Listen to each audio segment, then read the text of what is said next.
I've seen and heard ghosts for many years, ever since I was a small child. These are a series of ghost stories that you probably haven't heard. Forgive me, the formatting is a little different, and it's scattered, and the writing isn't very good, but I think you'll get the gist of it. This one occurred in Elong Road, Croydon, Surrey. That's England. My mother saw and heard a little boy walking up the road and singing.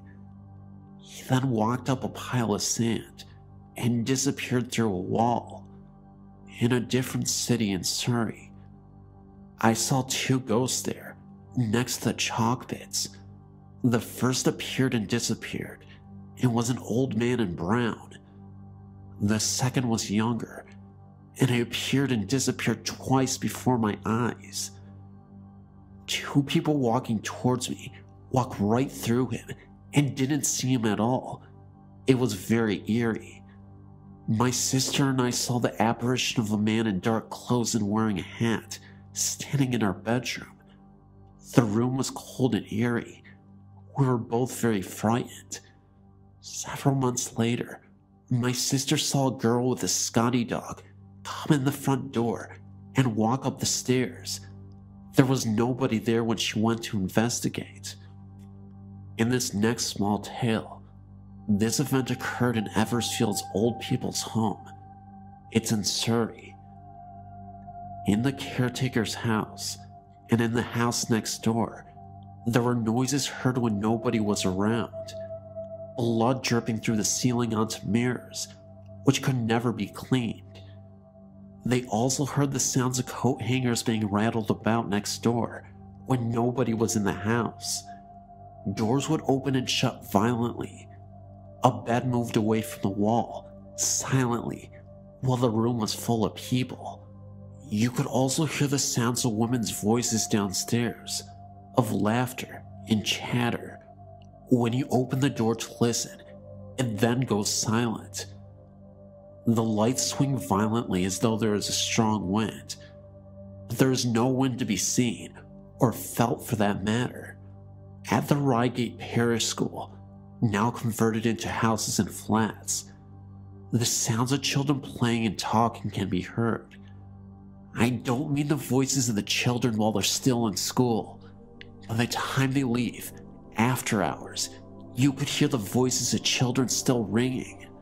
People have also reported piano playing as well as a tambourine. When they go to open the door, the playing stops, but the piano is reverberating. On the road of Wallfield Annex, Reigate Road, there's an extremely haunted house now, also converted to flats. The ghost of a man in period costume stands at the window on a full moon. I've had the privilege of staying the night at these flats before, and let me tell you, the ghost is a real thing. He's aware that you are watching him, and each night he gets closer to your bed. One night, he was peering into my face, and he winked at me before disappearing. Apparently, the house was owned by artists who like to paint by the light of the moon, which may explain the haunting. There were times where my daughter had certain experiences as well. My daughter told me that she had a friend, a child, who visited her at night and stood at the end of the bed. Obviously, she's referring to a ghost. This house is a Gregorian mansion, and you can feel its history. It's a very spiritual house. I often dream of this house. Perhaps my spirit is there, even in life. Anyway, that's all my stories that I have to share.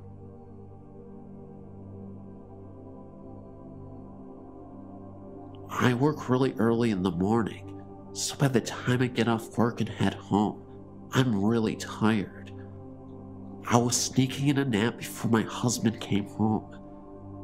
I've seen some unexplained things when I was younger, but I've never had this happen to me. This was in my parents' basement because at that time, my husband and I were building a home. When I think about it, the dogs never came down in the room. They hated it down there. Anyways, like I said, I was taking a nap.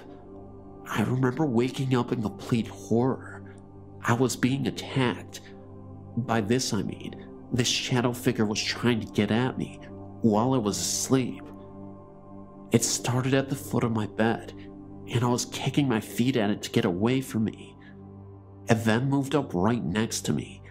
I could feel it trying to touch me, and that horrified me. Something about this thing was not right. I was still kicking my legs at it. I remember thinking in my head, no, no. I then sat up straight in bed and looked around. Nothing was there. My heart was pounding and I was sweating. I didn't know what to think. I still don't. I wasn't fully awake during this fight to keep the shadow away from me. I guess I could have been dreaming, but it felt so real.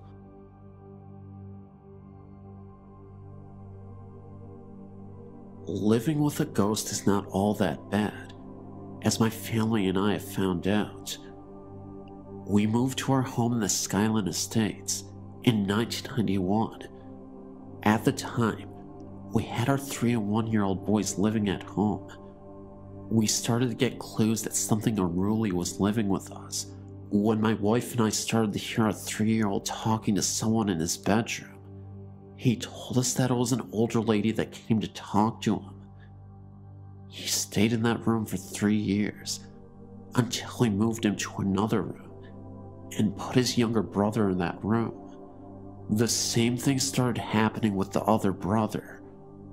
We have 2 younger kids who also stayed in that room once, and they all reported that an old lady had visited them. Oftentimes, the lady would speak through them. The kids would call her Miss G. Miss G would also make herself known to my wife and I. She was very active any time we made improvements to our home. She would come and watch us, often from the closet, as we would consistently hear and see the closet door open. One time, my wife even swore that she saw a floating face there as she was cleaning. When we were working on the house, we would also feel as though a hand was placed in our bodies. At this moment, we'd also feel a draft of cold come in. When I was working alone, I'd feel the hand again, thinking that this time it was my wife. I would stop to say something, look over my shoulder, and there would be nobody there. This happens to my wife too. She would think I was touching her as well. I saw Miss G once in 1993. I was sitting in the living room late at night. I remember I had the doors leading to the living room closed. A short moment later, I heard what I thought was the sound of my wife walking behind the door. I turned to look back and saw the silhouette of a figure walk by. I immediately went to open the door and look for my wife when I saw a figure move quickly from the hallway into the kitchen, then turn the corner. It happened so fast, and it spooked me. That's when my wife walked through the front door. She had been shopping. That's when I suddenly realized that this was the presence of Miss G that was making herself known to me. Even though it spooked me, I don't think she meant any harm by it. As if to say, sorry, I'm just passing through here. My wife has had many interactions with her in the kitchen while cooking. She would set the table and ask her to move a plate. The plate would move slightly forward on its own. Not a big movement, but enough to let her know she was there. After these encounters, we did some research about who our ghostly ghost really was. We found out that an older lady had the house built as her dream home to retire in. Unfortunately, she passed away only a day after she moved in. There was another homeowner who bought the house before us. They only lived there for a month before moving out to live with their kids. I really don't think Miss G is a threat to us, but I believe when we do eventually move from this house, we'll miss her presence, even if it's a bit scary at times.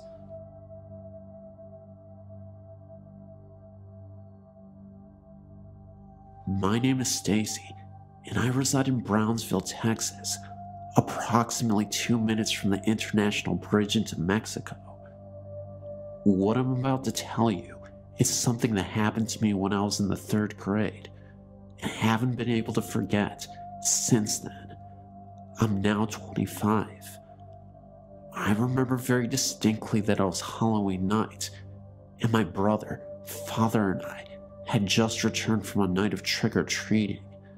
It was almost midnight when my parents sent us to bed, worried we wouldn't wake up in time for school the next day. At this time, being so young and so close to the border, I shared a room with my nanny. We slept on 2 twin beds. Mine was situated right under a window to my left, and my feet pointed towards an adjoining room we called the laundry room that also doubled as a closet. There was a window in there as well, which illuminated the little room with light from the moon in conjunction with the street lamps. At this time, our house didn't have central air, so we slept with the windows open and a floor oscillating fan. I'd been asleep for a while, and I woke up because I felt hot and looked at the fan as the blades had a tendency to jam. As I had suspected, the fan wasn't working, and I stared at the ceiling, contemplating going to the kitchen for a glass of water. While doing so, I happened to glance into the closet, and standing in front of the washer was the figure of a man dressed all in black and wearing some type of hat, a fedora maybe. Also, his face was not visible to me at all, and all I could see was the black underneath his hat. He was chuckling, but at the same time, I thought it was the most horrifying noise in the world.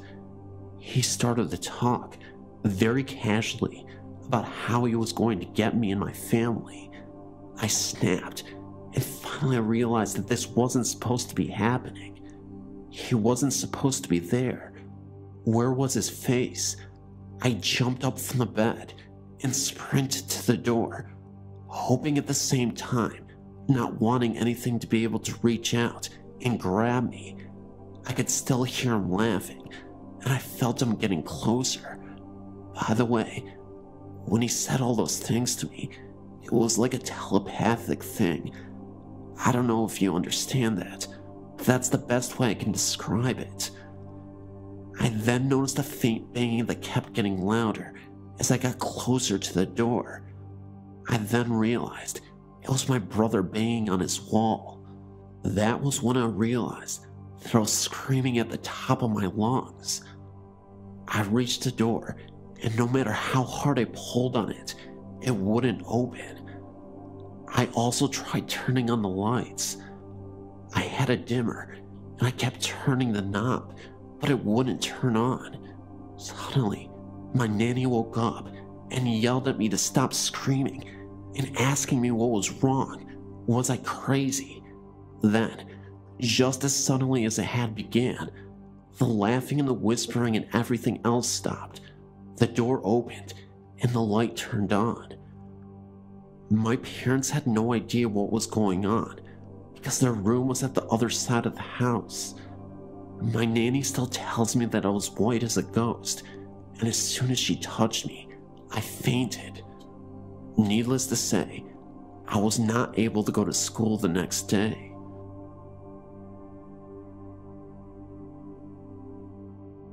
When I was about 7 years old, I can remember this very strange house in West Virginia I used to live in.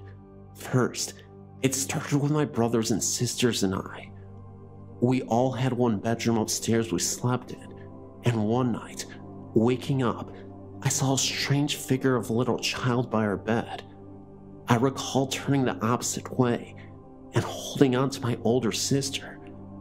Being that age, I never thought nothing of it until about 8 years later my family and I moved out, and we were talking about how nice it was to live there, and my mother and father were telling us if we only knew the strange things that they had seen and heard. My father said he woke up one night seeing a little child and thinking it was one of us, and he said go back to bed. The figure never moved, so we sat up from the bed realizing it was a shadow figure and not one of us. And when we went to wake my mother up, it was gone. And other times, here my mother would get up in the middle of the night and see that figure all the time, thinking it was okay, nothing bad was really happening. A few months after that, he heard loud noises, like a baby crying. He said it sounded like it was coming from the wall. My father would really have loved to know about the spirits, but my mother really wanted to move. It's funny when you are little, you really don't know what's going on.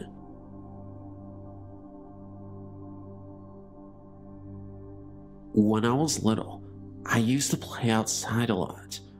In my country, the weather is really hot.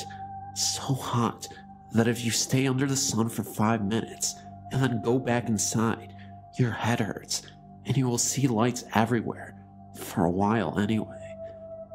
I always used to see figures that those lights would make, but I wasn't scared at all because I knew that the sun was making them. One day, I was outside playing with my brother, but it wasn't as hot to make your head hurt or see figures and lights. I saw a shape of a black dog walking or going somewhere, and then it disappeared. Well, the dog wasn't walking, he was just going somewhere. The figure was not perfectly clear to say that it was definitely a dog, but it really looked like one, and once I saw it, I didn't say anything because I was used to seeing things because of the strong sun. But as soon as I saw it, it disappeared. My brother said, "Hey, did you see that figure of that black dog that went by and disappeared?" I was shocked because I thought I was the only one that saw that thing. It was crazy. So that was a very strange experience. We both asked each other what the heck that was. We were very confused. I'm sure that the figure we saw was a ghost. Growing up in rural Michigan, I had several what the heck was that experiences. Most were minor, a moving shadow or an uneasy feeling, but one stands out. I was 8 to 10 years old in the mid-80s, and my family had just returned from a vacation. When we got out of the car, my dad headed to the mailbox, my mom to her garden, and I lugged my suitcase inside the house. All of the windows were shut, and I pulled the garage door closed behind me. Walking through the house, I passed the bay window, from which I could see my dad still on the road, and my mom picking some vegetables. The house was silent, except for my footsteps on the carpet. I walked into my room and put my suitcase down in the corner. I heard a male voice laughing behind me, maybe in the doorway 8 feet away. It was a hearty laugh, loud and clear. I spun around, and there wasn't anyone in the doorway. I ran back to the garage, through the door, and outside. My father was just grabbing his suitcase from the car, and my mother was pulling weeds. I wasn't scared when I heard the voice, but not having a tangible body to put it with did unnerve me a bit. Following the event, I was able to forget and had no issues in the rest of the house. It was only after I got older and interested in the paranormal did I realize that I must have had a run-in with something. About 2 years ago, I bought a 126-year-old, 8,000 square foot mansion in Missouri, just outside of Kansas City where I grew up.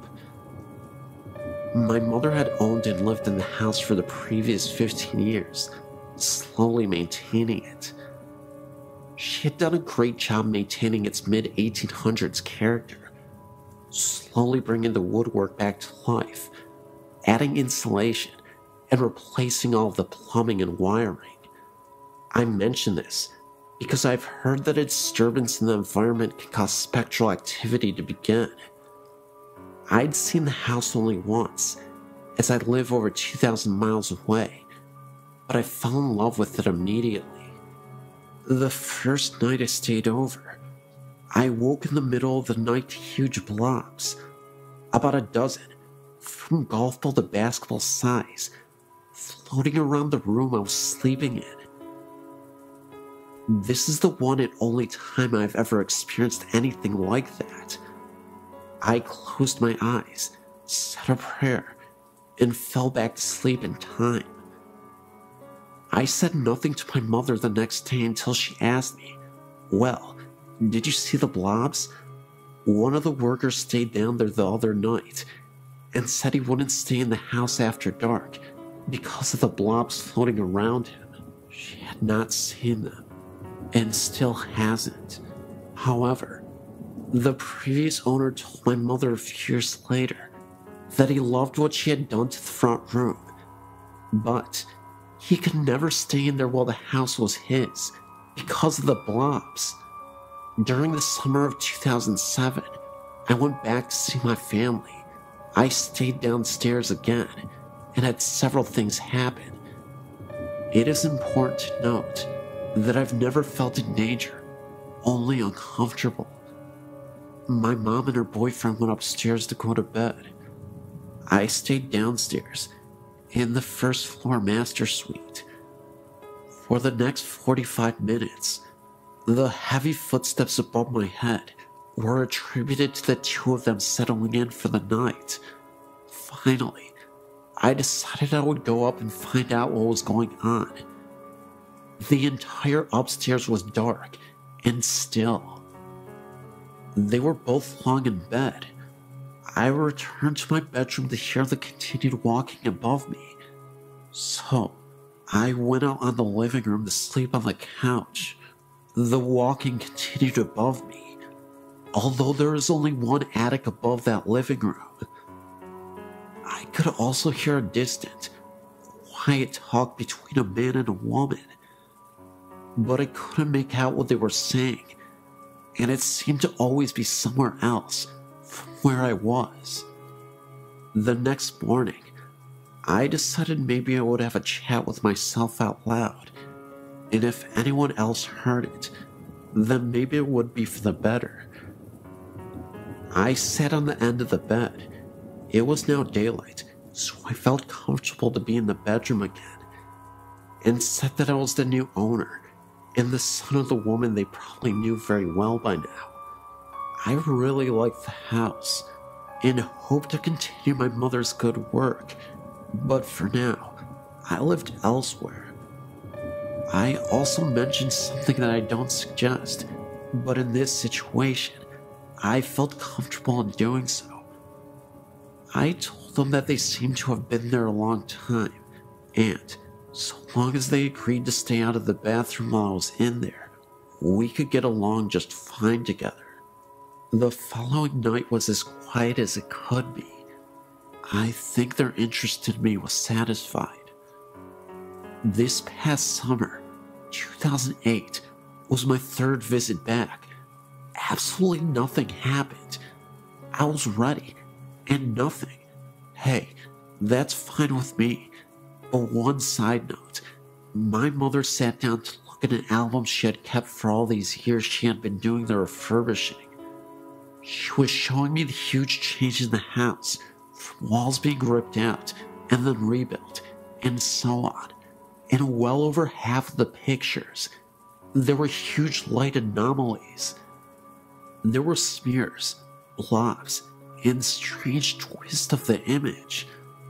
I mentioned this to my mother, who looked right at me and said, You know, I haven't taken a decent picture since I've lived in this house. I've owned one crappy camera after another. All the pictures look like this. I have to throw most of them away because they are no good. I just smiled. Right, Mom. Every digital and disposable camera she has ever had in the past 15 years has had the same problem.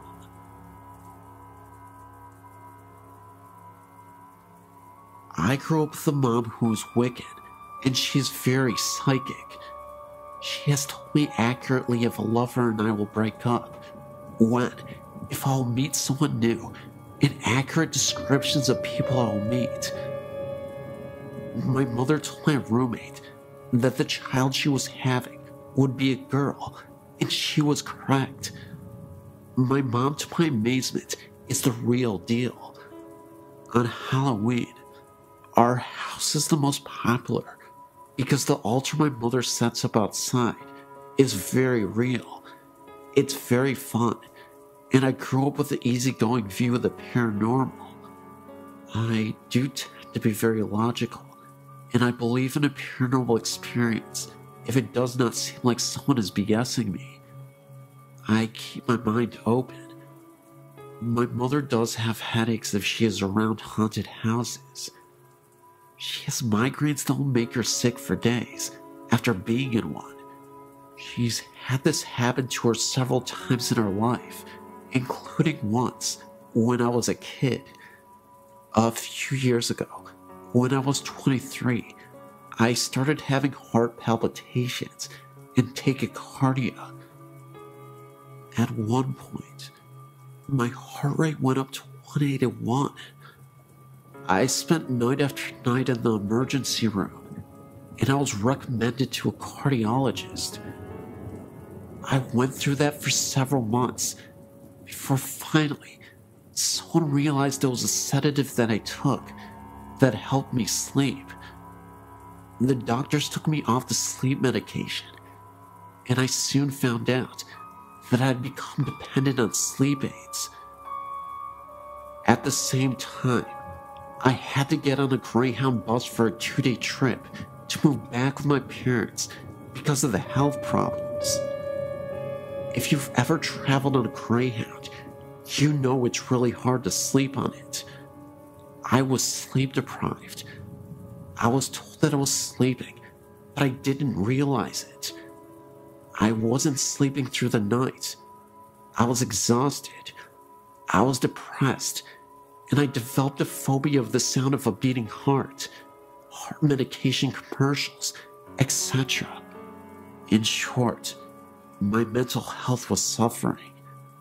I had to make the choice to go into a psychiatric ward because it took a month to get an appointment with a psychiatrist. I didn't want to wait that long. The ward was in a regular city hospital. All the patients were quiet and were there to heal. Nobody was dangerous. There were patients with bipolar and other types of mental illness, and nobody was dangerous. There are different levels of hospitals. This was a ward for anybody going through emotional difficulties. I started to sleep the first 2 days I was there. I was not dangerous, but they did have to give me something to sleep. I was having dreams in which in my bathroom, patients had bathrooms in their rooms. I could hear a woman crying and throwing up all night. It was horrible and nightmarish. I could never see her because in the dream, I was laying in bed. How can I describe this? Even though I was asleep and dreaming, it felt like I was aware of everything going on. It never sounded quiet. It sounded like patients were throwing fits, and that someone would go by my room and rap on the wall with a walker, and that poor woman threw up and cried. She sounded miserable. The ward was actually always quiet. Nobody threw fits at night. My mom had taught me how to interpret dreams. I figured mine showed my anxieties. I'd been through hell.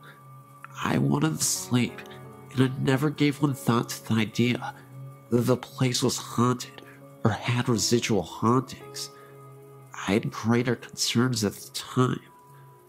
However, my mom came to pick me up, and she refused to enter the ward. I didn't think anything of that either. We were driving home, and she asked me how I had slept, and if I did at all. I told her about the nightmares, and how I was completely loud, and I was still very exhausted. My mother was shocked, and it showed on her face. She said, "Sarah, those were not just dreams. This psychiatric ward used to be a cancer ward." I was getting a migraine because there are patients who have not moved on. Wow, that shocked me. I never heard doctors mention that I had been a cancer ward. The idea was never put into my head. Like I said, I wanted to sleep again and to feel happy. I was concerned for my health. I believe my mom. She's usually incredibly accurate about these kinds of things. I honestly have gotten tired of finding out if me and a potential lover are not going to work out. She's that accurate. However, I could not tell you if that ward was the former cancer ward. I simply don't know because none of the doctors ever mentioned it. I was sleep deprived and going through hell at the time. My emotional state could have been reflected in my dreams. However, if I've learned anything about the paranormal, is that it can be a very small world. The hospital in question is in Iowa. It is a regular city hospital with an emergency room, surgery room, etc. It is not a psychiatric hospital only. If a former nurse ever writes you, or even a former patient, I'm here to tell you that there may have been something to their experience. The ward in question is still open. This was a few years ago that I was there. This is just a quirky experience that I wanted to share.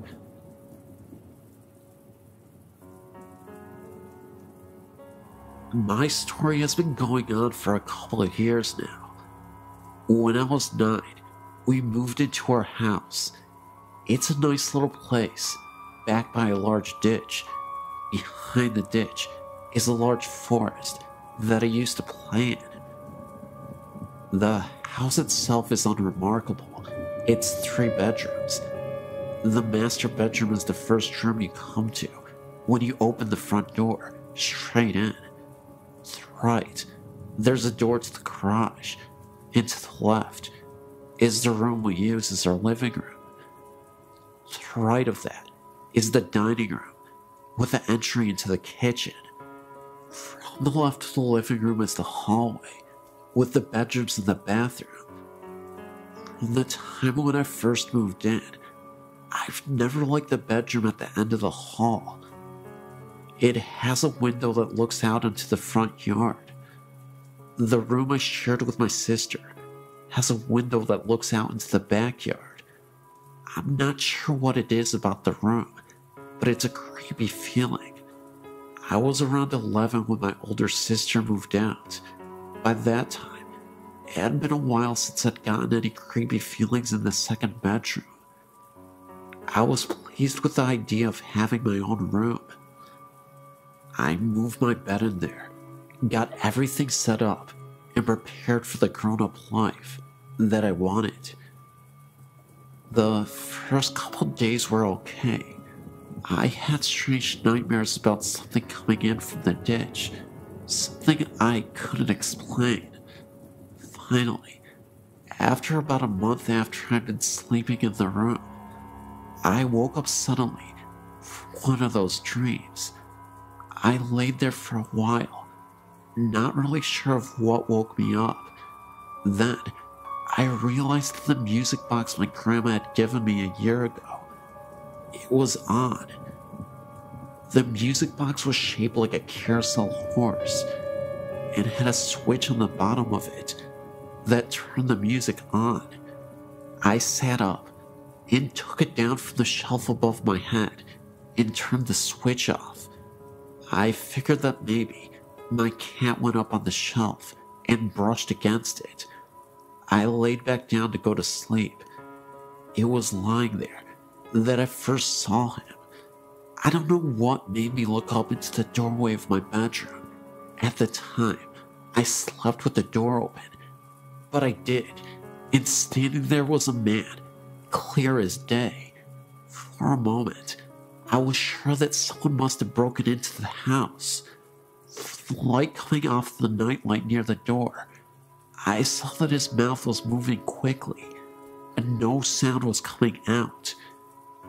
It was almost like he was screaming at me. He took a step forward and vanished. I slept in the living room that night. I finally got the nerve to sleep in my room again, after about a week of sleeping on the sofa. And that night, I had the same creepy nightmares and woke up to find a child's shape sitting on the end of my bed, staring at me. It vanished when I turned the light on. I ended up spending the next year sleeping on the floor in my sister's room because my mom wouldn't let me move my stuff in with her. I also couldn't change my room without getting the feeling of being watched. I would glance at the mirror, it's the type that sits on the dresser, and see a face staring at me, one that wasn't my own. My older sister finally moved back home, and I ended up back in the other bedroom with my sister. I thought that would make it go away, but I would sometimes see the man standing in the doorway late at night. He'd stand there staring at me, mouth moving, forming words I didn't understand. 3 years ago, some major changes happened. My oldest sister broke up with her husband, lost her house, and had to move in with my mom and dad, along with her 2 kids. My oldest sister had her boyfriend living in the house with her. The living arrangements were this: my 2 oldest sisters slept in one room, along with my youngest nephew, belonging to the first sister I talked about. My oldest sister's kids slept in the second bedroom with me, and my sister and her boyfriend had the living room. It was weird at first, but we all got used to it. The weird things had calmed down since I'd moved to the other bedroom, but it picked up again when my sister moved in. I was trying to get some sleep. It was around 1 in the morning, and I saw the child's shape again, but this time, it was sitting at the end of my niece's bed. I sat up, but before I could say anything, my niece woke up screaming. She said it was a nightmare, and I had a feeling it was probably the same one I had when I was younger.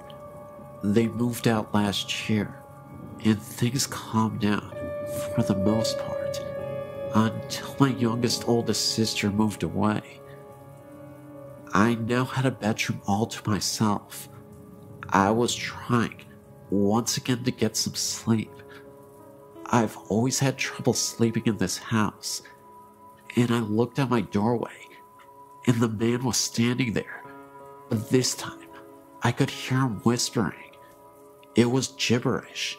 I turned over and pulled the pillow over my head, but the room got so cold, I ended up turning my TV on and closing my bedroom door. Another time, I was messing around with a couple of the other teenagers in the area. We were crossing the ditch and going over to the woods behind the houses. The way we cross is there's an area with 2 large pipes that stick out in the water. Surrounding the pipes are these rocky things that you can slide down, but also grip with your hands. They're kind of smooth and hard to hold when wet. We were coming back. The others had crossed just fine. I was the last one over. The first thing that happened that was really odd was my hand slipped and I started sliding down.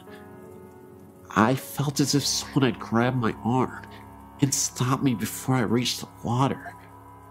I was about to step down into the water to get across when I heard someone yell my name and say very loudly in my ear to stop. I looked down and there was a snake in the water, right where I was about to put my foot. My friend came back across and got rid of the snake. I got home okay. When I went to take a shower later that night, I looked at my arm and I had a hard handprint bruise on my arm. I don't know if it was one of the ghosts from the house, but something stopped me from falling and from getting bitten by the snake. So, I guess even if the ghosts scare me, they're looking out for me too. I was reading your site around Halloween and noticed Green Man, and instantly knew what the reference was. I had heard this story dozens of times by my dad who visited Raymond. Then, I realized the legend was not correct. The legend states that late at night, you could witness a ghost wandering around the tunnels and bridges around town. There have been numerous reports over the years of a man with a green face walking after hours. He is known as the Green Man. This is because when people have seen this figure, the apparition has a terrifying green face as he floats by the local tunnels and bridges of the area. The real version is extremely depressing, but the real version in the least. The horrible accident occurred in Evans City. Raymond, unsure of the last name, and his older brother were flying a kite near some electrical wires next to a tree. The kite got stuck, and Raymond followed his brother up the tree to retrieve it. When Raymond's brother grabbed the kite, both brothers got electrocuted. Raymond's brother was killed, and Raymond was severely burned. He was extremely disfigured, and it was extremely hard for him to walk because of the accident. The residents of Evans City collected nearly $30,000 for the boy for his care. His older sister and her boyfriend ran off with the money, leaving Raymond without the money he needed to get well. From then on, the townspeople took him under their wing and took care of him the best they could, but without the funds to do it.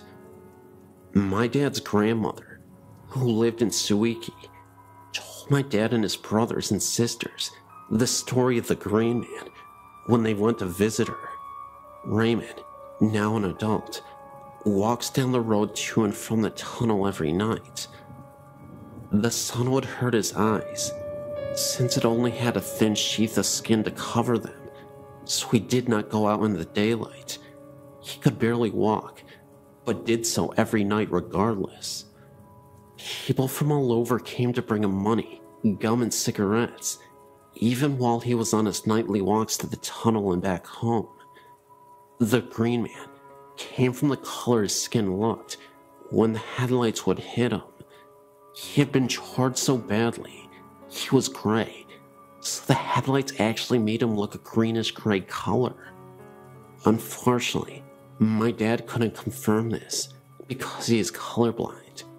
Raymond had a hole for a mouth, no nose except for a hole, and holes for ears. My great-grandpa and my Uncle Carl, then a teen, got out and handed Raymond a pack of Lucky Strikes and a pack of gum. Raymond talked to them for a bit, though you could barely understand what Raymond was saying. Behind my great-grandma's car were many more cars, waiting to see Raymond, as there were more every night. At this point, Raymond was a bit of a celebrity. Raymond was watched by the town and the police, and he never had any trouble with the visitors. My family left, and the next car pulled up to visit. My dad recalls hearing of Raymond's passing some years later. Must have been about 1985. The interesting aspect of the story is that years after Raymond's demise, I've had friends who have passed by the tunnels and have noticed gray mists, orbs, and other strange phenomena. Whether they witnessed phenomena near the very same tunnels that Raymond used to frequent.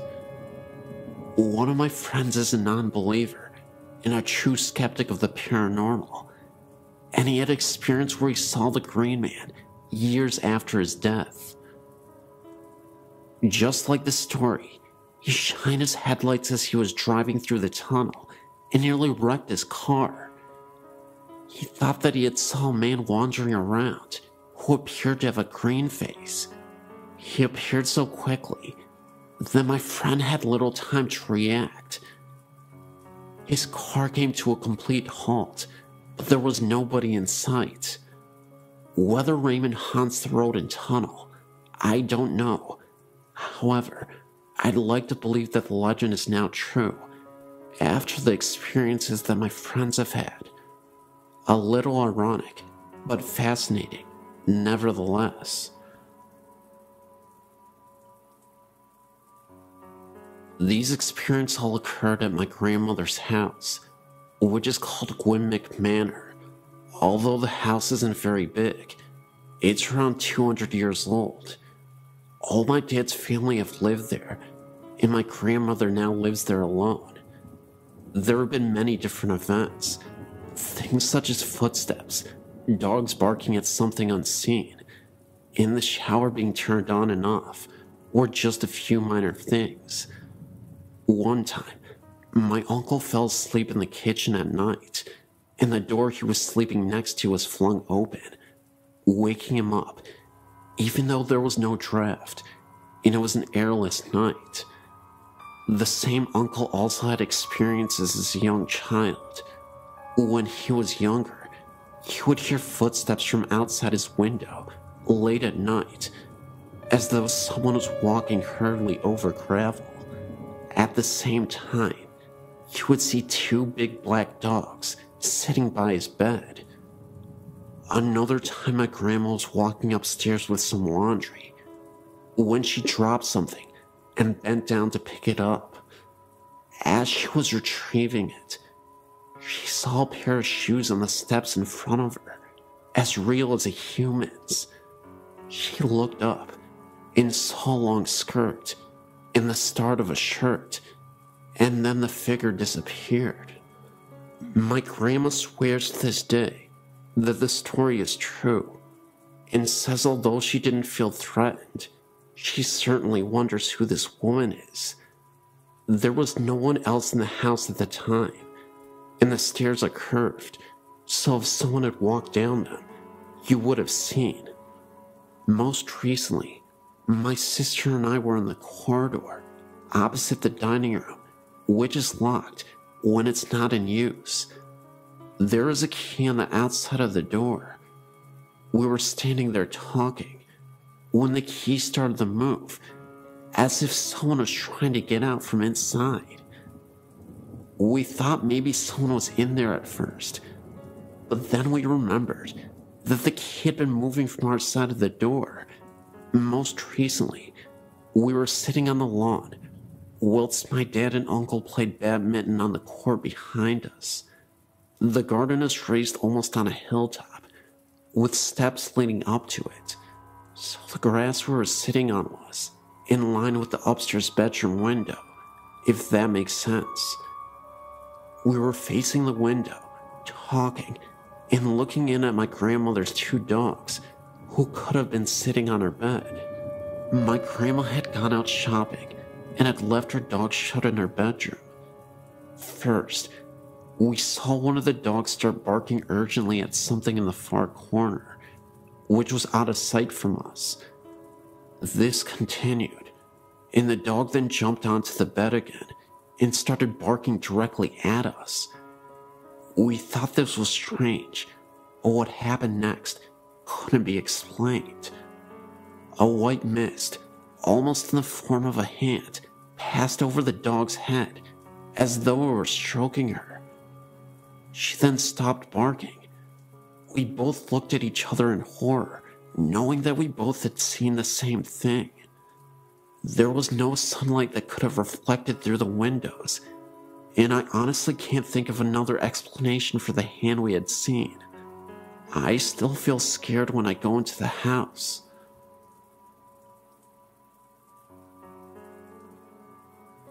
January 1999. I'd been working for an American company in Evesham in the UK. The company was based in a small industrial estate called Briar Close End East. On the edge of this estate is a small pub called the Oddfellow Arms. We all used to go to this pub now and then for a quick pint of a lunchtime. I personally used to have a pint, perhaps once or twice a week there. Anyway, as you go in on a fairly regular basis, you tend to get to know some of the locals. There was one couple in particular that the story is about. They were an old couple. He was an ex-counselor and had to use a frame to walk with. He was always with his wife. She used to drive him everywhere. Obviously, he couldn't get anywhere without her assistance. It was just after the Christmas break, first week back at work in January. I decided to go for a sandwich and a drink at the pub. Funny thing was, I noticed that this chap was on his own, sat in the corner. He tipped his glass to me as usual, to acknowledge me. I thought no more about it. Later that day, I spoke to my warehouse manager. He frequented the pub on a more frequent basis and knew all the regulars by name. So, I mentioned to him how odd it was that the old guy was on his own. Astonished, he replied, "That's impossible. The old guy had died over Christmas." I have never forgotten this, and some people, including my wife, have told me I must be mistaken, but I know what I saw, and I know when I saw him. For all those people who know the Oddfellows Arms Evesham, perhaps some of you may remember this chap and his wife that frequented the pub, or maybe someone else had seen him too. I'm recently going to a neighboring school by this house, and have visited it frequently. I never get a safe feeling while in there, and recently, we found a mutilated animal, not like it was feasted on, but just torn apart, and left in front of the house, maybe for some sort of omen, or a warning. The body was ripped to shreds, and its skin on the hands were ripped off, just showing its appendages. Later, we found the skull of the animal adjacent to it, and we noticed the jaw was removed, but the skull itself was in a very clean fashion. No blood, or guts, or any kind of fluids, not even dirt marks. The skull almost looked like it had been washed. That not being the strangest thing, I have a friend of mine who is a female, who is as well as extremely interested in the paranormal, and she has recently gone to the house, and the first encounter dealt with her and her best friend going into the house and just walking around. The problem was that they did not even get to enter into the house. Right before stepping on the yard, the house is surrounded by large bushes. They heard a sound coming from one. Other times that I've been with her, we swore we heard footsteps beside us in the bushes, as if being watched. Her best friend saw a shadow and became very frightened and began to flee. My friend was not as scared and refused, and her being the determined person that she is, continued to go forth. The sound was continuing this whole time. Her friend left sprinting, and so just to be a good friend, she decided to go catch up. She was not running so fast, and in her light jog, she turned around and noticed a woman with bright blonde hair, this being the only thing sticking out, chasing after them, and even got off the yard and continued in the pursuit.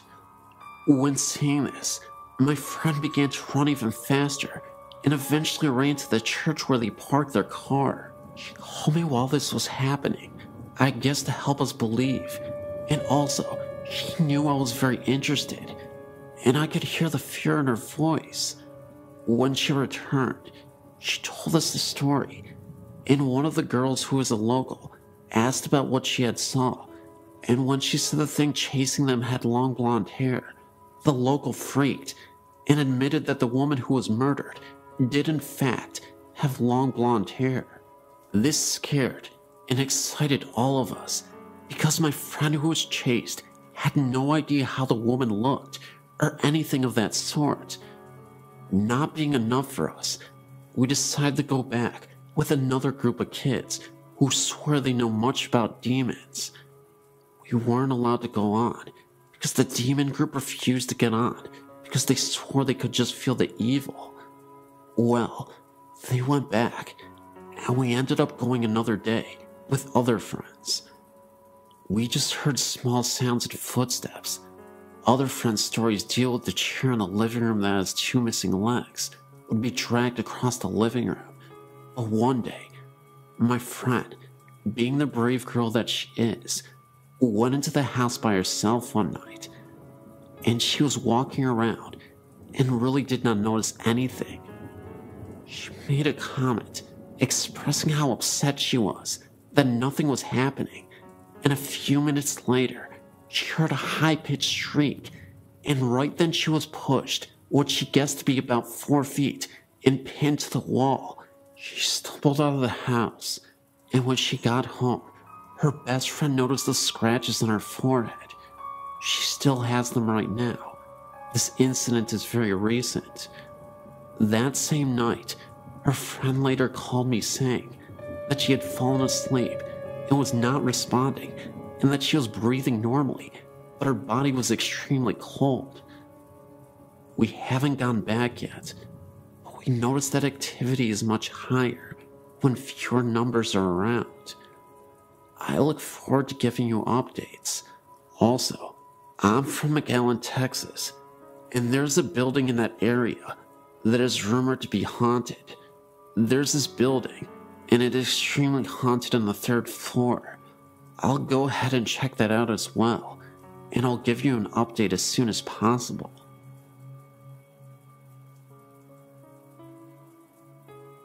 My name is Andrew Pierce, and I'm a local ghost hunter here in Warwick, Rhode Island. Having experience in paranormal investigation helps every time I tell my story, because living with ghosts and experiencing ghosts are two different things for me. I moved into my home 15 years ago, at the age of 6. The first night in my new house, I slept in what is now my mother's room, and before waking that night, I had nightmares of bloody murder, massacres, and deadly beatings. At the time I was just scared, but now, after researching, I've come to the conclusion that this was a ghostly encounter. Between the ages of 7 and 10, I suffered 4 experiences in my dreams where strange people would walk around in my house. The only problem is that they weren't living, and in each of these dreams, they were foreshadowings of what are now actual hauntings. The area with the most activity is my basement, which has been finished and where several phenomena have occurred. The first came when I was 12. I was headed upstairs from my computer room when I saw a figure out of the corner of my eye. When I turned around, it was a little girl huddled in the corner and looking at me. She was dressed in 18th century garb and looked like she had just left church or some sort of social gathering. She has never been seen again, but she has been felt throughout the house, and even experienced once by someone who had never been in my house before. This occurred when a friend of mine was sleeping downstairs, waiting for us to get back from a run to CVS. She was asleep on the couch when a ghostly arm or hand touched her arm, and then proceeded to knock over a couple of items on the table. When she had informed me of this, I knew it was the girl. Another haunting would be in my mother's room, where, if you are alone upstairs and my dog is not around, a growling sound comes from her room. It is entirely inexplicable, but I have a feeling an angry ghost lives in there, but cannot gather enough energy to support anything other than making sounds and haunting dreams. Shortly after my neighbor died, he built the house for his children and loved my family very much. Most of the hauntings disappeared, and a sense of comfortability ran through the house. Everything was at normal temperature, and there was no more dreaded sense of being followed or even watched. This has comforted me greatly, but it only lasted for a short time. Since that time, several newer and less aggressive ghosts have entered the house, and they are seemingly very friendly with my dog. Where he used to bark at them, he is now okay with them and can even be seen playing with them. This was witnessed when I saw him playing with his ball alone, but then noticed that the ball was rolling to him on its own. He would bring it back, and it would only roll once more. Also, this same ghost apparently hates breakfast because it disturbed us one time by knocking over a bunch of papers on the counter and spinning the trash can lid violently. No explainable cause was determined, as it was the middle of winter and no windows were open, and we don't have a fan in our kitchen area. Another ghost prefers to walk around the foyer and up and down the stairs, but never seems to go past the hallways. That's really all that happens, but I wanted to report these since they are the only real, vivid ghost experiences I could ever recall. Thank you.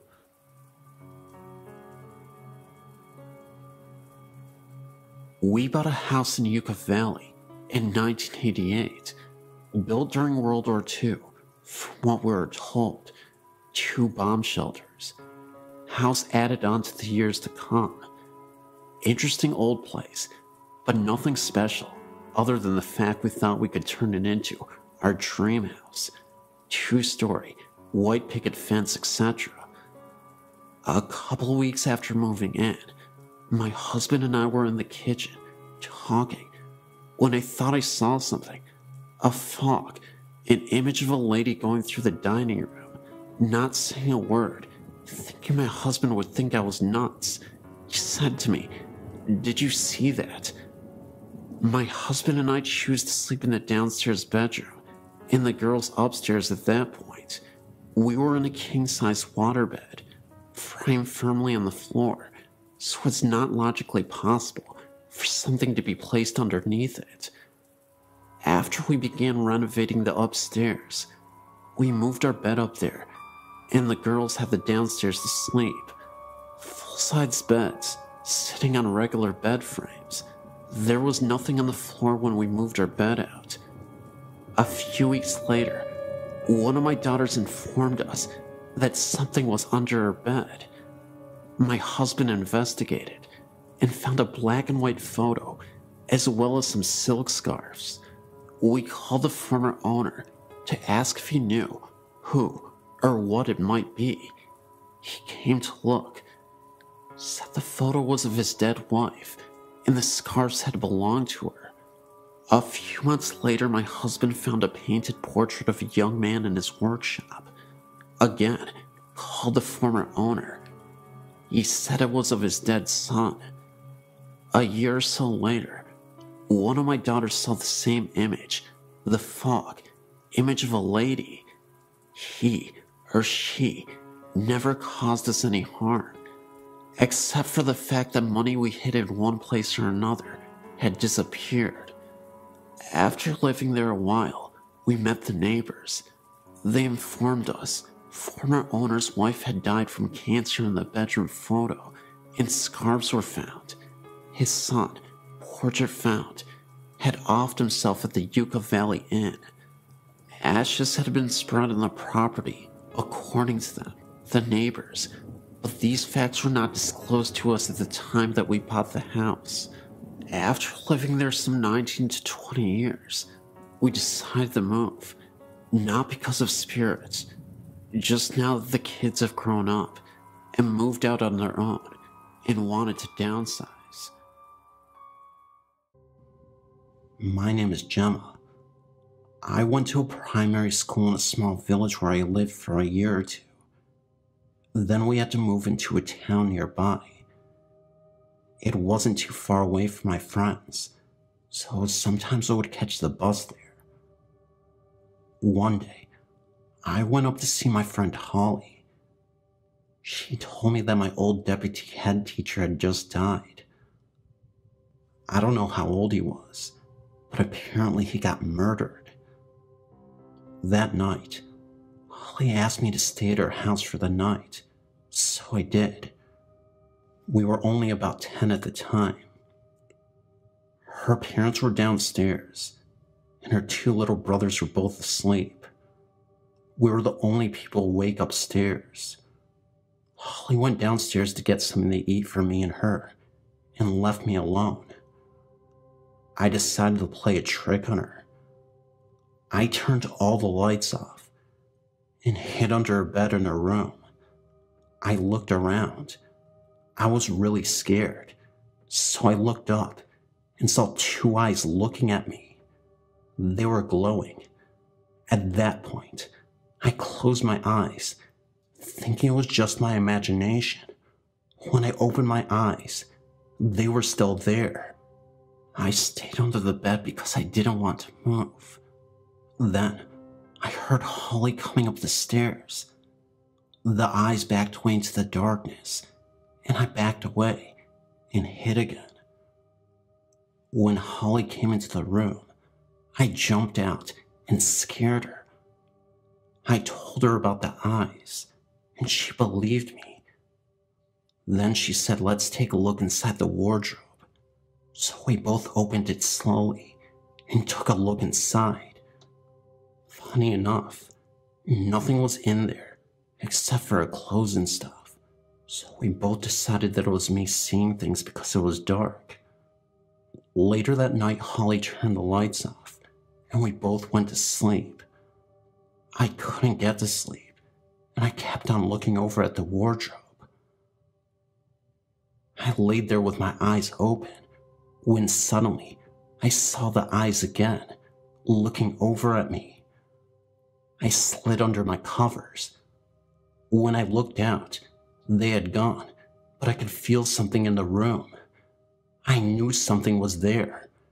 Suddenly, a black figure appeared in front of me. It laid down, and then I saw the eyes. It was staring right at me. I screamed, which woke Holly up, and she suddenly backed away against the wall. We could both see the black figure on the floor. Then it seemed to sink into the ground and disappear.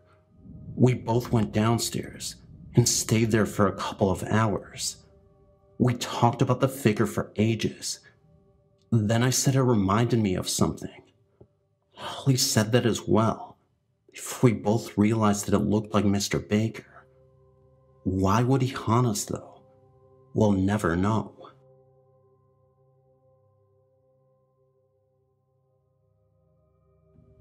When I was younger, I had quite a few paranormal experiences, as did my mom. The most direct contact either of us had with spirits was with her father. He died at home and lived with us when I was about 4. My mom was very close to him, and I was pretty close to him too for being so young. After he died, my mom would often be house cleaning and walk into his room where his old recliner sat and smell his unique scent, cigarette smoke mixed with cologne and whatnot.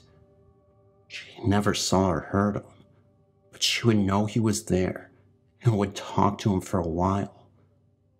When I was 6, we moved out of the house he died in and into the house where my mom still lives.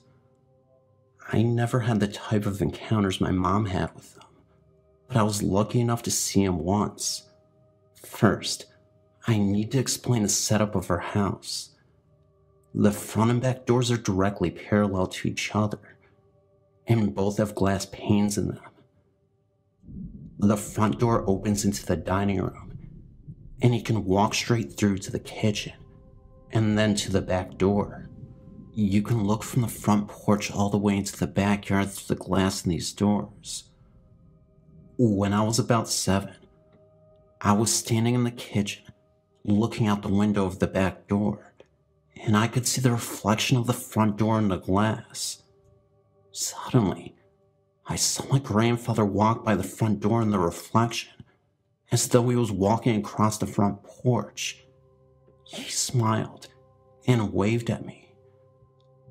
The whole thing only lasted a split second, but he was very deliberately contacting me. I believe he chose to do it in such an indirect way, so as to not frighten me. Maybe he was saying goodbye, since I was too young to understand when he actually died. What's really strange, though, is that I described him to my mom as looking younger than he did when he died. And when she showed me some pictures of him in his 40s, I told her that that's exactly how he appeared to me. She thinks he must have been happiest during that time of his life, and so chose to appear that way. I think it was a couple years after that when my mom had her final encounter with him. She was house cleaning again, when she smelled his familiar odor. She was in a hurry, and she told him, "I'm sorry, Dad, I can't really talk right now," and left the room. When she came back in, the scent was gone, and she just knew that was the last time she would hear from him. She feels guilty that she didn't stop to talk to him, but I think she just realized that she was ready to move on, and that's why he didn't contact her again. We do believe that he stuck around for a while after that, because he would often lose a piece of jewelry or something small, only to have it turn up right under our noses a few days later. I've had other experiences unrelated to my grandfather, but his was the only human spirit I ever actually saw. Not long after we moved into the new home, I had several experiences with feline spirits. I once saw the hind legs and tail of a cat disappearing into, not up, the top of the stairs from the landing. I know it could have been our own cat, because it was pure white, and our 2 cats were black. Another time, I was sitting at the kitchen table when I felt a cat rubbing against my legs. I reached down to pet it, but nothing was there, and when I looked under the table, there was no cat to be found. There were also a few incidents in my mom's house where electronics would do seemingly things on their own. The TV turned itself off at least twice that I can remember. Perhaps the weirdest instance was when I was in my bedroom listening to my stereo. It has one of those LED screens that flashes at things as music plays, and when you turn the volume knob, these bars show up on the screen that move up or down as you change the volume. I was listening to music one day, and I had my back to the stereo. When I realized the volume was getting lower, I turned around, and the volume display came up on the screen, and the bars were going down like the knob was being turned. I turned the volume back up, and nothing else happened after that. This has gotten long, but I only have one more experience to share. At another sleepover with my best friend, We decided to leave a tape recorder with a blank tape in an empty room while we hung out in the living room and record whatever there was to hear. No one went in the room while I was recording, and the door was shut. When we played it back, we could very faintly hear ourselves in the living room for most of the tape, and nothing else. But there was one spot on the tape where a high-pitched voice spoke in a loud, raspy whisper. It was obviously neither of us, because you could hear us in the background very softly behind it. We weren't sure what it said, but it sounded like "shine a light." It didn't make any sense, but it did creep us out. That was the only unexplained voice on the tape, which unfortunately I no longer have. That was the last experience I had that I'm certain had no physical explanation.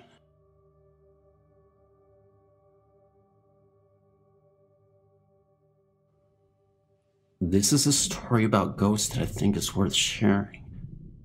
It's a little bizarre and not very detailed, but I think it would capture your interest.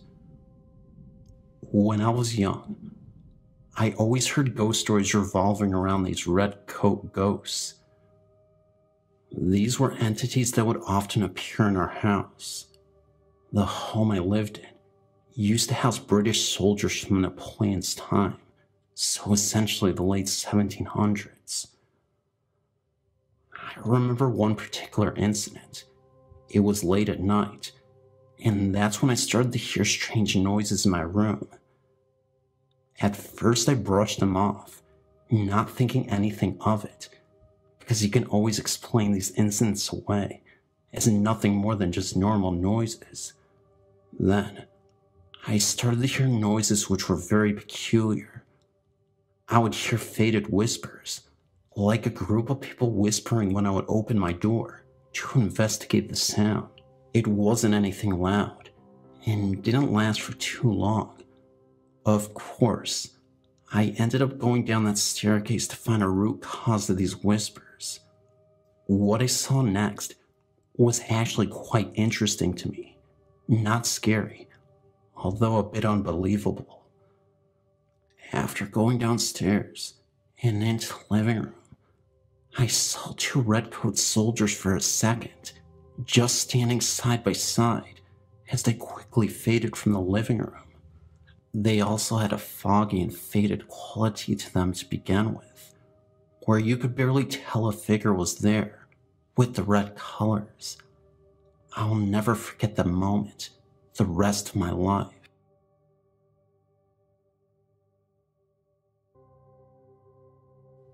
Growing up in Lakeland, Florida, my parents purchased a repossessed mobile home. One of the bedroom doors had a deadbolt lock, but face so the child in the room could not get out. My elder sister had this room and reported a small girl about the age of 5 or 6 that would appear in a white nightgown carrying a teddy bear. She would sit at the end of my sister's bed and just cry. In the closet of the bedroom in the same home, there were stickers and drawings on the wall where it appeared someone was punished and made to sit in the closet. There were also fingernail scratches on the wall in the same closet. In the third children's room of the same home, there was brown carpeting with a lime green shape on the floor that was the same shape of a clothes iron. If an iron fell onto carpeting while it was hot, doesn't it make sense it would just burn the carpet hair instead of change the color to green? My aunt even had to come remove a spirit once that was following my little sister all the way to school and hiding behind things when she turned around to see who was following her. My little sister said it resembled a Grim Reaper type of shadow. In the same home, items would mysteriously be moved to another area. Things would then come up missing, then all of a sudden reappear one day.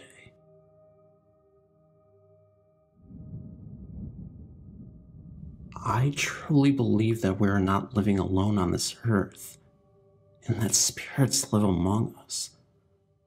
There are a lot of theories as to why this is, but to me, I believe that ghosts and spirits are almost other living forms trapped in another dimension.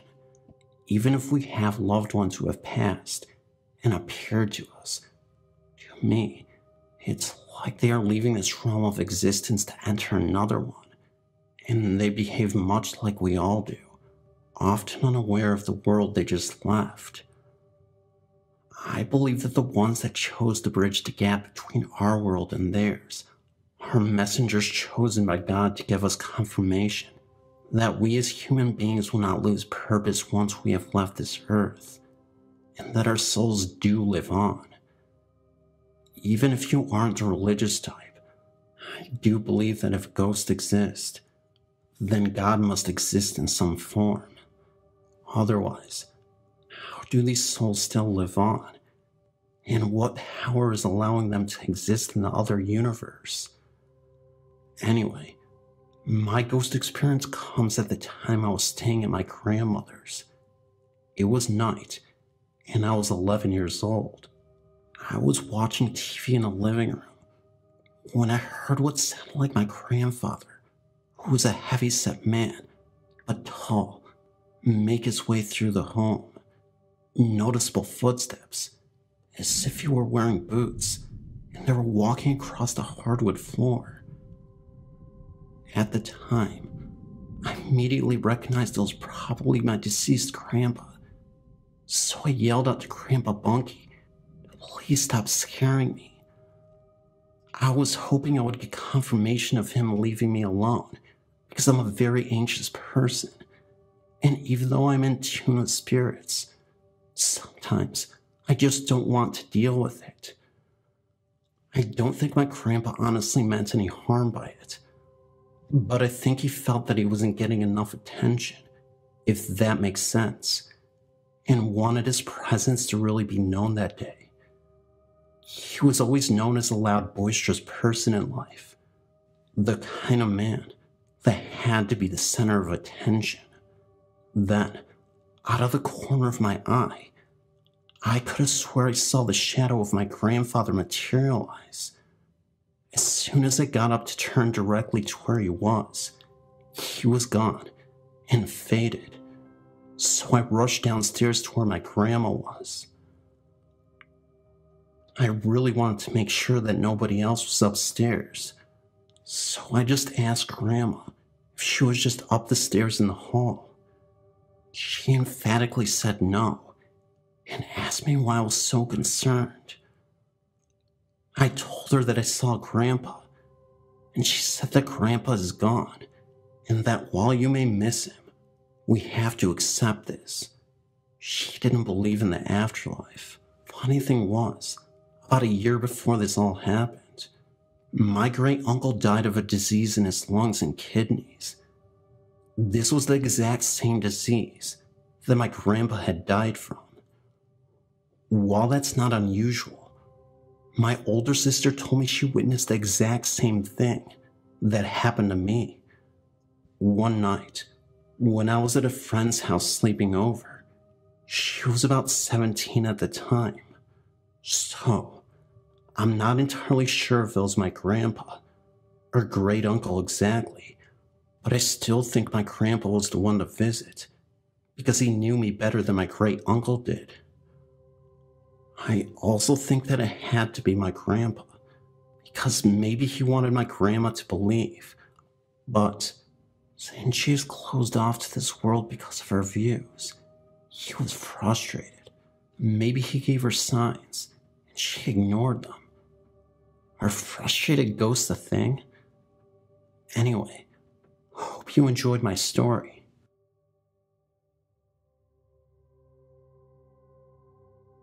I have a crazy story to tell. I live in New Orleans. That's of course located in Louisiana, the deep south. One night, me and my girlfriend were at home, and I'm guessing it was around 5:30 in the morning. I'm assuming, because that's when I got up to go to work, and I always sit by the window and wait for my ride. This morning, was a bit unusual and different. I was sitting there, and all of a sudden, I felt this overwhelming chill brush past me, like an undeniable cold air. I asked my girlfriend if she was cold, and she said no. I don't know what it was, but something told me to tell her to sit in my chair to see if she felt what I was describing. It was a lingering cold that didn't go away, and told me she could feel the cold chill as well. It gave us both goosebumps, and within a few moments, the coldness quickly disappeared. The crazy part is, I think the chair is haunted. It was given to me as a present from generations in the family. I'm talking an early 1900s style rocking chair. I remember one of my uncles wanted to just sell it off eBay to get rid of it, because he didn't want anything to do with it. So I ended up taking it off his hands because of the family history. The most interesting part of this chair is, a lot of my family members have claimed to see a black figure in that chair rocking back and forth on numerous occasions. At times, it would be seen rocking on its own, without anything being seen. I still have yet to witness anything like this, but ironically, a friend staying over our house actually did. It was later that night, and my girlfriend and I were in a separate room. Suddenly, my friend screams for us to come in because he just saw the rocking chair move on its own without any force. He didn't even know about the history of that chair and our family, so that made it even more terrifying, but intriguing in a way. My dad had stayed in our house once, and he said looking out the window, there's a tree outside our home, and late at night, he saw a faded man in overalls walk behind the tree and suddenly disappear. Again, none of these things have personally happened to me, but they seem to be happening to my family and friends. None of them are capable of lying. I don't see why anyone would anyway, since we're all older, mature adults, and we have no business lying for attention or any purpose really. Now, just because I said I didn't experience anything, besides the coldness in the chair, it doesn't mean my girlfriend hasn't. She told me one day when she was out on the front porch, where you could see the tree. It was evening. It was getting pretty dark, but not so dark you couldn't see anything. She too thought she saw a very dark shadow move around the tree and then disappear. She said it was the weirdest thing, because it was like a fog, and you could easily see the contrast between the tree and this mysterious fog. I don't know if you've seen these type of videos before on YouTube, where they show this type of stuff, but she said it was very similar to that. She's also seen the blinds from the window where the chair is positioned move from time to time without any explanation. Knocks on the walls, and sometimes her name is whispered into her ear. Again, these are her experiences, so I can't tell you if it's real based on what she said. But again, my girlfriend wouldn't lie to me for no reason. As you know, New Orleans is a city with lots of history dating back hundreds of years, and with our old home, there's bound to be some entity, especially with the haunted chair. Do you believe in this?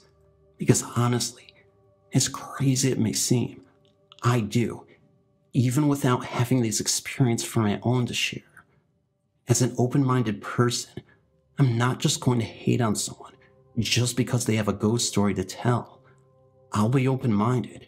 I'll consider their credibility and other things. If all those aspects of their personality check out, then yes, I'll have to believe them. This world is fascinating. It has a lot of mystery. I will not just ignore the spirit world. I just wish that I could experience it too. Just once. What everyone else has as well.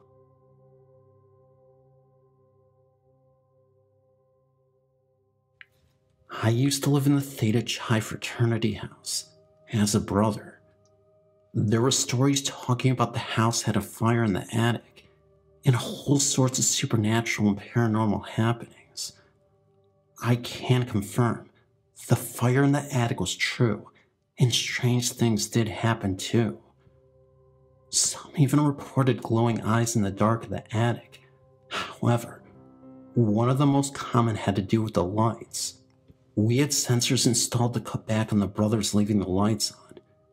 These sensors only reacted to movement. These lights would go on and off all the time when nobody would be in the room. We would be several rooms away, far enough from the sensors that we wouldn't set them off, and they would suddenly go on and off.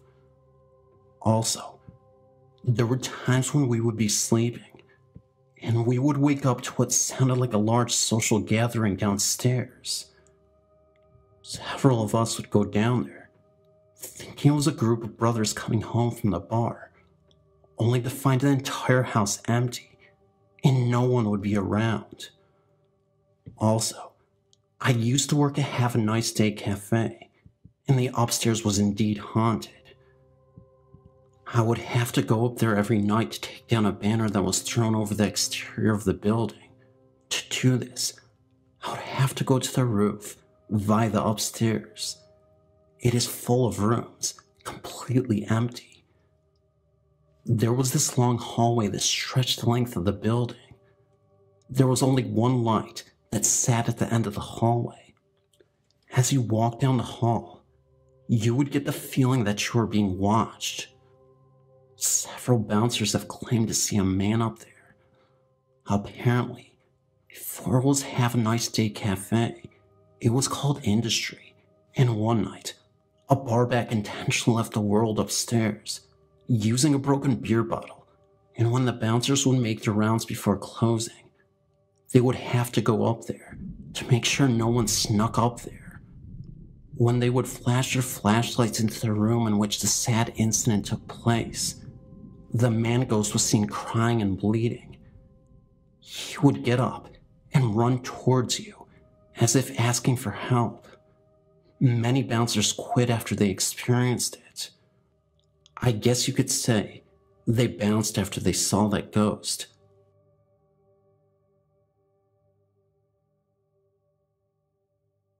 This is a true story of our family's experience at Theodore's Bridge in Wichita, Kansas. I grew up in Sagwitch, Kansas, a small town just north of the bridge's location.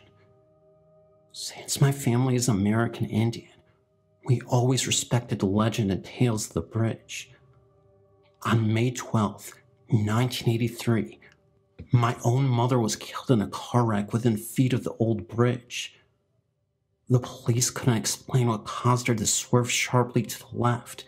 However, they agree that something must have been in the road right in front of her.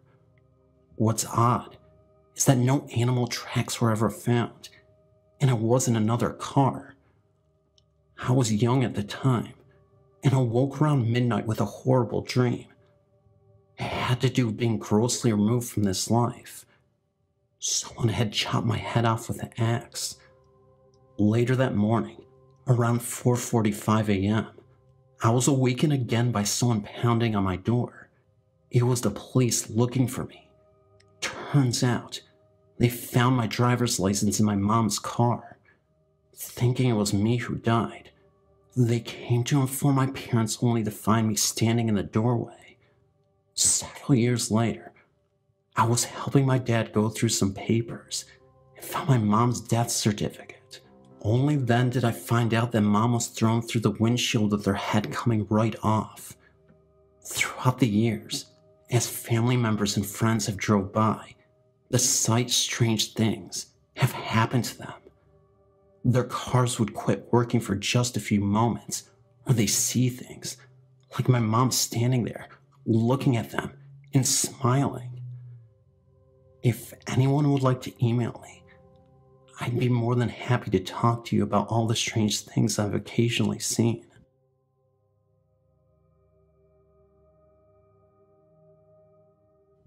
My name is Catherine.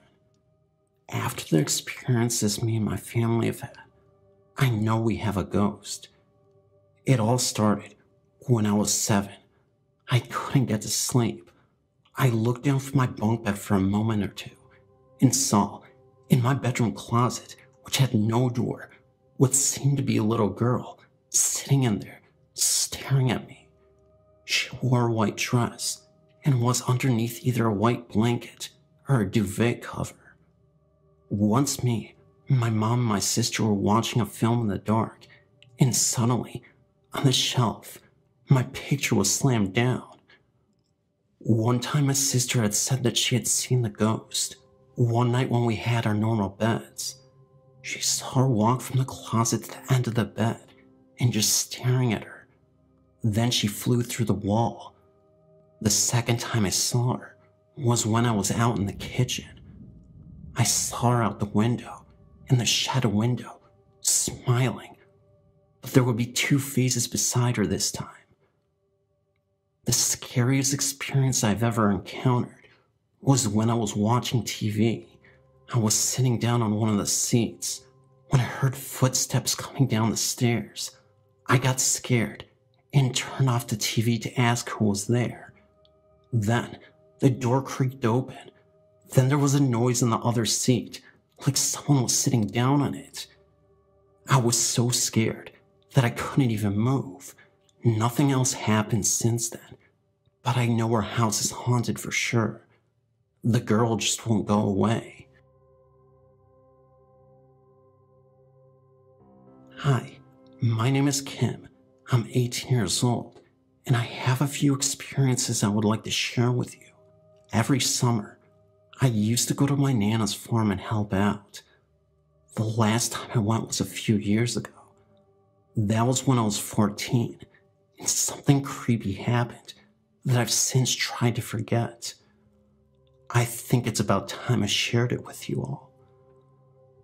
It was a boiling hot July afternoon, and I was helping to clean out one of the barns. My Nana went on and on for about an hour, complaining that it was too hot for her liking, but I decided to stay to try and finish. About 10 minutes after my Nana left, I began to hear tiny pitter-patter of the feet in the hayloft. Thinking that it was just mice or something, I got on with my work.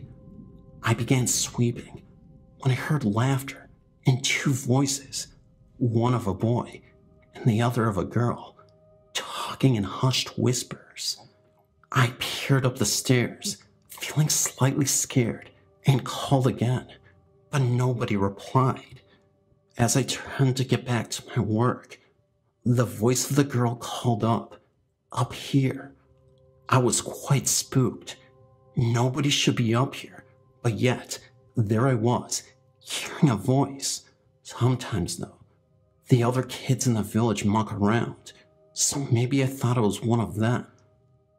"Hey, you're not allowed up there," I shouted as I walked up the stairs. As I got up to the hayloft, I looked up to see 2 black shadows with hooks through their necks, almost hanging for a split second. This faded quickly. I completely freaked out and ran screaming to my Nana's house. My Nana later told me that 2 little people had died in that barn when they were playing around. My mom came to pick me up the next day, and as we drove away, I looked back at the barn and saw 2 little faces staring right back at me from the hayloft window. Needless to say, I never went back.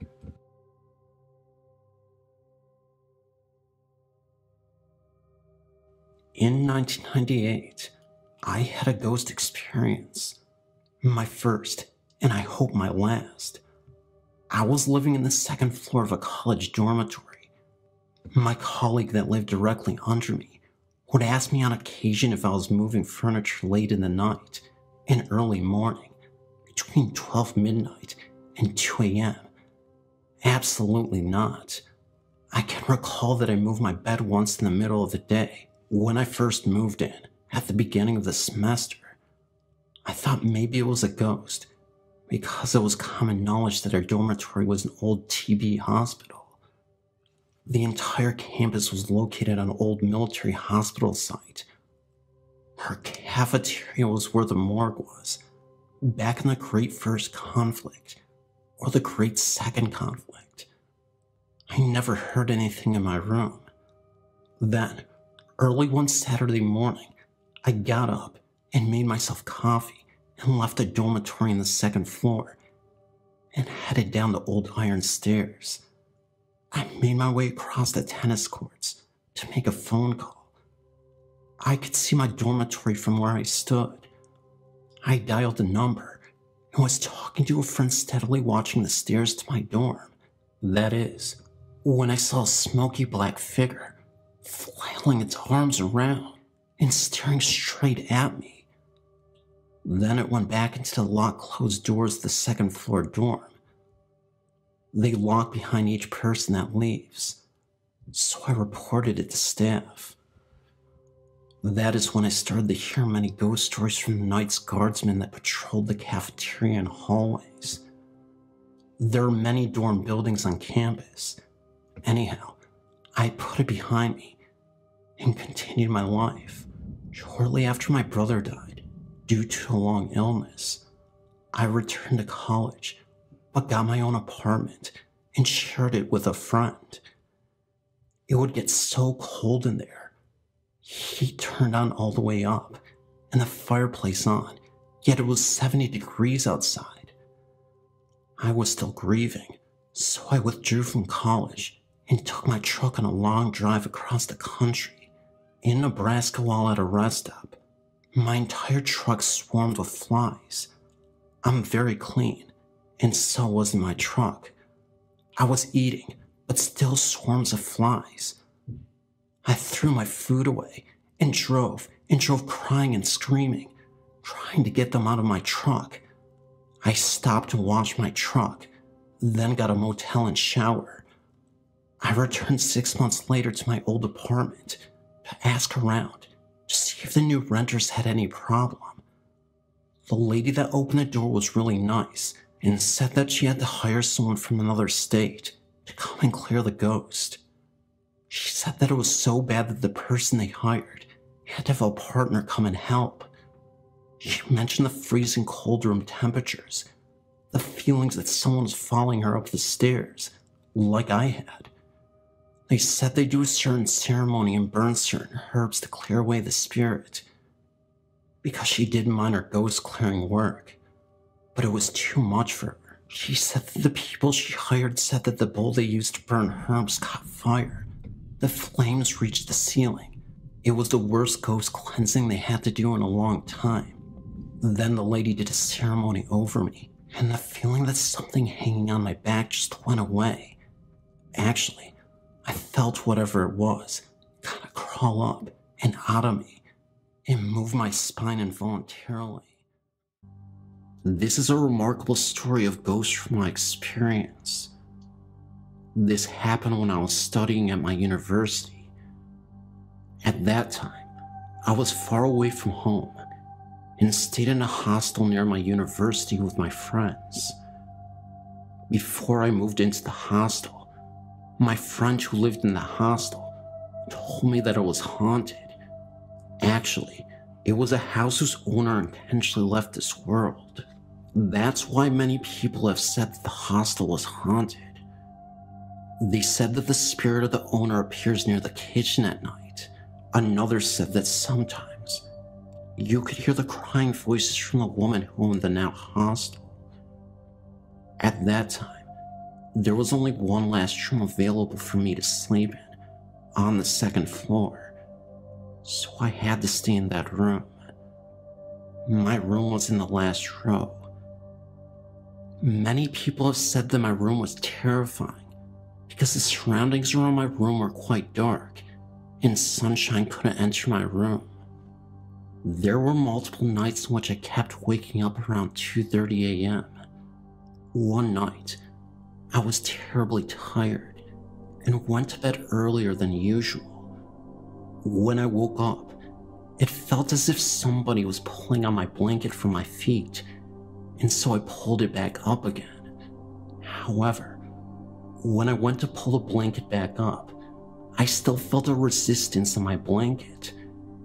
It definitely felt as if somebody was pulling it down again. I then felt annoyed and wanted to sleep. So I just said, "Stop it. Don't disturb me. I really want to sleep." Surprisingly, it actually stopped, and I was able to sleep the rest of the night. In fact, nobody ever pulled my blanket again. In the morning when I woke up, I remember what happened last night and I started shaking. After that experience, it was pretty obvious why I always felt on edge whenever I slept in that room. Ghosts are pretty freaky.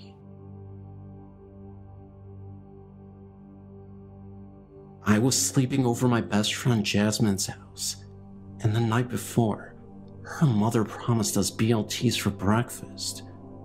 So that night, after setting me up in an air mattress for the room, we had gone to bed.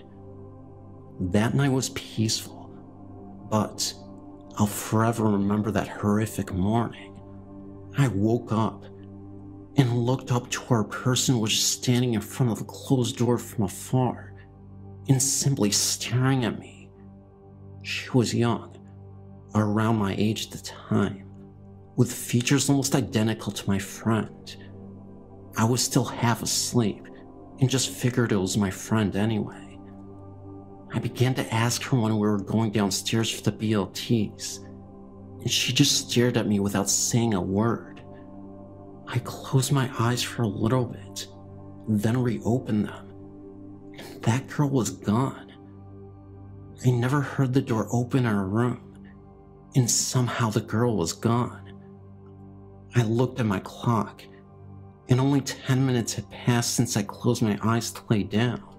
I had screamed loud and ran down the stairs to find Jasmine and her mother sitting in the kitchen. They looked very concerned and asked me why I screamed. I told them that just 10 minutes ago, I saw Jasmine, but she didn't say a word. Her mother looked at me and told me that Jasmine was downstairs for over an hour and had never once went back upstairs in the time in which I saw this girl. It was then when I realized that it was a spirit. Ever since, I've only seen the girl twice. On my friend's birthday, I was downstairs getting cake for some of the other girls, and I saw her standing in the pantry watching me. And the other time, I was in the basement with Jasmine. We were getting some laundry done when we all saw the girl run across the basement living room to his storage room. I haven't been back since, but the last experience helped my friends not think I was crazy.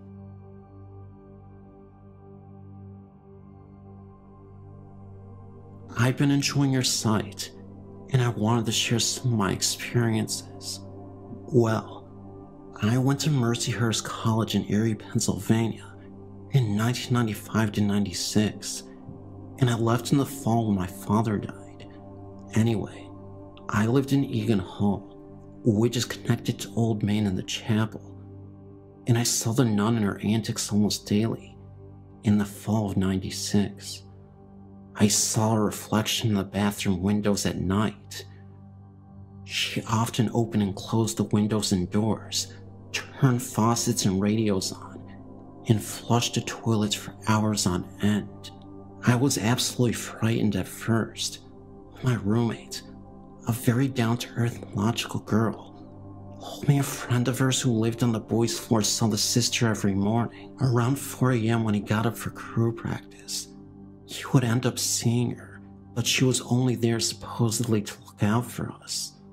It turns out that the heartbroken nun story is just a fun, creepy story. And the truth is that the nun died peacefully of old age and stuck around to keep an eye on all the students. I also used to see a blue orb floating from the chapel through Old Main when I was coming back from the computer lab late at night. Other students had seen the orb originate from a small statue in the chapel, and a figure had been seen in the organ loft as well. I have heard that the path between campus and the New Covenant is haunted, but I can't verify that. In Springboro, Pennsylvania, there is a large Victorian house which had been used as a stop in the Underground Railroad. There had been a tunnel between the basement and the barn, but the tunnel was filled in the late 70s to early 80s for safety reasons, and the barn was moved to Cunnaville at some point. There are cold spots throughout the house, and a feeling of being watched.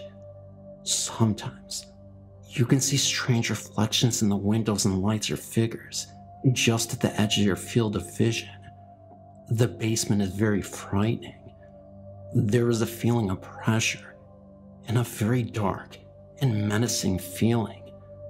I mean, I feel very threatened if I go down there, no matter the time of day. When I'm alone in the living room without the TV on, I can hear muffled voices from the basement. I have always felt very negatively in this house.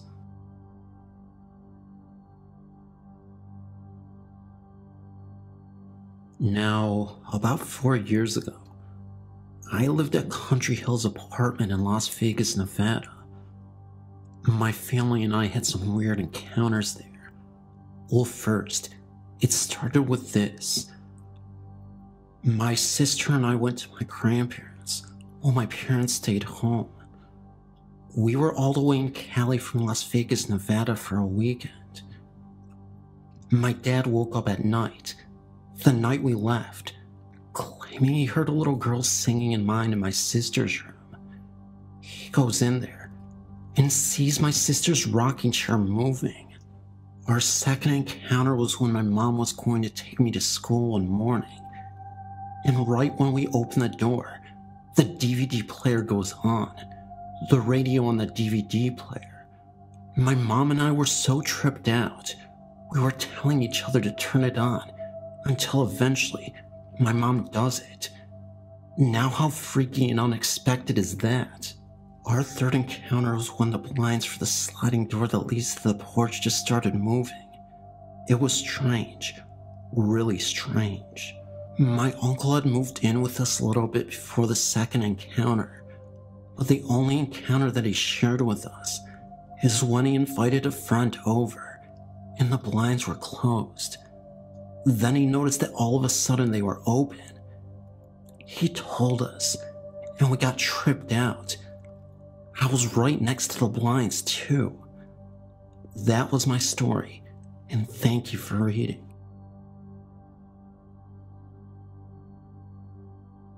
I work at a cemetery in California. I used to work the graveyard shift. As I was in the office doing paperwork, I suddenly heard a noise that startled me a bit. It almost sounded like faint singing from a distance. I got up, turned to face where I heard the mysterious singing. By the way, there are only 4 of us in the office. Everybody else was in the other room. And in that direction, I noticed a lady looking at me. She freaked me out so badly because she didn't even look real, translucent. All I could remember was that she had a smirk on her face and disappeared within seconds. It happened so fast, but I knew there was a lady there. She was just nowhere to be found. I walked around looking for this lady. I asked the other employees about it, and they all looked at me like I was crazy. So I forgot about it, went back, and finished my paperwork. Well, the next night, we got 4 bodies in. I started to do paperwork on this one lady. As I started typing in the information, I went to check the tab on her toe and took the sheet off to see her face. And it was the lady from the night before. It freaked me out. And after that experience, I never doubted ghosts again. I was at the job for only 1 week at the time. It's now been 10 years. I believe we walk and live with ghosts and spirits every day. They don't know they have passed on. I say that because I've experienced a few ghost sightings, and I heard things. It is so fascinating. In September of 2002, I was in Geneva, Switzerland on a business trip, and I was due to return home the day of my girlfriend's birthday. For her birthday, I purchased a violin, and I planned on giving it to her after she picked me up from the airport. The violin was at my house. The night before I was scheduled to return home, I called my girlfriend, but she was not home, so I left a message. After I hung up the phone rang back in my room in Switzerland. I picked the phone up, but I didn't hear anything. After saying hello a couple of times, I hung the phone up. Later that night, I again tried to call my girlfriend, and this time, she was home. As we spoke, she told me that she received both my messages. Having only called once before, I was very perplexed. I asked her what was said on the messages, and she described the first message that left to a T, but she thought that I was teasing her with the second message, since she thought that I might be giving her a violin for her birthday. After some prompting, she told me that she heard scratchy violin music, like a beginner tuning their instrument, followed by me saying hello, hello. I thought she was joking, but when I could tell that she was serious, I asked her if it sounded like the music, static, or some other background noise. She had the voice messages still on her answering machine, and she played both messages back to me. On the first message, I could clearly hear my voice saying that I just called to say hi, and that I would see her tomorrow. The second message starts with about 4 seconds of clear but scratchy violin music, and then I could very clearly hear my voice saying hello, hello.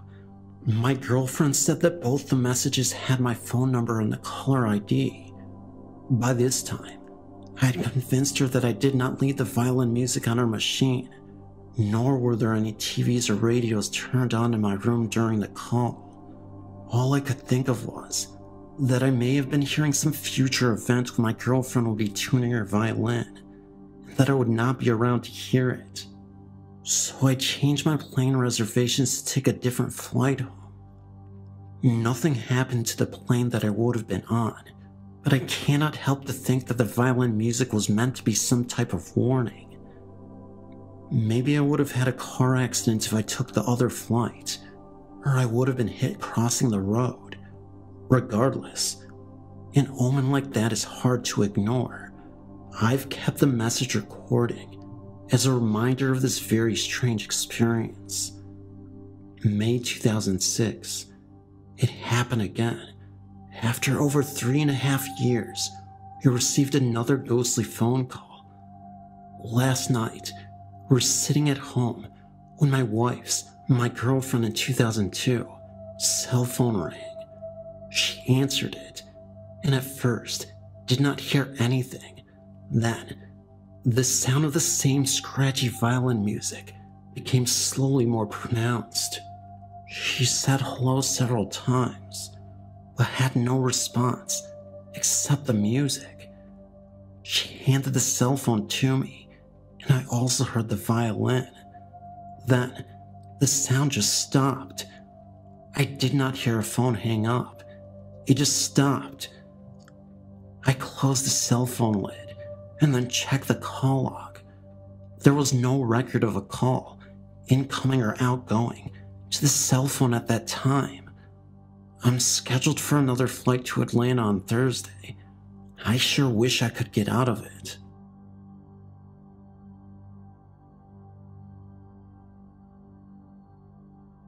In the Chinese calendar, people believe that the month of July is the time where all the ghosts come to Earth from hell. We call it the Ghost Festival. This is why Chinese people are very used to buying incenses in order to pray for these ghosts.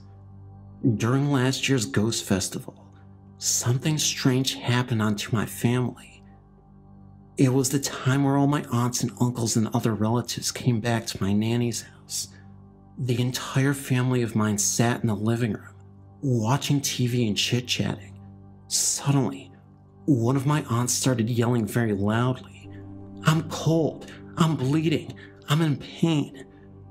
She then ran upstairs and started throwing everything she saw. She acted insane, and her face turned pale. Every one of us in the family was shocked by her actions. We were panicked and did not have any idea of what had happened. My nanny was the only person who remained calm. Immediately she called the ritual witch, whom we called her as Boombo, to the house. As soon as the Boombo arrived, my aunt ran to her and wanted to choke her to death. She yelled, "I'm dead, and now it's your turn." Two of my cousins immediately captured her and pulled her away from the Boombo. The witch then murmured as if to cast spells on my aunt. About half an hour later, my aunt was awake. She said she felt exhausted and asked everyone what had just happened now. At the moment we told her the truth, my aunt was frightened and couldn't believe that. The witch told us that she was possessed by a ghost who was killed in an accident years ago.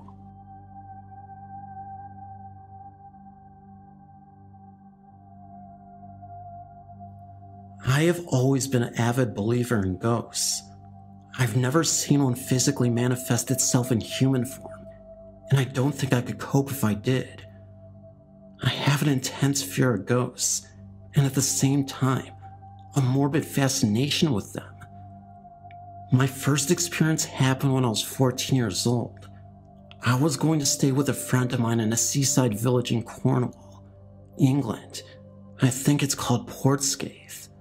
My dad had a friend who drove me down to the meeting point where my friend, whose family were already staying there, would pick me up.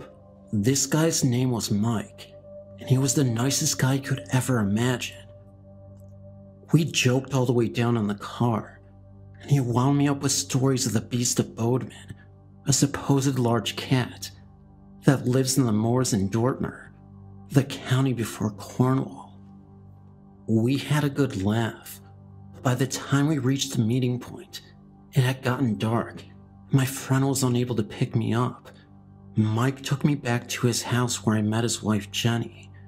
Jenny was as nice as Mike, but she was a little kooky, looking at things that weren't there and drawing really childlike pictures with crayons. I didn't really think much of it because I was tired from the journey.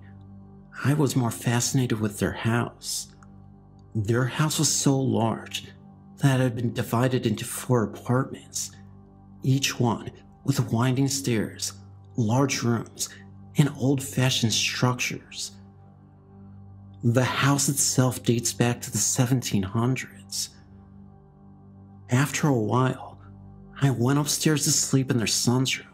He was away at the time and set about rifling through his music collection to pass the time.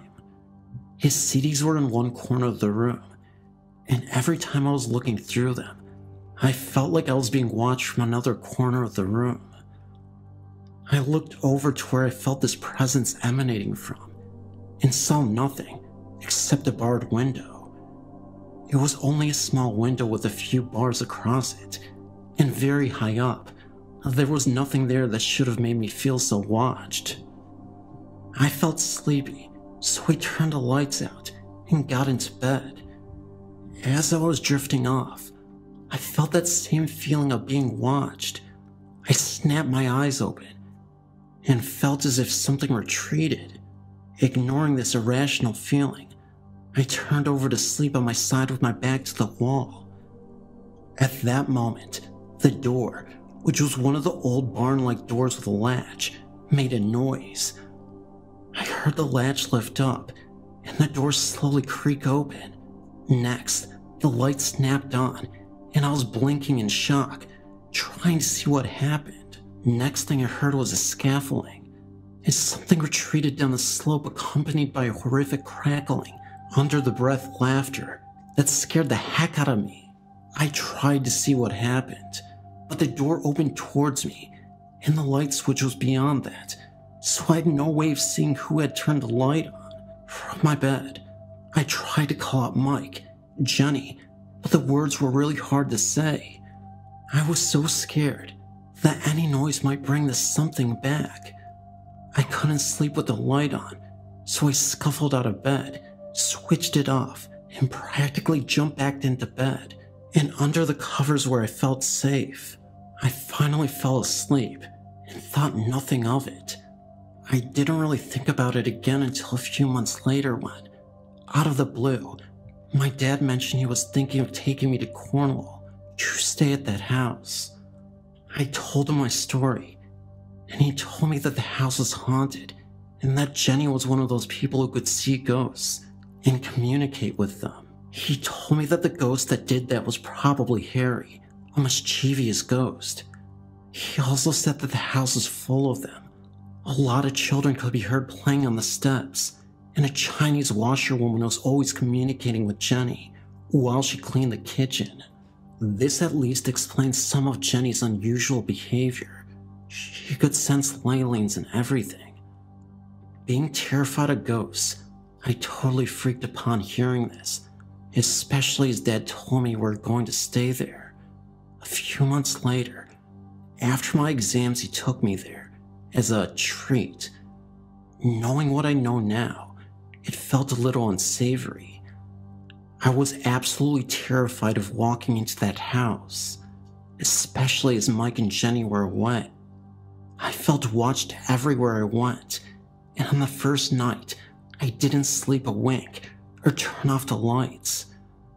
The rest of the holiday, I actually spent sleeping in the same bed as my dad. A little unorthodox for a girl of 15, but it was a choice between my dad and the ghost, and I'd choose my dad any day. The last thing that happened which really scared me was that Jenny popped back for a short while and was cleaning the kitchen. As she did, I repeatedly saw her brush off something that wasn't there and say, with a giggle, "Get off," in the calm and patient way a mother does to a child that's pestering her for cookies. The next thing I saw was an invisible force actually pinch her clothing and pull it from her. I actually saw the shirt she was wearing become pinched and pulled away by nothing. She looked at me and said, "Oh, don't worry, that's just Hong Lee, the washerwoman. She thinks I'm not doing a good job of these surfaces." We didn't stay much longer.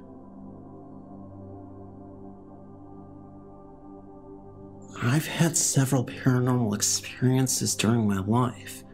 Hearing my mother's voice after she had died, and feeling my mother-in-law's presence after she had also died. But in February 2002, an angel guided me from certain death.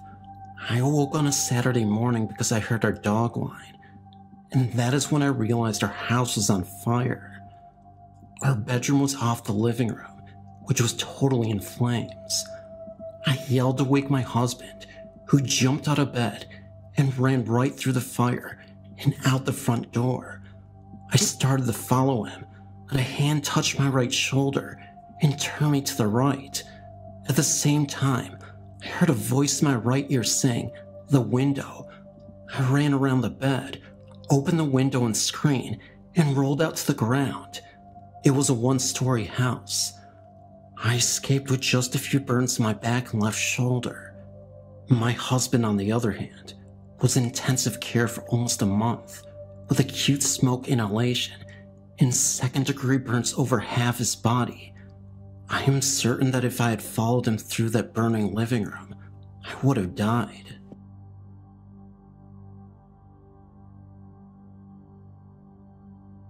When I was in grade 3 of primary school, about 10 years old, I lived with my grandparents. Before, my great-grandmother also lived with us, but she had also passed away for approximately 5 years. I remember that night, it was Chinese New Year Eve. My family members all came back to my grandparents' house. After dinner, nearly 8 o'clock, my parents and other uncles and aunts went to play Mahjong game. When I was watching TV with my cousins, I felt thirsty, so I went to the kitchen to find some water. But something happened that I couldn't believe what I saw. It was a lady in the kitchen, a transparent figure. She was standing in front of the stove. However, the lady did not have any legs. She was just hovering above the kitchen. I was so scared to death that I ran out of the kitchen as fast as I could and ran into my uncle's and aunt's arms.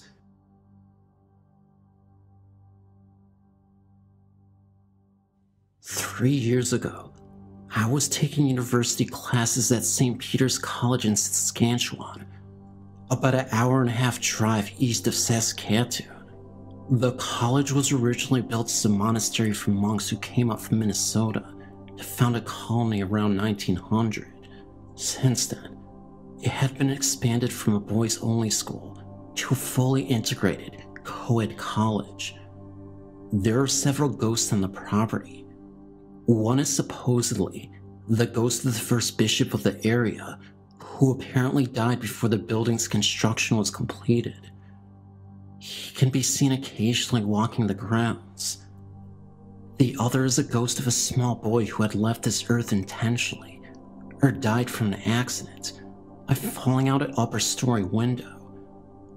The year before I came to the college, the 4th floor was used for the drama and art classes, and also had a small room where the staff could go for coffee breaks.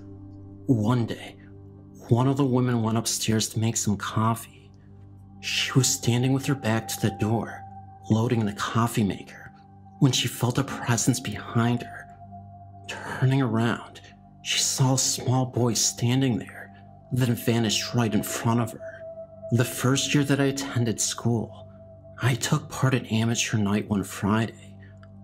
I was invited back to the girls' residence by some friends for tea. The place had originally been a housing for a small group of nuns that had lived at the colony and was only a few feet from the main buildings. It was after midnight when I finally said goodnight and headed out. I had taken no more than 3 steps when I had the most unshakable feeling that something didn't want me on the grounds. There was this sensation that I was being chased, that I just couldn't stand, and I ran to my car. The feeling didn't stop until I crossed the railroad tracks, which, I found out later, was the marker of the boundaries of the college grounds. I told some friends about this, and we all agreed that we should stay some time after midnight and try to see some ghosts. Well, we tried, but that is as far as it went. None of us had the nerve to stay past midnight. Strange feelings and weird noises always promoted us to leave just before the midnight hour. This is a very personal story to my family, but I think your readers might find it as fascinating as I do. My mother grew up in an infamous mental institution in Massachusetts, now closed, and I won't name the facility for privacy's sake.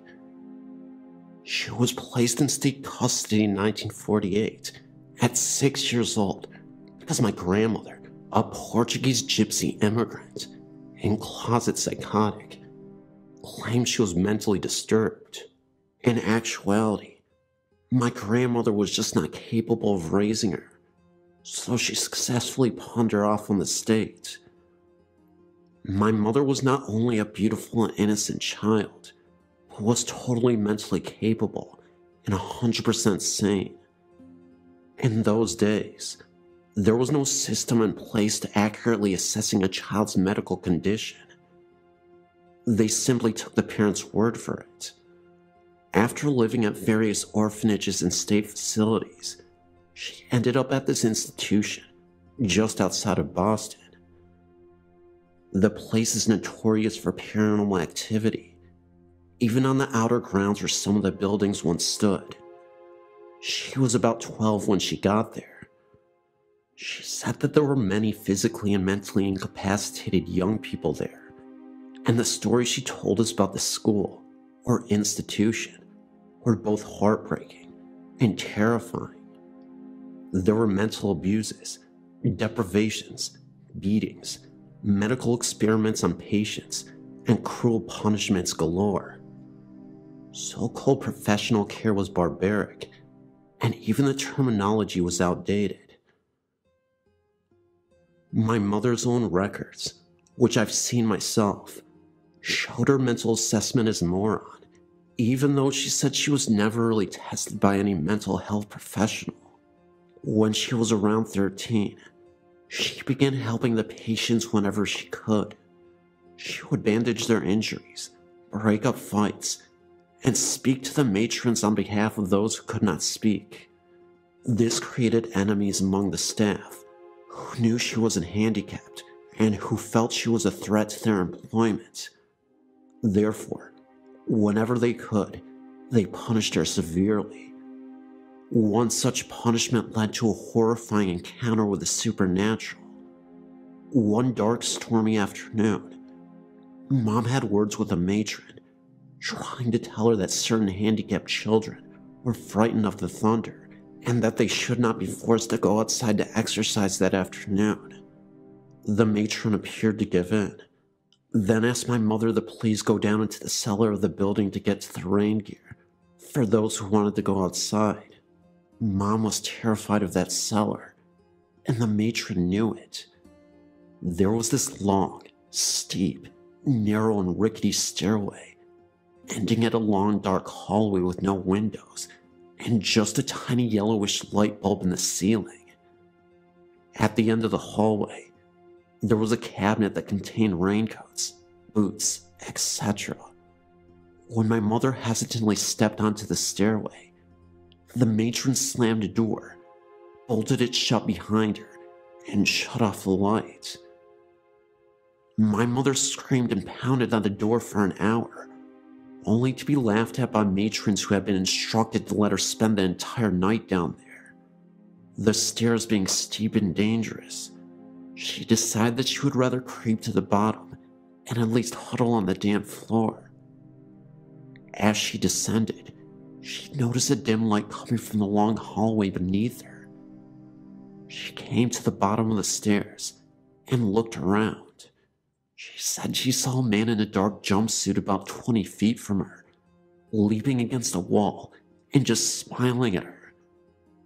She thought he must have been a custodian, so she walked towards him, asking him to please let her out. But as she approached him, he kept getting further away. She realized he was not a sullen being, and that the dim light seemed to be coming from his outline.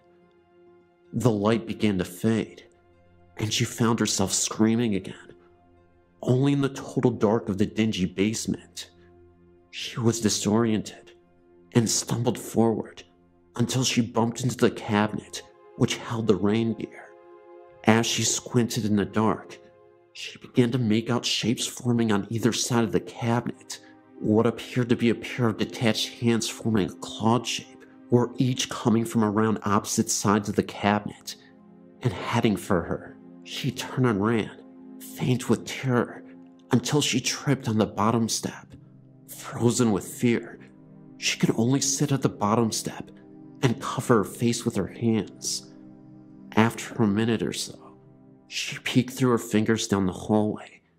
The strange dim light was back. She chanced to look down, and what she saw filled her with horror. One of the smoky floating hands were reaching for her skirt, as if to pull at it. She again screamed and ran back up the stairs, tripping and falling several times in the dark, convinced she was being chased. The air was cold, and she heard a strange rustling sound behind her as she frequently climbed. When she reached the top of the stairs, she pounded furiously on the door and found that it had been unlocked. She never found out who unlocked it, but she didn't care either. She ran all the way to her room and hid on her bed. She never told the school staff what had happened, fearing reprisals, and she never set foot in that cellar again, despite the punishment of defiance. She's fine today, despite her horrific youth. There were many other strange things happening during her stay, but I'm considering a book about them, and I wanted to reap the benefits of the sales if it happens. I'll save the creepiest stuff for that.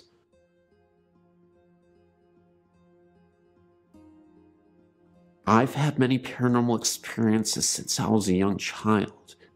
At the age of 4, my mother and grandmother would visit the graves of my father and grandfather, staying all day. I would play with the little girl there, while my grandmother and mother sat and talked. They believed I had an imaginary playmate. Both are now dead themselves. I decided to check the records of the cemetery, and had little trouble since it is a small place. I found one girl that could have been the one that I played with. Her name was Mary Jane Walker, and she died in 1866, at the age of 9 years of age. My husband and I decided to see if we could find the girl's grave. I told him to check the back of the cemetery because that was where we played. He found the grave. I asked Mary Jane if I could take her picture. I took 3 of the grave, and one of my husband, sitting on a tree stump not far away. I had the pictures developed. All the pictures were normal, except for the one of my husband where there appears to be a vortex in it. I've looked for all the usual problems, but can find no rational explanation for this. I now feel that I have proof of my friend's existence. My husband and I rented a home in southwest Detroit in the 1980s that was very haunted. The first thing that happened was when I was waiting for the gas company to come turn the gas on. I felt as though there was someone watching me, and I smelled pipe tobacco. I figured, okay, I'm alone in a strange place. I also thought that maybe the people who lived in the front part of the house used pipe tobacco. I found out later that these people were from India and were visiting that country. They moved out within a week of returning to the US. All the problems in the house seemed to originate in the attic. There was a log cabin built up there for children to play in. It was complete with glass in the windows and a drawstring latch for the door. I was only in there once, but the feeling of uneasiness I felt was real. We never allowed our children to play in it.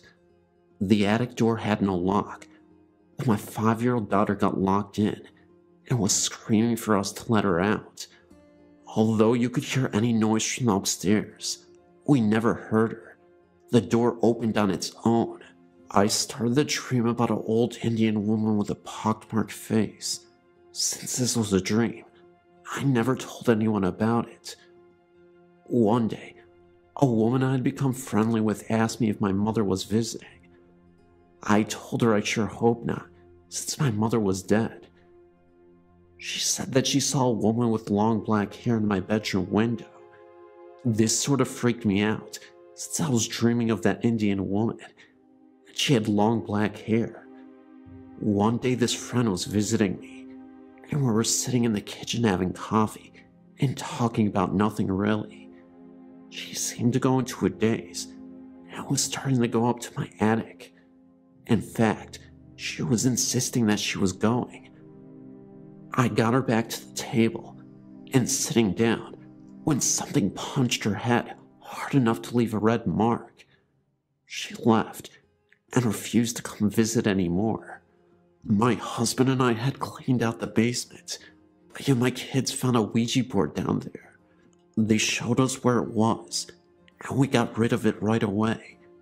We don't mess with that thing. Things seemed to quiet down for a couple of weeks when the apartment in front of us was rented to a young couple. They started to have problems right away. The keys hanging on the wall would begin to sway. The rocker in the front room would start rocking by itself. At first, things only happened at night, but people decided to contact this thing, and things got bad from then. She would get phone calls, and when she answered, no one would be on the line, except one time. She told me a voice told her to get out. We are Christians, and decided enough was enough. We had to have help.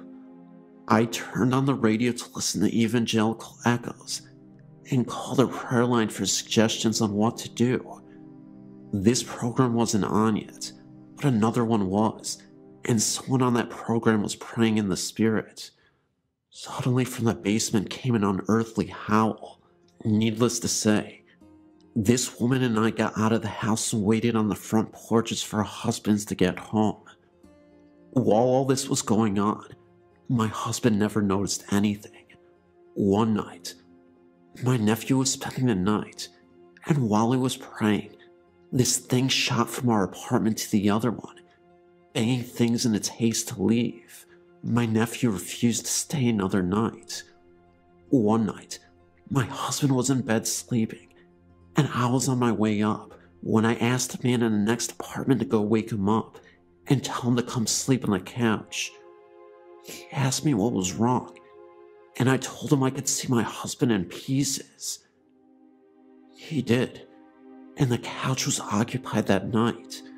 The only thing my husband noticed was that one night we were watching TV, and it sounded like a dresser was being dragged down the stairs. He heard that. We moved from there, and the next place was no better. Whatever was there caused arguments. My nephew and his then girlfriend were constantly fighting, and it got so bad that my husband and I started fighting as well.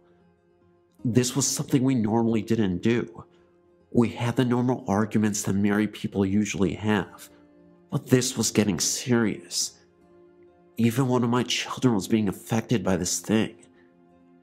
It was appearing to her as a little girl talking to her. At first it was nice to her, but as time went on, it was starting to get mean. We had bought this one house, and it might sound silly, but the best thing that ever happened was that an arsonist burned us out, and we had to move. We have had no problems since. I don't believe this was a ghost, but rather a demon. And why it hasn't followed us, I have no idea, but I thank God that it hasn't. I have more stories, but I've taken up enough time as it is. I'm glad that I can finally tell this story without fear of people ridiculing me.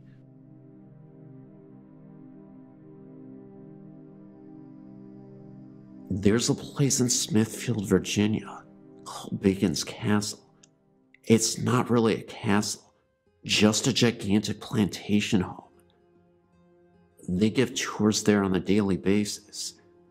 It was in the summer of 2003 that I went with a summer creative writing group to tour this magnificent home and plantation. As we toured the home, the tour guide told us all of the kinds of stories of happenings and how the house was shifted from family to family. When we went up the stairs, we were greeted by a sudden draft. As my friends and I sauntered through the home, it didn't get warmer. In fact, it got colder. The best part was when we reached the room where the woman and her husband would have stayed. There was also a small cradle in the center of the room. The tour guide spoke of a woman during the Civil War who stayed in the room for months after her baby was born because something went wrong with the birth, and the child was terribly sick. When the child died, the woman wouldn't leave the cradle. She remained there, convinced she had to rock her to sleep. She wouldn't eat or sleep, and eventually, she too died. As I stared into the room, I didn't notice anything. My friend Crystal had asked me if I felt a breeze.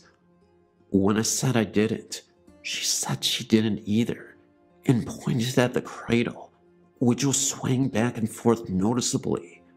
I didn't really think much of it, and after everyone left, I took a picture and then followed my friends up the stairs to the attic.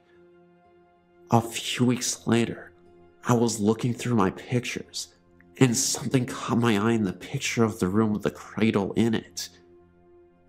Sitting in front of the cradle was a woman dressed in Victorian-style dress. She was transparent, and a wispy hand had gripped the cradle. I looked even closer, and it looked as though she was smiling.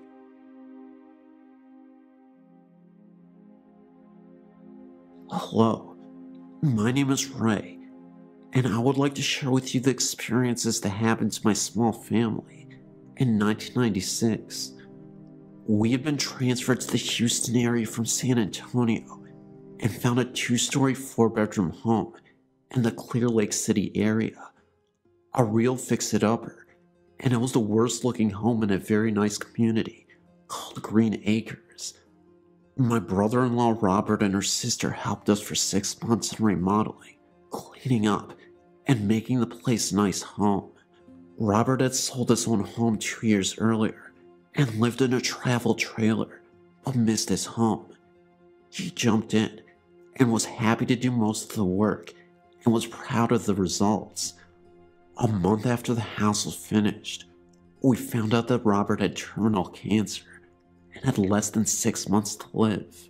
The trailer was small, and so my wife and I decided to bring Robert into our home for his final days. We put him downstairs in the formal living room, and with the help of hospice, we knew we could help Robert with a peaceful and quiet death. This was not the case. Robert fought hard for his life and was terrified of death because he had fought in Vietnam and had killed many. He didn't know what was waiting for him on the other side. The end came with Robert fighting to get out of bed. The look on his face was one of horror. As per his request, he was left in his room for 6 hours after his death, and then the funeral home was called and Robert left. Or did he? The week after the funeral, things started not being right. Odd bumps and sounds from downstairs. Late at night, our dog would not go downstairs after dark, and furniture being moved. One morning, the living room sofa was standing on end with all the cushions still in place. Dining room chairs would be taken and lined along the living room wall, and mirrors would vibrate. We called the hospice minister to the house, and he blessed every room, but Robert still didn't leave. We did. The house stood vacant for a while, and new people moved in, but their stay was short. Neighbors say 2 families came and left. It has been 8 years now, and just a while back I was in the area and went by the home. It sits vacant again with a sale sign in the front yard, standing in front of the window of the room in which Robert died. As I stood there, remembering our last few months at home, a chill ran down my back, and I quickly got into my car to drive away.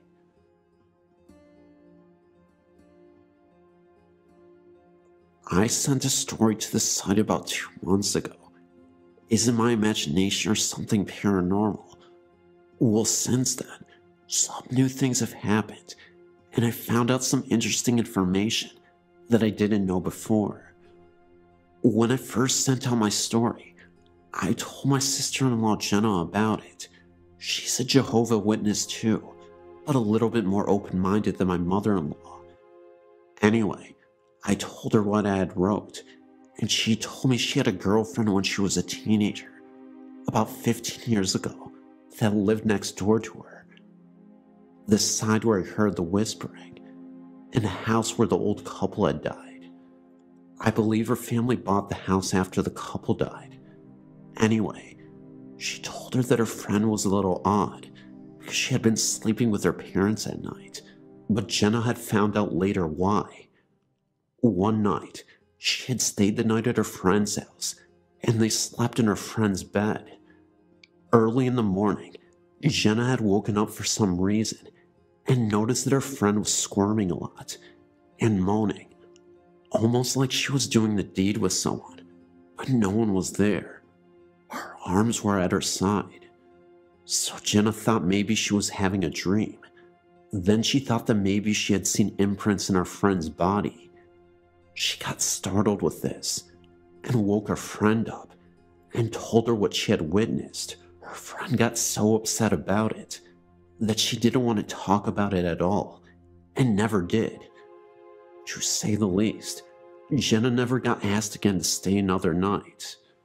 Then there is the other story that my mother-in-law told me recently about my other sister-in-law's house, Linda, which is ironically across the street from my mother-in-law's, in the other house. About a shadow that lingers in her hallway, shaped like a person.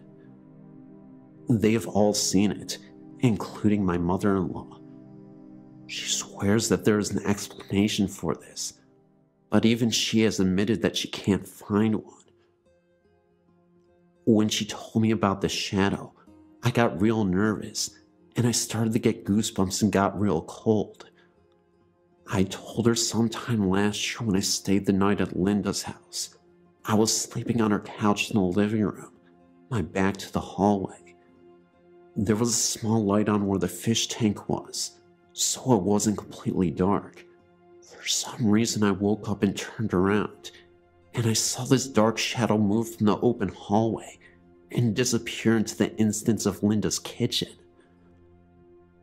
I was startled at first, but then got up to investigate things, to see maybe it was the shadow of the fish tank, but there was no way it could have been with the position where the tank was. So I went back to sleeping, thinking it was just my imagination, and I never told anyone of that incident. That was until my mother-in-law said something. She told me not to say anything about it to Linda because she gets freaked out about it, and she said she'll still be looking for a logical explanation for it. Good luck on finding one in all three houses, I was thinking to myself. But one last thing. Back at my mother-in-law's house, a couple of weeks ago my niece Christine was staying the night, and my niece told me that when she got to the bathroom in the middle of the night, she came out running, screaming, and petrified out of the hallway. She told my niece, crying hysterically, that when she turned the corner to go into the hallway, that she saw a shadow figure walking towards her. My niece went to look, and nothing was there, and my 2-year-old daughter will not go near that hallway at all. One time I went to carry her down there to show her nothing was down there at all, and she started crying real hard, and grabbing my neck, and wouldn't let go, shaking badly. So whatever is in my mother-in-law's house is probably the same thing that are in the other 2 homes. Makes me wonder if it goes on in the other neighbors' houses.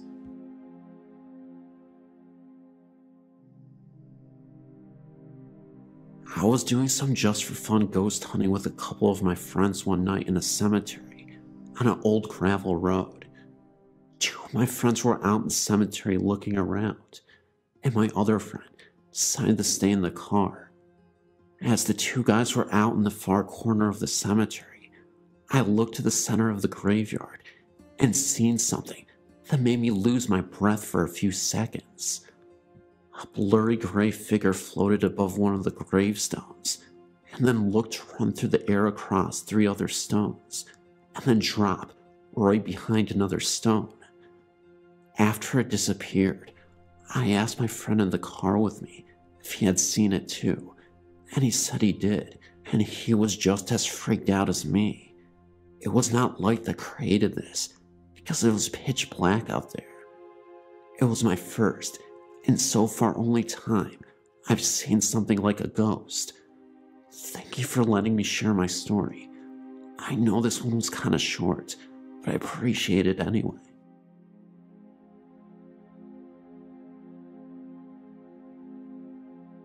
Hi, my name is Louise, and I live in Oxfordshire, England. The story I'm about to tell you happened only a few weeks ago and scared me and my friend to death. It was about 9:30 on a Sunday night, and I was bored, so I decided to call my friend Heather. We were talking about the usual when all of a sudden, You could hear someone on the line breathing. Heather and I both said at the same time, "Do you hear that?" As we listened, it got louder until there was complete silence. At first we thought maybe one of our brothers or sisters were messing about and picked up the phone on the other end. We both checked our houses and no one was in there. My parents had gone out for a meal and my brother and sister were out, and Heather didn't have any siblings, and there's only one phone in her house. Anyways, we forgot about it, and after about 10 minutes of talking, we heard it again, and this time, the voice said, "Help, I'm close." We both really freaked out, and said what the voice repeated it again, and then went. I told Heather that I would phone her later, and about an hour later, I phoned back, and we didn't hear anything for a while until the shriek came from the phone, from what sounded like a girl. We got so scared, and as soon as our parents got home, I told them what happened, and they said maybe our phone lines got crossed with someone else's. We still don't know who was on the line to this day. I know this wasn't very scary, but thanks for reading.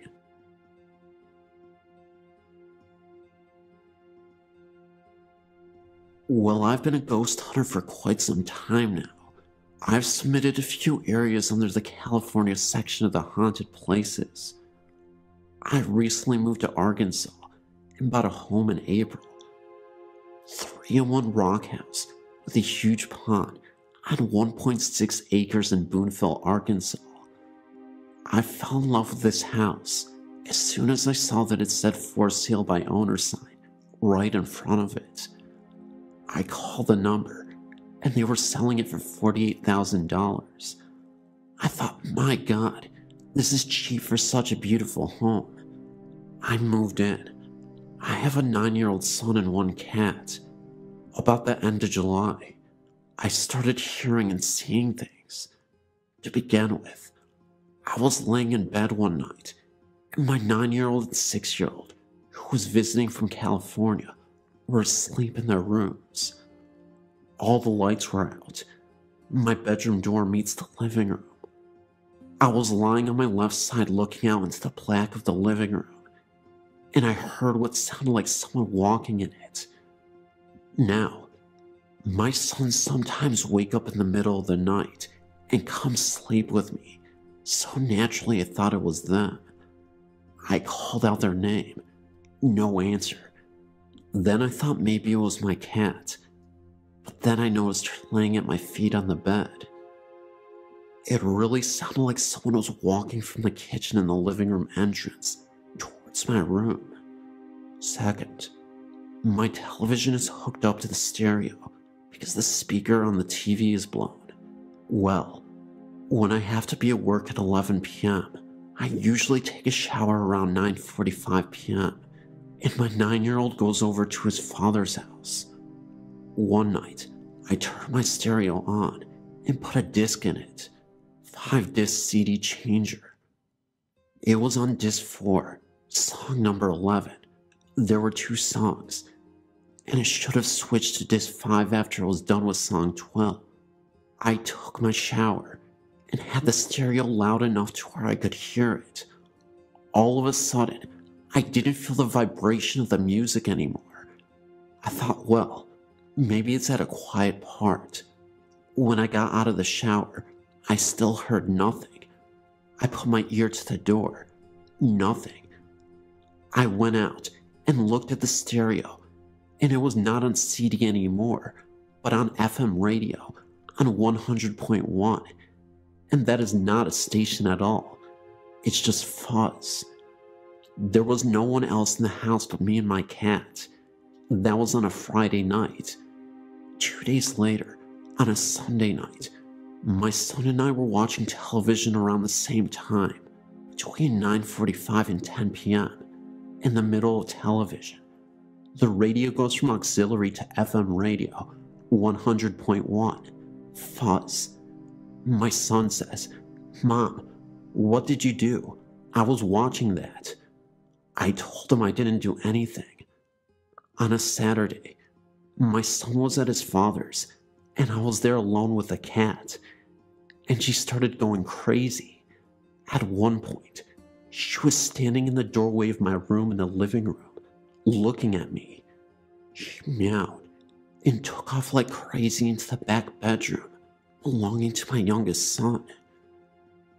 She came racing back into the living room. Just then I heard a loud boom coming from the room, like something fell. It shook the entire house. My stomach had butterflies in it then, and I got up to go see. My son one tall dresser with small bionicle toys on it, but they were still all on there. There wasn't anything else that could fall from any place. I've always heard pipes rattling under the house since I moved in. Out of the corner of my eye, I always see things dart quickly about. I haven't seen it fall on, but I know it moves quick. I haven't took pictures of my home yet, or of it for that matter. Also, I have a 2-car garage. Sometimes when me and my son pull up from school, both garage doors are closed. In the morning, sometimes the right one is open.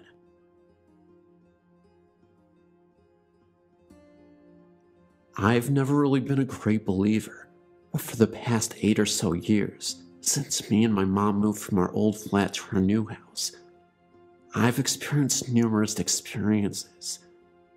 The first one I was about 6. My bedroom is the box room, and so it's small. My bed touches each side of the room with a door to the left. I was laying in bed waiting for my grandma, who was babysitting, to bring me water. I looked up at the wall and saw a strange shadow. It was like a side profile of someone's head. I could see the nose, mouth, and hair clearly. It could have been my own shadow, since the only light came from the ceiling, and I was lying down in bed. I watched it for a few seconds, then it seemed to fade before my eyes. I thought it was just because I was tired, and so I ignored it. I had no further experiences until 7 years later, in 2003. I was laying in bed once again, the light off about 12 o'clock at night. I was really tired and was trying to fall asleep. My bedroom had been rearranged so that the door was opposite my bed, and one side of my bed was pushed against the wall. I had my back to the wall and was staring into the darkness when I felt a cold breeze on the back of my neck. Thinking it was just a drought, I rolled over the face of the wall. On the wall, probably 3 inches from my face, was another face. I could tell it was a man, and he had a black hood up. All I could see of his face was a pair of cold eyes, and what I can only describe as green paint, a face paint on his cheek. I closed my eyes for a few seconds, thinking I was just seeing things, and when I opened them again, the face was still there. I don't know how long I stared at it, but in the end, I fell asleep, and in the morning, could find no trace of what was there the night before. These sightings carried on for weeks, always appearing on the wall at night. I didn't tell my mom about the face, but asked if I could move my bed back to the original place. We moved it, and I slept peacefully that night. The following night I went to bed about 2 o'clock, since I'd been up watching a movie on television. I got in bed as usual, and rolled over to face the radiator, like I'd done for years, but the face was there again. This time, however, it was more vivid and real. It seemed to be sneering in the dark, and more threatening than before. I rolled over so my back was to the wall, but I could feel the cold breeze that I had felt the last few weeks whenever the face appeared.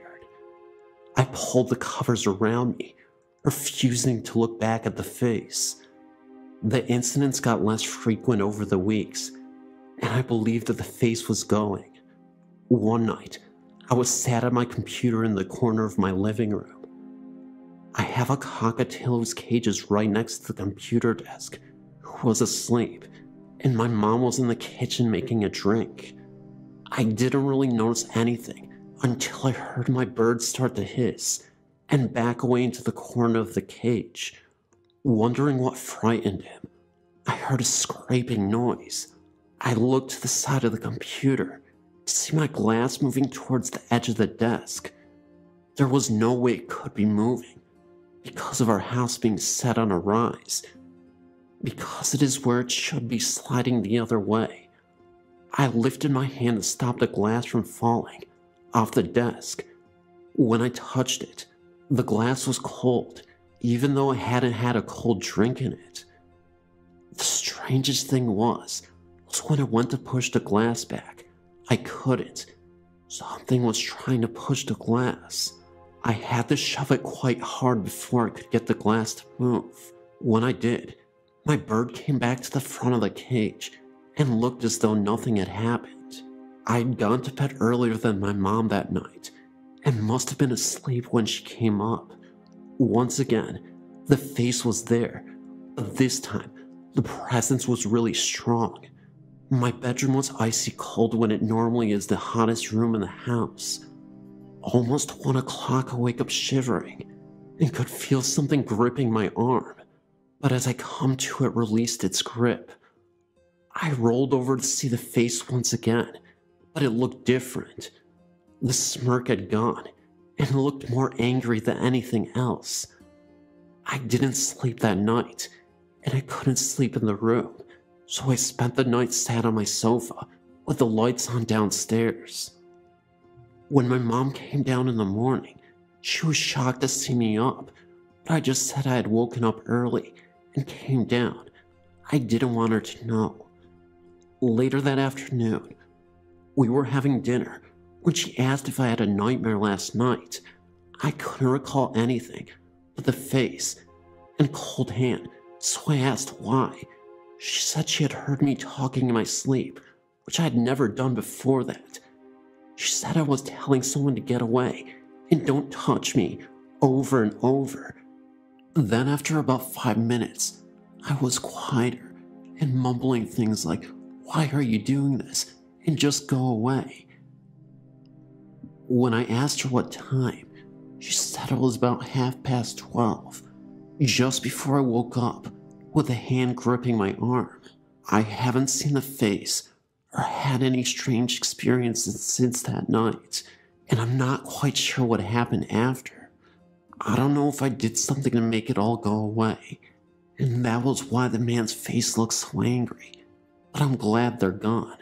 I still expect to see the face every night, but so far I haven't.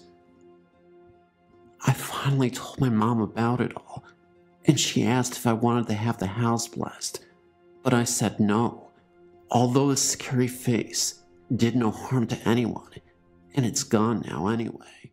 About 2 years ago, my family had our first experience with our ghost when one night, my older brother got up to go to the bathroom. While he was there, he heard a screeching noise from behind the shower curtain. It got louder and faster as it continued, and he ran out of the bathroom and into my room with his trousers around his ankles. He called for me to come into the bathroom. Drowsily, I got up and we started down the hallway. We never did enter the bathroom because we were both much too freaked out when a shampoo bottle came hurtling out of the bathroom door, hitting the wall opposite it and rolling down the hallway. I slept in his room that night. After that, we had many encounters with the ghost that we began to call Christine, after the famous Stephen King novel. Though I personally never witnessed her, both of my parents and my friend did. My mom was the first. One night, my friend Midge and I were asleep on the living room floor when the alarm on Midge's cell phone went off at about 3 a.m. It didn't wake up Midge or I, but my mom got up and came out into the living room to turn it off. She saw who she thought was me standing in the hallway on the other side of the room. She ignored me to retrieve the phone and silence it. That's when she noticed I was asleep on the floor beside Midge. Scared, she went back to bed. Later that night, Midge woke me up crying and insisted that I just shaken her awake, then ran into the kitchen. When she looked over, I was asleep next to her. Several weeks later, my dad was pulling into the driveway late one night and thought he saw me sitting on the couch, pulling back the blinds and staring out the window. As he pulled close to the house, I put the curtains back and got off the couch. But when he came into the house, he discovered that I wasn't even home. I was spending the night with a friend. In between these experiences, eerie things occurred around our house. The silverware dresser would fly open and slam shut. Doors would open, close, and lock by themselves. Lights would turn on and off. Then, a very strange event occurred when I made a collage on my wall of pictures of my friends. I had about 200 or so pictures completely covering one of my walls, which took me a very long time to do. I went to bed and awoke the next morning to find that every last picture containing Midge had been taken off the wall and was in a pile across the room with all the other pictures. And that is the end of my story.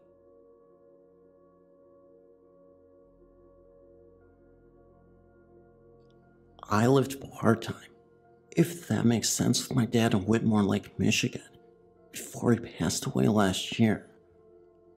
One night, it was about 2 a.m. My dad was out somewhere, and my brother and sister were asleep in the other room. I was sitting at the computer, talking to my friends. Out of the corner of my eye, I saw something peeking around the corner of the room I was in, right at me. Usually this happens a lot to me, and then when I look at it, it disappears. Frightened, I turned slowly to look at it, and it stayed there, just staring at me. I wanted to puke. It was extremely tall, maybe 7 or 8 feet tall. It had long bony fingers and long, sharp nails. It had long gray hair, and its face wasn't that of a person's, but looked decayed or like a monster. I got very scared, and after about 3 or 4 minutes, which it seemed longer, it slowly backed away from the wall. I told the person I was talking to on the computer what was happening, but for some reason, I was too scared to get up to call my dad.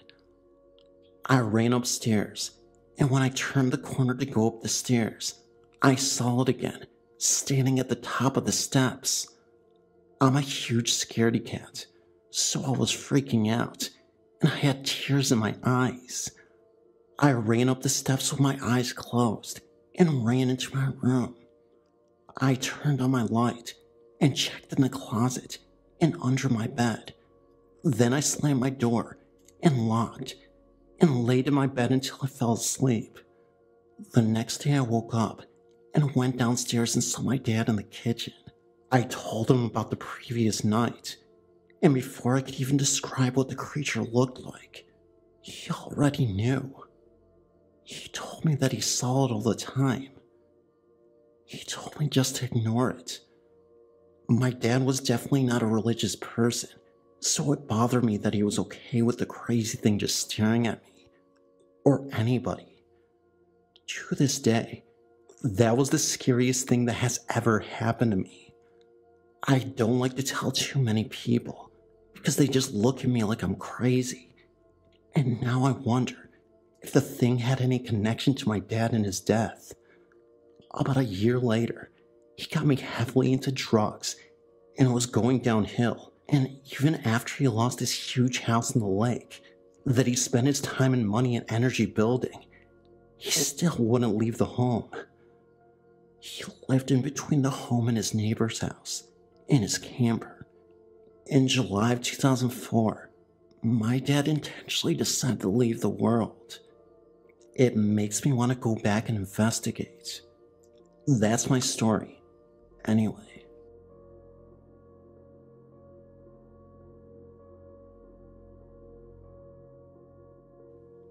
I grew up in an old house in the rural area of Sandy Lake in Stonesboro. It was built around 1847. On the bottom floor, the walls were 16-inch stone. The top floor was built during the time the brick builders traveled through Mercer Company. Our kitchen was on the top floor, and outside the door was this large lilac bush. We milked cows, but I didn't care for milk. But each night after dinner, I had to sit until I drank my milk, and my parents went into the living room. It was a nice night, because I remember the door was wide open, and I saw an old woman come up the walk. She had her hands wrapped in her apron. I turned my head to yell at my mom to tell her we were getting company, and when I turned back, the lady walked around the bush. When my mom got there, I told her about the lady, and she got very pale and called my dad. And I had to tell him the story. And being 6, I didn't understand their looks. Dad went on to prove to me that there was nothing there, but I saw her. As I grew, she stayed and often just stood there outside my closet door. Even as a teen, she caught me from falling out of bed one night. I never enjoyed her being there, but tolerated her presence. Dad later told me it was probably my grandmother, who lived down the road and passed before my birth, and she always folded her hands in her apron when not busy, as idle hands were the devil's plaything. The house is still there, and I wonder if Grandma's there too.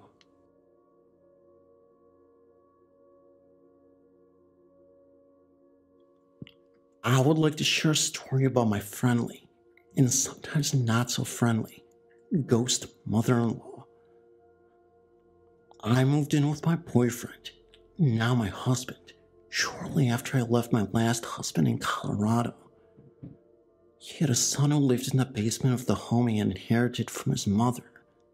My boyfriend lived upstairs, and he and his son had established a rather bachelor existence, coming and going with no notice, dishes everywhere, etc. My arrival was not met with joy and friendship from his son, because I brought structure and responsibility into the home, as well as rules. Family was very important to my then boyfriend. His son tried to emulate him as much as possible. My mother-in-law made herself known to me right away, that she did not like the disagreements and bad feelings in the home by removing items from the kitchen and around the home, some that have never resurfaced. I spent a great deal of time in the home alone, so I think I was aware of it the most. Plus, I was the only one who did dishes. Anyway, time went on, and things disappeared, only to reappear in the weirdest places. Wooden spoons, which were obviously favorites due to their worn condition, disappeared and reappeared and disappeared completely, never to return. My husband, who was one of the most difficult to convince of supernatural occurrences, when he saw his mother in a blinding white light standing in our hallway, he said I was sound asleep right next to him. She then faded to nothing. The last occurrence was when I was thinking really bad and evil thoughts about a coworker of mine while doing the dishes. The dishes were many and stacked all over the counter. I was concentrating on what I was doing in the sink, washing dishes, when all of a sudden a landslide occurred, sending several sharp knives flying, as well as a cobalt glass globe tea light holder my girlfriend had just given me, crashing to the floor. I was thrilled to see it hadn't been broken, except for one large piece that could have been glued back. As I was crouching, looking at the glass globe without picking it up, bad and evil thoughts all ran rushing through my mind. I watched the antique knife sharpening steel literally hopped off of its nail and crashed to the floor, flipping several of the items already on the floor, smashing hard into the cobalt tea light holder, crushing it to smithereens. Since the nail had a large head, and the circular hook on the end of the steel was somewhat ornate, you had to lift it off the nail, over the head to lift it off the nail. I never doubted again that thoughts are things, and my mother-in-law, who hadn't put an appearance in years, thought I should be aware of that, telling me to stop sending bad thoughts into the atmosphere. She always seems to appear during times of stress, not exactly a comforting spirit, but one telling you to buck up and get over it.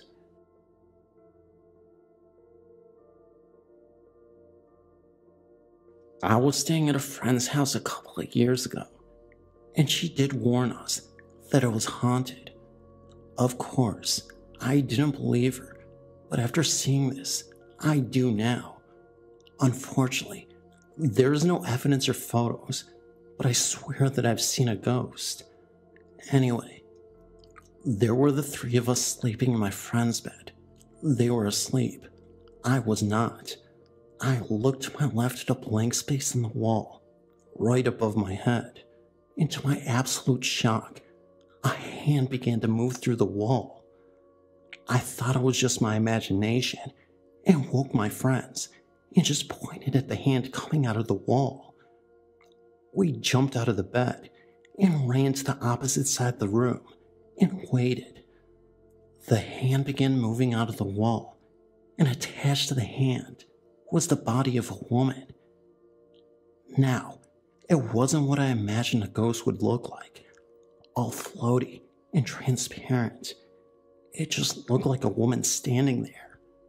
She was about 5'2", which was about my height, and she was dressed in black jeans and a button-up white shirt.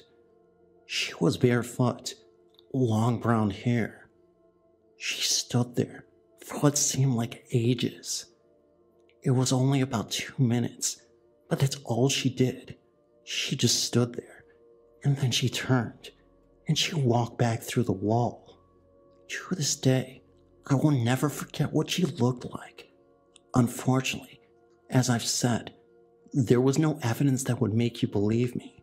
No one else does either, but I swear that I've seen a ghost.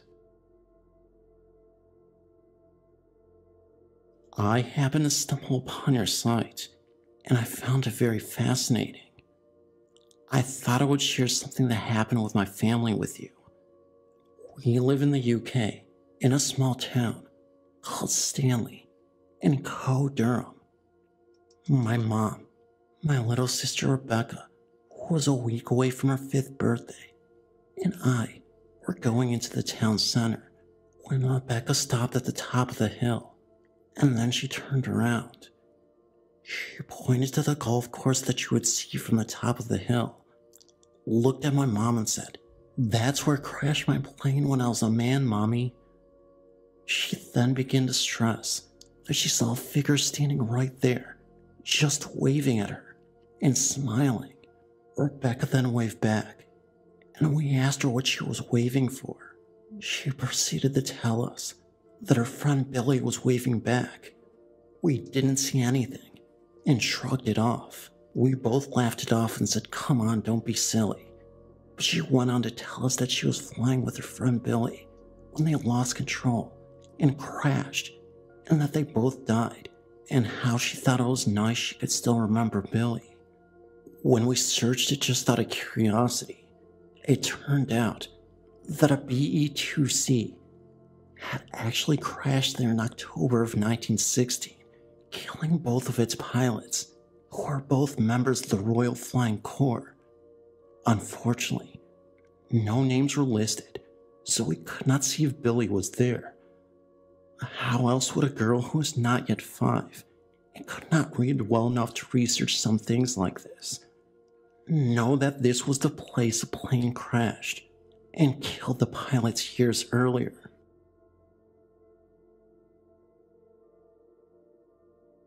I recently returned from a visit to my boyfriend in the beautiful state of Pennsylvania. On one of our day trips, he took me to Pithole, a large oil boomtown with a lifespan of 500 days.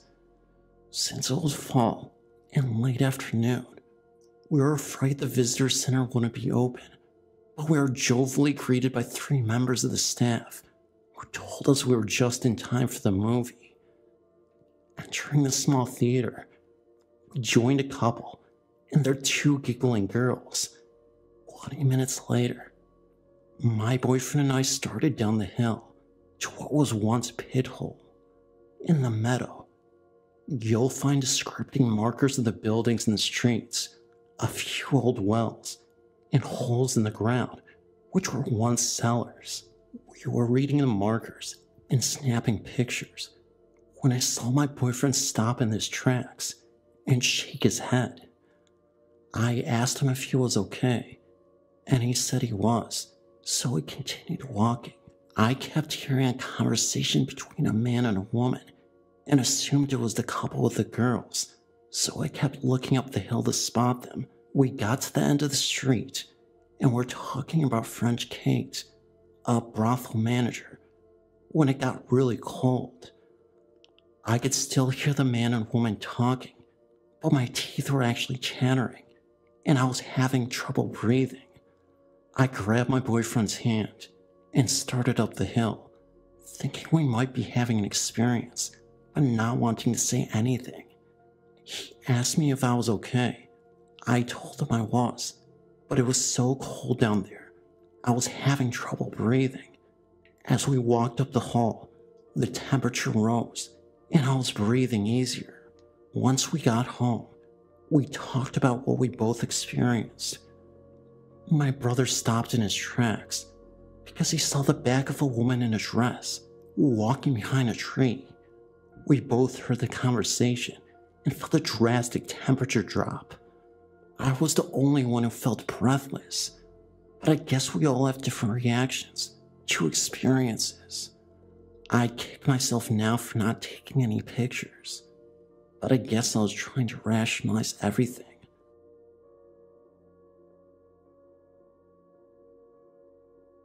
My name is Brittany, and I live in Greenfield, Massachusetts. I always thought I was crazy when I was little. Now I know I'm far from it. Okay, so I was about 5 or 6 at the time. I live in an old big whitish grayish house on woolly Greenfield. I had 2 imaginary friends when I lived there, Hada and Heidi, a little boy and an old lady. I used to always play with them, and my mom was a little confused at the time. Like, is it normal for a little girl to have an old lady as an imaginary friend? But they were my best friends. I used to go in my basement with them and see things, like a man in a suit, standing and reading a book. I would run upstairs and tell my mom, but she would never let me go look. So we moved about 5 years later into a house on Greenfield. This house was worse than the last one. I was about 11 or 12 when we moved, and I live in this house still. And I walked into my room 4 or 5 weeks after we moved in, and I saw 2 little girls. They were in pink and white frilly dresses, rolling a blue ball back and forth in the middle of my room. I screamed and ran out of my house. I called my mom at work and told her the story, and she said it's okay. They won't hurt you. I've seen them too.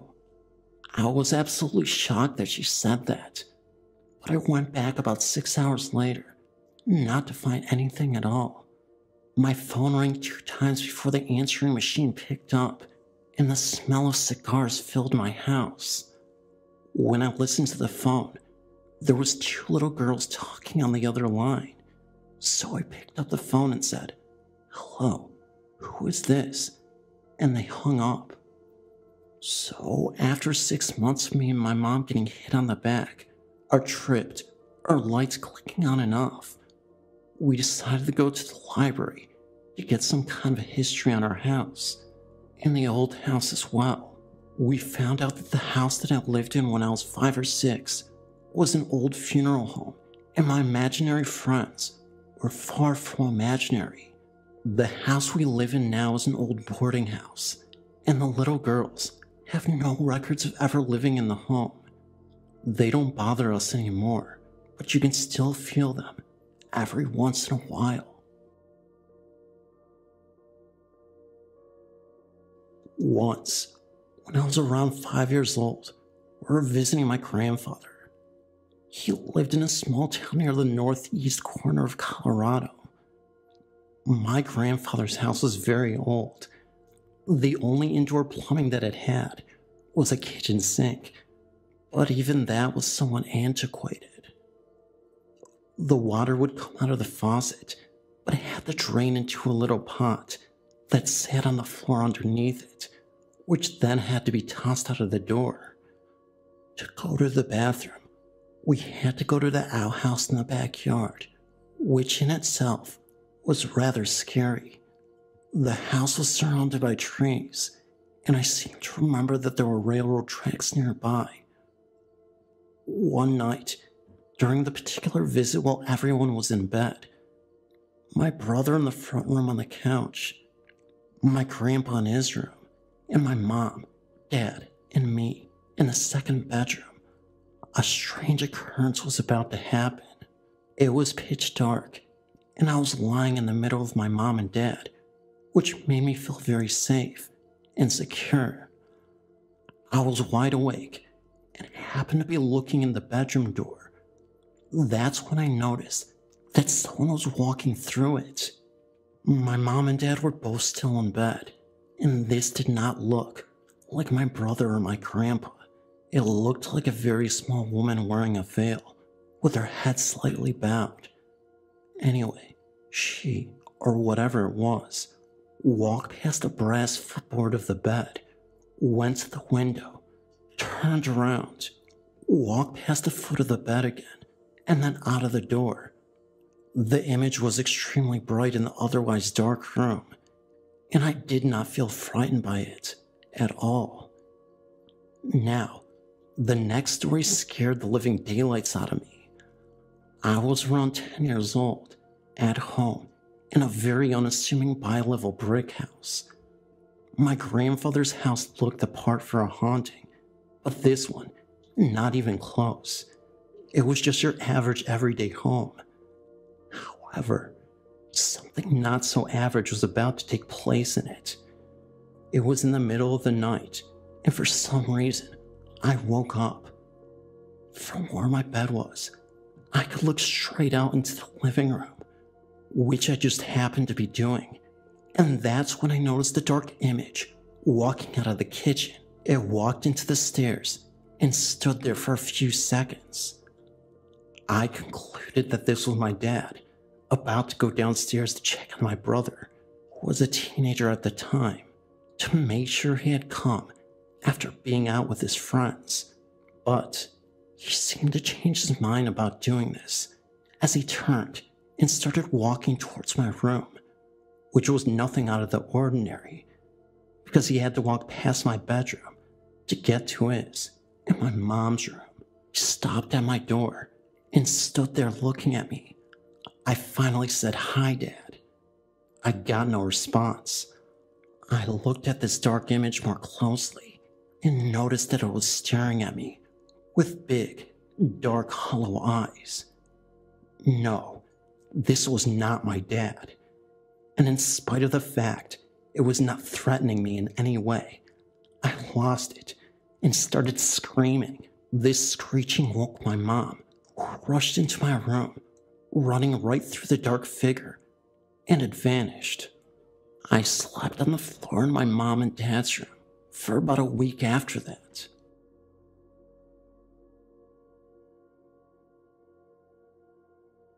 I would like to tell you of an experience my husband and I had when we were living in an old house in the village of Lomnitz, North Carolina. We lived in this house for 2 years and discovered we had another child in our house other than our 2 children. You could sit on the couch in our living room and out of the corner of your eye see the shadow of a small child, female, maybe 3 years old. I know this was not my own children because my daughter would be in school and my son was an infant. I never said anything to my husband until he saw it and told him I had seen it several times, but didn't say anything to keep from being accused of being crazy.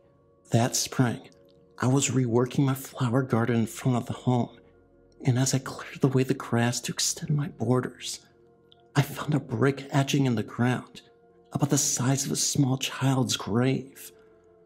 I've never been able to find out any history on this land. We have since moved from the house, but I've always wondered who this little child was and why she is still at this home.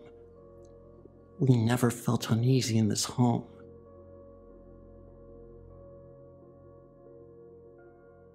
My mother was very young when she had me, so when I was growing up, my grandmother would help me out a lot.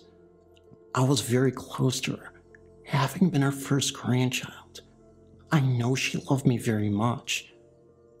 When I was 17, my grandmother developed heart problems and had to have surgery.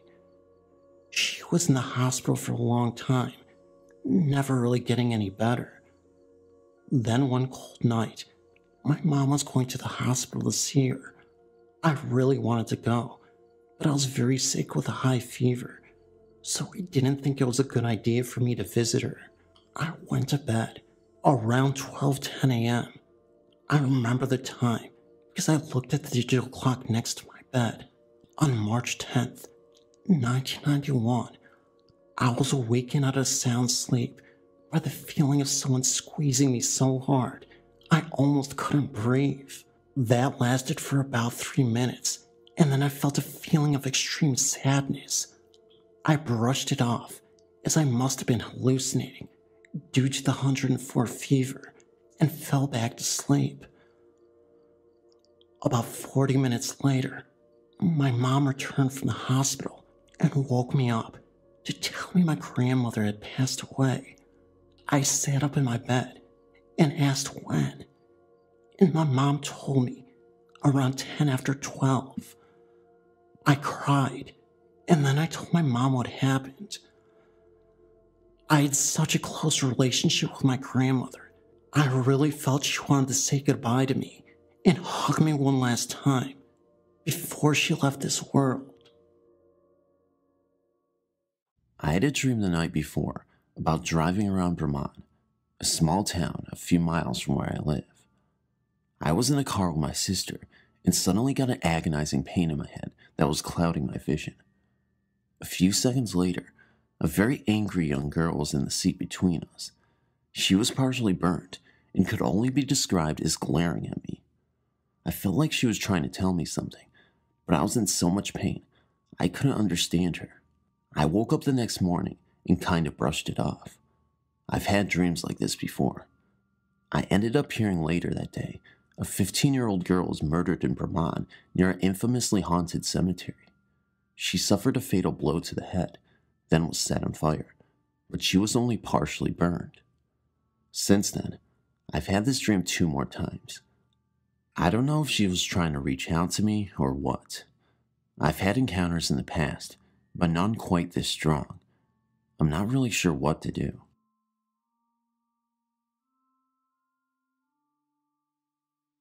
I fooled around with some voodoo not thinking that I was real, and 2 years later, something happened. For 3 nights I was visited by what I thought was a young girl in need of help. The first night, wild hallucinations, regular faces turning into creatures, a guy hanging himself from a chandelier, sexually explicit acts, etc. The second night, motion picture of the girl's ordeal of parting with 2 men, or who raped and beat her to death. No sound, but color, motion picture style. The third night, she manifests with another little girl and points to the ceiling to reveal a slideshow of family photos. She never spoke except what I believe heard coming from my husband's snore. Mama. Yes, my husband was in a deep sleep all 3 nights while I was talking aloud. I was so tired from being up for 3 nights that I began to hear voices in my head, and I realized that there was more than one presence in the house. We set up a video camera and went to the hotel. I was completely freaked out when I realized that in my dreams, the presence was still with me. Still, there was no sound, but each one introduced themselves. When the one girl told me I hate you, they allowed me to sleep maybe 3 hours that evening, with frequent interruptions of singing through the air vents at the motel. Go back to sleep, sleep, go back to sleep.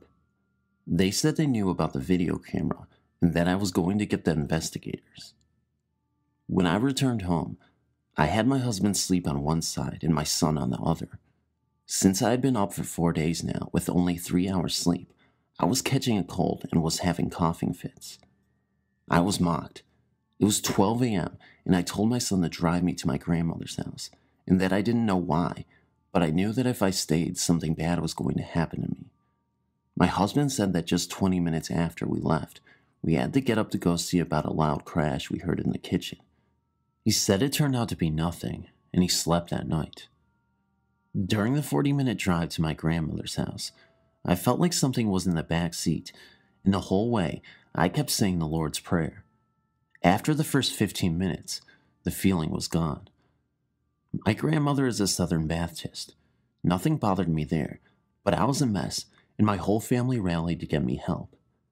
I went to 3 doctors, who all found nothing physically wrong with me. I ended up with sleeping pills. After a week, my grandmother said that I needed to go home. A Catholic priest blessed our house, but I was still afraid and always felt a presence. My father and his wife visited a week after that and stayed in our room. She is Catholic, and she also heard a person walk down the hallway and stand at the bedroom door several times that evening, but she said her rosary and it stopped. Around 1 a.m. that same evening, downstairs where my husband, my son, and I slept, my son and I both had dreams. In my son's dream, a dark shadow was walking down our stairs, carrying a wine bottle. In my dream, someone unearthed the voodoo doll that I buried 2 years ago by the pond I have in my backyard. That day, my father and his wife were putting a puzzle together in our living room, so I decided to go on the computer to check email. I began to answer someone on the message board at some paranormal site, and there was a loud thump on the wall behind the computer, and then it forced. I was resting my leg up on the table, and it was as if something was pushing the whole table against my leg. I checked with everyone in the house, and everyone thought somebody dropped something heavy or something. I went out to the deck later to smoke, and my dog was sniffing the chair directly across from me, and then cowered away. That was the week of April 8th. Since then, I pray, and I pray.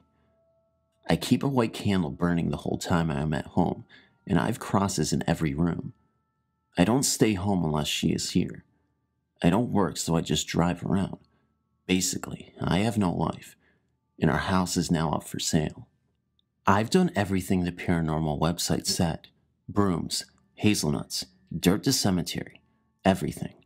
Things are getting better, but I know it is still there. There are still rapings here and there. My computer acts up. The dog acts funny. And just last night, I had more sex dreams. What am I dealing with? How do I undo what I have done? Do they want me, or have I just opened up a portal here at the house? Will moving help? Please help me. My husband and son do not get it, and this subject sometimes causes arguments. My husband, who supposedly loves me, sometimes gets cruel with me by teasing me about the boogeyman. This hurts me because he just does not get it. I guess nobody does, but that dark side is frightening. I don't want any part of it, and I never want to go there. I just want my life back. My mother says I need to do whatever is best for me, even if it means leaving my family and moving out on my own. That seems to be my only alternative now. I'm in touch with my Irish heritage, and I recently found out just how in touch I really was. I started having these dreams every night for a week straight about a banshee. I thought someone in my family was going to die. I was very worried. I called around desperately trying to find out who was very sick, but I couldn't find anyone in my family who appeared to be sick or very old. I told my husband and my mother about my dreams, who know that I have premonitions in my dreams anyway, but never dreams about death. 2 nights before my dreams ended, my neighbor, who was Irish as well, came to my home and told me her husband is in the hospital. He had a heart attack that day. She was getting some clothes and stopped by so we could pray for him. That's when the dreams and the reality started to clash together. I didn't want to let her know what I already knew, so I hugged her and told her I would pray for him. The night my dreams stopped, my neighbor's husband passed away. I've had more dreams about death since. I wasn't surprised when I heard of instances of huge tragedies in the past on the news, because I predicted those as well. But I don't think there's anything I can do if I tried to even prevent it. Is that even possible? I'm dumbstruck on how to work on my sixth sense, and I won't be able to do something to help rather than just know. My father passed away on September 23rd, 1998. I was not particularly close to him as he tended to push everyone away. I loved him dearly though. He was dying slowly of emphysema, and my siblings and I had been called to the hospital several times to say goodbye to him, only to find that he was fine the next day. So when my brother called me one morning to say he passed away, it was a shock. I had asked Dad for a favor one day, kind of in jest, but partly seriously too. I asked him to let me know somehow if he could, if he was still around after he died. He promised he would. 2 things happened after he died. The evening of his funeral, my family and I saw the most beautiful exhibition of the Northern Lights ever seen in Wisconsin. We stared at the beautiful sight for quite a long time, and I thought I saw a pattern of an angel in it. I didn't say anything because I thought I was the only one who saw this, but then one of the neighbors spoke up that she saw the angel pattern too. Then everyone else was pointing out the angel pattern. The display of lights went on for hours, and my daughters laid on the grass that night watching it. I suspected it was Dad, telling me he was still there. Then, about a year after he died, I began having dreams where I would see Dad, just grinning at me off in the parameters of the dream. I had this happen for about a month. Then one night, he appeared in a dream and was sitting right in front of me, smiling like he always did. His mouth was moving, but no words were coming out, that I could hear at least. I began crying in my dream and woke up crying and knowing without a doubt that my dad had come to visit me. He left messages that were special to me, my mother, and several of my brothers which I promptly passed on. These messages gave my family comfort and peace. I've not dreamed about Dad since that time. I truly believe that he came to let me know he is still with us because I asked him to. Thank you, Dad. The encounter that I had was not only involving myself, but at the time, 5-year-old cousin. My family has always been very close. Many things float throughout our family that involve spirituality. For instance, my mother, her aunt, her grandmother, and myself all share the ability to have dreams and thoughts that come true. I've encountered feelings or senses so overwhelming that I've had to go to bed and stay there for fear of something happening, which it usually does. Sometimes this can be a very painful gift. Until this incident, I thought it was just that our family was so close that we'd sort of developed a sixth sense about each other, or we were tuned in with the more spiritual side of our world. I'd always thought it was passed on to the second child of each generation until my then 5-year-old cousin encountered her first contact. My uncle had just bought a new house and was well on his way to accomplishing the American dream. He had a loving wife, a 5-year-old daughter who was very smart, and had a job that he enjoyed, and now their first house.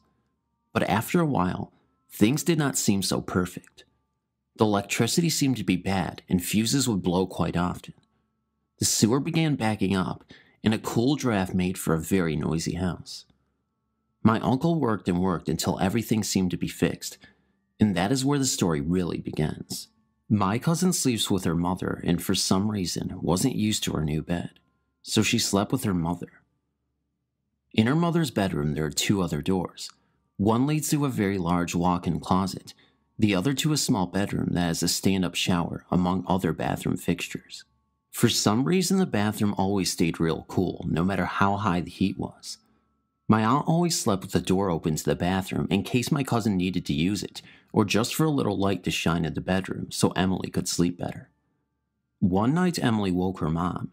She was standing up in the bed, shaking, and as white as a ghost, with a horrified look on her face, just staring at the bathroom. My aunt tried to get her attention, but Emily just kept on staring.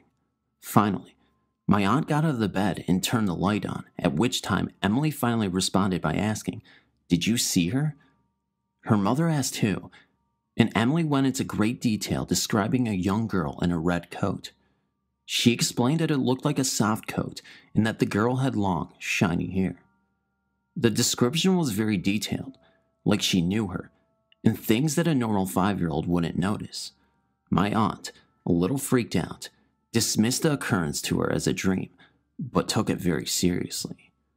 As my aunt drifted back to sleep, she had noticed her clock had been reset, and it stopped around 1 o'clock. The next couple of nights, the same thing happened, and they kept happening until my aunt finally closed the bathroom off, so it was not used anymore. But things didn't stop there. During the summer, I became a live-in nanny for my uncle. I watched my cousin late at night while they worked and slept in a spare bedroom. One night, I was awakened by the presence of 3 beings standing beside my bed. They weren't mean, but nevertheless I was scared. The next morning I woke up and felt extremely good and well rested. Later, during the summer I was awakened up again by another presence in the room, but this time was not a very friendly vibe I received.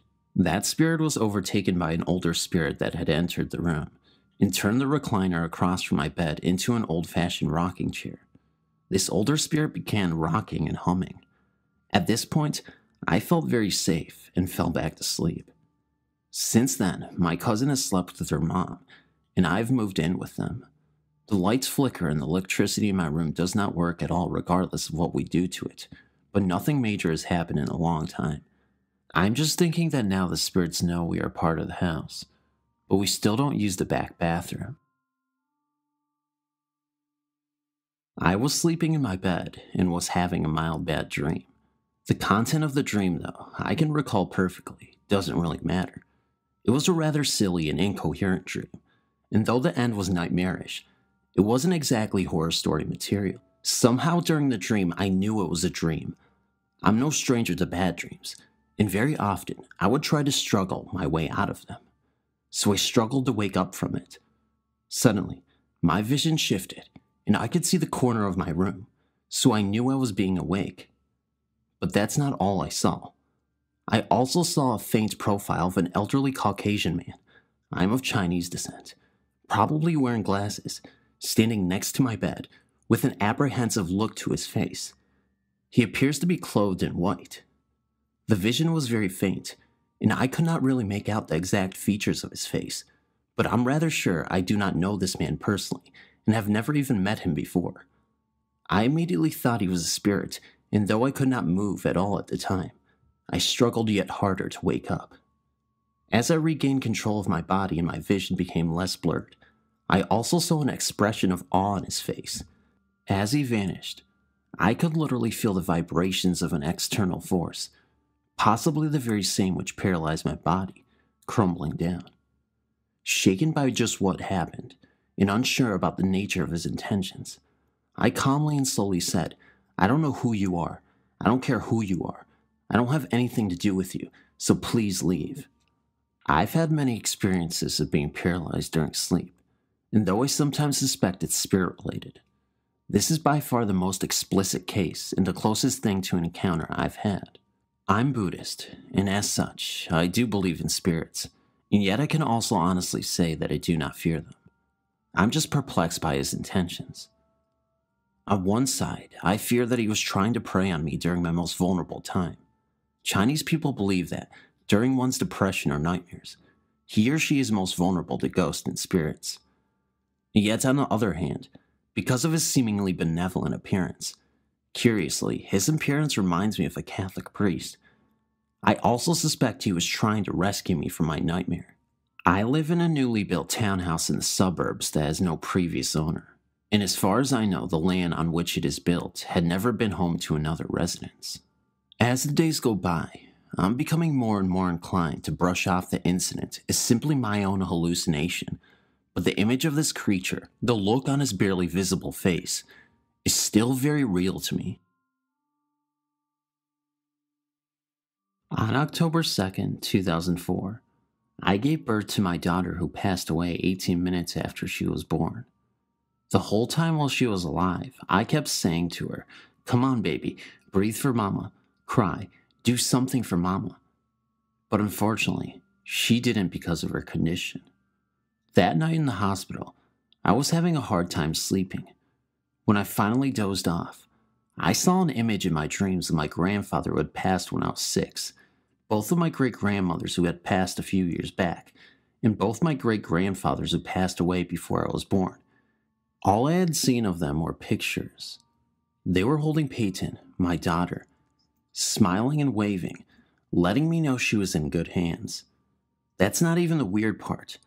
When I finally got back home in Wyoming, I was in my apartment in my bed sleeping.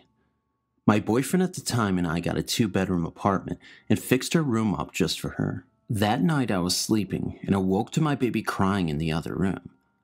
I ran to her room and had forgotten that she had passed away. I broke down crying and held onto her teddy bear that I had bought for her. As I was crying, I felt the tiniest little lips kiss my cheek. It was so cold. I knew that it was her telling me that if she could, she would have cried for me at the hospital. Every once in a while, I'll have dreams of her, letting me know that she is still okay. I've heard a lot of ghost spirit encounters by my friends, but I was not completely convinced. But then I had my encounter. It happened to me in my room as I was sleeping. Around 2 to 3 a.m., I suddenly felt my arms go numb, and I felt like something was pulling from the top of me. I was lying on my back. I opened my eyes and saw a figure with long hair and white clothing, but without a face. Within a second, the figure disappeared in front of my eyes. I was shocked for a few minutes. At first it felt like I was dreaming, but it was so real. I couldn't sleep after that, and I started to say the Lord's Prayer for about 15 minutes, and I finally dozed off. I never told anyone about this experience except one of my friends. This friend of mine has the ability to see spirits, and he communicates with them all of the time. He said he was sure that what I saw wasn't a dream, as he felt like he was dreaming too every time he encountered such situations. I really couldn't understand this, as I have an altar and crosses around the house. I welcome feedback. At long last, the 14 hours of flying non-stop from Singapore to London was over. Max managed to get the key to his hotel room. The thought of having 2 days off in London overcame the trauma he endured during the 16 hours of duty time. The flight was packed with demanding passengers, and it was hard coping with his senior crew. After having a shower, Max took a train from Gloucestershire Station and left for Piccadilly Station, the nearest tube station to London Chinatown. Max's favorite duck rice was in a restaurant in Chinatown. He would never fail to visit Chinatown for his favorite dish. The restaurant was crowded with diners from all over the world. It was noisy too. There was only one small table available, and the waiter ushered Max to that table. Chinese tea was served, and before Max could sip his tea, an old haggard-looking lady of European descent sheepishly asked Max whether she could share the table. Max gestured her to only the left seat. She took a bow and thanked Max. The old lady and Max had placed their dinner order, and it took a long time before their dinner was served.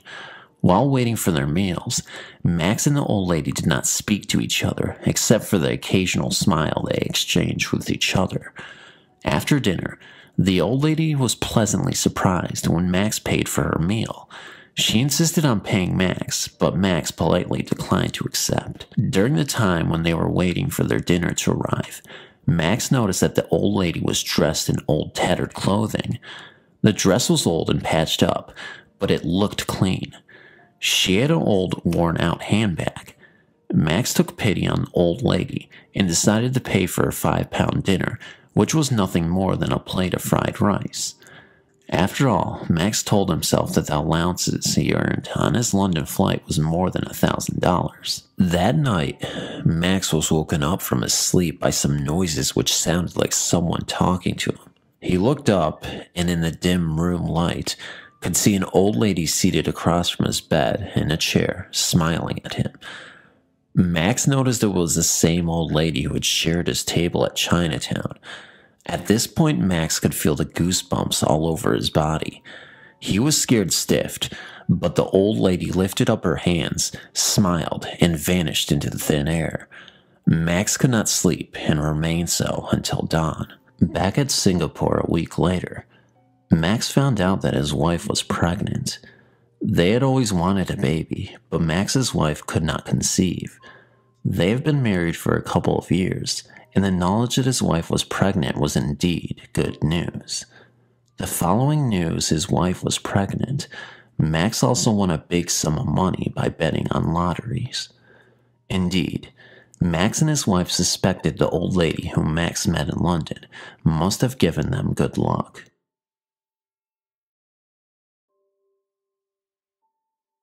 "3 years ago, I used to study in France, and I worked part-time at a restaurant in winter. This is a very old restaurant and an expensive one. My job was to clean the whole restaurant before it was noon. So every day early in the morning, around 5 a.m., I used to start my job, and it would take around 2 hours to complete. I like to share the strange experiences I had in this place. In the morning, when I'd start work, it was always dark. Every day the first thing I did when I entered the place was to lock the door from the inside. After this, I turned off the alarm systems and then would turn on the heating systems. Each and every window was kept closed in the building. The restaurant opened at noon, so all the other employees started work after 11 a.m. I mention this to prove that there was no possibility of someone else entering the place from outside playing a role in my experiences. While working there most of the time, I got the feeling I wasn't alone. I remember many instances where I suddenly turned back because I would feel as if someone was behind me, a feeling of thin air brushing me.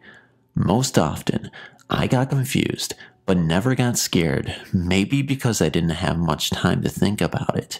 When I worked upstairs, the building is 2 stories. Sometimes I heard footsteps coming from downstairs, or heard someone running up or down the staircases, and at those times, I come to the ground floor to see if my boss or the chef had come. Only 3 of us had a key, but strangely enough, not even once they were present. The next thing I did when it happened was run towards the main door and see if it was locked properly, and it was always locked. Those times, I just eased my mind, telling myself maybe I didn't hear anything. Since no one ever told me about the building's haunted history, I never wanted to believe there were paranormal presences. Other than this, sometimes I heard doorknobs turning. At times, strange sounds from the kitchen were heard, but whenever I checked, nothing was there. This building had some particular locations where it got so cold even though the heating systems were on. When you are at those places, you tend to get the feeling someone or something is always there, and it never moves from there. One of the creepiest places was the huge cellar in the basement. I had to visit the basement often to refill wine. The cellar and the basement were unusually cold. I often felt humming kinds of sounds from the cellar. It is hard to explain how, since these sounds were not heard, but felt. I worked in that place for 3 months, and in all those 3 months, I had noticed lots of strange things happening. My instincts were saying to me all the time that there were entities in that place which never belonged to our world or dimension. Regardless of that, I dismissed this instinct every time. I also need to say, I never ever experienced something which threatened me. If I saw something as a threat, maybe I would have quit my job. Now, sometimes I think that what I did back then by rejecting or neglecting the presence of paranormal entities, I saved myself from lots of unwanted haunting, which might have disrupted my lifestyle. I strongly believe that the fact I never showed any weakness was the main reason I was not harmed or threatened. After 3 months of work, I found a better job which suited my education, so I decided to leave my job. Something happened on the last day of my work which changed my whole attitude towards that building. It was a conversation with a barmaid who was working there for more than a year. The last day, I was waiting for my boss outside the restaurant to get my last pay and bid goodbye. It was almost 11:30 a.m., and one of the barmaids, Sophia, was already there. Since I had the key, I opened the restaurant door for her, and she went in. While I was outside, within 15 minutes, she came back running outside, and I could see she had a pale and panicked face. She sat next to me, and I could see from her looks she was terrified. She lit a cigarette and started smoking. I asked her what was wrong. She replied to me, "It's as usual. The things inside scared me." I was confused hearing this and asked her what she meant. She looked at me with a puzzled face and said, "Don't you know? Ghosts," and said she heard the usual footsteps and voices. She also said she felt as if someone touched her shoulder from behind. At this point, I noticed she was sweating like hell. I remind you it was winter and freezing even with thick jackets on. Once I saw this, I knew for sure she was damn serious about it. I tried to calm her down and told her that I too had experienced these things, but I never took it seriously and that I never accepted the ghostly presence inside. She said I was lucky I wasn't harmed. She was also shocked to hear that I usually start work as early as 5 a.m. In fact, even my boss didn't know I start work that early. I had to finish work before noon, and they thought I started work at 10 or 11 a.m. If someone had known the timetable I used for my conveniences, I'm sure they would have never allowed me. According to Sophia, throughout its history, the building was notorious for haunting. It was believed ghosts belonged to various centuries were present in that place, and also some other entities as well. People believe the presence of alcohol, food, and other luxuries were the reasons for this building being a hotspot for haunting. The building had always been a restaurant, a hotel, or a bar in its lifetime. Some people would flood to this place to have fun, and it seems the souls of those who never saw light still visit this building. There were also some ghosts who were trapped inside the building for unknown reasons. Most of these employees and guests, when being alone, have felt the presence of these ghosts. This includes voices, touches, and moving shadows. Sophia also mentioned that a murder or a suicide had taken place in the basement long ago. She wasn't sure about it, but said the basement had the strongest sightings. Some employees were working inside the basement and had seen moving shadows and strange whispers in their ear. Unlike the voices heard, these whispers were very clear. After my conversation with her, I really felt terrified, but also lucky to not have been threatened by ghosts. Now, Sophia was only 18 and was one of the fun-loving people in that restaurant who loved playing small jokes, so it was possible that she was trying to fool me. So that afternoon when I met another employee, Adela, who was a friend and was someone respectable in her 60s, I told her about my conversation with Sophia, and this old lady friend confirmed everything Sophia said. She also yelled at me for working so early alone in that building. She said the ghosts were very violent sometimes, and she mentioned an incident. One day when Adela, my boss, and another employee were having their last drink for the day, almost around midnight, suddenly they heard huge bangs and very loud noises from the kitchen. She said it sounded like someone was screaming out of anger. They were all scared because the whole place was locked from the inside, and there weren't others present in the restaurant but these three. Then after around 5 minutes, once everything had calmed, the three of them together with some people from the neighboring hotel had gone to the kitchen to see what had happened. She said the food trolley kept in the kitchen had banged the door for the rear entrance of the restaurant, which was through the kitchen. In the rear, there was a small garden, followed by a huge wall. The door was locked.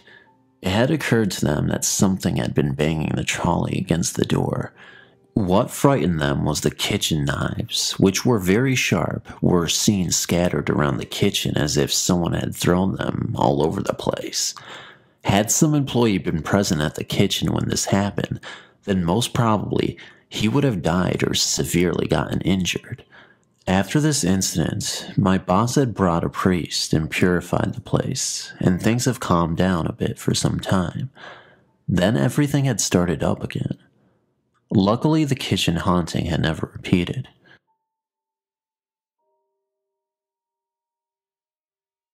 The year was 1980, and I was 14 years old.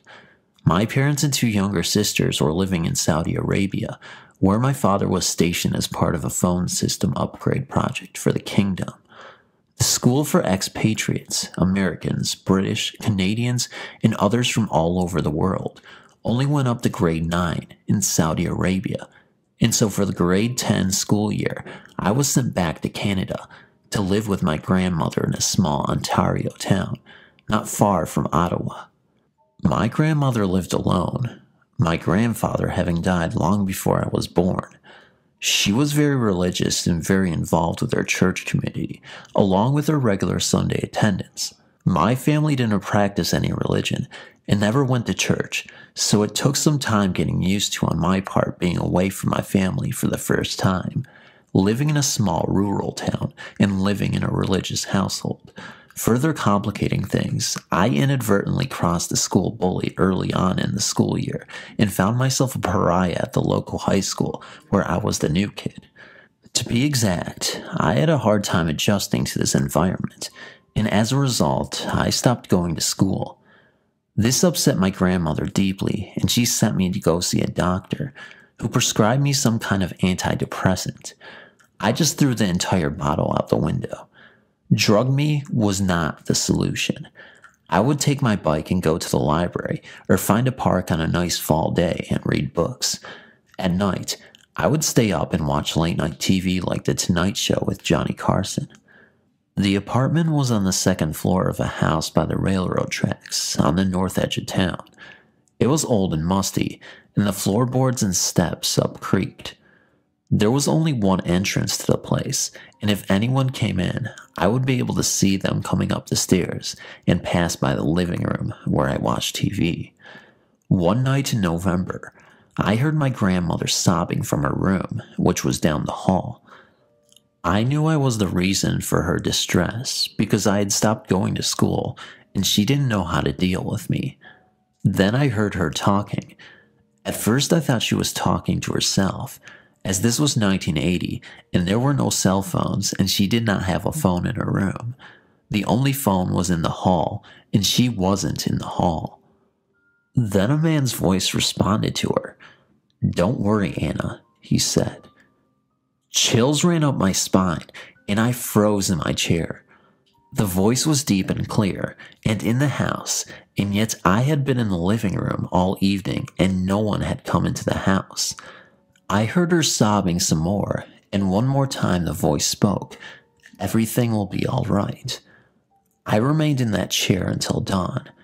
I'll never know if that was my imagination, my grandmother speaking in a different voice to herself, or perhaps, as I imagined at the time, it was the voice of my grandfather's spirit comforting my grandmother. Whatever the case, I've never forgotten that moment, nor the feeling of creepy dread that crawled up my spine, as something from the other world seemed to pass into this one for the moment. This all happened 6 years ago, when I was visiting my great-grandmother in the Free State. I've always been scared of the dark or sleeping alone, so I asked if I could sleep with my aunt, and she didn't have a problem. I'm 30 years old, by the way. The first night wasn't so bad, as I had the comfort that I wasn't alone in bed. I heard dragging footsteps in the kitchen and the door opening and closing, but was too afraid to wake up and investigate or wake my aunt up for something that's not there. I just laid there on the bed, listening to this thing and person dragging feet around in the kitchen and opening and closing the doors between the dining room and kitchen. I ultimately fell asleep. The next morning, I asked my aunt if she'd heard anything, and she said no. The second night was what scared me the most. As we laid there sleeping, I just suddenly turned, and my eyes opened wide, and there, inside the wardrobe, I could see, since the door was half open, was a dark male figure with red eyes peeping through. Our eyes just met, and I couldn't scream or move. I just stared right back at those red eyes, and it spoke in Soto, South African language. It said, "I'm not here to scare you, but to scare that one." Meeting my aunt, and I can't remember what happened after or how I fell back to sleep. I told my aunt about it, and we had to sleep with the light on for the rest of my stay. I still can't get the black figure with red eyes hiding in the wardrobe out of my head. The first strange experience I had was during my sister's 10th or 11th birthday party. At the time, my family lived in a house in a blue-collar town in New Jersey. The house was set up where the front door was, up a flight of stairs. Once inside, there was a landing that led to another flight of stairs upstairs and another leading to the lower level. Downstairs was a long hallway with a doorway leading to the garage.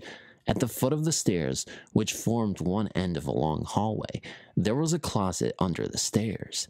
There was a laundry room at the end of the hallway, and finally large living room. My sister had invited all of her friends, and everyone was having a good time. After eating cake, the grown-ups went upstairs for coffee, and the kids stayed downstairs to play on their own. At a certain point, we all decided to scare each other by telling ghost stories in front of the laundry room. My sister and I had always thought of it as the creepiest spot in the house, and it proved to be the perfect spot to tell ghost stories. When you opened the laundry room door, you stared down a long, dark room with a shaded window at the end. The doorway to the laundry room was a small recess at the end of the hallway. The house quieted down as we started talking about scary things. After a few of those stories, everyone started to get into the spirit. My sister and I were sitting at the end of the hall, looking down its length. From our vantage point, we could see the wall along which the door leading to the garage was. We were midway into someone's ghost story when my sister suddenly noticed that the door leading to the garage had suddenly popped open just a bit. She remembered that the door was definitely locked. We walked over and closed the door and made sure to lock it again. By then, all of us were terrified and thoroughly petrified in our own little recess. As little kids, not one of us wanted to move out of our spot or make a noise. Just then, someone rang the doorbell, which made everyone jump 3 feet, but was enough to kill the moment. Everyone started laughing. Our house was new when we bought it, and nothing strange had ever happened to anyone in my family there. Now that we're older, my sister and I still bring up this incident with my sister, and we both have a good laugh. She still swears that she locked the door. Growing up, I spent a lot of time reading true ghost stories and still do. When we were little, my sister and I would borrow the ghost books from the library. The best were the ones with real pictures. I remember reading one of those ghost books when I was in middle school. It was right during the time when midterms or finals were coming up, and I had a pile of school books on my desk. A ghost book was tucked away there somewhere, and for a break, I'd pull out the ghost book. At the time, I was part of the school basketball team and proudly received my practice jersey, which I still have, that I kept hung on a hook at the back of my bedroom door. That night, I was studying for finals with the bedroom door closed. My desk faced the wall, and the door was 4 feet to the right. I had my Walkman on, do you remember those things? And started getting into the rhythm of doing my English homework to the tunes of rap. Then, Out of the corner of my eye, I was distracted by some movement. I looked up to see my jersey swinging back and forth on the hook. It looked just as if someone had tipped the hanger to one side with a finger, causing it to swing. Right away, I checked to see if the door was locked. Maybe my father had opened the door after I didn't hear him knocking. I didn't want to be bothered while studying, so it was logical that I would have locked it. When I checked, the door was definitely locked, and there was no noise behind the door. All the while, the jersey continued swaying back and forth, eventually stopping after losing speed. Next, I checked to see if the window was open, but it was November, and the windows were all closed to keep out the cold. Right before I noticed the jersey swinging, I just put down a very large, hard-covered dictionary onto the desk. The dictionary was about 10 inches long and 3.5 inches thick. I thought maybe it made a slight wind as I put it down, but no matter how many times I tried, I couldn't cause the jersey to move from 4 feet away. I didn't feel scared and just continued studying with the Walkman on. Nothing like this has ever happened again, but I can't explain what caused that jersey to swing. One of the most bizarre experiences I've ever personally had was with my family while staying at a hotel in Atlantic City, New Jersey. It happened around 1997, and I was lucky to have most of my family there to experience it with me. Atlantic City is an interesting location for strange experiences. The casinos draw many from the New York area and beyond, but along with this brings the good and bad of social ills that come along with games of chance. The summer of 1997 was a typical one. Like we did many summers before, my family drove down the shore to spend a few days enjoying the beach and casinos at Atlantic City. As usual, my father arranged the trip and found a new hotel with a very reasonable price. The name of the hotel is called the Flagship and is still located at the northern end of the boardwalk, far from the other casinos.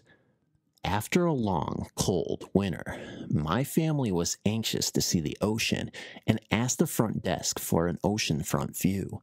We were told that the only room available wasn't facing the ocean, but with 2 queen-size beds, the room was very comfortable and that we could see the ocean from the side of the balcony.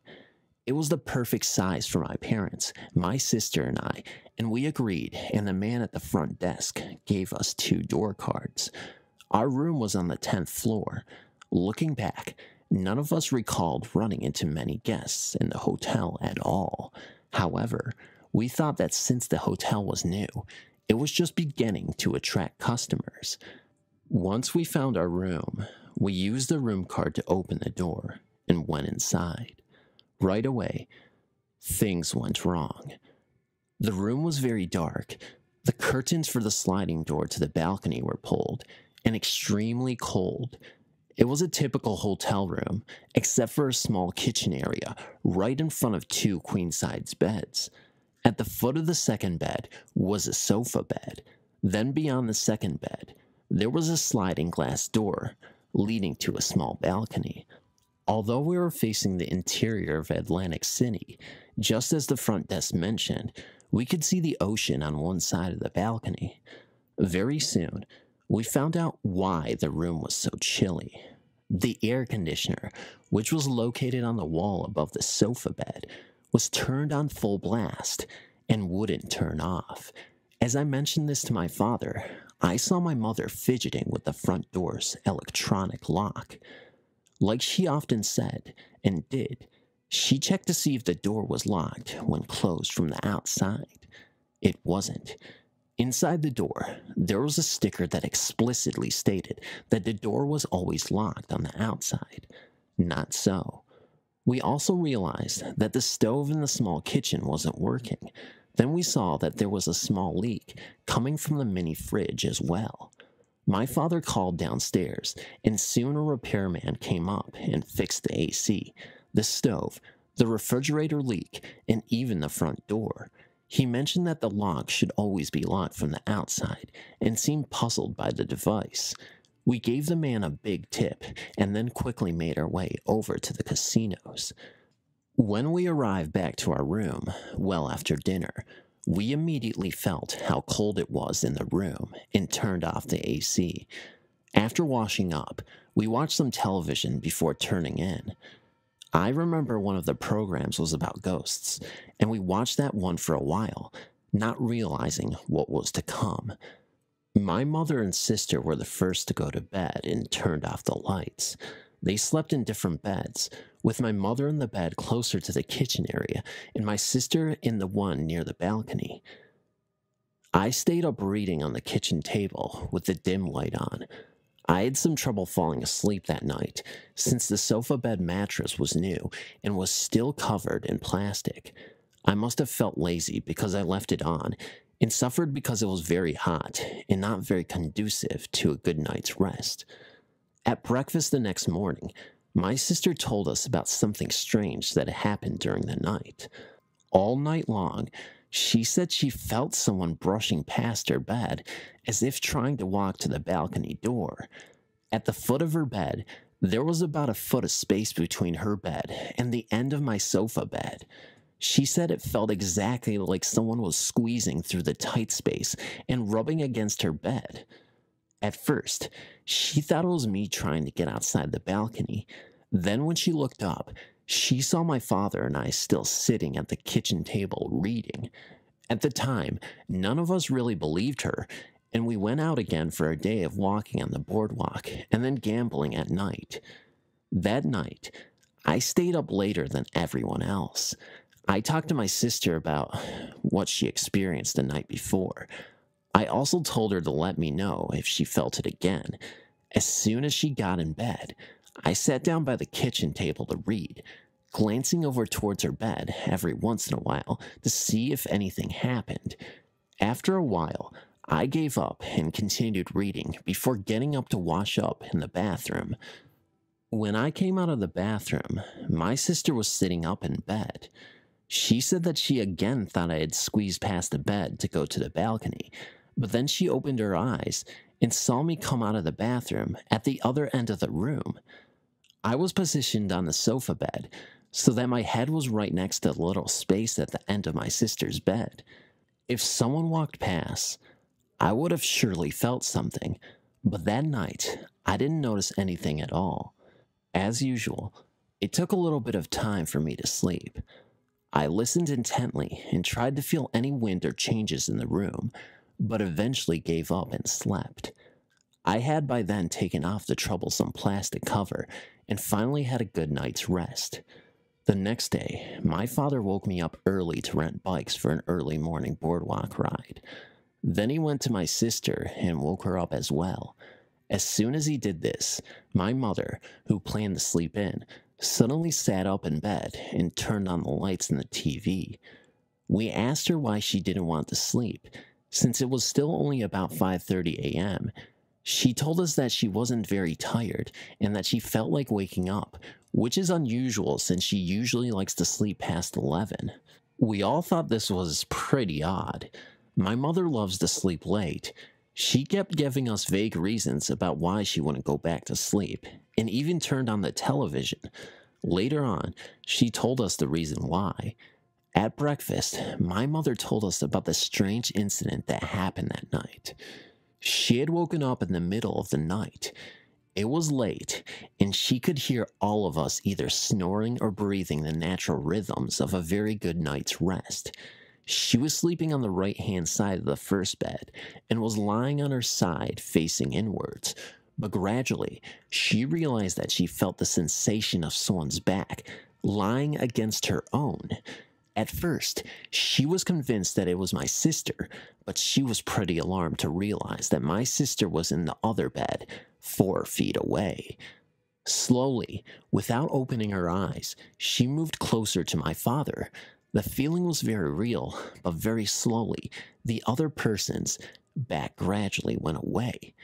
My mother said that in the morning, she hadn't expected my sister to go riding bikes with us, leaving her all alone in the room. After we left, she tried her best to stay awake. She turned on all the lights and turned on the television, but eventually she fell asleep anyway. As my mother told us this story, my sister chimed in saying that the person walked past her bed all of last night as well. This time, though, she also felt her sheets being gently pulled away to the corner of the bed towards the balcony. For some reason, whenever she turned to face the balcony, it would stop. When she turned back around, she would feel the bed bulge a little, as if a person were rubbing past it. Also, she felt energy waves from the foot of her bed. After we came back to the room from breakfast, all of us were not so sure about our room anymore. Despite this, we still had a day of vacation and fun to look forward to. After we got what we needed, my father went downstairs early to get some brochures. Then my sister and I walked to the elevator while my mother got some last-minute things. We were both standing there by the elevator doors when we heard my mother anxiously calling us back to the room. When we got there, she looked a little shaken and said that the front door wouldn't lock from the outside again. She said that all the while, as she was rifling through her suitcase looking for something, she had a bad feeling and couldn't wait to get out of the room. Once safely outside, as an afterthought, she turned the handle to see if the door was locked from the outside. Once again, it wasn't locked. This time, we went downstairs instead of calling for a repairman. The front desk seemed puzzled about the lock. They said that the lock should always be locked from the outside. They were at a loss as how to fix it, and finally recommended that we get another room. Everyone felt very relieved, and we quickly gathered our things to get out of the room immediately. We got another room upstairs, and this time, our new room was perfect in every way. Not surprisingly, the rest of our trip was pretty relaxed, but we sometimes joked about what would happen to us if we stayed another night in that room. All of us agreed that there was something in that room that wanted to be left alone. It didn't want to scare us, but instead just gently showed us that we had to go. For some reason, my mother and sister feel that it was a child or a little boy. If this is true, perhaps something happened to the boy in the room. Everything seems to point to the balcony where things seem to emanate from. Perhaps the boy fell off the balcony, or maybe someone died in the room. Maybe the spirit felt an affinity to the woman, as opposed to my father and I, who didn't experience anything. The flagship is now a luxury timeshare condo. I'm not sure if it's still partly a hotel. While we were there, the hotel operators aggressively tried to sell us a timeshare, but of course, we turned them down every time. I wonder who bought the timeshare for that room on the 10th floor, and if anything similar happened to them. I have a brother who works in Hong Kong. Many of his clients are from this area in China. One of his clients was a Hong Kong businessman in his 40s. This client often went on frequent business trips to Shanghai and Beijing for his company. My brother was very familiar with this man, as were many other of the people working in my brother's office. My brother worked closely on him on several large projects, and they often made small talks during breaks. On one occasion, he told my brother that on one of his visits to Shanghai, he was staying in a hotel and had just returned to his room at night after a long day's work. He washed up, turned down the lights, and then got into bed. He had drifted off into an exhausted sleep when he was violently awakened in the dead of night. In the pitch darkness, he felt the ice-cold hands of a woman clasped around his neck, strangling him as he tried desperately to break free. After a few seconds, the hands finally let go, and the man jumped up and turned the lights on. As he scanned the room, he found himself absolutely alone. The room looked just as it had before he got into bed. Upon his return to Hong Kong, he was profoundly shaken by the incident and consulted with a very good fortune teller that his family knew well. The fortune teller told him that there was a woman following him around. He didn't know the reason, but that was the case. My brother's client was a businessman, and in spite of what had happened to him, scoffed at the idea of some mysterious ghost lady following him around. My brother and his client had a good laugh about this during their break. Still, my brother warned him to be careful and to make sure he was a gentleman to the lady ghost. A few months had passed before my brother heard what had happened to his client. Many of my brother's colleagues were talking about it in my brother's office when the topic came up. They had heard that the client had died in a hotel room in Shanghai. The cleaning lady had discovered his body in the room, alone and lying in bed. We sometimes wonder what really happened to this client. We wonder if he just died of natural causes, or if those cold hands returned during the night. If so, who was she? I don't know, but it's a strange story. These events happened in 1985. Not sure if it was before or after my other story, Night Demon or Nightmare, but it was in the same year and does relate to it. One night, as my previous girlfriend and I were sleeping in our room, I found myself on the ceiling, an out-of-body experience, looking down at myself and my ex-partner. We were both laying on our back. My arm was extended out under her, and her head was slightly tilted, resting on my shoulder, and our heads gently conjunctured at the same point. I'll probably never get around to writing about my dream, but if I had to rate my own psychic ability, my dreams are the strongest aspect of them. The reason I say this is whilst I was on the ceiling, I was wondering if spiritually I could somehow enter my girlfriend's subconscious or dream and communicate to her, as other spirits have done with me in my dreams over the years. Just like my other story, Demon or Nightmare, when I grabbed my wife's foot from a OB state, looking for validation, I was attempting something similar but with much more complexity. Something, by the way, that can't be done from this plane, but at the same time, I thought I'd give it a go. I'm sure most of you reading this story are probably glad you're not married to me. I understand, but it wasn't premeditated, more of a on the spur of the moment, if that makes any sense. As I started to descend from the ceiling, I was heading in the direction of my ex-partner, just at that point of landing on her. Once again, no idea what I was trying to do. She physically jumped with a moan of discomfort, which woke up me instantly, just in time to physically hear and feel myself. The last part of her discomfort. I know it was wrong, but if I'm to be honest when sharing my experiences, it serves a better purpose to tell you the whole truth about them. If you believe in karma, then this next experience may be just what it was. My ex-partner tragically lost her then boyfriend in a car accident about 12 months prior to our relationship. I have no doubt he was hanging around her, and from all reports, he was an alright type of guy, although somewhat of the jealous type. This one night, and it was after my out-of-body experience previously explained, I was laying in bed, awake this time. My ex-partner was asleep, both of us in a similar position as mentioned before, when all of a sudden, something jumped straight into my body. I've had quite a few encounters over the years with the paranormal, but this was the most threatening and invasive of them all. An awkward, compressed, chilling feeling.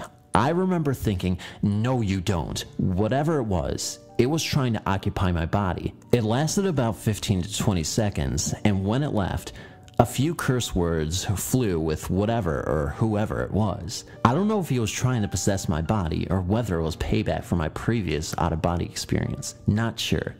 I think it was him, although I can't rule out something else related to my previous story. One other thing, although I never saw him, my ex-partner did. One night, when I was out of town, she saw him standing at the end of the bed.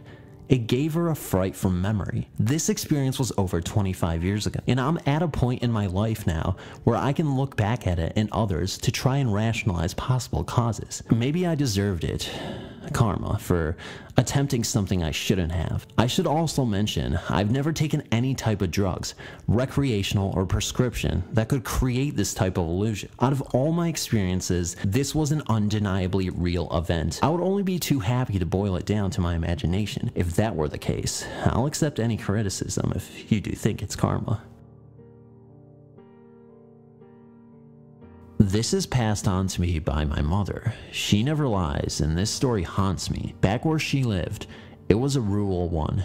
Greens everywhere, wildlife. I've always had a weird feeling, or always uneasy feeling inside the house I lived in. It was an old rickety house, made by the local people around the area.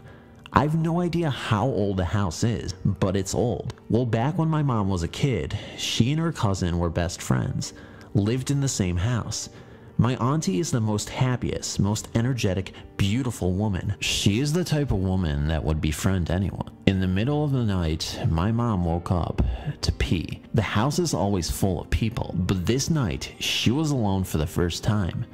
There she went up the stairs to the washroom, and my auntie was sitting on the toilet. In her hand was a knife, and she was carving the sink in a circular motion. My mom said she was very scared and frightened at the moment. My auntie then said, "I'm very tired." She sounded hoarse, like a man. My mom then ran out of the house calling everybody. She had to go out and run a couple of blocks of forest to find the nearest house. The story is not told fully. She said she came back to the house and the men of the house went upstairs and took a hold of her. My mom heard thrashing, shouting, and grunting. Fast forward, they went to a spiritual person to help because she apparently was possessed by a traveling lone dwarf and took my auntie as a host because she was always happy, making a lot of friends, and very beautiful. The spiritual man then said to bring everyone in the village, like it was some sort of ritual dinner or some sort. But the night was prepared, everyone in the village was at the house, and it was nighttime. There was grand food everywhere. I have no idea where my auntie is at the time, but my mom said that they were all grouped together or hugged in front of the house. There, a man spoke, and this is where it gets strange. The lights around them started shutting off and on. Then she heard banging, clashing, growling in the house even. The plates was being destroyed basically. Everything in that house as well. After that, my auntie was now fine. Again, my mom never lies about this stuff and would like to get an insight on what possessed auntie. I'm Odessa. I'm 22 from New Hampshire. This experience happened about a month ago, which I label the most scariest encounter of my life. And I don't exactly feel comfortable with sharing this experience with others since there are those out there who are closed-minded to these types of things. This is why I'm using this site as a place to share my experience. I was always open to the belief of spirits, but the ideas of demons and possession always seemed a bit far-fetched to me. That seemed like the kind of thing you could only see in the movies. Well, after this one long night, I look at things from a whole new perspective. Under a year ago, I became friends with Robin and Dan. They're a nice couple, a bit shy and awkward at times, but whenever I need someone to talk to or a place to go, they're there for me. They had recently took in a new roommate whom they've known for years, Cody. Cody wasn't getting along with his family, so they took him in. When I had slept over, I slept in the same room as him. He sleeps on the floor on a giant mattress, and I sleep on the futon, which is almost next to it, but there's a table between us. Robin and Dan sleep in their own room, which is out by the kitchen. The first 2 nights I slept over, I woke up during the night to hear Cody sleep whispering. It was the eeriest thing. Most of it sounded gibberish and almost like a whole other language.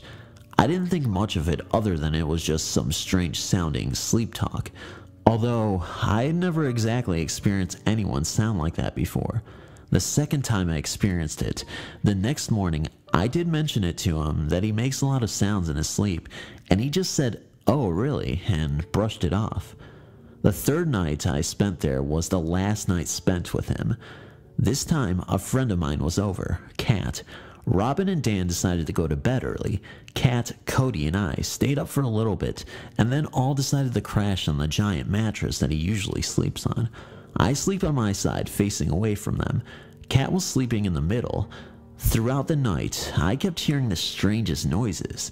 It was occasionally throat-clearing sounds, slight grunts, and slight movement. It took me a second to realize it was Cody's sleep talk that was going on. Again. Before I had realized that, I thought that maybe both Kat and Cody were awake, messing around next to me, which would have been really awkward, by the way. Slightly unsure, I braved myself and rolled over to see Kat sleeping. I poked her and she woke up, and we started discussing the noises coming from Cody next to us. I started giggling in relief when I mentioned that I thought they were potentially messing around. I realized the more I talked and giggled, the louder the noises were getting from Cody. The sleep whispering started up again. Now, finding the whole aspect of sleep talkers amusing, we came up with the idea of trying to talk to him to see if he would talk back to us in his sleeping state.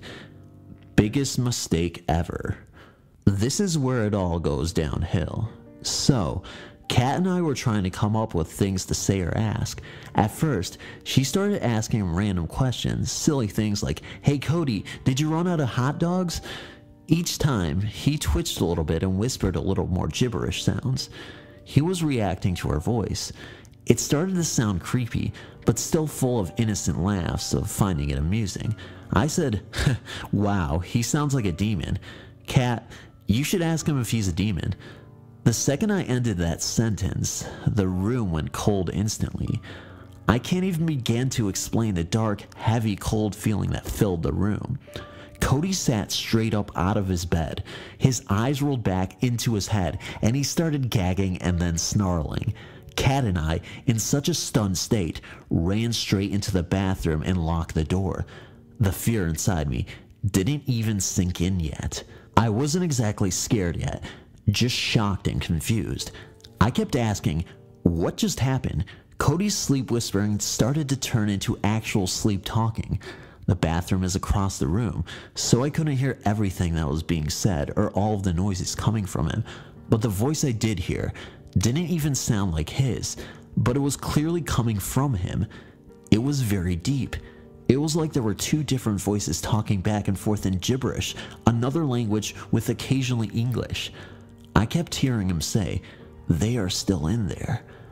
Kat was really upset and started to shake and cry. I was still in my own personal state of shock and denial. It crossed my mind, could this be a joke? But there was such a cold, heavy, dark feeling. Unfortunately, I knew it wasn't, but I wanted it to be. Finally, it went quiet. We probably waited in silence for probably a total of 15 minutes, while I worked up the courage to open the door and check in on him. Kat whispered that maybe he went back to sleep since I had been quiet for a while. I had an awful feeling in my stomach, but I put my hand on the doorknob and whipped the door open extremely fast. There he was, just sitting straight up on the mattress like he was waiting for me, looking me dead straight in the eyes in the most evil, demonic grin. Even though it was dark, it was almost like he had a ghastly glow. He was the only thing that stood out in the room, looking right at me. Instant panic. I slammed the door and locked it again. Now, the fear finally sunk inside of me. I started to get teary-eyed a little bit. I started to pray inside of my head. I was praying for this all to pass over and to be kept safe. He began talking again, started off with those gibberish noises while kind of making a clicking sort of sound, and then the deeper voice came out and said, "Open the door." Then we heard Cody's normal voice again, and it sounded like he's crying and whimpering. He starts to plead for Kat to open the door. Over and over again, he kept saying, "Kat, please, open the door. Kat, please." Kat looked at me, and she asked if she would say something back. I told her no.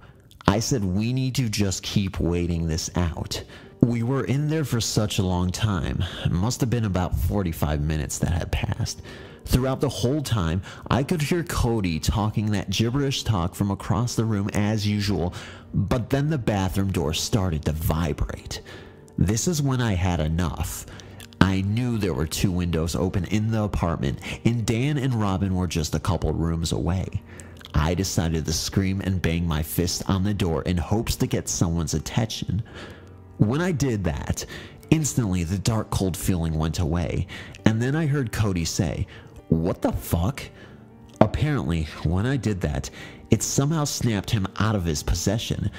I knew I was safe, but I was still hesitant to come out. We talked back and forth to him a little bit through the door. Then I finally opened the door and went and sat down to talk to him. He said his throat felt dry and that he didn't remember anything that happened. I described detail by detail everything that happened to him, which he then opened up about how he has a spirit named John attached to him. He said John has been with him for about 7 years now. He described a couple times where his ex-girlfriend, who he dated for about a year, would be afraid to sleep next to him because she'd hear him having conversations with this John in his sleep. He also explained how his mother is aware of the situation and that his grandfather used to have a spirit attached to him as well.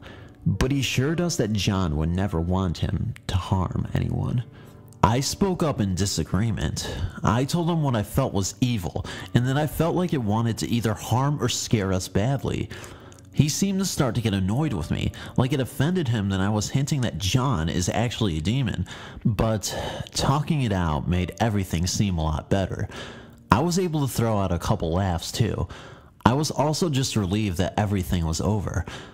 Or so I thought. I started to apologize though. Well, it wasn't a direct apology, but I explained that neither of us meant to offend him or John in any sort of way, and that if we had known about this before, then we probably wouldn't have tried to joke around when he was sleeping. The second after I ended my little apology, the room went cold again. Keep in mind, it was a really warm night. Even though there are 2 tiny windows open, it was a quiet, warm night. I looked down at my legs in shock of the coldness with that awful feeling again, and the second I look up back, I see Cody's eyes roll back again as he falls back onto the bed. Kat and I ran for the door to leave the apartment. I didn't look back, but Kat said she looked back as he watched us leave with that huge demonic grin on his face again. Kat and I were wandering the streets of town, not knowing what to do. It must have been a little after 5 a.m. at the time, and we eventually made our way over to Dunkin' Donuts to get some coffee. We sat at the table and talked about what we should do. I suggested that since there's a church right up the hill, that we would try to talk to a priest. I just wanted some reassurance, or advice, or even a prayer or anything that would help the situation become better. She looked up a number on her phone and tried to call it.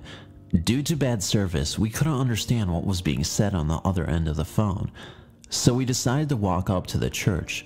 We sat on a bench for a little bit, and the priest, who lives right next to the church, came out and invited us inside of his home. We sat on his couch and explained everything we experienced. I felt so relieved though, as I explained everything to him, because my biggest fear was to explain something and get looked like I'm some kind of nutcase. He listened in belief and explained how a family friend of his had a similar problem, but didn't get into too much detail. I told him my fears that whatever is inside him might try to latch onto us or haunt us, and he assured us that it's Cody's own demon, and that it's his problem, not ours. He also explained that the situation becomes worse when the person doesn't recognize it as a problem. He said Cody probably views the demon as if it's his friend. I completely agreed with that statement because Cody seemed to get offended when I referred to it as a demon instead of a spirit.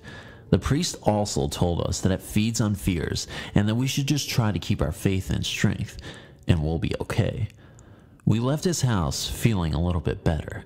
Kat was a bit more hesitant, but I tried to work up her confidence to head back to the apartment. I told her we were going to carry on a normal conversation right as we walked through the door and as everything is fine, which is exactly what we did. I opened the door to the apartment and Cody was up and awake playing video games. We awkwardly sat down and we were just all quiet. We didn't really know what to say, and neither did he. I got on my laptop and Kat got on hers, and we were sending messages back and forth quietly. In her message, she told me not to tell Robin and Dan about the situation when they wake up, because if they hear about it, they'll probably kick Cody out and he will be homeless. I debated, but agreed not to anyway. She decided to get up and go outside for a smoke. Cody stopped playing his video game and went to his bag and got some clothes and went into the bathroom to take a shower. I was still using my laptop messaging people on Facebook. I could hear Cody making noises while in the shower. It was just slight coughing and that clearing of that throat noise again, and I started to get a weird feeling. It wasn't as bad and cold as before, but I had a gut feeling that I should just go step outside with Kat. So I did. We were outside for about 15 more minutes and then headed back inside, and Cody was out and back to playing video games. Kat goes into the bathroom to use it, and she comes out, sits down, and messages me from her laptop again. She told me in the message that Cody's pocket knife is just randomly sitting in the sink. That instantly put a sickly, awful feeling in my stomach. She turns to Cody and asks if she can step outside and talk to him. He agrees, and they head outside. While they were still outside, Robin wakes up and comes out of her room. After the whole pocket knife thing, which I later learned he had no memory of, I completely changed my mind about being quiet about everything. I immediately told Robin about the whole thing, to which she then went and talked to Dan, and then they stepped outside with Kat and Cody. Both Robin and Dan were disturbed by it all, and agreed that they don't want Cody living with them anymore. They suggested for him to sleep at Cassie's house for now until everything gets sorted out. Cassie lives right up the road at an apartment of her own, and she is also an acquaintance of ours. Kat and I decided to spend another night at Robin's and Dan's. Around 11:30 p.m. at night, Cassie starts sending frantic texts about Cody's behavior. Apparently Cody was sitting on her couch, talking to her, and he fell back like he went to sleep, but when he sat back up, his eyes rolled back. But then he snapped out of it and carried on a normal conversation with her. She was really freaked out about it, and we had her come over to talk to us about everything. Out of fear of going back to her own apartment, she decided to sleep over with us. We were all up a good part of the night talking about what to do. We decided that it's best to try to contact Cody's family, or mother, since she's the one that's supposedly most aware of it all. The next morning, I went home and later heard they did take care of the situation and contacted Cody's mother. Now flash forward, after all of this, I had to cut off all ties and contact with Cody. Even though I did value the friendship and memories made with him in the past, I just decided it was best not to talk to him anymore because of everything bad that had happened. I still kept a friendship with everyone else, of course, but sadly, Kat found it hard to do so and continued to keep up a friendship with him up until he broke into her own apartment one night. Unsure what caused him to do so or if he was possessed, she called the police and is currently working on getting a restraining order on him. And this is where my story ends. I'm curious to hear if anyone else had a similar experience or has heard of a similar experience. Even opinions would be interesting to hear. Another thing I found odd was how no one heard my screams or banging when Kat and I locked ourselves in the bathroom. Like I had mentioned, 2 windows are open. They live in an apartment building surrounded by other apartments. Dan and Robin were just a couple rooms away, and supposedly they are light sleepers. How did no one hear me? This is only the second telling of this tale in almost 40 years. In 1973, at the ever-observant age of 4, I had my first brush with the paranormal. On a hazy autumn morning, my mother unexpectedly interrupted my routine when she dressed me in new going somewhere clothes. She explained to me that we were to attend a wake that day. Even at that young age, I knew that a wake had something to do with death. Furthermore, I could sense her discomfort, so I did not ask her any questions.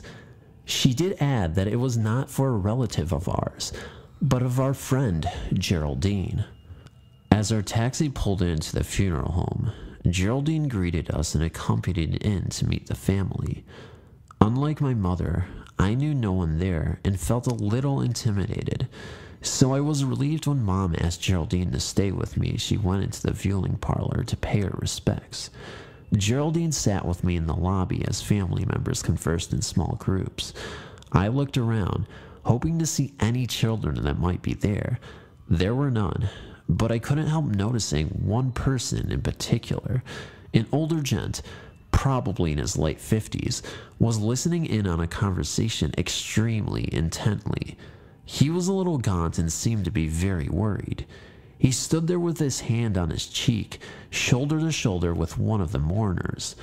I watched as he left this group to listen in on another and then another, looking a little more pained each time.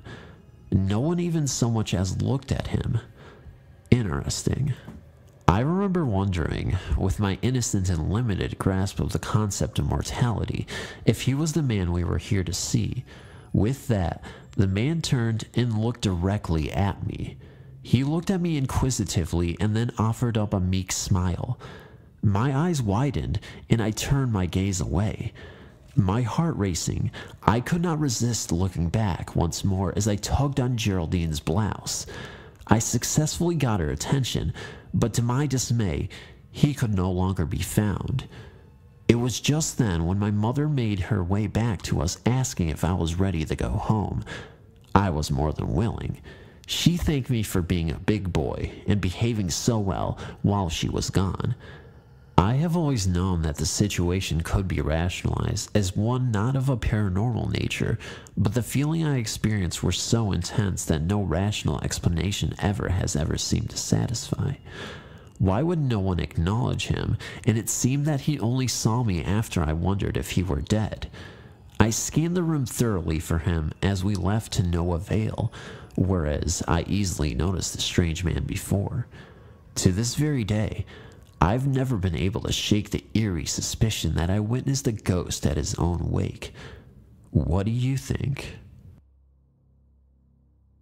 It started when my boyfriend's father bought the funeral home and wanted my boyfriend and me to move out of state to take care of it because his parents didn't want to move out of state. I quit my job and moved out of state with my boyfriend to help his parents take care of the funeral home.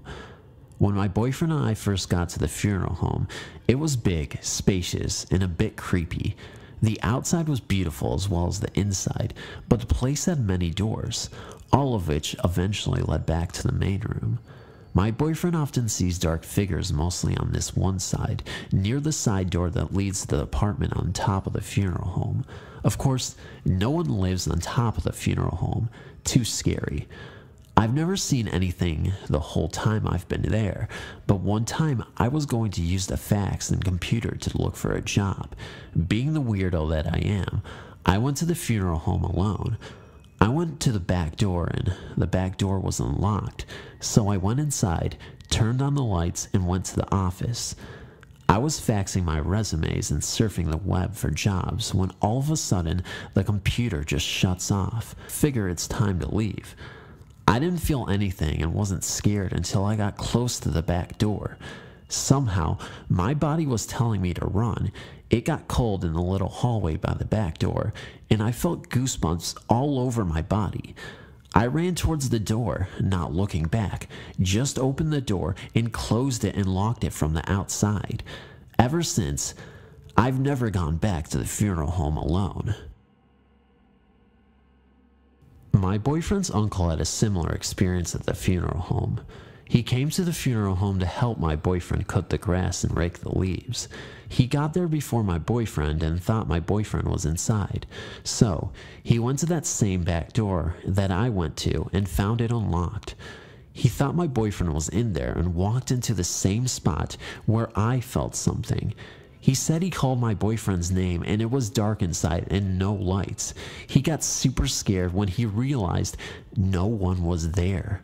He ended up leaving, and ever since then, my boyfriend's uncle won't go into the funeral home by himself. If he has to go shovel snow, cut the grass, or rake the leaves, he would bring his own lawnmower or his own shovel. My boyfriend has had many experiences at that funeral home, and the scariest experience yet. When the funeral is done and everyone leaves, my boyfriend and I would make sure that the doors are all locked before we leave. There are days when we come in to get the mail, and the side door and that back door would be unlocked. We always thought that maybe someone broke in and even went inside to check, but would never find anyone. My boyfriend said one time he opened the funeral for a family to bring things to the funeral, and when he locked up all the doors were locked. He said he went to the side door and somehow it was unlocked. He said hello, and someone with a male voice answered him back saying hello to him too. He got really freaked out and wouldn't go back inside. When I got off work, he made me go with him to search the place, and like always, we would never find anyone. No matter how many times we locked the side and back door, next time we come back, it would be unlocked. Then a couple days after that door incident with my boyfriend, he said while we were sleeping in bed, he swears he saw a tall figure walked around our bed and came to his side and got on top of him. He said he tried to scream for me to wake up, but I couldn't hear him. When he finally broke free, he woke me up and he was drooling all over his pillow. He was so scared that we slept with the bedroom door closed, and we both prayed before bed and put crosses up around the house and inside our room. 3 weeks later, he drove out of state to see his parents, and his mom took him to see a shaman lady. She said that a female ghost from the funeral liked him a lot. It was the female ghost that answered him, disguising her voice as the male voice that answered by him, and she was the one that followed him home. The shaman lady told my boyfriend that she told the spirit to leave, and everything should be fine now. I was home alone in our apartment when my boyfriend went out of state. The night my boyfriend left, I had rolled over to his side, and I could have sworn something was on top of me because I looked at the alarm clock and I could swear I was up, but somehow still asleep too. I remember hearing myself pray and sing a Christian song in my head. I woke up singing the Christian song out loud, and only 2 minutes had passed. I wasn't scared or anything. I just prayed and then thought it was a dream and went back to bed. The next day, late at night, my boyfriend told me what the shaman lady said, which creeped me out. After that, we haven't had any experiences with the funeral home. We had alarms put in the funeral home because the doors kept unlocking by themselves, and we put a bolt on the side door, so even if it unlocks, no one can get in. I doubt anyone would want to come in. I was so glad when his parents decided to sell the funeral home. I can't see ghosts, but my boyfriend seems to attract them, and he can see them. I will have to write about our apartment that we live in now in my next story. Hopefully, I'll have it up before we move out in September. Although I've had many experiences with the supernatural, I'm going to start with the most recent and go from there. To give you some background, I work in a funeral home as an administrative assistant in Kirtland, New Mexico.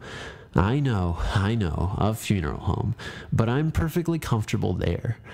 I've been alone in there on a number of occasions while the directors are off on a service, which is when I notice things more often than not. The main reason for this is because when the building is empty of others, it is usually quiet, except for the music that is a constant during the day. But when there are others there, there's a lot of talking and conversing going on, which tends to black out the sounds of anything spiritual going on. My office sits at the front of the building to the left of the front entryway, with the bathrooms on the other side of my office as well as the door to the prep room. The arrangement room door is catty-corner to my office door in the same hallway, with the chapel to the right of the entrance and 2 more offices in the break room behind that. The funeral home used to be a private residence, and then was a church before it finally became a funeral home.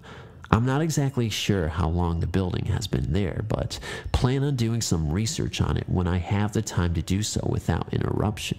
My first time alone in the building was probably about 3 weeks ago.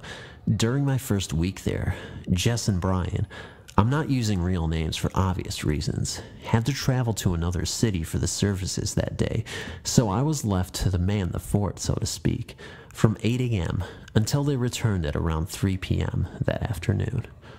The first thing to happen was the sound of the front door opening and closing, including the little dinger going off, so I jumped up from the company computer, where I was working on some folders and books for a family, to go greet whoever it was that just came through the front door, only to find no one in the foyer. I shrugged it off as my imagination and went back into the office to continue with my work. As the minutes passed, I had forgotten all about the odd sounds of the front door and the dinger going off, and was deep into my work at that time, concentrating hard. By this time, it was about 10:45 a.m. I had been there for a couple of hours alone already and was doing just fine. Like I said, I don't get an uncomfortable feeling in there when I heard someone walking through the building from behind me. So I, once again, left the computer where I was working to go see if someone came in, and I missed hearing the dinger to the door going off. I started checking the rooms in front of the building, making a complete circle to the back and around to see the front of the building again, to find no one there. All I could think at this point was, it has got to be my imagination. And so, I went back to my office to resume working again. About 10 minutes or so had passed by at the time, so it was probably about 11 a.m. This time, when I felt a tap on my shoulder. I turned to look and no one was there yet again, so I said out loud, "Hello? Can I help you with something? Are you just curious about me because I'm new here, or are you wondering if I can tell that you're here? I didn't get an answer much, as I would have liked one, just to know for sure that I wasn't losing it.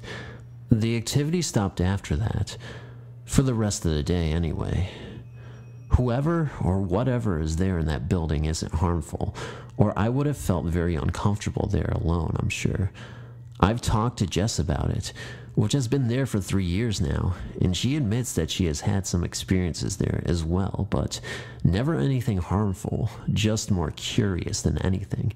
We do have some remains of an unclaimed person in our garage that we can't do anything with, so his remains stay there, but neither Jess or I know if it is actually him that is there, or if it's previous owners of the building. Whenever I enter the building, if no one's in the front entryway or close by, I always say hello, Teddy, just in case it is, in fact, the one who is in our garage. If it's not him, I'm sure that eventually whoever it is will let me know in some way, hey, that's not me, I am so-and-so, and I will change my new habits. Until then, I like to think it's Teddy, and he is just looking for acknowledgement to the fact that he is who he is. I do realize this could be my imagination, or even what could be chalked up to nervousness of being alone in a funeral home. However, I myself do not believe this is the case, since I've never felt uncomfortable there since my beginning.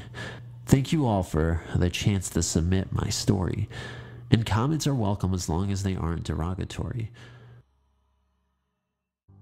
This actually began here in Lazuka, the capital of Zambia, back in 1983 when I was a young girl of 5.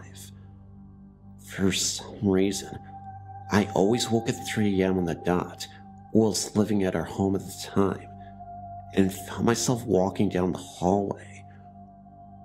We had security lights in the garden, therefore shadows would play off trees, bushes, and windows onto the interior walls of the house, like a Russian puppet show. With a security guard present each night, I would think the shadowy shape of a man appearing or disappearing suddenly was simply that, our guard doing the rounds. It wasn't until one final night, after my usual check of the houses, I was walking back to my room when I just felt something behind me. Wish I had it, because the shadowy figure of a man was right behind me, away from the walls and lights, but very distinctive. I was scared, but to be honest, looking back now, cannot even remember feeling evil, just curiosity. A few months after, I started experiencing visions and dreams. I would start having a dream of a little funny white man standing in my doorway, looking at me with a mean little grin on his face. Then, he would walk off in the direction of my brother's room, whereby I once woke up to hear my brother screaming for my mom, saying there was something in his room. This experience happened only once, but the dreams of this little man continued. When we moved to the UK in 1986, my final experience occurred with this man. I heard my name being called from downstairs. When I reached the top of the stairs from my bedroom, looking down into the pitch black, and feeling utter malevolence directed at me, I couldn't see anything, but it was the same sensation I feel when dreaming of the white man. Let's just say at the age of 11, I had the good sense not to investigate. After that, I stopped experiencing little white man, but I feel I became susceptible to other things from then on.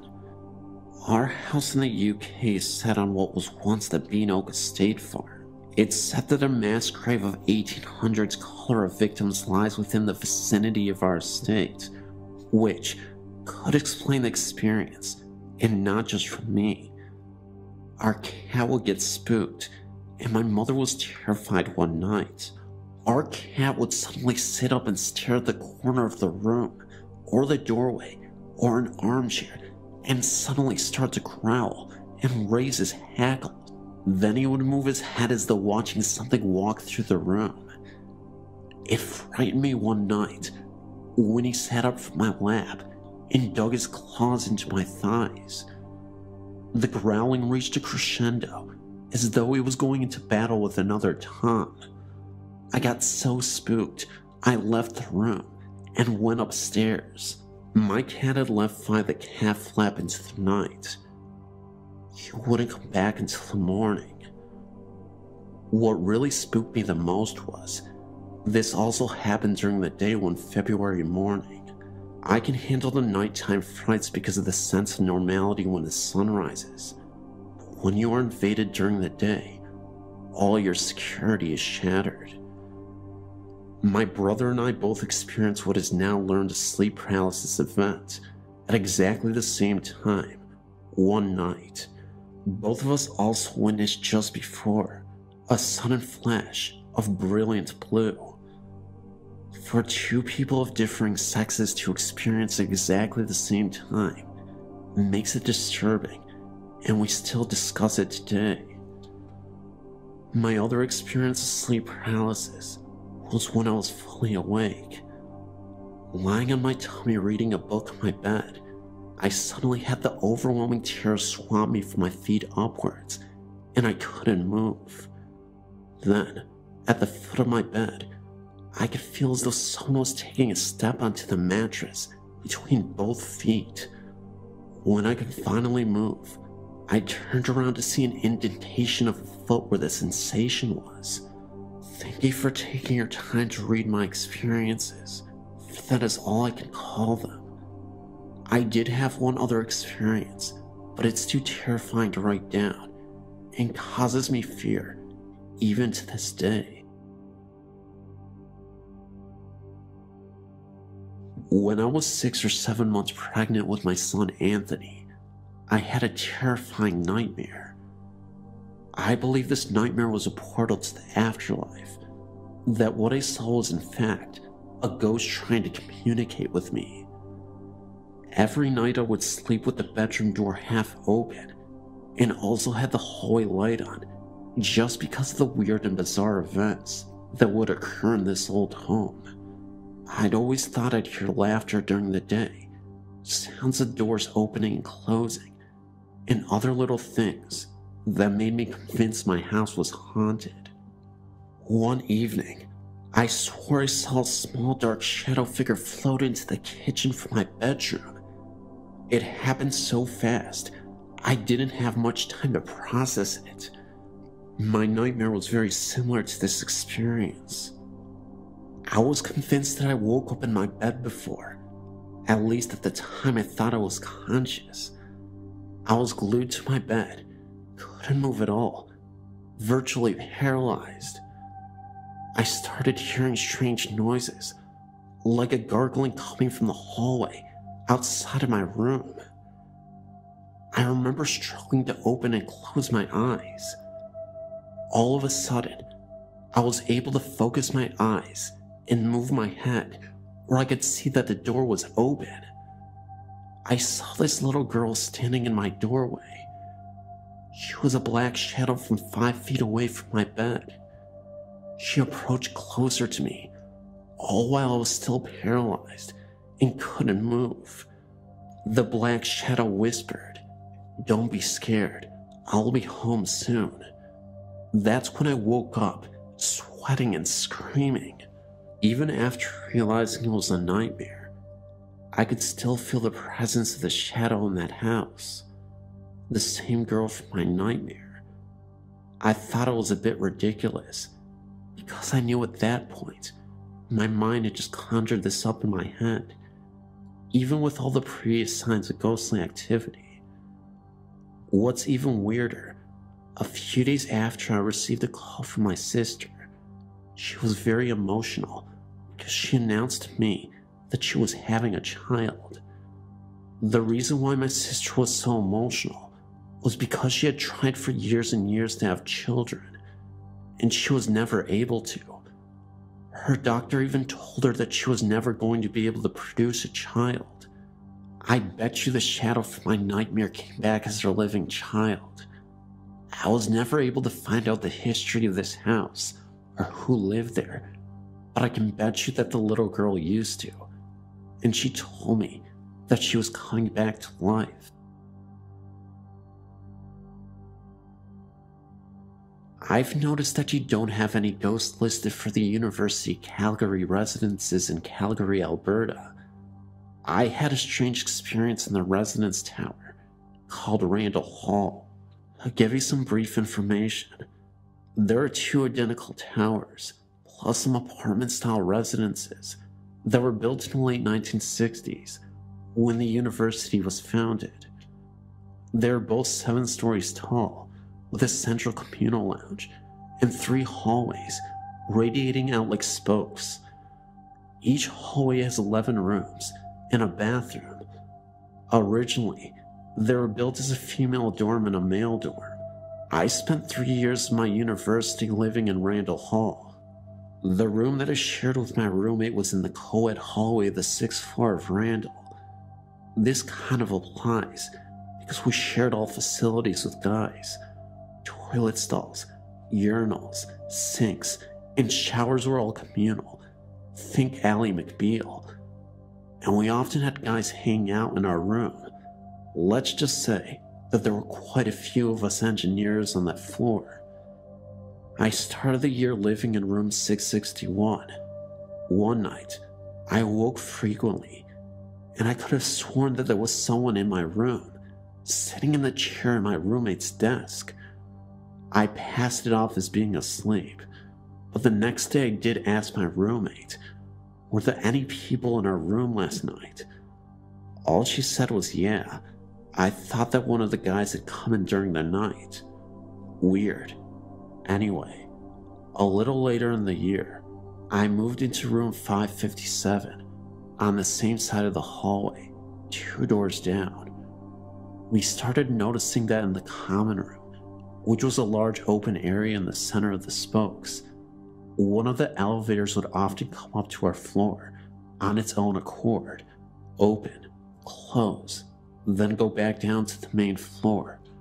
Sometimes it would stay on our floor with the door open for almost an hour before going back down. My real experience came during reading break. I guess your guys' equivalent to spring break, only we have ours in early to mid-February, and most people leave because the skiing's awesome in the Rockies, only a few hours away. In our hallway, the only people not gone was me, my roommate, the girls across the hall, and the girl at the end of the hall, on our side by the fire escape. To start my real story, I'll give you guys a little explanation about how our room was laid out. If you walk into the door from the hallway, there's a closet on each side that extends about 2 feet into the room, that goes all the way to each wall, no doors in the closets. The room is approximately square. My roommate's bed was against the left wall, with her desk against the window, directly across the door, and the chair between her headboard and the desk. My bed was against the window, with the headboard against the right wall, with my desk along the right wall. I awoke one night because I swore that the door to our room had opened, and that one of the guys from the guy's wing had come in. He had gone on a date that night and was a close friend. I looked over at my roommate's bed, and it looked like this guy was whispering something to her. I found it kind of creepy though, that instead of crouching by her bed like a normal person would do, he was standing with his legs straight, bent at the waist, with his face about 2 inches from hers. Now, I got kinda pissed off because it was the middle of the night and this guy had come in to tell Lauren about his date. I wanted to see what time it was, so I sat up in bed so I could see around my desk to my alarm clock, which was on a dresser in the closet. It was 2:30-ish in the morning, so I turned my head to yell or whisper strongly at this guy. Then I realized it wasn't who I thought it was. This is the creepy part. He stayed bent over my roommate in the same position, but slowly turned his head to look at me. while he was turning his head, this grin spread across his face. One could interpret this grin as malevolent. I sure did at the time. Then he slowly stood straight up and took a few steps backward towards the closet, folded his arms across his chest, and looked at me with the same scary grin on his face. It was strange, because really, he had no facial features. Nothing of a face that I could see, except for this grin that I could more sense than see. Well, that was enough for me. Like any 20 going on 6-year-old, I dove beneath the covers of my bed and stayed there all night. This was very hard to do, since the heating is very efficient in those buildings, and most of the rooms are usually hot enough to be in shorts and tanks in. Anyway, I didn't sleep again that night. After a week or so, thinking about this experience, having insomnia, and sleeping with the light on, I have second thoughts on what was going on there. I think that yes, he was intentionally trying to scare someone, but only out of a sense of fun, because he knew he could. I think he had my roommates in his target sights, and he had his face by my roommates, waiting for her to wake up with this ghost face 2 inches from hers. Well, you could wake my roommate up with a cherry bomb when she's sleeping, never mind waking to a ghostly presence like so many of us do. Instead, I woke up, and his grin was more of a, finally, someone's awake that I can scare grin. So that was it, other than the knocking, which is actually quite funny. It was about 2 days after my experience, when all 3 of our rooms got simultaneous knocks at 5:30 in the morning. My roommate got up to answer the door, and scared the crap out of both her and the girl directly across from her by opening the door at the exact same time. Also, the girl at the end of the hall had her head out of the door, asking if someone had knocked.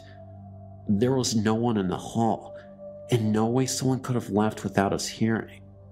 The door into the central common room was on a pneumonic hinge, and made a whining noise when you opened it. The door to the fire escape, at the other end, makes a crapload of noise, which echoes through the floors. The door to the bathroom also has a pneumonic hinge, and bangs when it closes. Anyway, to close this outrageously long story out, I worked for housekeeping during the summer, because the residents are rented out like hotel rooms. I didn't go back home in the summer. I was talking with the cleaner from the 6th floor while doing laundry one day. She related that she has had experiences with this guy over the last few years. She was cleaning a room after move out and had the door propped open with the garbage can. A guy poked his head around the door, looked her in the eye, kicked the garbage out from in front of the door, and slammed it. There was no one there when she went to look. There are rumors that a guy got really stressed out during exams in the 80s and threw himself off the roof into the parking lot. I've not substantiated his claims, so who knows. I do know that the roofs are now off limits to students, whereas they weren't in the past. The cleaner says that he is quite shy and is only seen during summer, Christmas, on reading breaks, never when the residences are filled with people.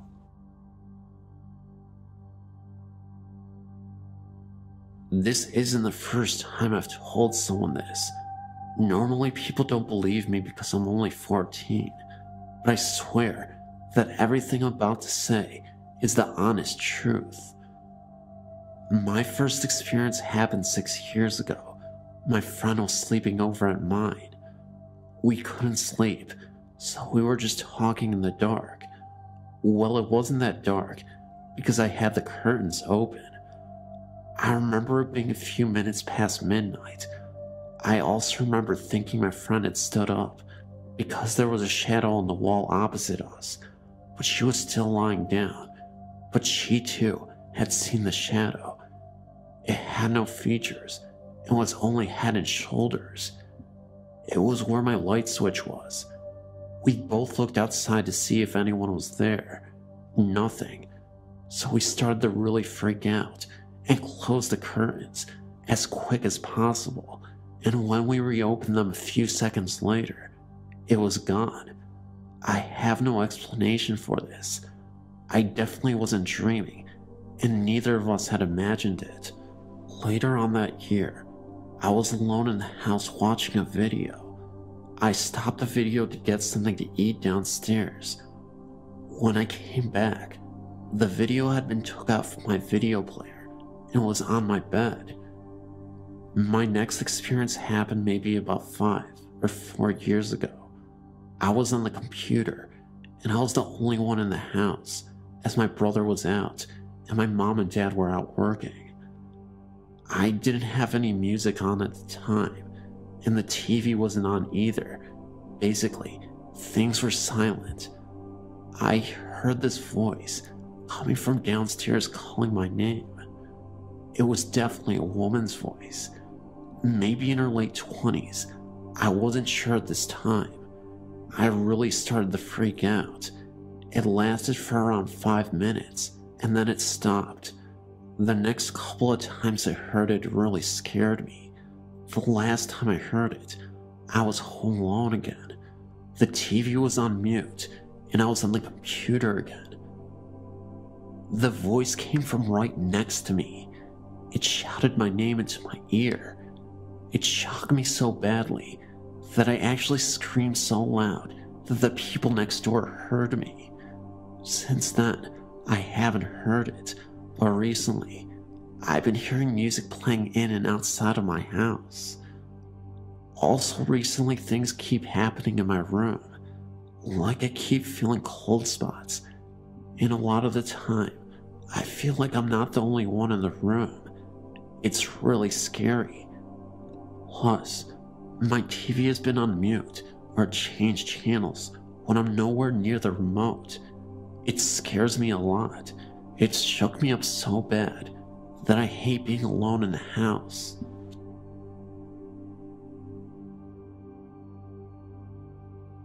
This occurred roughly 20 years ago when I was 19 or 20, and I was sleeping over at my boyfriend's apartment in Spring Valley, California. My boyfriend left for work by 4 a.m., and I was alone in the apartment. This one morning after he left, I awoke on my back to a heaviness in the room. It was still dark, but becoming dawn. I looked to my right, and standing next to me by the bed was this tall black shrouded shadow entity. I was terrified. I could feel its presence surrounding me.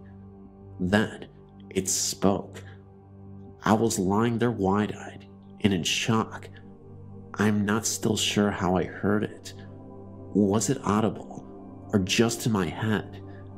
The voice was deep and gruff, and asked, "What are you doing here?" I'm familiar with some experiences with the paranormal, just never had it been so terrifying. I closed my eyes and began the Lord's Prayer. By the last words, "Deliver me from evil. Amen." The room had cleared. I felt a change immediately, and when I reopened my eyes, all was normal again. I told my boyfriend later that day, and he thought it was his deceased grandfather being curious. My boyfriend's grandma was recently staying with him, and she would tell him stories of the grandfather visiting her. Possible, I guess, but I still wonder what the black shrouded entity was, and what its intentions were.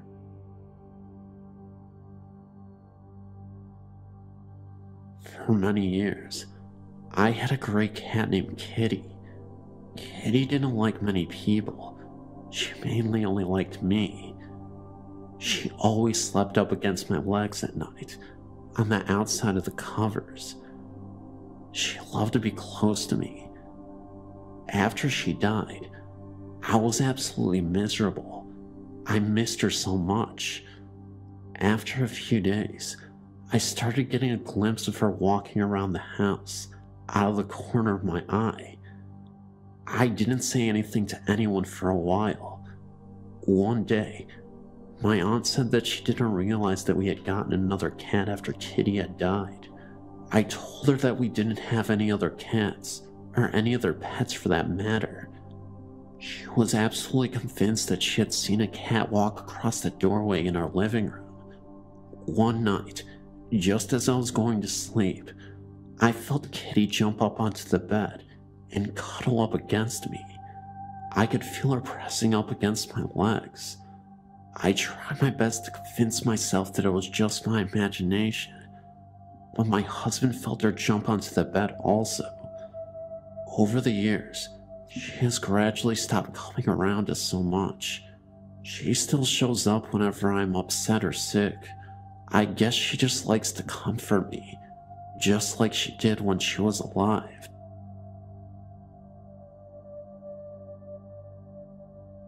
Hello.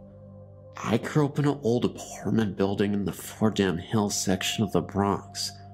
When I was about 14 years old, I was speaking on the telephone to my best friend, who lived upstairs on the 5th floor of the building. My apartment was on the 2nd floor. My friend said that she was going to go down to my apartment in a few minutes. As soon as I hung up the telephone, there was a knock on the door. I wondered how my friend could have possibly made it down 3 flights of stairs so quickly. As we hung up the phone that second, I went to the door and looked out at the peephole to see if it was her. There, at the door, stood a tall, young-looking man wearing a ruffled white shirt, a thick black belt, black pants, and black boots that went almost to his knees. Hanging from the side of his belt was a sword or a saber. As I stared at him, it appeared as though he was looking right at me with piercing blue eyes, even though the door was between us. I then noticed that I could see the number on the apartment door across from mine through his shirt. I quickly ran from the door, realizing what I had seen, thoroughly frightened, and called my friend, asking her to hurry and come down as I was alone in the house. I will never forget it for as long as I live. I did some research and learned that there was Revolutionary battles on and among Fordham Hill. I came to the conclusion that the ghost was a Revolutionary War soldier, probably British from the clothing. I only wish I could learn more. Nothing occurred for the rest of the time that I lived in that apartment. Thanks for having a great site where people can share their experiences.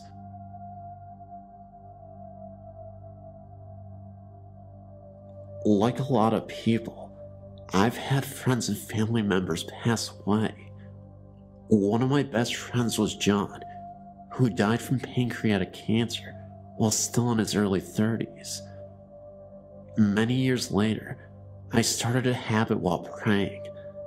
I asked God to help me always remember my friends and family who have passed away, who influenced me, and who are a big part of my life.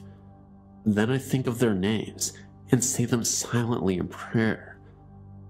About a year ago, our friend and family priest passed away, and I attended the funeral mass.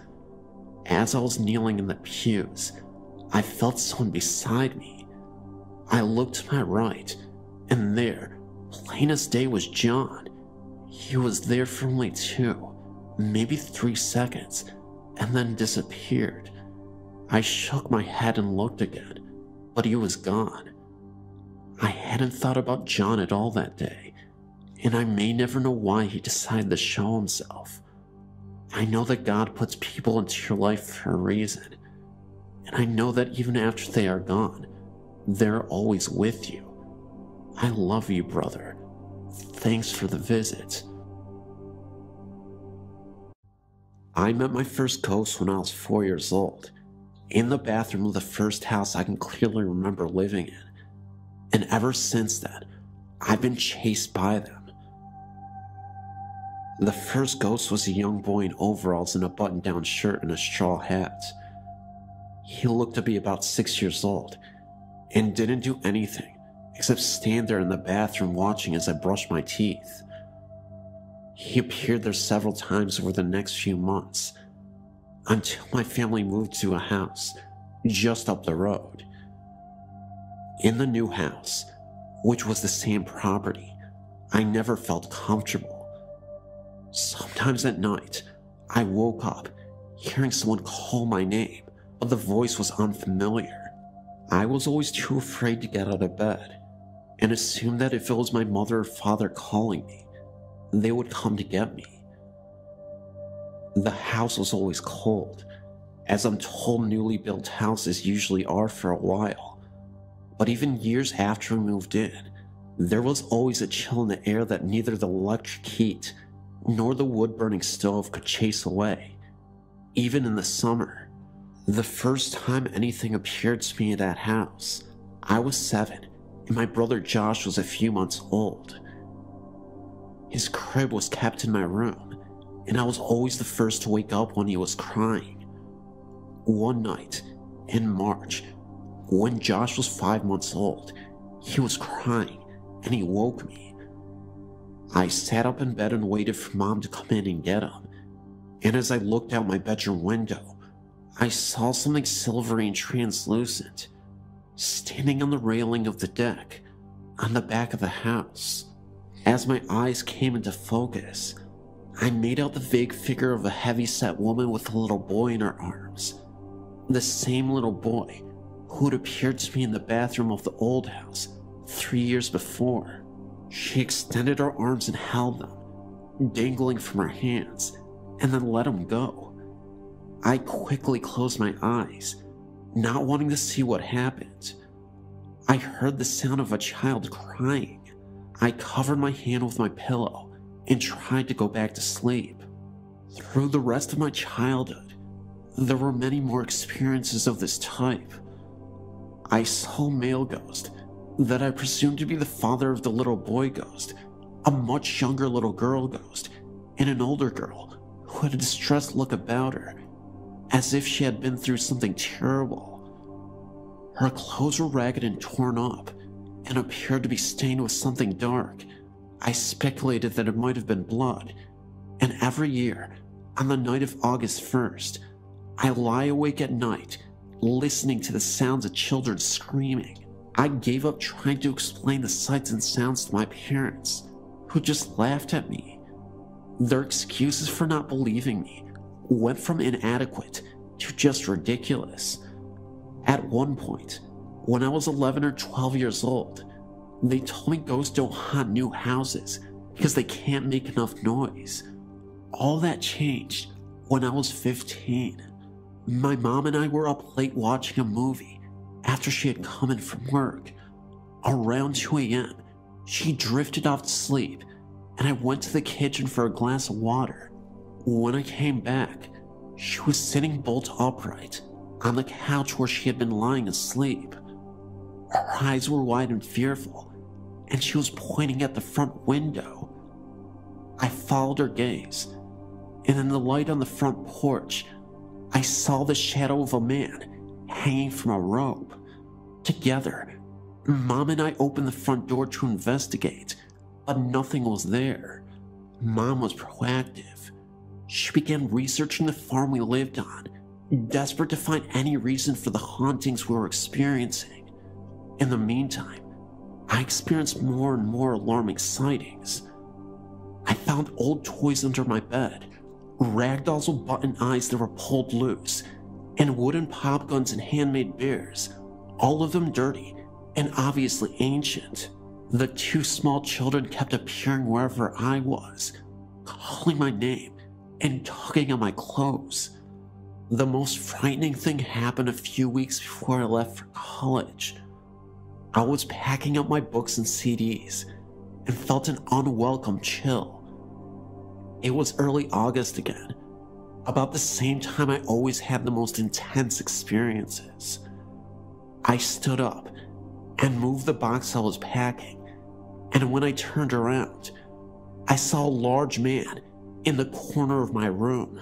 He was different from any of the other ghosts I had seen, with a darker coloring and sharper, more defined details. He was wearing dark clothes and had his back turned towards me.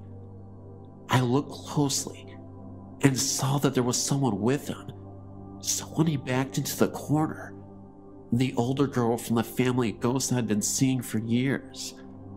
He was harming her, though I couldn't tell if he was just beating her or trying to mess with her or what, but she was crying and screaming, and it was absolutely bone-chilling. As I stood there in the room watching, the other male ghost came into the room holding an axe and approached the other two in the corner. I couldn't watch and ran out of the room. Over the next few years, my mother documented everything she had seen and heard in this house, ranging from the same sorts of things I had seen to some even more aggressive appearances. One day in early August, a couple of years after I left for college, she was in the barn watering the horses and tripped over an axe. Later that same year, she was cleaning out the basement and came across a rope that none of our family had put there. Her research on the farm and the original house that stood on the land revealed that it had once belonged to a wealthy family named Hawkins. The father, Thomas, was convicted in 1893 of the murder of a young man named James Logan after discovering him in his daughter Francine's bedroom. Thomas was put to sleep later that year. His wife Josephine and their two young children were killed during a tornado in March of the next year, and the property was sold at auction the following August, a year after the murder of James Logan.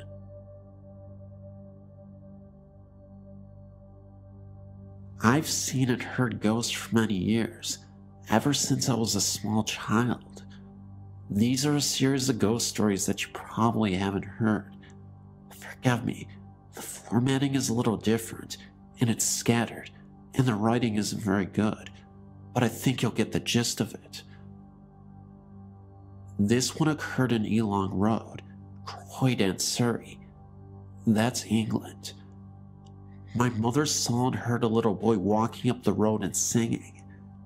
He then walked up a pile of sand and disappeared through a wall in a different city in Surrey. I saw two ghosts there, next to the chalk pits. The first appeared and disappeared and was an old man in brown. The second was younger, and he appeared and disappeared twice before my eyes. Two people walking towards me walked right through him and didn't see him at all. It was very eerie. My sister and I saw the apparition of a man in dark clothes and wearing a hat, standing in our bedroom. The room was cold and eerie. We were both very frightened. Several months later, my sister saw a girl with a Scotty dog come in the front door and walk up the stairs. There was nobody there when she went to investigate. In this next small tale, this event occurred in Eversfield's old people's home. It's in Surrey. In the caretaker's house, and in the house next door, there were noises heard when nobody was around. Blood dripping through the ceiling onto mirrors, which could never be cleaned. They also heard the sounds of coat hangers being rattled about next door when nobody was in the house. Doors would open and shut violently. A bed moved away from the wall, silently, while the room was full of people. You could also hear the sounds of women's voices downstairs, of laughter and chatter. When you open the door to listen, it then goes silent. The lights swing violently as though there is a strong wind, but there is no wind to be seen, or felt for that matter. At the Reigate Parish School, now converted into houses and flats. The sounds of children playing and talking can be heard. I don't mean the voices of the children while they're still in school. By the time they leave, after hours, you could hear the voices of children still ringing. People have also reported piano playing as well as a tambourine. When they go to open the door, the playing stops, but the piano is reverberating. On the road of Wallfield Annex, Reigate Road, there's an extremely haunted house now, also converted to flats. The ghost of a man in period costume stands at the window on a full moon. I've had the privilege of staying the night at these flats before, and let me tell you, the ghost is a real thing. He's aware that you're watching him, and each night he gets closer to your bed. One night, he was peering into my face, and he winked at me before disappearing. Apparently, the house was owned by artists who like to paint by the light of the moon, which may explain the haunting. There were times where my daughter had certain experiences as well. My daughter told me that she had a friend, a child, who visited her at night and stood at the end of the bed. Obviously, she's referring to a ghost.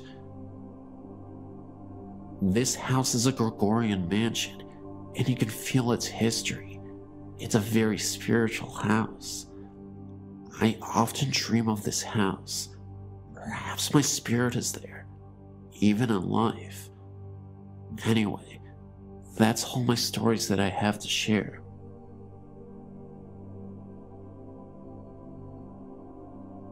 I work really early in the morning, so by the time I get off work and head home, I'm really tired. I was sneaking in a nap before my husband came home. I've seen some unexplained things when I was younger, but I've never had this happen to me. This was in my parents' basement because at that time, my husband and I were building a home. When I think about it, the dogs never came down in the room. They hated it down there. Anyways, like I said, I was taking a nap. I remember waking up in complete horror. I was being attacked. By this I mean, this shadow figure was trying to get at me while I was asleep. It started at the foot of my bed, and I was kicking my feet at it to get away from me. It then moved up right next to me.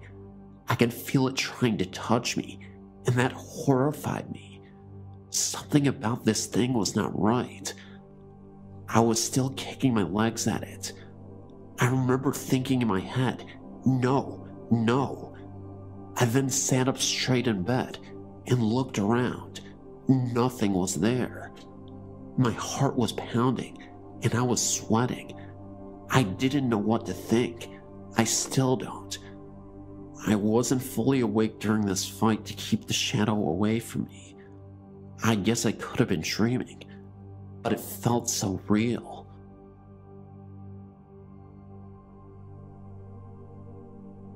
Living with a ghost is not all that bad, as my family and I have found out.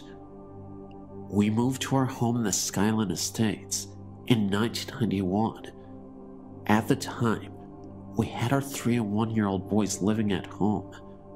We started to get clues that something unruly was living with us when my wife and I started to hear our 3-year-old talking to someone in his bedroom. He told us that it was an older lady that came to talk to him. He stayed in that room for 3 years until we moved him to another room and put his younger brother in that room. The same thing started happening with the other brother. We have 2 younger kids who also stayed in that room once, and they all reported that an old lady had visited them. Oftentimes, the lady would speak through them. The kids would call her Miss G.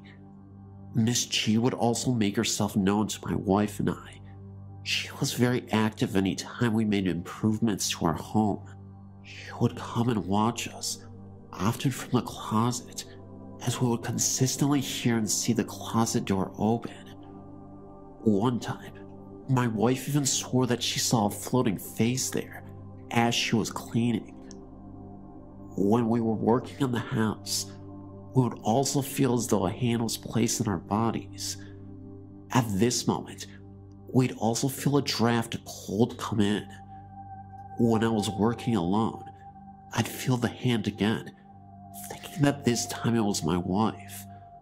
I would stop to say something, look over my shoulder, and there would be nobody there.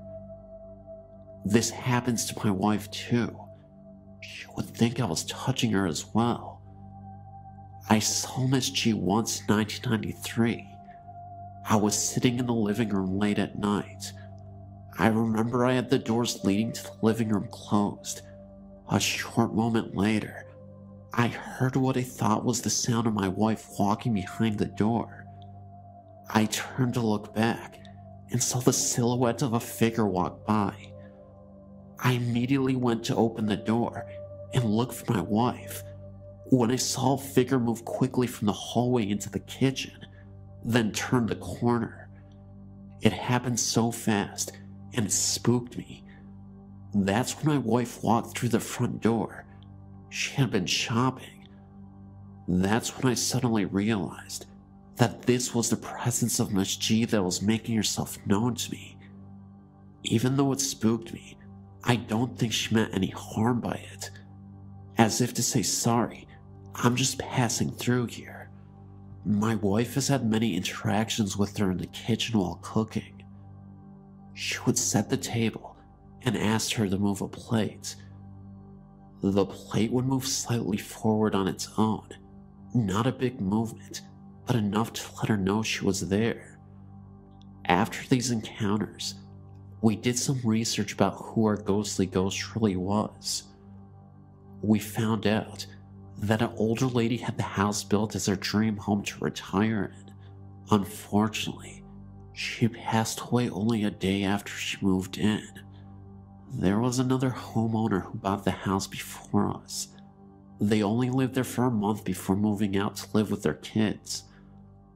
I really don't think Miss G is a threat to us, but I believe when we do eventually move from this house, we'll miss her presence, even if it's a bit scary at times.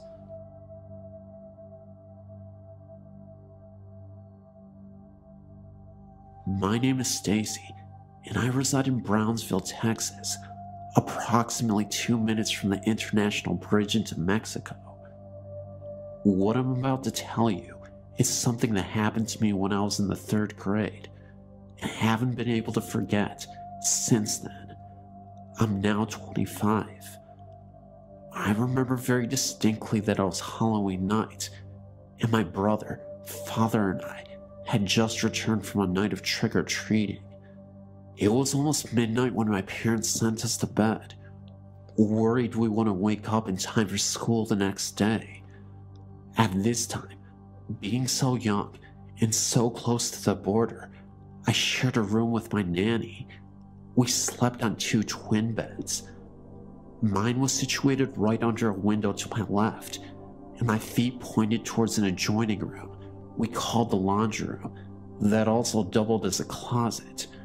There was a window in there as well, which illuminated the little room with light from the moon in conjunction with the street lamps.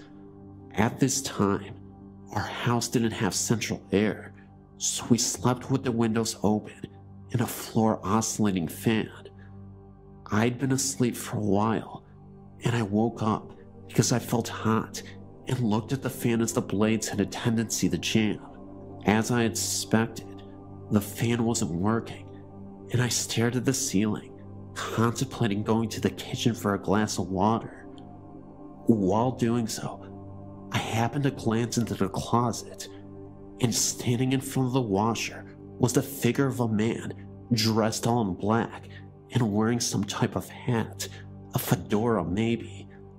Also, his face was not visible to me at all, and all I could see was the black underneath his hat. He was chuckling, but at the same time, I thought it was the most horrifying noise in the world. he started to talk, very casually, about how he was going to get me and my family. I snapped, and finally I realized that this wasn't supposed to be happening. He wasn't supposed to be there. Where was his face? I jumped up from the bed and sprinted to the door, hoping at the same time, not wanting anything to be able to reach out and grab me. I could still hear him laughing, and I felt him getting closer. By the way, when he said all those things to me, it was like a telepathic thing. I don't know if you understand that, but that's the best way I can describe it. I then noticed a faint banging that kept getting louder as I got closer to the door. I then realized it was my brother banging on his wall. That was when I realized that I was screaming at the top of my lungs. I reached the door, and no matter how hard I pulled on it, it wouldn't open. I also tried turning on the lights. I had a dimmer, and I kept turning the knob, but it wouldn't turn on. Suddenly, my nanny woke up and yelled at me to stop screaming and asking me what was wrong. Was I crazy? Then, just as suddenly as it had began, the laughing and the whispering and everything else stopped. The door opened and the light turned on. My parents had no idea what was going on because their room was at the other side of the house. My nanny still tells me that I was white as a ghost, and as soon as she touched me, I fainted. Needless to say, I was not able to go to school the next day.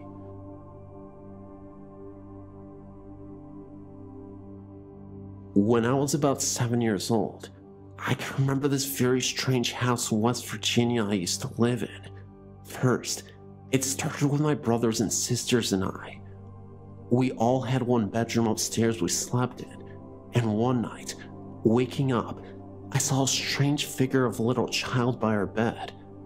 I recall turning the opposite way and holding on to my older sister. Being that age, I never thought nothing of it until about 8 years later my family and I moved out, and we were talking about how nice it was to live there, and my mother and father were telling us if we only knew the strange things that they had seen and heard. My father said he woke up one night seeing a little child and thinking it was one of us, and he said go back to bed. The figure never moved, so we sat up from the bed realizing it was a shadow figure and not one of us. And when we went to wake my mother up, it was gone. And other times, here my mother would get up in the middle of the night and see that figure all the time, thinking it was okay, nothing bad was really happening. A few months after that, he heard loud noises, like a baby crying. He said it sounded like it was coming from the wall. My father would really have loved to know about the spirits, but my mother really wanted to move. It's funny when you are little, you really don't know what's going on.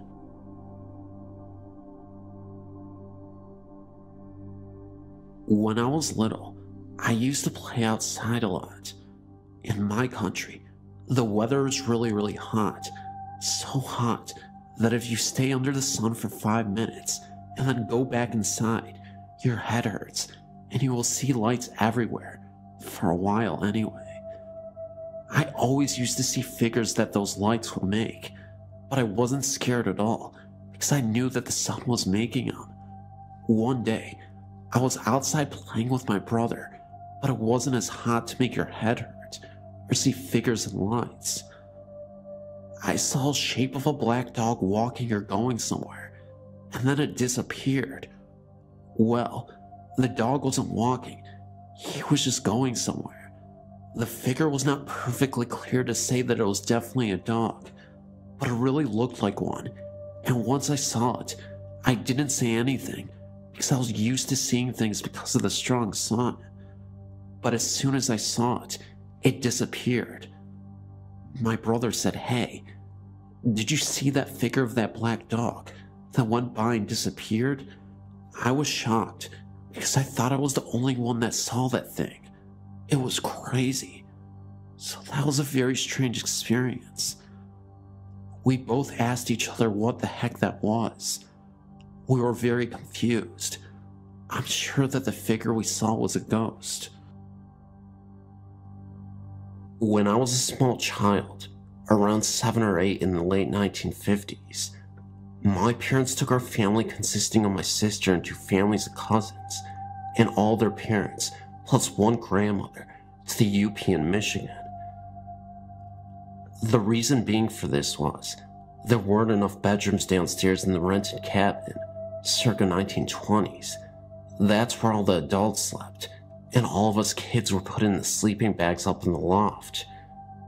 Not too much time after going to bed, I felt a heavy presence and looked around to see if any of the cousins were feeling this, whatever it was. Alas, they were all sleeping soundly, except for me. After a while, I became very afraid, and a man's face appeared right above my sleeping bag, glowing like it was daytime. It was well after midnight. I remember seeing this face for a moment or two, before the face vanished entirely. I was so scared, I screamed in terror to leave me alone, waking up my family in the process. They asked me what the matter was, and I told them that I saw a face. They both tried to confront whatever it was, and told me that it was just my imagination, and that there was nobody there to scare me. All night long, I laid there frozen in my sleeping bag, unable to move. Years later, I returned to the same cabin. I was 18 years old now, and I was with a couple of friends. At this point, I'd become so fascinated with ghosts and the paranormal that I wanted to do some spirit sessions in the process. We ended up using a Ouija board to contact the spirits that I thought appeared to me years before as a kid. So, me and my friends began the Ouija board session. We began to ask it all sorts of questions and requested it do things for us. Things such as turning the lights on and off, knocking on the walls of the cabin, anything to get that extra confirmation. It wasn't until my friend James told me that he was getting bored of this because we weren't getting any answers, and the Ouija board wasn't even moving the planchette. It almost seemed as if the spirit had completely left, until late that night, when we went to bed. There was a rocking chair in the cabin that had been left there for years. What my friend James saw next swears it was true. I'd fallen asleep, and James had woken up to take a smoke break out on the front porch. The rocking chair was on the front porch. As James was smoking, he suddenly turns to face the rocking chair, and the chair literally rocked back and forth, as if someone was sitting there. This wouldn't stop for about 30 seconds. Then it suddenly stopped. He called me over, and by the time I had a chance to witness it, the chair stopped. This was in the middle of the summer, and there was absolutely no wind. I believed James, because he had no reason to make up any stories about the rocking chair. I mean, to be honest, it wasn't like it was the most unbelievable thing that could happen to someone. Definitely creepy, considering what we were asking for hours before. I don't exactly remember when in our friendship James said this, but we made an agreement that one day, that if either of us passes on before the other, we would give each other another sign to yet again prove that ghosts in the afterlife is a real thing. Fast forward another 12 years. James unfortunately died in a car accident the year before.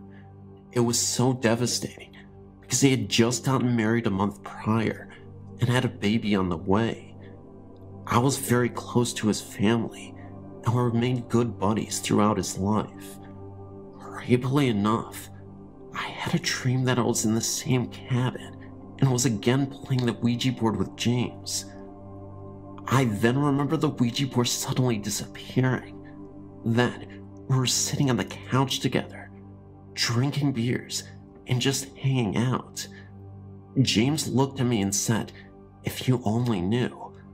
I asked what he meant. He then remarked, "I wish I wasn't dead. I miss you guys so much." The dream ends, and I wake up with tears in my eyes.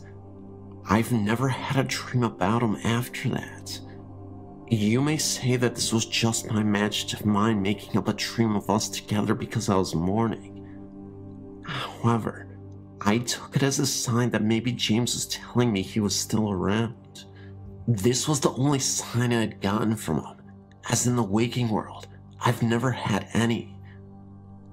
I've also been back to that same cabin for many years after, and I never saw the rocking chair move, or that face ever again. Weird.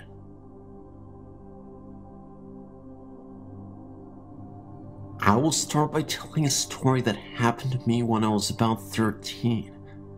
It was very early in the morning, dark, as a matter of fact. I was half asleep on the couch in my living room, just about to wake up. In the hallway from the kitchen, I heard a growl, then a scratching sound. This scratching turned into a tapping, like how a dog runs on a hard floor. This sound seemed to rush from the hallway closer to me, when all of a sudden, I feel something hit me as I try to wake up. What happened next can be explained as sleep paralysis, but instead of just a feeling of being pushed down, I felt as if my chest was being torn open and my sides were ripped apart. The growling was still present, along with my whimpered voice trying to let out a scream. After I tried to put up a fight with whatever it was, a hallucination or some other being, I jumped back awake with tears dripping. My chest felt that pain for that entire day. The reason why I told this story, even though I'm not sure if it was a hallucination or not, is that it closely relates to another experience that happened not too long ago, almost a week actually. I was again half asleep in my bed, the same room where I've mentioned seeing a ghost lady at the foot of my bed, and another experience I've emailed, where I was practically having a nightmare. It was a strange nightmare, where there were faceless beings surrounding me, ripping my body apart. It's a dream, so it's very hard to explain in words. Well, usually in nightmares, you widely awaken in fear before you go back to sleep. The most disturbing thing about this is, after I became widely awake, these same apparitions were still in my room, surrounding me, muttering and growling. I then closed my eyes, fell back on my pillow, and I let out a cry. I woke my mom up. She rushed in to see what was wrong, and she saw me laying there with my eyes wide open on my pale face. I felt sick for a week since that day. I thought hard about this occurrence when I realized that the sounds and feelings I've sensed from the first story were present in what happened in the second one. It's a rough connection, but I felt the very same emotions, and I feel like there must be a connection. They both happen in my waking stage of sleep. The spirits, as I think they are, rush and attack towards the inside of the chest, and are disturbingly similar. In any case, it's something I really want to look into. I've had plenty of people spend the night here, in the living room mostly, and hear strange noises coming from that branch of the house. My room, the hallway, and the kitchen are all in the same branch of the house, which is the newer addition to the old schoolhouse building. Some of my friends who have been here late at night have felt a strange presence from that hallway too. I know I felt it as a child. I remember trying to avoid that hallway for my life.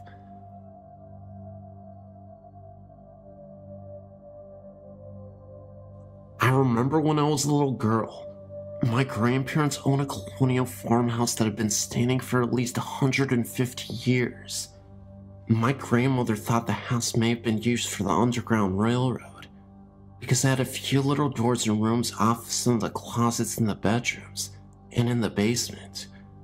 I wasn't allowed to go into them because they didn't have electricity, and my grandmother was afraid that I would hurt myself. Members of my family said that I wouldn't want to go in them anyway, because there were ghosts in there. Of course, I didn't believe them. I thought they were just telling me this to scare me, as any 7-year-old would. But that was all going to change one night, when I spent the night there one night. I was staying in their guest room, which had one of those little rooms off the closet. The little room was probably for extra storage, or maybe a staircase, because the back was all boarded up. And late that night, I woke up because I thought I was being watched. I looked up and noticed that the closet door was open and a small figure was standing there, glowing bluish. I screamed and ran into my grandmother's room and wouldn't go back into that room. I never saw that figure again, but I did see another ghost of an elderly farmer on the property. I was 9 this time and playing in the barn. I was upstairs in the hayloft, burrowing around in the hay. Again, like I wasn't supposed to be. Again, I had that same feeling of being watched. I sat up and looked around, and in the corner, an elderly farmer was standing and watching me. At first I thought it was my grandfather, but then I realized that his feet weren't touching the floor. As soon as I noticed this, I screamed and ran out of the barn. There have been many sightings of him since then, including one of my brothers seeing him floating outside of a second-story window.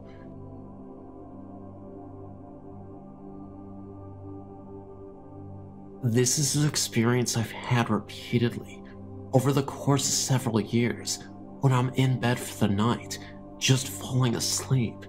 Still, to this day, it tries to return, but I've found ways to avoid it or fight it because it scares the heck out of me. It's almost as if it were a dream, but I'm not actually asleep when it happens. I feel as if it is when I'm on the verge of sleep, but still almost awake, like just before your mind actually lets go and sleeps. There's a place in between, and it only lasts a second, but that's when this thing happens to me. I can only speak for myself. I don't know of anyone else who has experienced this, but I've heard stories. Also, whenever I remember this, it is always in slow motion. I feel as if it is something coming at me from behind always towards my back. It's like a shadow, and it tries to suck me deeper into sleep. And if I don't fight it with all my might, I truly believe I'll never wake up again. While this is happening, I'm frozen and cannot move, yet I am aware of my room. I'm aware of things around me and what is happening. I can even hear my TV. I can scream in my mind and barely hear it all come out of my own mouth. It takes all my might and effort to open my eyes. But once I get my eyes open, I can focus on things in my room, like my dresser or door, anything, and come out of it. But it is so strong, I sometimes feel I cannot make it, and that is why I believe I will never wake up. The entire time this is happening, I'm frozen to my bed and cannot move. Please note, it's hard to explain. It doesn't feel as if it is pulling my body. It is pulling me deeper into sleep. One time, it was pulling me so strongly that when I did get my eyes open, I actually could see my room, but it was as if looking through water or fog. It still had me, even though I was opening up my eyes. This is a true experience. Believe this, I'm not joking. I would not type this much otherwise. If I were to compare it to anything, I would say it resembles the dark figures or shadows in the movie Ghost with Whoopi Goldberg that come and take someone away right after they have died. Please note, I cannot physically see whatever this is. I'm saying that this is my guess of what it would look like.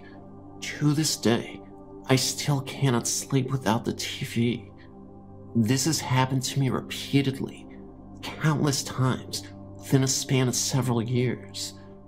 When this began, I lived in an apartment near the Piedmont Hills in the Bay Area, California. I was always uncomfortable and felt as if I was being watched there. I started sleeping in the front room with the TV on because I started having really evil dreams and was so scared to be alone at this point. I would desperately beg my boyfriend to please stay home with me, but he couldn't take any more time off because he wasn't able to use any more sick days. Sometimes I'm just too scared to be there alone, especially at night. I never used to be that way, and I'm not faint of heart. I'm actually 4'11" and 90 pounds soaking wet, but I forget I'm not 10 feet tall and bulletproof sometimes. Still, when this began, I became scared. Whatever it is that followed me when I moved, and to this day I still feel it, although it's been a while since I've struggled with it. When I go to sleep, I must have my boyfriend hold me with my back at his chest, spoon fashion, and this works, and when he rolls over, I can make sure my back is touching his, and I feel comfortable this way. As long as my back or behind me isn't opened or exposed, for some reason, it isn't as bad as when I feel my back is protected, and I'm not as vulnerable when I'm facing it. I know this all sounds strange, but it is true.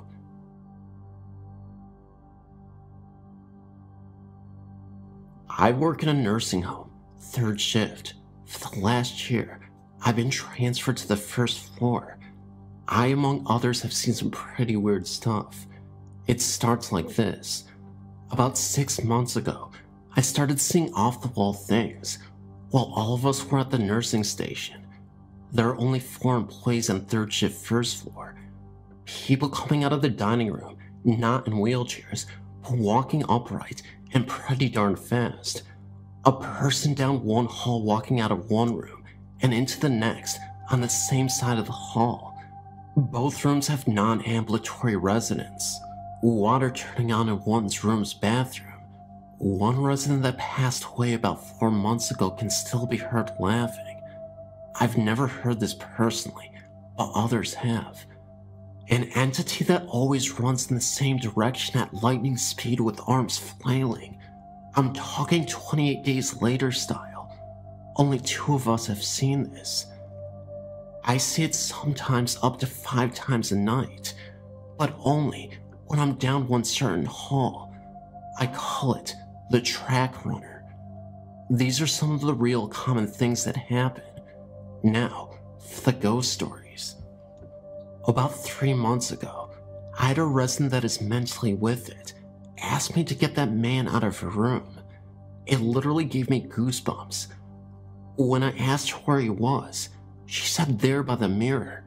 Needless to say, I saw no one. So later on, I asked a coworker if she had seen anything that was different or odd. She told me to stop and went pale. About 10 minutes later, she came to me again and started talking, mainly about the things I posted above. We ended up at the nursing station in a pretty good discussion, and all of us had pretty much the same story. Fast forward to Thursday, October 14th to 15th, 3rd shift. The same resident that had asked me a few months ago to remove the man by the mirror from her room rings me her call bell. I go down and ask what I can do. She tells me to get him out of here. I ask who, the person by the dresser. She replies, now I'm thinking too cool. I step out in the hall and get another coworker and have her wait outside the door out of sight. As I return to the room, she's now asking me, why is my husband with that stranger? My husband is dead, and I don't know that other person. I ask her where they are, and she tells me, don't act that way with me. I'm not crazy. I know what I see. Then proceeds to get verbally abusive with me. The other coworker comes in at this point after hearing what went on, and the resident goes through the same routine about her husband and the stranger with him. So we get the change nurse. Same routine. 3. About an hour later, another resident rings her call bell. At this point, 2 of us go down together. Different hall. This resident is bugging us to get her out of bed. Her words, "I don't want to be in bed with him. He's not my husband, and I don't know him." She was definitely shook up, so we transferred her to her chair and brought her out to the nursing station with us. While we were getting her some coffee and graham crackers, another bell rings. Again, different hall. The charge nurse got that one. She comes back out and stated that the resident said the man by her TV told her she wasn't going to be here much longer, and she insisted that he was still there, although the charge nurse couldn't see him, even after turning the lights on. Number 5. The first lady that saw her husband, and strange rings again. So 3 of us went down and left one aide to watch the halls answer and answer call lights. This time, 2 of us stay in the hall, and only the charge nurse went in. The residents started talking about possession and demons, very detailed and very scary, to say the least. I figured with all the weird stuff happening at work and all, I would share what I've been experiencing with my coworkers as of late. I've had other uncanny things in my life at other places, but nothing with this much activity. There's so many other people that either agree with me or describe what I've seen to me first without me asking.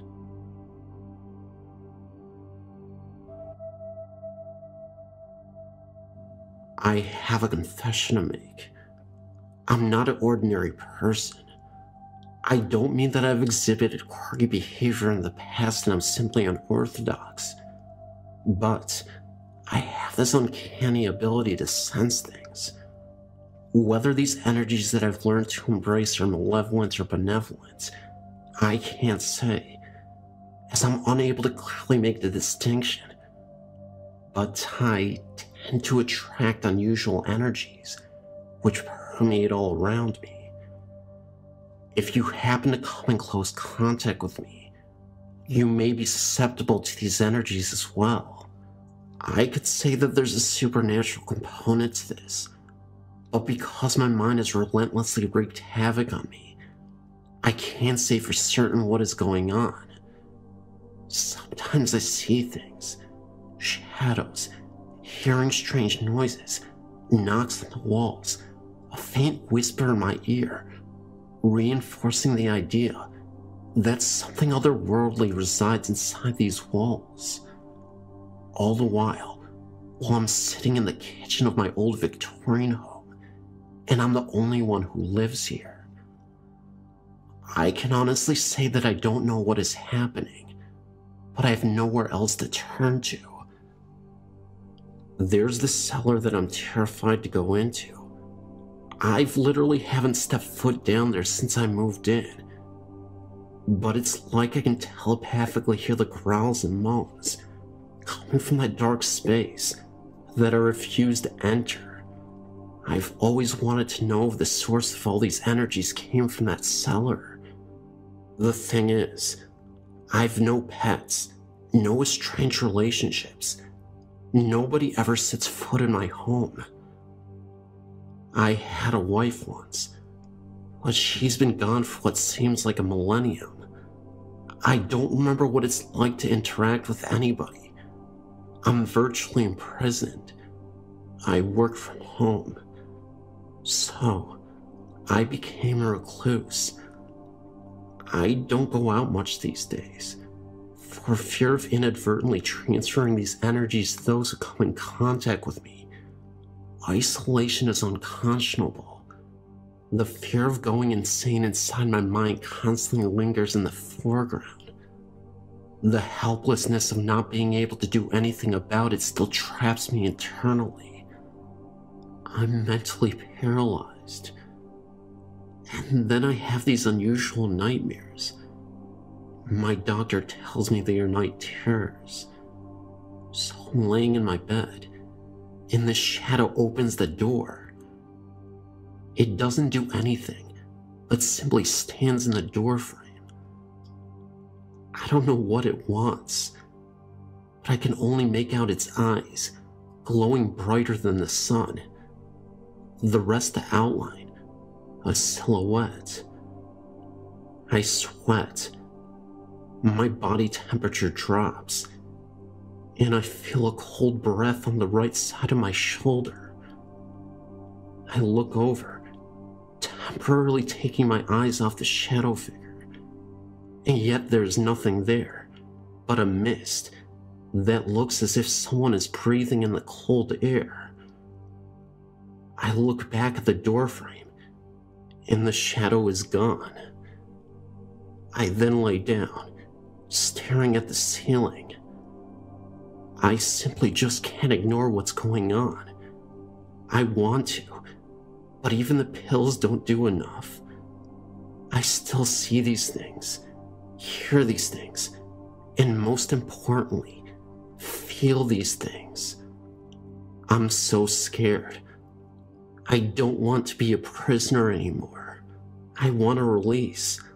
I want it all to end. I'm sick and tired of the suffering. My mind just won't heal. I don't want to feel. It's almost better if I don't, but I can't turn it off. Still, these images persist. In another moment, I can clearly see this elderly woman silently screaming at me. I can feel the terrible darkness emitting from her, and when she opens her mouth, there is nothing but darkness, almost as if it is a black hole. No sound, just the mouth opening. The woman with her old tattered clothing, not from this time period, definitely not present, Victorian times, with a black dress from that era, long black hair, matted and uncombed. This being was just standing there. I ask it what it wants from me, but it remains silently screaming for a few seconds. I blink my eyes as hard as anybody could. The figure simply won't disappear. I see a single cockroach move out of her mouth. I had to have dreamt this. This night terror felt so real. It consumes me. I can't get it out of my head. I go back and forth thinking this has got to just be a hallucination. But the more I think about these events, the way they truly never disappear, it makes me believe there's an entity in this house that I can't ignore. They are communicating to me through my dreams, and through some of my hallucinations that I've had as well. The therapists, the doctors, they all tell me that I've got some psychosis. Trauma from my youth remains unsolved. But these walls inside this old home has so much history engraved into it. Tell me that spirits don't exist, and I can't prove it to you. I can only tell you about my experiences and how sensitive I am to the other side. Then I think to myself, why are we so arrogant about this other side? Why do we dismiss what we do not understand? Maybe I'm just crazy. Or maybe the world wants to shield us from the fact that these beings live among us. If you truly open up your eyes and begin to understand that there's nothing that the world can't see, then you can believe. Several years ago, I was planning on moving from the USA to Australia to be with my partner Craig. My partner and I would talk for hours on the web. What else can you do when you're 9,000 miles apart? My daughter, Catherine, who was 7 at the time, would often get in on it too. Her and Greg developed a very loving father-daughter relationship, even though he is her stepdad. One day, no different than any other, Greg and I were chatting. He wanted to talk to Catherine. I yelled for her. She was in another room, and I couldn't see the monitor. She came running and stopped dead inside the doorway. She could not see the monitor, and started wigging out, demanding that Greg shut his bedroom door, which was clearly visible behind him. She wouldn't move from where she was. We tried to coax her, but she wasn't having any of it. Greg got up and closed the bedroom door. Catherine ran into my lap and buried her face into my shoulder, away from the monitor. She wouldn't even look at the monitor. I asked her what was wrong, and she said, "He's mean, and I don't want to see him." Completely caught off guard, I asked her who was mean. She answered, "The mean guy in the doorway." I asked her to describe him. She said he was tall, had red hair, blue eyes, and wore a dressy shirt. Deeper voice than Greg's. Oh, and by the way, Greg's voice is already pretty deep enough as it is. I tried to get more information out of her. That was all she had, or what she wanted to tell me anyway. I relayed what she had told me to Greg, and he just didn't get it. Catherine left my lap as fast as she had flown into it, yelled goodbye Greg from the other room. I wondered if she had seen something. I had episodes like that when I was her age, and they've continued. I asked Greg if she had described anyone he might know. He looked shocked for a second, and then asked me to wait. He went into the bedroom and came out a few minutes later with a pick in his hand. He looked at me, held up the pick, and said, "Wonder if this is who she saw." I asked who it was, and he said it was his grandfather Bill, who passed away in '92. It was 2007. Now get this. The pick was exactly the description Catherine had given. He was tall, red-haired, blue-eyed, had a dressy shirt in the pic. I asked Greg how he talked, and he said that Bill was old-school Aussie. His voice was deeper than most, and with the accent, it was even harder for Greg to understand him. I excused myself, and went and told Catherine who we thought it was. As soon as I said the name Bill, she smiled. She said, "I thought that was his name. That was the only thing I could almost understand." She seemed more at ease after learning it was his name. Greg, on the other hand, didn't know what to make of it. Apparently, her and Bill made peace and became friends. When I was leaving for Australia, she told me that she didn't need Bill anymore and wanted him to come over and watch over me and Greg till she got there. Gotta love kids. Fast forward a few years. Since my arrival here in Oz, I've heard a man's voice. Sometimes I can understand him. Other times, it's too deep and garbled for me to get.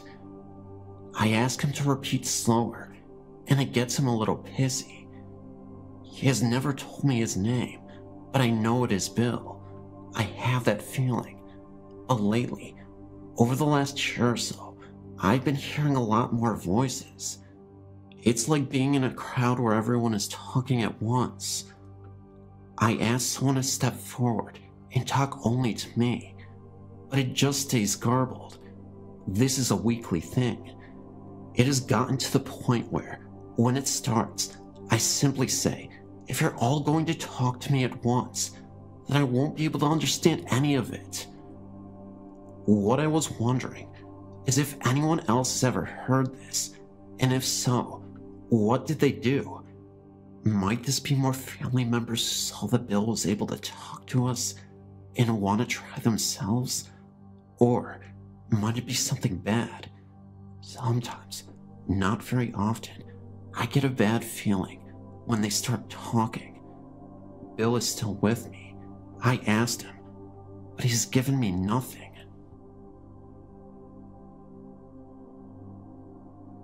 I lived in Chicago up until I was 18 and had graduated high school.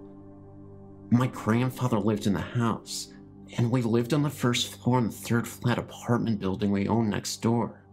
We had the basement that was connected to the first floor apartment as well. The basement had 3 main rooms. The front room that led outside held a half bath, a washer, dryer, and 2 storage closets. This is where we kept our bikes and skates and stuff. The center room had 4 storage closets, the water heater, and the furnace. This was the room that held all my dad's and grandpa's tools. The back room that led to our upstairs apartment was where we had the deep freezer, old clothes, camping gears, old toys, etc. The center room was awful. Just looking at it, you felt like you were being stared down.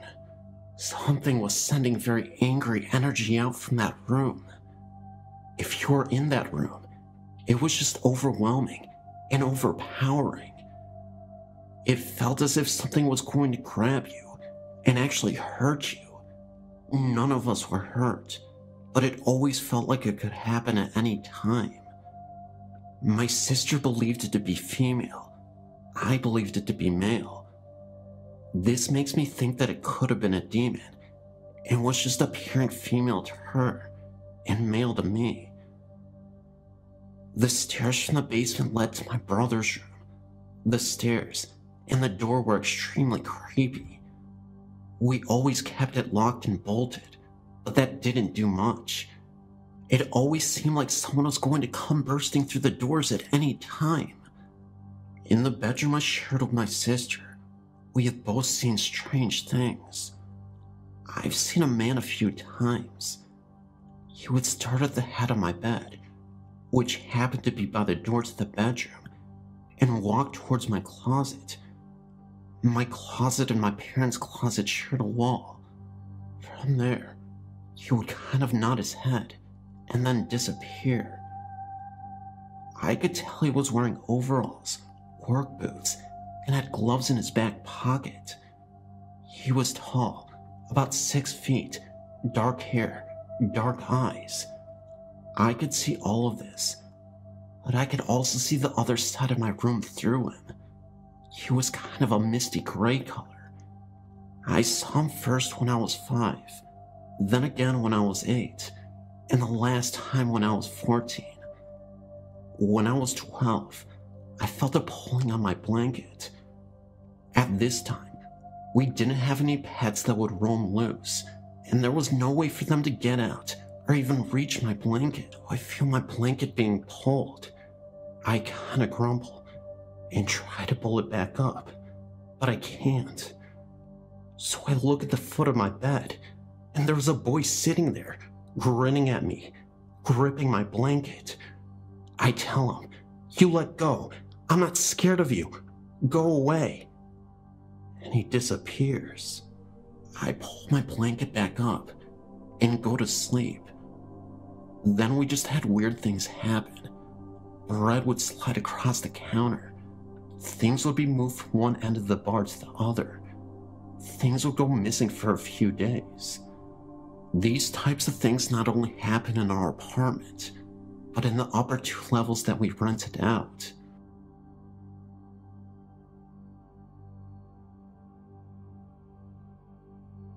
I was in Arizona a few years back. I was at the Sonoran Desert Museum outside of Tucson. It is more like a zoo than a museum. It was summer, very few people there, and a pretty warm morning. I was in the very back of the property all by myself, taking photos of the native cactus. I was completely alone and enjoying the beautiful outdoors. I suddenly felt a terrible sense of dread behind me. I turned and looked, and there was an elderly Native American man standing there. He was dressed in all black, long-sleeved black shirt in the middle of the summer. His hair was snow white, and his face was wrinkled. When we made eye contact, I felt like someone tweaked my soul. I started to walk, fast. I wanted to get back to the front of the zoo and be where people were. I was really moving, and every time I looked back, the man was about 6 feet behind me. He never seemed to increase his pace, but kept up with me no matter how fast I walked. He casually started straight ahead and kept walking. I made it up to the front and walked into the gift shop. He stayed with me the whole time. I decided to get the heck out of there. I hurried to the parking lot. All I wanted was to get into the car and get away. He was still behind me. When I reached my car, a coyote was standing by the trunk. I made eye contact with that animal. I can't describe it. It sounds nuts, but that coyote gestured towards the exit with his head. Of course, he didn't speak to me, nor did I hear a voice, but I just knew that the coyote would watch over me while I drove away. As I was about to get into the car, I turned back to look, and the coyote and the man were gone. I never went back. Every time I think of this, I feel as if I escaped something terrible. It's so strange, but it's like the coyote knew me, and I knew him. Thoughts, anyone? I don't take drugs, wasn't drinking, or overheated. I swear this happened. I know it sounds unbelievable, but it did. This happened in the summer, and at the time, my horse was living on an old farm not far from the sea. The farm was from 1925, with the original stables and barn. Anyway, on this day, it was only me and my horse there, and I had him standing outside while I was tacking up, since the weather was nice. Where he stood, he had the back entrance to the stables on the right side, and straight in front was the door to the barn. You had to go through the barn to get out. Everything was fine at first. Then, I got this feeling like I was being watched from inside the stable. I looked inside, thinking that maybe one of the other girls who had their horses there had come. But it was empty. I shrugged it off and continued grooming. Then, I noticed my horse had his attention towards the stables. I walked up to the door and looked inside, but again, there was no one. I got my saddle and stuff and started tacking up, and then my horse suddenly tensed up. He stood completely still, his ears forward, and all his attention on the entrance to the barn. I looked over, thinking it was a cat or something, but what I saw made the hairs on my neck stand up. In the barn stood a tractor. Behind us, I could see a dark figure. It didn't really look like a man. It was more, I don't know, liquid sort of. It stood on the one side of the tractor, partly hidden, and I could swear that it was staring back at us. It moved backward towards the back of the tractor and just vanished. Well, I hurried up with my Sadie, grabbed my helmet, and though I really didn't want to, I walked my horse towards the barn. Let me tell you, it was no easy task getting him to go inside, and when I got him inside, he refused to go anywhere near the tractor and almost ran out the other side, pulling me alongside with him.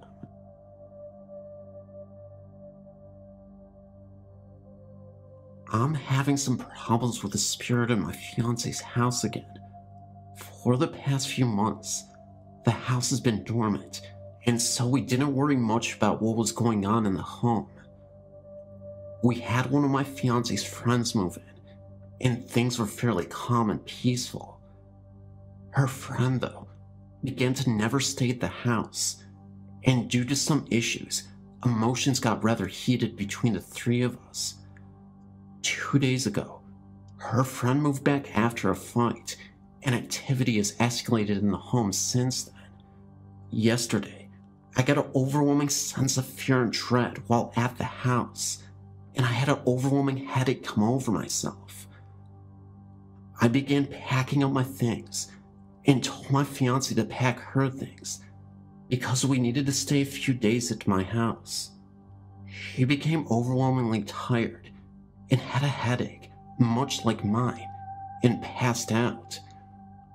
When she woke up, she wasn't herself, but quickly came back out of it.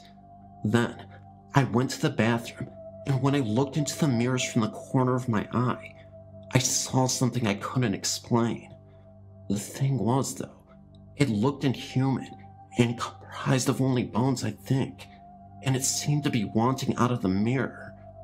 I ran back, and my fiancée was packing and taking her time out, humming to the tune of an old music box that used to be in her friend's room.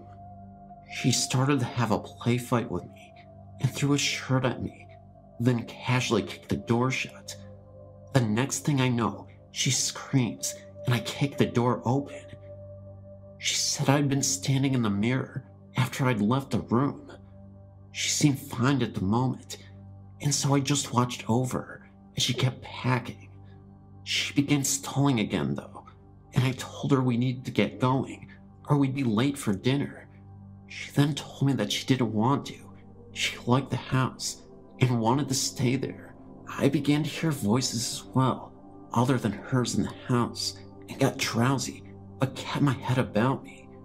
She finally was packed, and I got her to go outside for a brief moment to see if being out of the house would snap her out of the trance. She got rather defensive and ran off and ran under a doorway where there was a crucifix standing above the doorway. When she ran through it, she collapsed and then woke up again, perfectly fine and not remembering about the past 45 minutes, except for bits and pieces, like she had been dreaming. I've been having concerns that she may be channeling spirits by accident in her sleep and such, and this incident definitely confirms my suspicions. I'm psychologically drained from the mental strength it took the two of us to get out of the home. We're going back to the house in about 4 or 5 days, and figure it should be fine. Whatever this entity is, it fed strongly off the negative emotions that had built up in this house. I know at the strength it was yesterday, it would be much hard for me to face it and cleanse the house on my own, so we're leaving the house to settle and calm back down. By then, I feel this entity will have lost most of its power, and it would be the best time to cleanse the home and seal any portals that may have been opened in the home.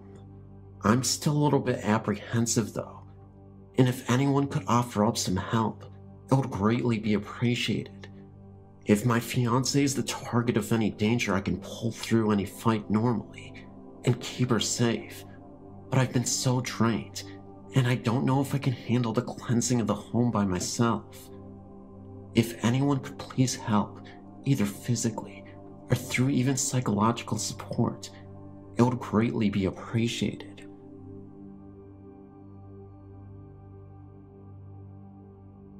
Hey there, I live in Akron, Ohio. About a year ago, I moved into my ex's house since it was nice, and well, we were in love. I lived there for about 6 months before she broke it off and decided to live in Ireland. I've been heartbroken for a long time, but I do remember some extra stuff that happened in that home. It's on Spicer Street in Akron, Ohio. About a month after I moved in, the first thing I noticed was waking up with her, and every single clock in the house, including the computer clock, wristwatches, etc., would be turned around 40 minutes ahead than what they were supposed to be. This only happened once, and after I arrived at class, she called me to explain how each clock had changed overnight. Later, She told me that the previous tenants believed the house was haunted and refused to move back in. They were both girls, I was told. We began to notice other things too, such as their stuff would get moved if we left the kitchen. The television would turn on and off. Lights would turn on and off if we left the home. Fan would move and not move. TV would turn channels with the remote being on the TV. And certain spots in the house would be unusually cold. She was scared at times, but I typically wasn't.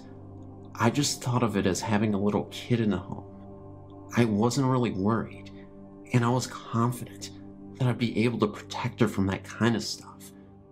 If you read some of my earlier posts, I see specks a lot, and I guess it gives me some sort of confidence, even if I don't understand them. My thoughts were confirmed, I believe, when I was sitting in the living room with her and thought I spotted a blonde-haired boy's face under her table. It looked a lot like a German kid, but naturally, I blinked and it was gone. There were 2 spots in the house that seemed really weird. The basement was odd, but not too odd, since students in the past used this place for studying. The oddest part in her house was her bedroom closet. I would step at the door and not go in. She refused to even sleep close to it. I was the one who slept closest to it while she slept between me and the wall. I didn't really see anything from it, but it did feel really weird, and it didn't feel like the kid. It was something else. Also, that closet was connected to the attic, which neither of us ventured into. After I saw the kid, I felt some sort of attachment to it. I remember she used to complain that sometimes my eyes would go completely black in the house. I'd usually counter it with me complaining about staring at me, as she slept as if I woke up around 5 in the morning, but we wouldn't argue about it. It was just weird. When we broke up, or rather, when she broke up with me, I'll admit it, her away messages often wrote how she was scared and didn't want to hear any noises. So I guess the activity in the home increased when I left. Again, not sure why. So, I want to find out more about the home, but I don't know where to start.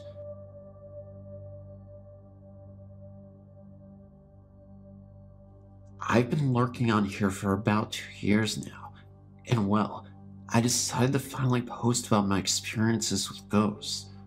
Really only one ghost. It happened to be here in my house for a number of years throughout the 70s. The house had been built in 1970 on an old lot where an old man had lived on a shack and had died. Now, the spirit that had stayed on the property was one of a child, though. Maybe the old man had a kid and it died. Who knows? Anyway, all sorts of stuff that one would imagine a child would do happened.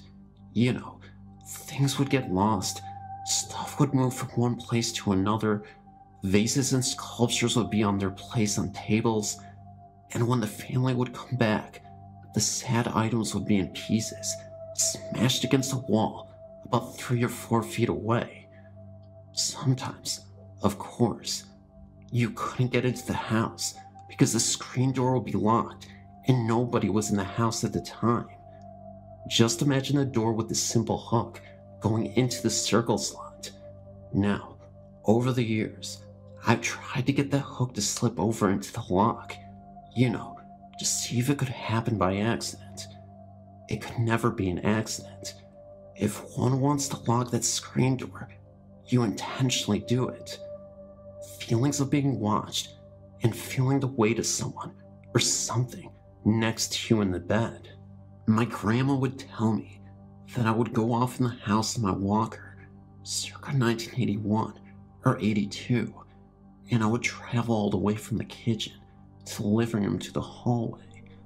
Now, when one enters the hallway, even in the daytime, if all the doors to the room are shut, it is pitch black. She claimed that I would be in the hallway for a couple of minutes, and that I would come shooting out from the hallway as if my walker was pushed or shoved by something, all the way back to the kitchen and crash into the wall. Now, it would take me a couple of minutes to get all the way to the hallway since I was a toddler, yet it wouldn't even take me a minute to come crashing into the wall of the kitchen. Now, I remember seeing some sort of whitish gray ball floating when I was laying down on the rug one day. This must have been 1982 or 83. I can still see that image in my brain to this day. My grandmother noticed me getting up and looking under the dining room table, and I started to shout, "Get out!" or in my way of talking back then, "Get out!" My grandma started yelling, "What's wrong? What's the matter?" I kept on shouting and punching and kicking at nothing, all the way towards the front doorway. And when I got to the door, I kept kicking the door, and then I stopped. By this time, my grandmother, who was rather slow due to weight, had gotten to the hallway that led to the front door and was asking me what was wrong. She told me that I had said that I didn't want it here, and I told it to get out.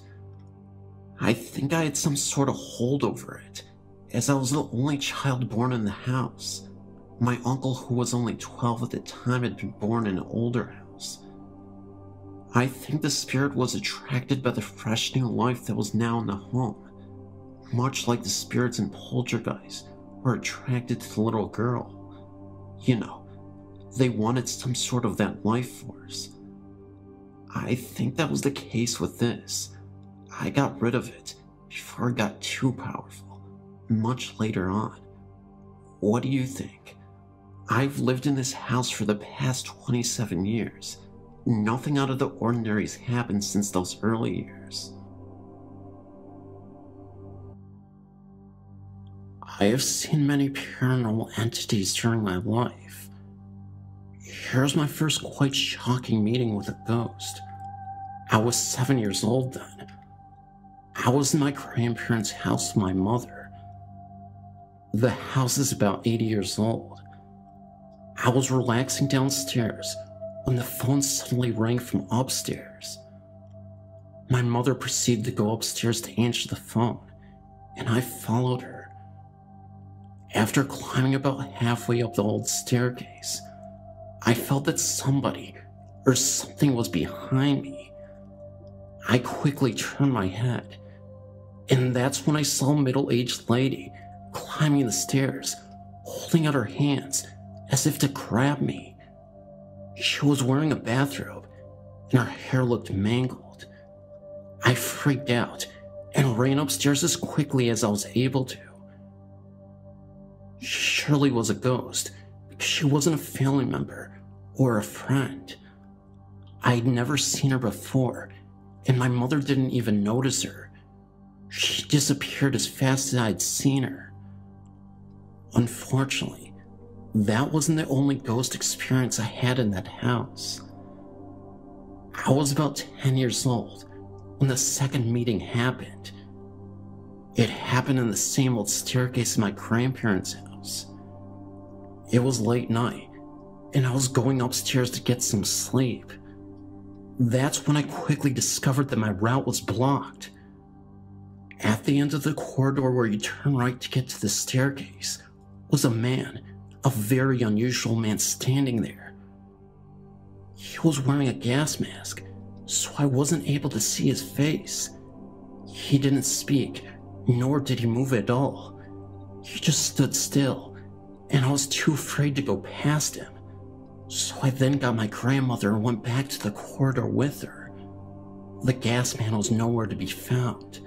Understandably, I was too afraid to sleep, so my grandmother stayed the night with me.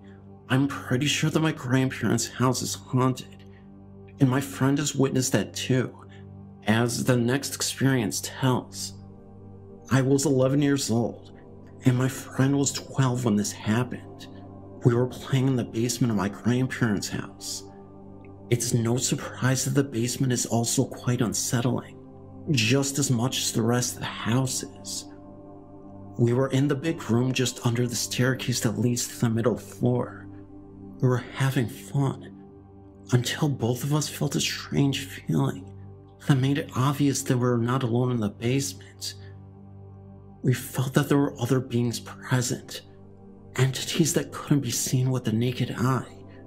We're also sure it wasn't our grandparents, because both of my grandparents were upstairs. That feeling also told us to leave the basement. It felt like we were surrounded by invisible people, and that we really needed to leave the basement immediately. After a few minutes, in a panic, we fled back up fast. Even at this stage of my life, it is still frightening for me to walk that staircase or be in the basement. I often feel the same feeling in these places that I felt 10 years ago. My friend also feels the same energy as well. Luckily, I haven't seen any ghosts since then. Regardless, one thing is certain. There's a lot of paranormal activity going on in that house, and I'm the person the spirits need to target, for whatever reason or another.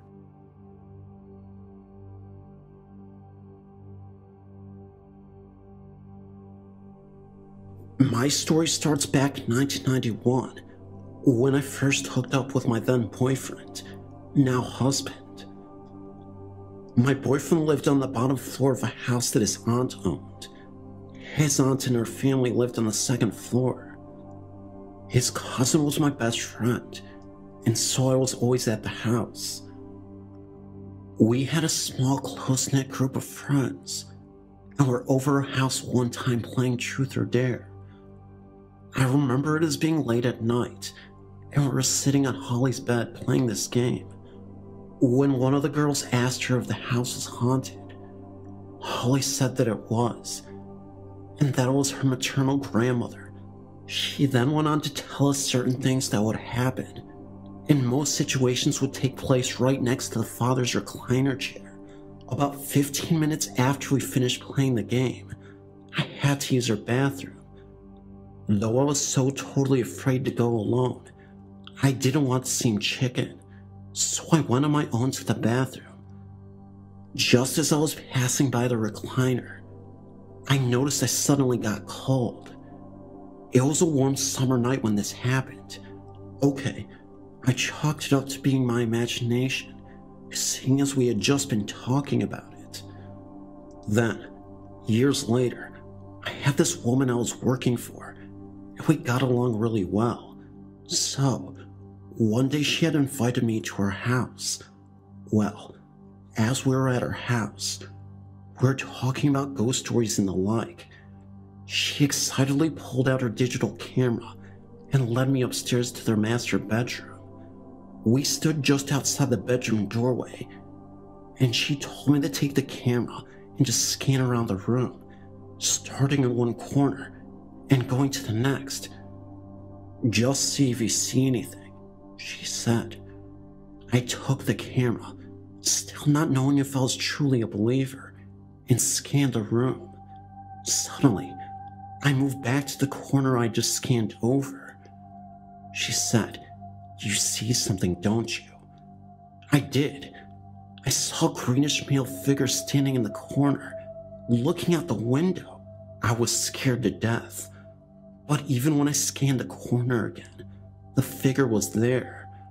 We returned to the first floor of the house when she started to tell me all about it. They had bought the house just about a year prior. The first week they lived in the house, their children, very young children, would awake in the middle of the night, screaming and crying. Finally, one night, my boss's husband got so furious, he yelled, "I don't care that you're here. I don't care if you just stay. Just leave my children alone." The children never woke up crying again. Then about a week later was when my boss had noticed the image through her camera.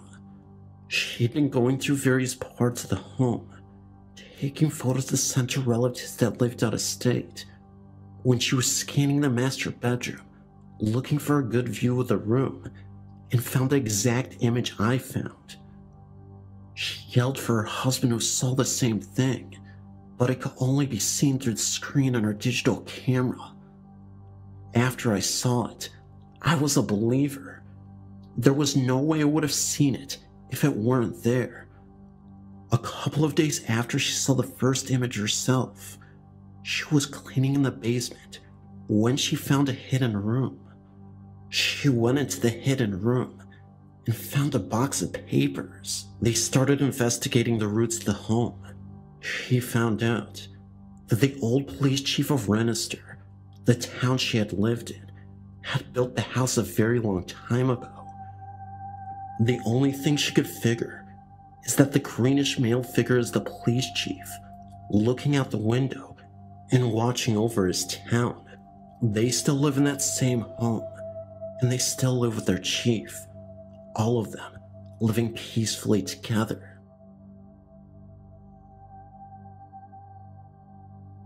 Since I was little, I've been sensitive to ghosts. Sometimes I had dreams that would later turn out to be true.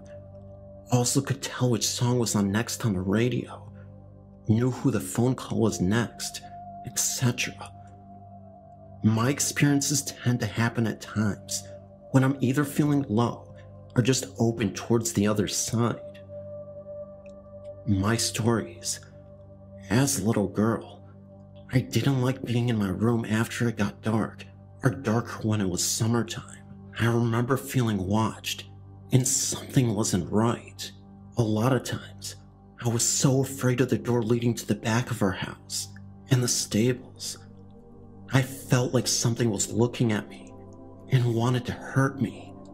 This went on from when I was around 8 and stopped when I was 12. At times, they would show up only once. Once I was in bed and was close to falling asleep. Suddenly, I heard a voice calling my name. I woke up completely and looked into the corner of my room, and there was an old woman there. I couldn't see her clearly because she was kind of blurry, but she had a friendly feeling about her. She then disappeared, and I never saw her again. When I was 17, my dog died, and I was devastated. A few weeks later, I heard him coming up to my room from the kitchen and saw him enter my room. He then jumped up on my bed, walked around 3 times before sighing, and got down. I could feel him on my bed and against my leg. When I tried to touch him, he disappeared. My parents' farm, where most of the events happened, is old. It burnt down once there, and there seems to be quite a lot of ghostly activity. In the barn, my parents got their car. Since I was little, I was afraid being alone there. I felt something was wrong, and that something was hanging in the dark. I always felt uneasy there until a few years ago, when my mom told me that someone had offed themselves there. My worst experience I've had was when I was around 15 to 17 years old. My room was connected to the kitchen by a little hallway. From the kitchen, you can go directly to the 2 living rooms. The last one I've never felt easy in was always feeling unnaturally cold and just weird. One night, I woke up and my room was ice cold. I heard someone open the door from the hall to the kitchen. It was a man, and he was going directly to the last of the living room. Somehow I was there when he went there.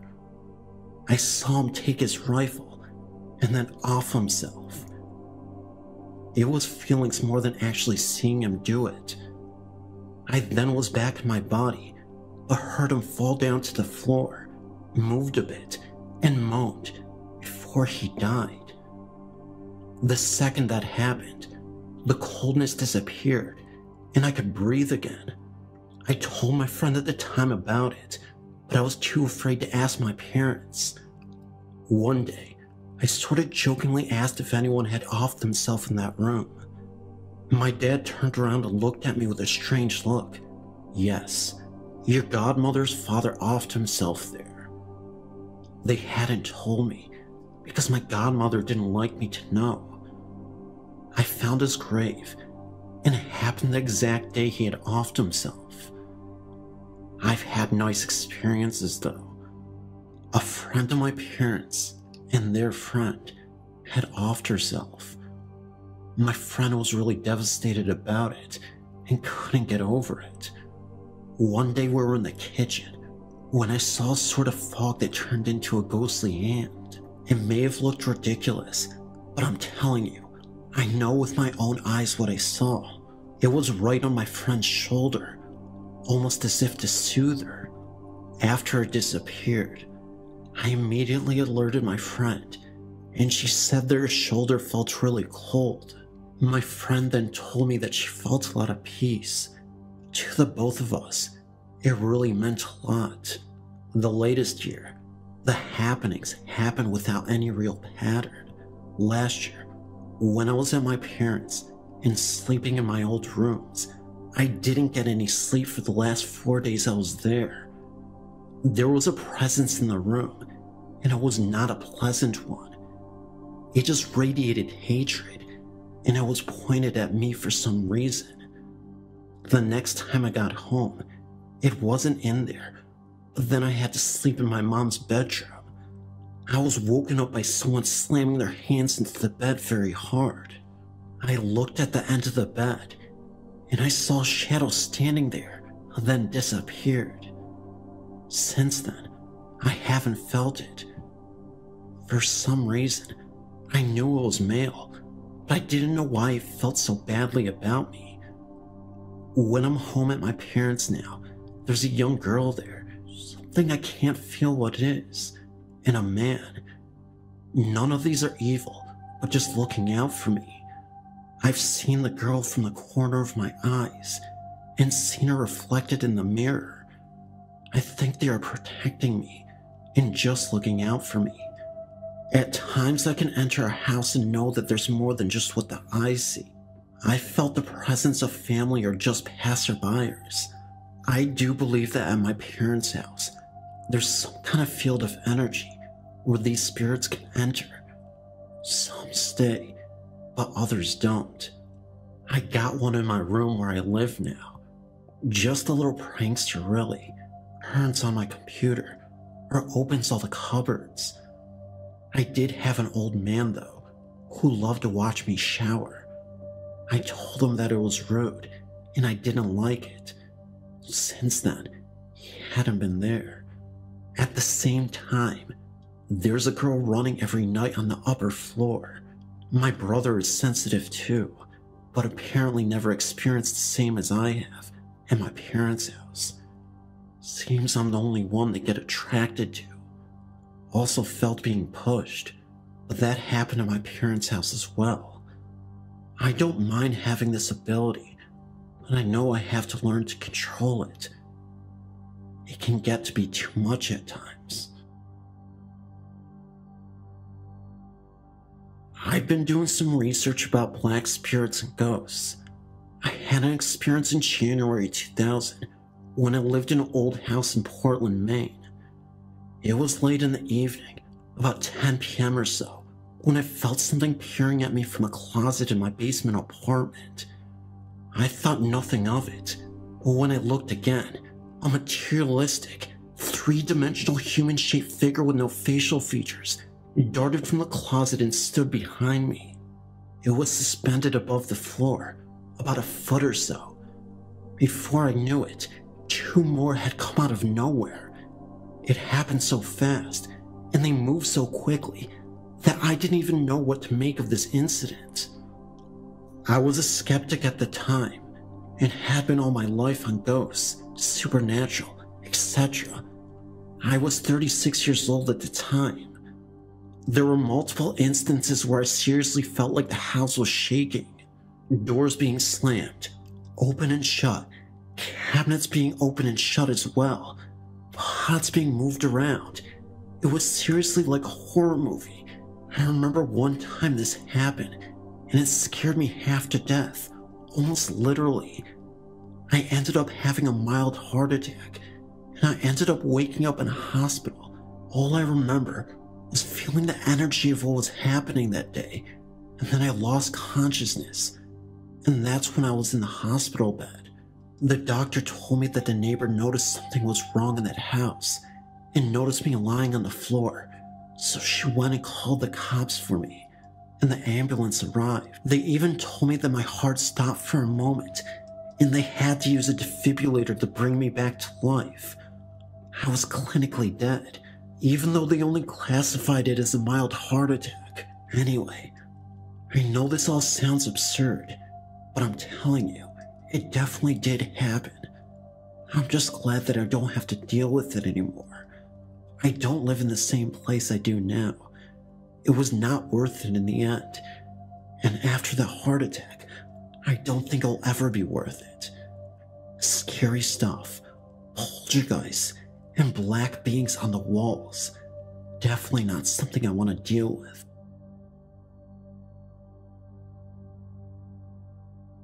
One night, me and two guy friends were driving into Howard City, Michigan.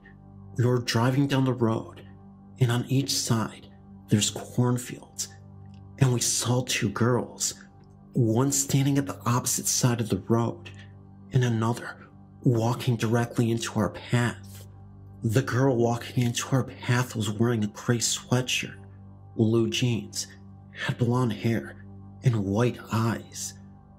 The girl that was standing on the other side of the road was wearing a red sweatshirt, had brown hair, and wore blue jeans. As we're driving towards them, I tried as hard as I could to tell my friend's boyfriend to look out for her, but I couldn't. I couldn't say a word. I tried, and nothing came out, because I was so terrified of what I thought I saw. The girls had completely vanished. After we got to the stop sign, I said to my friend's boyfriend, "Did you see that?" He said yes, and the other guy that was in the truck with us asked me what, so I told him, and he said, "We have to go back and check it out." So we turned back around and went back down the road and found no signs of them. This is a remarkable story of ghosts from my experience. This happened when I was studying at my university. At that time, I was far away from home and stayed in a hostel near my university with my friends. Before I moved into the hostel, my friend who lived in the hostel told me that it was haunted.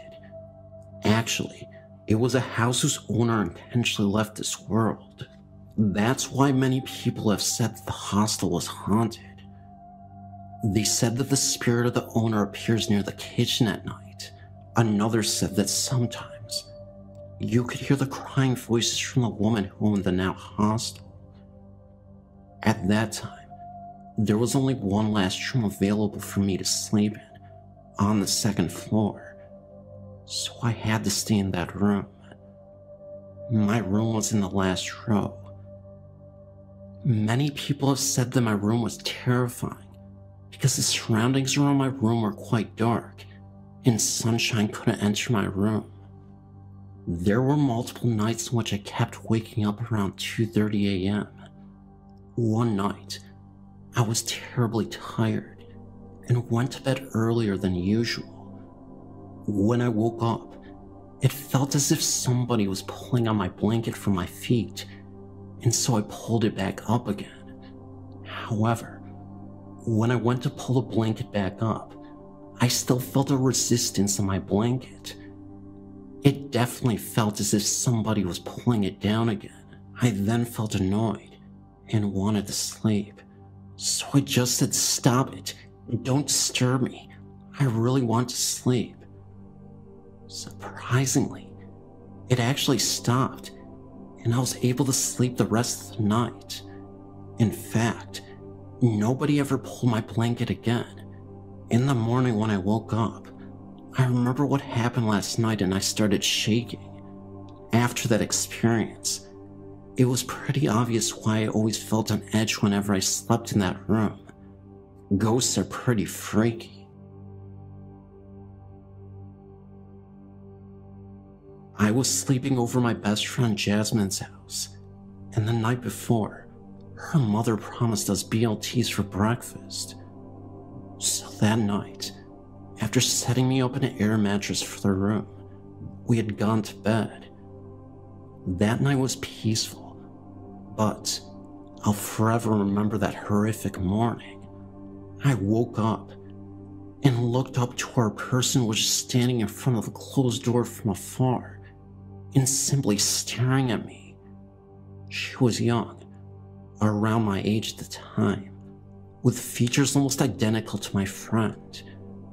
I was still half asleep and just figured it was my friend anyway. I began to ask her when we were going downstairs for the BLTs, and she just stared at me without saying a word. I closed my eyes for a little bit, then reopened them, and that girl was gone. I never heard the door open in her room, and somehow the girl was gone.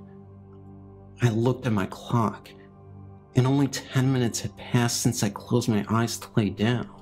I had screamed loud and ran down the stairs to find Jasmine and her mother sitting in the kitchen. They looked very concerned and asked me why I screamed. I told them that just 10 minutes ago I saw Jasmine, but she didn't say a word. Her mother looked at me and told me that Jasmine was downstairs for over an hour and had never once went back upstairs in the time in which I saw this girl. It was then when I realized that it was a spirit.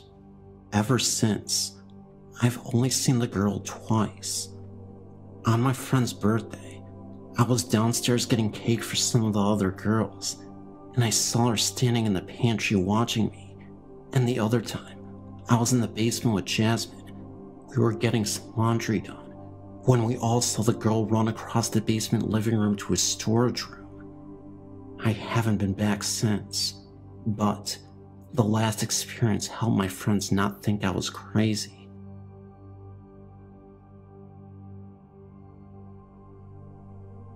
I've been enjoying your site, and I wanted to share some of my experiences. Well, I went to Mercyhurst College in Erie, Pennsylvania in 1995 to 96, and I left in the fall when my father died. Anyway, I lived in Egan Hall, which is connected to Old Main and the chapel, and I saw the nun and her antics almost daily. In the fall of 96, I saw a reflection in the bathroom windows at night. She often opened and closed the windows and doors, turned faucets and radios on, and flushed the toilets for hours on end. I was absolutely frightened at first. My roommate, a very down-to-earth and logical girl, told me a friend of hers who lived on the boys' floor saw the sister every morning. Around 4 a.m. when he got up for crew practice, he would end up seeing her, but she was only there supposedly to look out for us. It turns out that the heartbroken nun story is just a fun, creepy story, and the truth is that the nun died peacefully of old age and stuck around to keep an eye on all the students. I also used to see a blue orb floating from the chapel through Old Main when I was coming back from the computer lab late at night. Other students had seen the orb originate from a small statue in the chapel, and a figure had been seen in the organ loft as well. I have heard that the path between campus and the New Covenant is haunted, but I can't verify that. In Springboro, Pennsylvania, there is a large Victorian house which had been used as a stop in the Underground Railroad. There had been a tunnel between the basement and the barn, but the tunnel was filled in the late 70s to early 80s for safety reasons, and the barn was moved to Cunnaville at some point. There are cold spots throughout the house, and a feeling of being watched. Sometimes, you can see strange reflections in the windows and lights or figures, just at the edge of your field of vision. The basement is very frightening. There is a feeling of pressure, and a very dark and menacing feeling. I mean, I feel very threatened if I go down there, no matter the time of day. When I'm alone in the living room without the TV on, I can hear muffled voices from the basement. I have always felt very negatively in this house.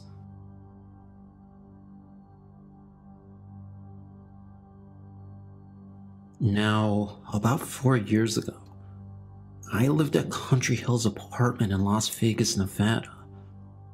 My family and I had some weird encounters there. Well, first, it started with this. My sister and I went to my grandparents while my parents stayed home. We were all the way in Cali from Las Vegas, Nevada for a weekend. My dad woke up at night, the night we left, claiming he heard a little girl singing in mine and my sister's room. He goes in there and sees my sister's rocking chair moving. Our second encounter was when my mom was going to take me to school one morning. And right when we open the door, the DVD player goes on, the radio on the DVD player.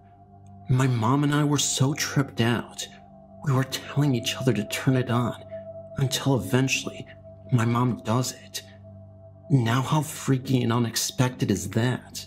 Our third encounter was when the blinds for the sliding door that leads to the porch just started moving.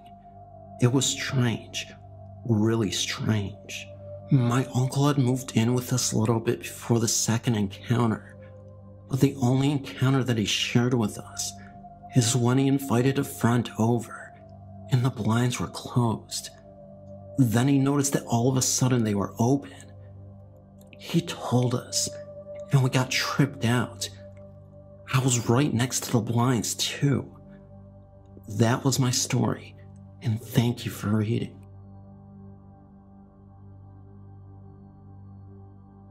I work at a cemetery in California. I used to work the graveyard shift. As I was in the office doing paperwork, I suddenly heard a noise that startled me a bit. It almost sounded like faint singing from a distance. I got up, turned to face where I heard the mysterious singing. By the way, there were only 4 of us in the office. Everybody else was in the other room. And in that direction, I noticed a lady looking at me. She freaked me out so badly because she didn't even look real, translucent. All I could remember was that she had a smirk on her face and disappeared within seconds. It happened so fast, but I knew there was a lady there. She was just nowhere to be found. I walked around looking for this lady. I asked the other employees about it, and they all looked at me like I was crazy. So I forgot about it, went back, and finished my paperwork. Well, the next night, we got 4 bodies in. I started to do paperwork on this one lady. As I started typing in the information, I went to check the tab on her toe and took the sheet off to see her face. And it was the lady from the night before. It freaked me out. And after that experience, I never doubted ghosts again. I was at the job for only 1 week at the time. It's now been 10 years. I believe we walk and live with ghosts and spirits every day. They don't know they have passed on. I say that because I've experienced a few ghost sightings and I heard things. It is so fascinating.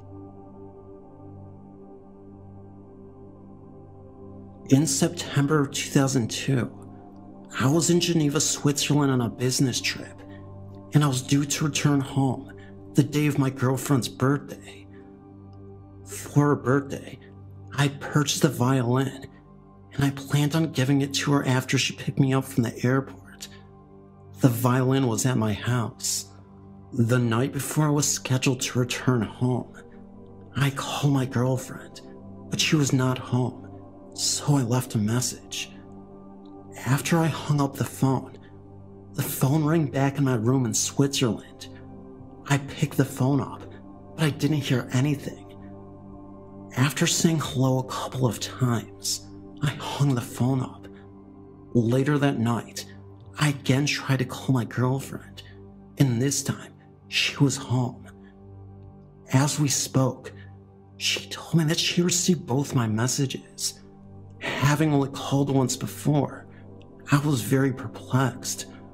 I asked her what was said on the messages, and she described the first message that left to a T, but she thought that I was teasing her with the second message, since she thought that I might be giving her a violin for her birthday.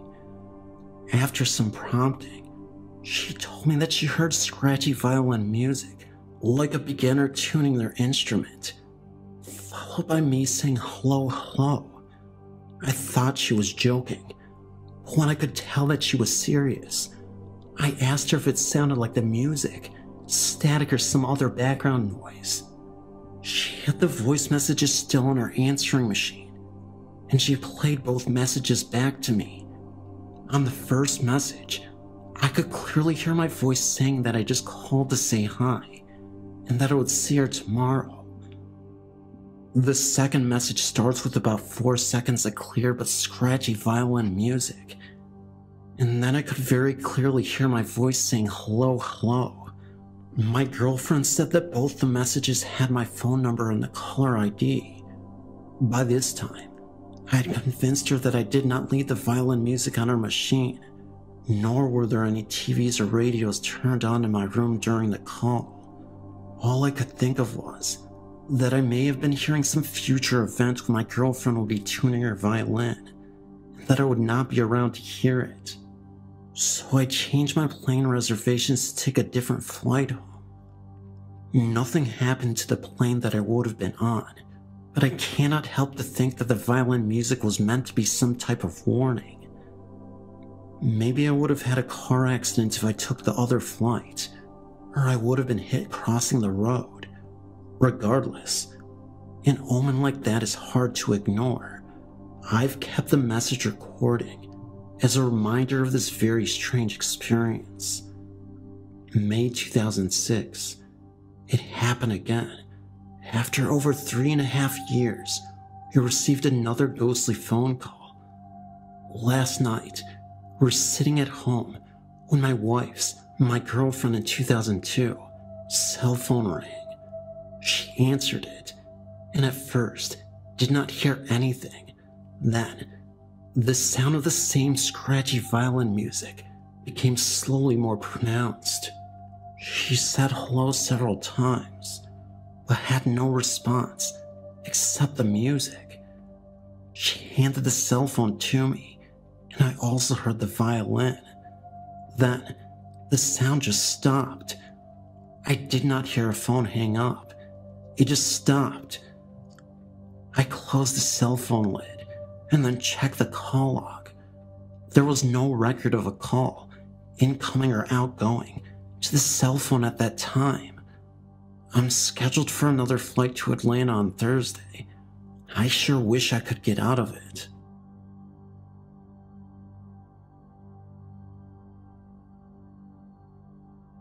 In the Chinese calendar, people believe that the month of July is the time where all the ghosts come to Earth from hell.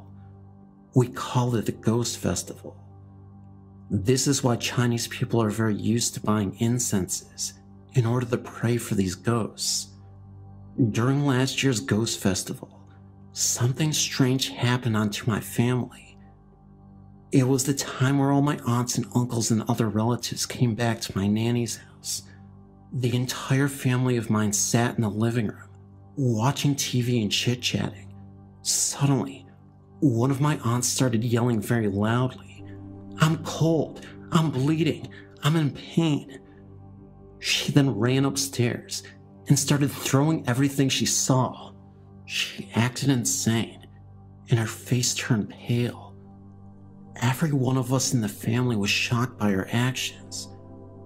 We were panicked and did not have any idea of what had happened. My nanny was the only person who remained calm. Immediately she called the ritual witch, whom we called her as Boombo, to the house. As soon as the boombo arrived, my aunt ran to her and wanted to choke her to death. She yelled, "I'm dead, and now it's your turn." Two of my cousins immediately captured her and pulled her away from the boombo. The witch then murmured as if to cast spells on my aunt. About half an hour later, my aunt was awake. She said she felt exhausted and asked everyone what had just happened now. At the moment we told her the truth, my aunt was frightened and couldn't believe that. The witch told us that she was possessed by a ghost who was killed in an accident years ago.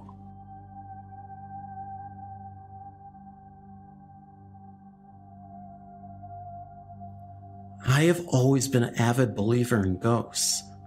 I've never seen one physically manifest itself in human form, and I don't think I could cope if I did. I have an intense fear of ghosts, and at the same time, a morbid fascination with them. My first experience happened when I was 14 years old. I was going to stay with a friend of mine in a seaside village in Cornwall, England. I think it's called Portscape. My dad had a friend who drove me down to the meeting point where my friend, whose family were already staying there, would pick me up. This guy's name was Mike, and he was the nicest guy you could ever imagine. We joked all the way down in the car, and he wound me up with stories of the Beast of Bodmin, a supposed large cat that lives in the moors in Dortmund, the county before Cornwall. We had a good laugh. By the time we reached the meeting point, it had gotten dark. My friend was unable to pick me up. Mike took me back to his house where I met his wife, Jenny. Jenny was as nice as Mike, but she was a little kooky, looking at things that weren't there and drawing really childlike pictures with crayons. I didn't really think much of it because I was tired from the journey. I was more fascinated with their house. Their house was so large that it had been divided into 4 apartments, each one with winding stairs, large rooms, and old-fashioned structures. The house itself dates back to the 1700s. After a while, I went upstairs to sleep in their son's room. He was away at the time and set about rifling through his music collection to pass the time. His CDs were in one corner of the room, and every time I was looking through them, I felt like I was being watched from another corner of the room. I looked over to where I felt this presence emanating from, and saw nothing except a barred window. It was only a small window with a few bars across it, and very high up. There was nothing there that should have made me feel so watched. I felt sleepy, so I turned the lights out and got into bed. As I was drifting off, I felt that same feeling of being watched. I snapped my eyes open and felt as if something retreated. Ignoring this irrational feeling, I turned over to sleep on my side with my back to the wall. At that moment, the door, which was one of the old barn-like doors with a latch, made a noise. I heard the latch lift up, and the door slowly creak open. Next, the light snapped on, and I was blinking in shock, trying to see what happened. Next thing I heard was a scaffolding, as something retreated down the slope accompanied by a horrific crackling, under-the-breath laughter that scared the heck out of me. I tried to see what happened, but the door opened towards me, and the light switch was beyond that, so I had no way of seeing who had turned the light on. From my bed, I tried to call out Mike, Jenny, but the words were really hard to say. I was so scared that any noise might bring the something back.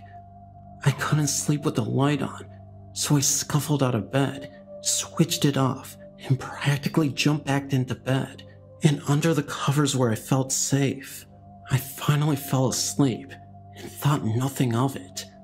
I didn't really think about it again until a few months later when, out of the blue, my dad mentioned he was thinking of taking me to Cornwall to stay at that house.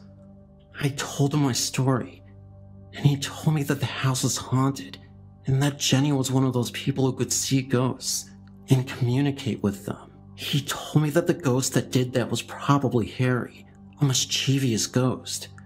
He also said that the house was full of them. A lot of children could be heard playing on the steps, and a Chinese washerwoman was always communicating with Jenny while she cleaned the kitchen. This at least explains some of Jenny's unusual behavior. She could sense ley lines and everything. Being terrified of ghosts, I totally freaked upon hearing this, especially as Dad told me we were going to stay there. A few months later, after my exams, he took me there as a treat. Knowing what I know now, it felt a little unsavory. I was absolutely terrified of walking into that house, especially as Mike and Jenny were away. I felt watched everywhere I went, and on the first night, I didn't sleep a wink or turn off the lights. The rest of the holiday, I actually spent sleeping in the same bed as my dad. A little unorthodox for a girl of 15, but it was a choice between my dad and the ghost, and I'd choose my dad any day. The last thing that happened which really scared me was that Jenny popped back for a short while and was cleaning the kitchen. As she did, I repeatedly saw her brush off something that wasn't there and say, with a giggle, "Get off," in the calm and patient way a mother does to a child that's pestering her for cookies. The next thing I saw was an invisible force actually pinch her clothing and pull it from her. I actually saw the shirt she was wearing become pinched and pulled away by nothing. She looked at me and said, "Oh, don't worry, that's just Hong Lee, the washerwoman. She thinks I'm not doing a good job of these surfaces." We didn't stay much longer.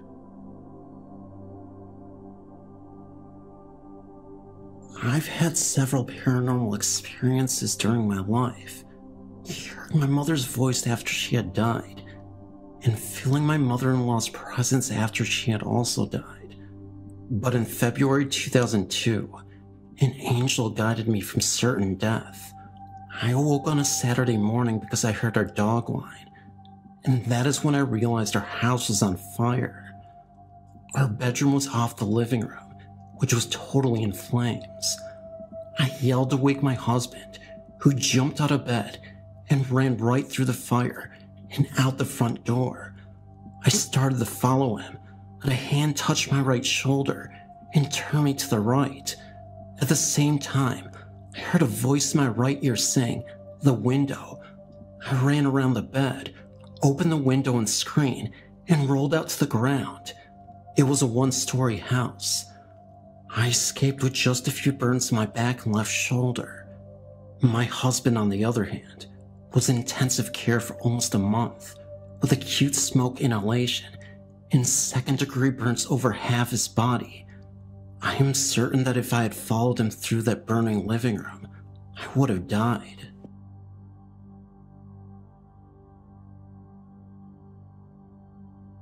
When I was in grade 3 of primary school, about 10 years old, I lived with my grandparents. Before, my great-grandmother also lived with us, but she had also passed away for approximately 5 years. I remember that night, it was Chinese New Year Eve. My family members all came back to my grandparents' house. After dinner, nearly 8 o'clock, my parents and other uncles and aunts went to play Mahjong game. When I was watching TV with my cousins, I felt thirsty, so I went to the kitchen to find some water, but something happened that I couldn't believe what I saw. It was a lady in the kitchen, a transparent figure. She was standing in front of the stove. However, the lady did not have any legs. She was just hovering above the kitchen. I was so scared to death that I ran out of the kitchen as fast as I could and ran into my uncle's and aunt's arms.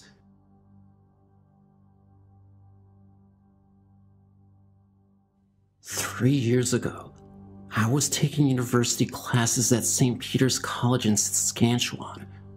about an hour-and-a-half drive east of Saskatoon. The college was originally built as a monastery for monks who came up from Minnesota to found a colony around 1900. Since then, it had been expanded from a boys-only school to a fully integrated co-ed college. There are several ghosts on the property.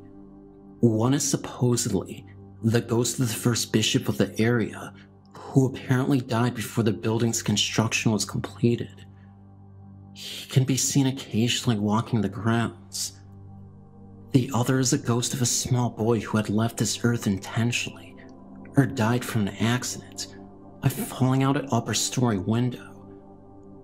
The year before I came to the college, the 4th floor was used for the drama and art classes, and also had a small room where the staff could go for coffee breaks. One day, one of the women went upstairs to make some coffee.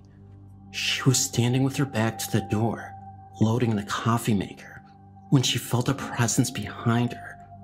Turning around, she saw a small boy standing there, then vanished right in front of her. The first year that I attended school, I took part in amateur night one Friday. I was invited back to the girls' residence by some friends for tea. The place had originally been a housing for a small group of nuns that had lived at the colony and was only a few feet from the main buildings. It was after midnight when I finally said goodnight and headed out. I had taken no more than 3 steps when I had the most unshakable feeling that something didn't want me on the grounds. There was this sensation that I was being chased that I just couldn't stand, and I ran to my car. The feeling didn't stop until I crossed the railroad tracks, which I found out later was the marker of the boundaries of the college grounds. I told some friends about this, and we all agreed that we should stay some time after midnight and try to see some ghosts. Well, we tried, but that is as far as it went. None of us had the nerve to stay past midnight. Strange feelings and weird noises always promoted us to leave just before the midnight hour. I've been privileged enough to have the luxury of traveling on many cruises over the years. Being born into wealth, it's something that you get accustomed to. With that being said, all these experiences are not without their ghost stories. There were times in which I had terrifying encounters with spirits while alone in my cabin. I'm not just talking the stereotypical hauntings, knocks on the walls, objects being moved around, and other supernatural phenomena, but legitimate full-body apparitions and dark shadows looming the halls of the cabin, as well as seeing the presence of ghost sailors. One of my earliest paranormal experiences on a ship was when I was roughly 12 years old. My parents were wealthy enough to purchase a gigantic yacht for me and my family. However, we were able to buy it off the previous owner, who ended up being a great family friend. His name was Joe. Joe suffered from a multitude of health problems, suffered mild heart attacks, had high blood pressure. He really became somewhat of a father figure for me in my youth. Every time he'd see me, he'd run up to me and give me a giant bear hug and yell, "My little Sadie." He was such a great guy. However, being a 58-year-old male with all these medical health issues, I kind of felt like our days with him would be numbered. He suffered one last heart attack, and it would be the last of his life. That's because, unfortunately, this heart attack was the one which would take his life. So let me backtrack a little. Joe had been with us, me and my parents on the yacht, for the entire day. The morning before he died, Joe and I had a heart-to-heart. We were on lawn chairs on the deck, and he warned me about the dangers of excess, to not get so absorbed in these riches. Joe was a successful man, but he always reminded me that all of these riches don't mean a thing if you're not a good person at heart. I'll never forget his words. Sadie, you can't bring anything with you when you're gone. These are the moments we live for. It's not about this yacht or the things you own in life. It's about the bonds we share with the people we love. I remember he urged me and said, do not waste this life. You can't get back this life, kiddo. I remember I just sort of smiled at him and nodded my head. Being 12, of course, I didn't really fully understand the magnitude of his words. So the day went on. We all had dinner together on that yacht, and later that night, that's when Joe decided to go back to his cabin to rest. He told us that he was very exhausted and just wanted a good night's rest. The morning after, I knocked on Joe's door in the cabin in his room. We had 3 separate rooms, and he wouldn't answer. I called for my parents. They opened the door, and that's when they found him dead. I was devastated and cried for days. About a month or so after his death, my parents were again on our yacht. All of our moments on our yacht were a little more somber after the death of our great friend Joe. Anyway, it was starting to get dark when my parents told me to get back into the cabin to go back to sleep. I yelled back that I wanted a few more minutes, and they eventually relented. Our yacht is pretty long, so there is a lot of space to get around. The next few events are unexplainable and lead me to believe that our ship was in fact haunted. So, I'm standing right in the spot that me and Joe used to, with our lawn chairs, and I'm just taking in the scenery of the blue waters and breathing in the fresh air delicately touching my face. As I began to think of Joe, my eyes began to water. For some reason, I had an urge to look right behind me. Right behind me was where I could see the control room for where you could drive the yacht. As I stared into the window of the control room, I recognized the face for a few seconds. I knew it wasn't my imagination, but I wasn't able to figure out whose face it was. I got kinda spooked and ran into the cabin. My parents were both still there, so I had to rule them out. I didn't even mention what I saw to my parents, because I'm sure they would have dismissed me. Anyway, it's getting super late at night, and my parents are sleeping soundly. I had trouble sleeping because of what I saw, as well as the fact that I was profoundly missing Joe. I remember I went to the bathroom to splash water on my face and try to calm myself down a bit. However, once again, something insane happened. As I looked into the mirror, I saw the face of a man right behind my shoulder. Again, the face wasn't obvious, so I couldn't make it out, but it was enough to recognize that there was someone in the mirror. It's hard to explain, but it almost looked like a poorly rendered image from a video or something. Either way, I hopped back into bed terrified. It wasn't until days later, when I really thought about it, that I realized it could have been Joe's face in the control room and mirror. Knowing this possibility, it allowed me to become less frightened and more comforted. If it were Joe, I don't think his intentions were to scare me. I think he just wanted to let me know that he was okay, that he was watching over me. Years later, when I was 19, I was on the road and I got into a terrible car wreck. I crashed into a tree. Luckily for me, I was able to escape unscathed, and my parents drove me home. My parents were furious because I told them I had been texting and driving. Later that night, I had a dream. In the dream, Joe appeared in it. He looked very disappointed in me and literally said to me, "You have learned nothing. A phone is an object. Whatever you think is important can wait." All I could say to Joe was that I'm sorry I upset him, and he said, "Worry about yourself." The dream ended. I remember waking up in a cold sweat and crying. That's all I have for now. I'm 35 now, and to reiterate, the events in this story are 100% real and factual. I noticed that many stories on the site are lacking a bit of variety, and just wanted to share something different than the typical stories I read. I don't have that same yacht anymore, and I've since become a mother with a family of my own.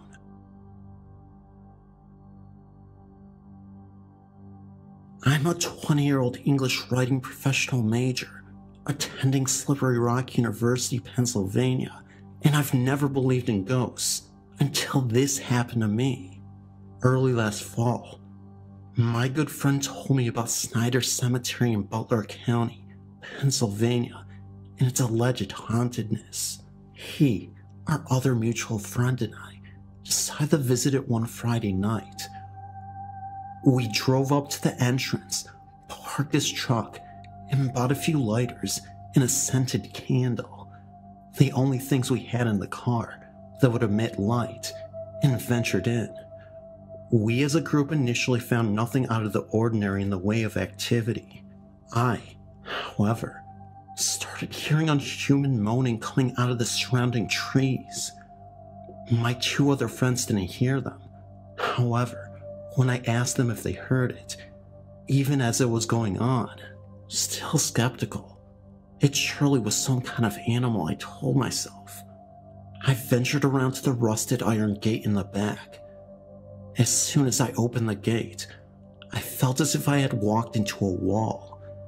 I've been in a life and death situation before. My arm was severed by a large piece of glass when I was young, and I know what it's like feeling and knowing that I may die. I had the same exact feeling as I walked through the entrance. I physically, for the first time that night, was scared. Beyond scared, petrified even. It was now dark. I creeped forward and lit my lighter to read a gravestone. I couldn't read it because of my actual shaking and fear. After about 15 seconds in the enclosed graveyard, I quickly exited. Then, the real problem started. As I went back to my friends who were standing at the entrance, they both decided it was best to leave. Apparently they were bored. We walked out through the entrance and got into his truck, a late 90s GMC pickup. The truck wouldn't start for about 5 turns of the key. Eventually, it did start. Then the truck's headlights started flickering extremely rapidly, but randomly, from high to low beam, as if being controlled by a person. We started barreling down the gravel road, in fear of whatever it was doing this. Immediately we noticed that a dense, zero visibility fog had come around our truck.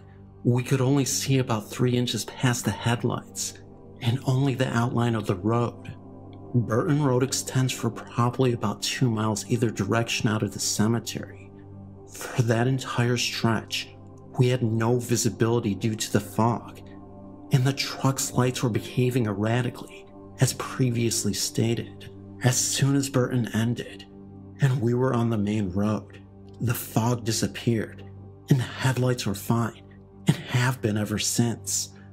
No areas that we drove through to get home had fog, and the lights haven't acted that way since. These are the things we have experienced. Cell phones go out as soon as you get onto Burton Road. No service from 4 different providers, including Virgin, Nokia, Verizon, and TracFone. Drums. This is sometimes listed on other sites, but not on yours. Odd, bassy but wooden sounding drums are heard. Not like a bass kick drum, but more of a war drum sound, playing simple war beats. Sounds of heavy creatures, peoples, or whatever entities in the woods, snapping sticks, walking in trees, etc. When pulling out, a feeling of tugging or extra weight in the car, as if we were riding the brakes, where we had about 500 pounds in the trunk. I hope all of this will be helpful in your listings on your hauntings. One last thing. Butler County, Marine State Park, Burton Road, Snyder Cemetery. Red eyes will chase you out. Also, something else will chase you out as well. It is Conrad Snyder, who is haunting the family's resting place.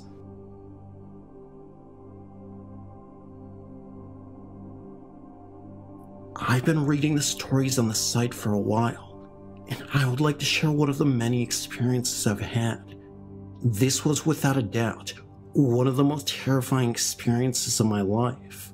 Now, as a little bit of a backstory, I've been aware of the other realm and its inhabitants all my life. Also my mother, her mother, my Nana, and her mother, my great-Nana, have as well. I've been in tune with the entities that are among us my entire life. So, to say that this particular event scared the heck out of me is saying a lot. But I think the only reason why it scared me so much is just because it happened to someone I love, and it hits so very close to home. I want to make it very clear that I am absolutely no way being dishonest. Here is my story. My boyfriend and I had just recently gotten together and had only been dating a few months. We were house sitting at his parents' house while his parents were out of town, and we were sleeping in his parents' room. Also, we had just gotten our dog. That was a puppy at the time, a week before. This is all relevant to the story. It was a Sunday, and things had felt very different that day, not normal, and I had taken a nap during the day, which for me is just simply not something I do, but it was a good thing that I did, and I found out why later. As the day turned to night, around 11 p.m., I tried to get my boyfriend to come to bed with me. He was acting weird, and said that he would be coming to bed really soon. Now, like I said, it was around 11, and anyway, I went to bed, and I ended up jolting awake at 10 minutes till 5 in the morning. I remember because I looked at the clock. Anyway, my boyfriend had not come to bed yet, and all the lights were still on in the house, but I disregarded, and I laid back down. Then I heard him coming down the hall, and got into bed. When he laid down, he obviously sounded very tired, and he said, in almost a dazed voice, that there was a man outside the front window of the house that he and the dog both saw, and they didn't like the way the guy looked. He also said that he had just taken a sleeping pill. Now, my boyfriend kept telling me to look out the window. At this point, I was getting freaked out, because my boyfriend says there's a weird-looking guy outside, and he just took a sleeping pill. So I told my boyfriend I was going to call one of my friends that is expertly versed in the ways of the supernatural. And when I told him that, he started saying, "No, don't call her." And at that point, I immediately called her. Now, while I was on the phone with her, my boyfriend shot upright in bed and started repeating the phrase, "When all the lights go out." He just kept repeating it, and then, as he was halfway through the saying, his voice changed into the most demonic sounding voice I've ever heard in my life. I have never moved so fast in my life. I turned on all the lights and went to the living room. I was just watching the hall to see if my boyfriend came after me. I was trying to decide if I should go to my car, but I was under the impression that someone was out there, so I felt trapped. But I finally got enough courage to get to my car, and I never saw anyone outside, and to this day, I still firmly believe the man who my boyfriend saw was the demon. As I sat out there trying to call one of my friends to come to the house so that I wasn't alone, my boyfriend kept calling me from the house.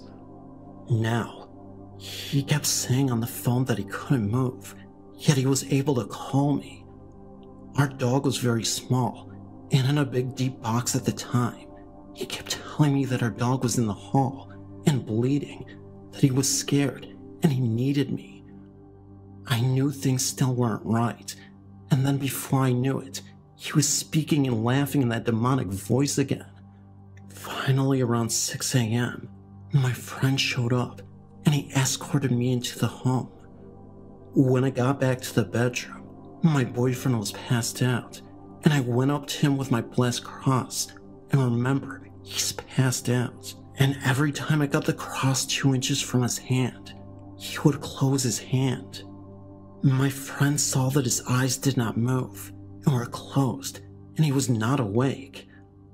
If I had not had a witness there, I wouldn't believe it myself. Then, as I turned my back and started to walk away, he started laughing in that voice again and telling me to get out. Then, I told the demon that I was aware of what it was trying to do. Then, my boyfriend passed out again. So my friend and I left the home because I had to go to work. Well, later that day, my boyfriend called me asking why our dog was in its box in the bathtub with the water running. I had not done that, and he obviously didn't do it either. When I started talking about the events of the night, he didn't remember any of it. But he did talk to his mom, and she said that the same thing had happened to his dad many years before. I knew that there was something in that house, but what had visited that night was not it.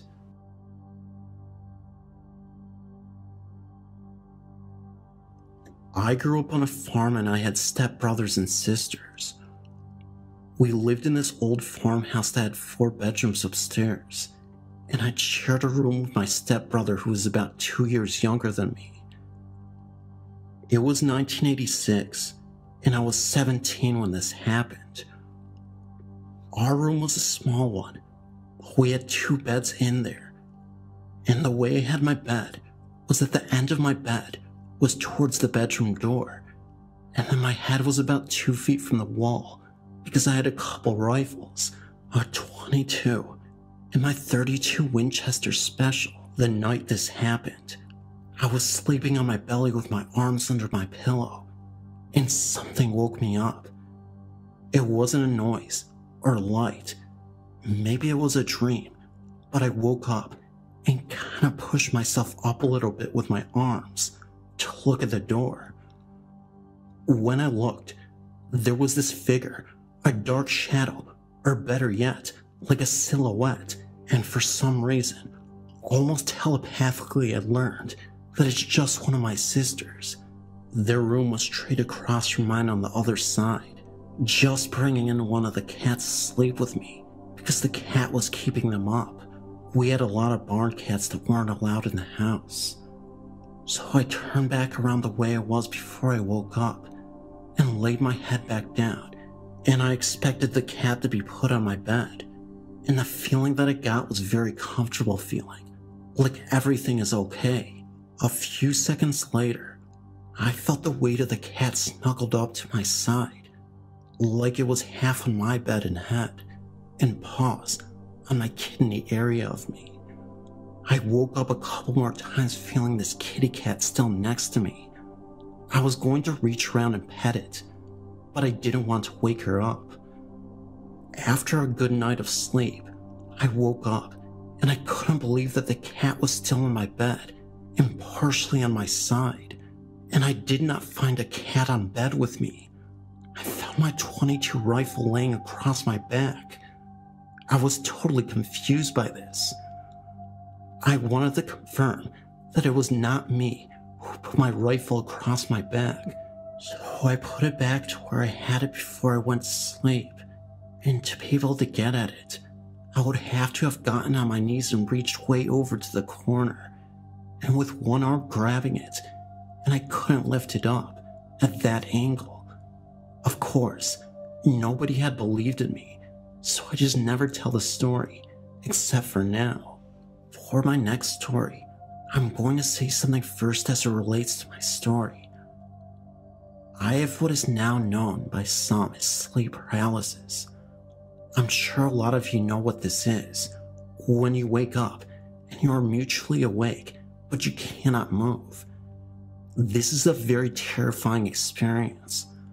I have heard many theories on this, and the one that makes the most sense to me is by Sylvia Brown. She says that while you sleep, your soul leaves its vehicle, your body, and goes wandering around to various places.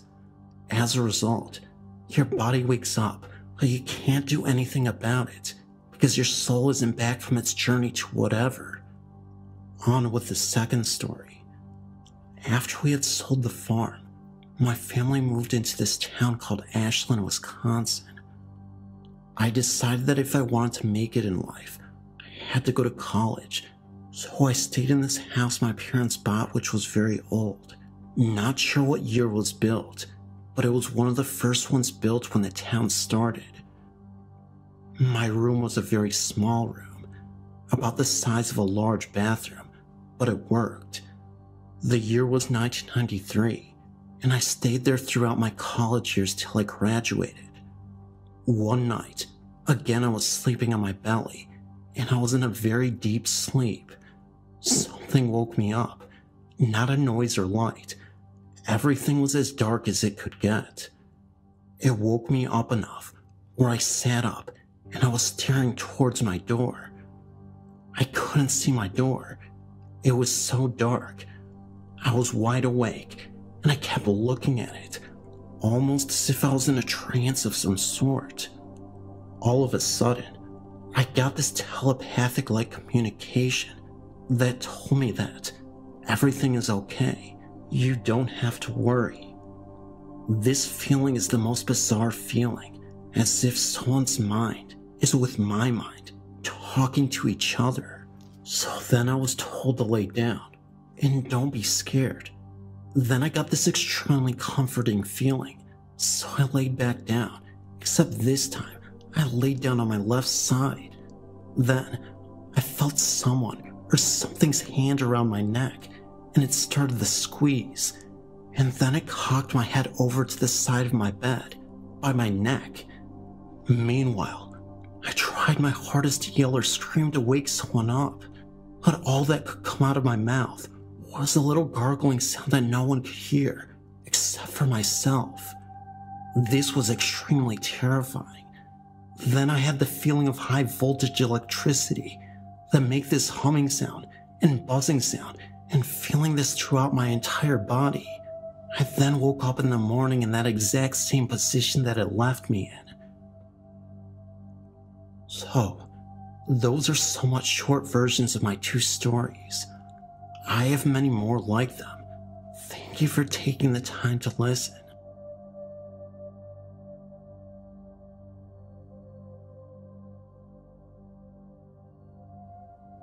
During my college years, my brother and I lived in an old brownstone in South Minneapolis. The apartment itself was large and sub-level, with 2 bedrooms. From the moment we moved in, we knew there was something wrong. On numerous occasions, I saw someone in my hallway moving across the rooms out of the corner of my eye. I always felt that it was my eyes playing tricks on me initially, but then stranger things began to occur. We began to have our television turn itself on at night. The stereo would do the same. I would be sleeping at night, and it would just start blaring. My bedroom was the worst. It was uncomfortable. I became afraid to sleep in there. I could not describe the feeling. I began sleeping out in the living room or on the futon. Finally, I told myself to stop with the silliness and resign myself to sleep back in the bedroom again. I did so uncomfortably for a few nights, only to be awakened one night by a man's disembodied head hovering above me and smiling. I still very clearly remember it. I screamed as loud as I could and took off out of that room and never slept in it again. We moved out after 6 months of living there. There is a large home in Martin that I lived in for 20 years. It used to be a carriage stop. The first day I was moving in, There was a woman in a black high-collared dress peering out at me, and my mother. The curtain was being held back, and she was fiddling with the brooch and the collar of her dress. Once inside the house, it appeared to be a bundle of gray dusty rags floating in the air close to the ceiling. It swooped down under a doorway and went out through the window.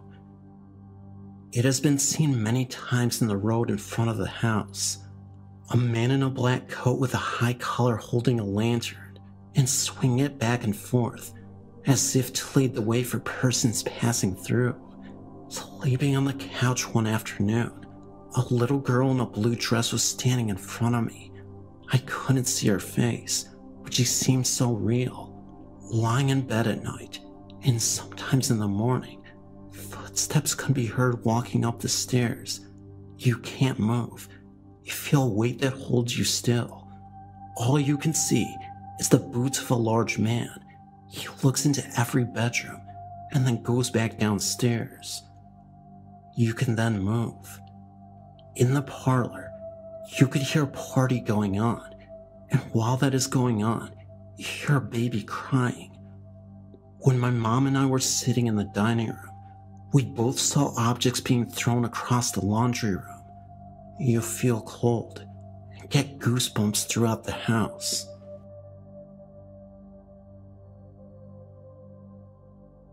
A while ago, me and my friend were doing a project for school, and we got to choose what we did. So we did ghosts and hauntings, and we used the site, and it helped us loads. But anyway, while we were working, our substitute came over and saw what we were doing, and he asked us if we ever had seen a ghost. I think I've heard a ghost crying, but I wasn't too sure, and my friend hasn't seen anything. But my sub said that he had seen one. He said that he went to look after his nephew once, and he saw something. He said that he went around to his brother's house, and while his brother and his wife were getting ready, his nephew came downstairs and told his dad that he had seen the man with the big hat and the funny glasses right upstairs. My teacher asked his brother what he was on about, and his brother said that he had seen the ghost again. My teacher didn't believe him, but his brother said he'd seen it upstairs. Then when his brother and his bro's wife had gone, his nephew, who was only 5, wanted to play football in the garden. So as they were going through the kitchen, his nephew said that the man with the big hat and funny glasses was behind my teacher. He freaked out and was scared to death. He said he just wanted to get out of the house, but made himself turn around. He said that he saw a gaslight form that had a pilot's hat on, an old one, not a helmet like nowadays, and that the thing was wearing big goggles. He later found out that his brother's house was built in an old airfield. The story freaked us out. I've been to Reeder Road many times, and actually know a different story of the road. The ones I saw on your site are new to me.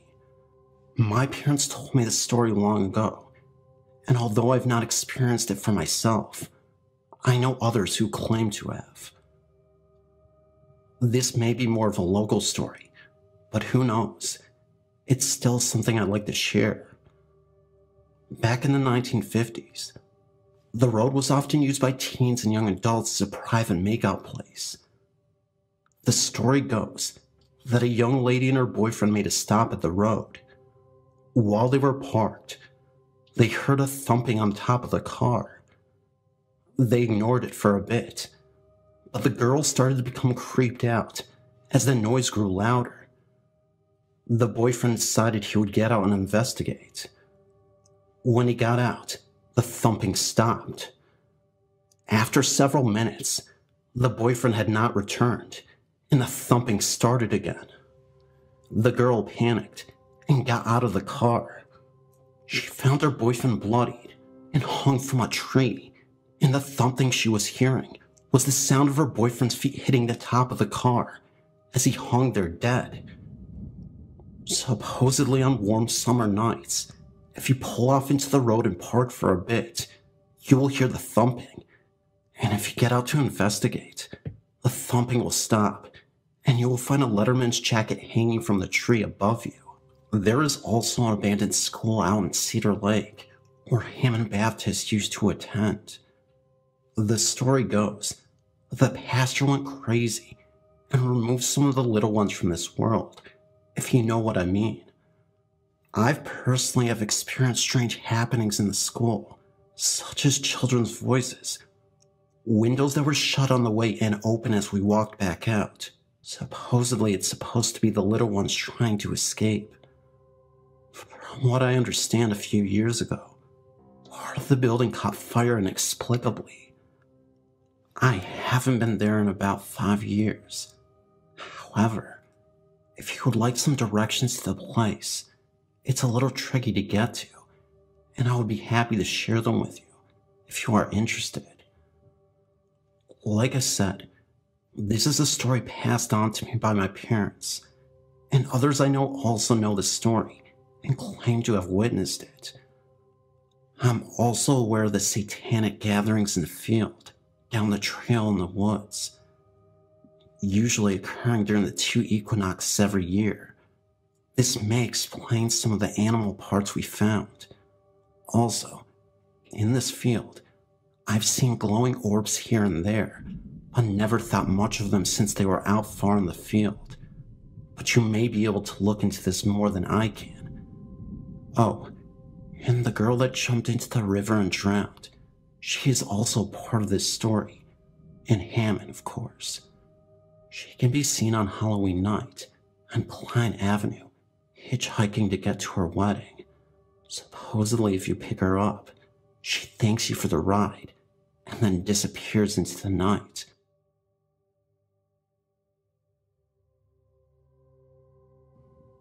My name is Gemma. I went to a primary school in a small village where I lived for a year or 2. Then we had to move into a town nearby. It wasn't too far away from my friends, so sometimes I would catch the bus there. One day, I went up to see my friend Holly. She told me that my old deputy head teacher had just died. I don't know how old he was, but apparently he got murdered. That night, Holly asked me to stay at her house for the night, so I did. We were only about 10 at the time. Her parents were downstairs, and her 2 little brothers were both asleep. We were the only people awake upstairs. Holly went downstairs to get something to eat for me and her, and left me alone. I decided to play a trick on her. I turned all the lights off, and hid under her bed in her room. I looked around. I was really scared, so I looked up and saw 2 eyes looking at me. They were glowing. At that point, I closed my eyes, thinking it was just my imagination. When I opened my eyes, they were still there. I stayed under the bed because I didn't want to move. Then, I heard Holly coming up the stairs. The eyes backed away into the darkness, and I backed away and hid again. When Holly came into the room, I jumped out and scared her. I told her about the eyes, and she believed me. Then she said, "Let's take a look inside the wardrobe." So we both opened it slowly and took a look inside. Funny enough, nothing was in there except for her clothes and stuff. So we both decided that it was me seeing things because it was dark. Later that night, Holly turned the lights off, and we both went to sleep. I couldn't get to sleep, and I kept on looking over at the wardrobe. I laid there with my eyes open, when suddenly I saw the eyes again, looking over at me. I slid under my covers. When I looked out, they had gone, but I could feel something in the room. I knew something was there. Suddenly, a black figure appeared in front of me. It laid down, and then I saw the eyes. It was staring right at me. I screamed, which woke Holly up, and she suddenly backed away against the wall. We could both see the black figure on the floor. Then it seemed to sink into the ground and disappear. We both went downstairs and stayed there for a couple of hours. We talked about the figure for ages. Then I said it reminded me of something. Holly said that as well, before we both realized that it looked like Mr. Baker. Why would he haunt us, though? We'll never know.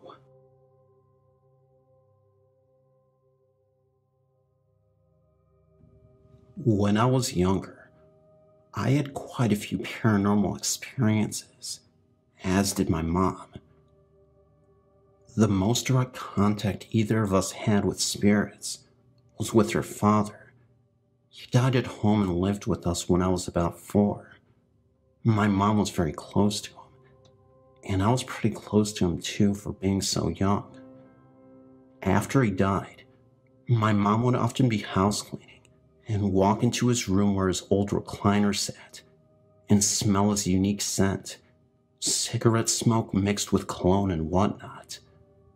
She never saw or heard him, but she would know he was there and would talk to him for a while.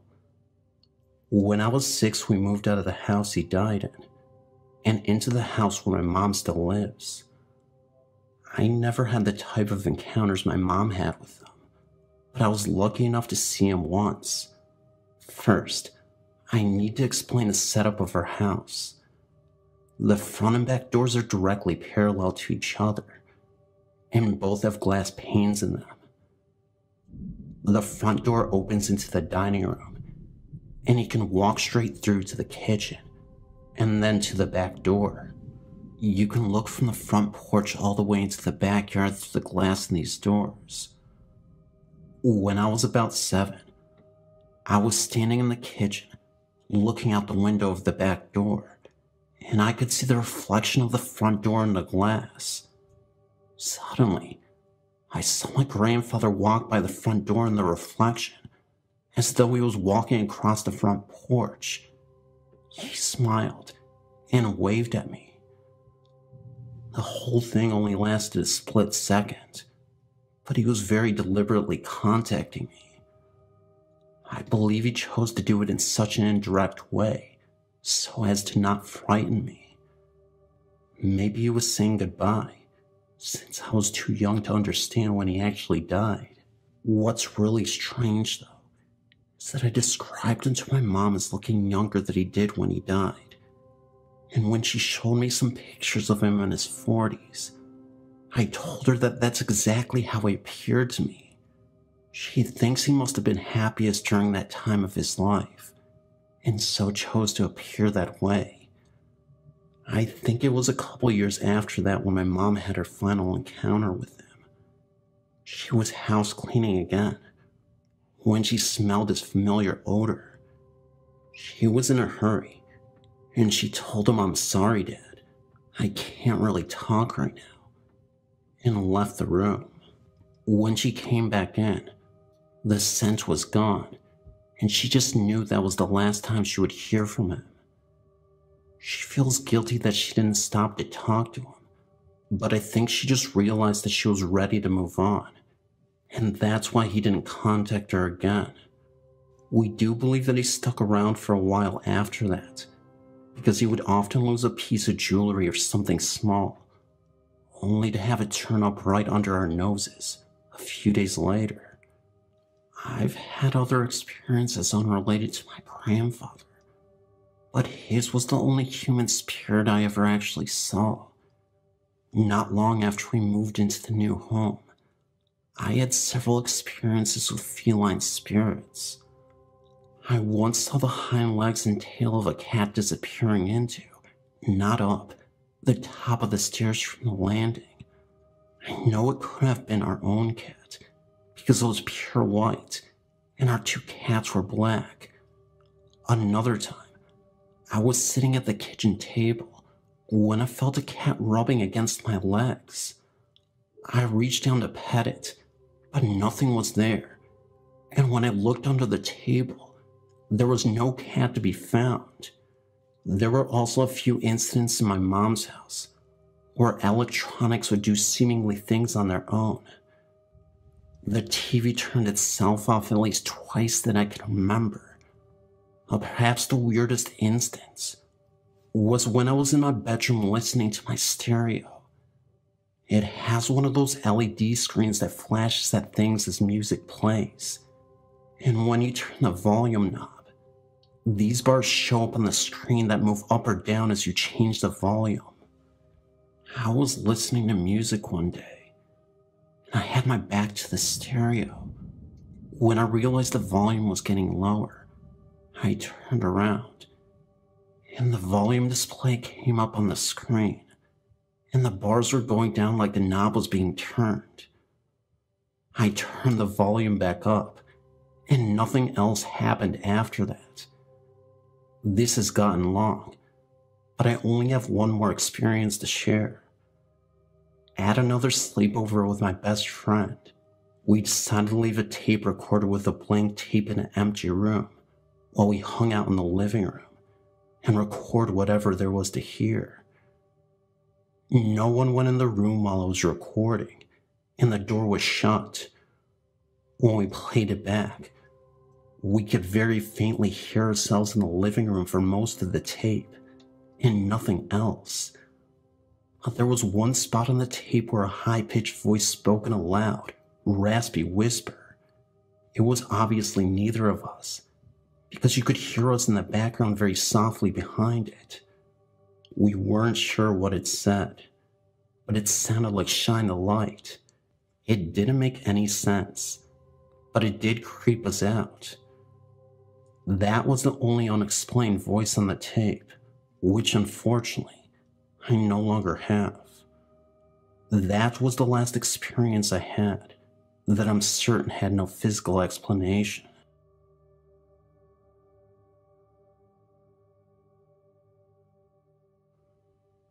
This is a story about ghosts that I think is worth sharing. It's a little bizarre and not very detailed, but I think it would capture your interest. When I was young, I always heard ghost stories revolving around these red coat ghosts.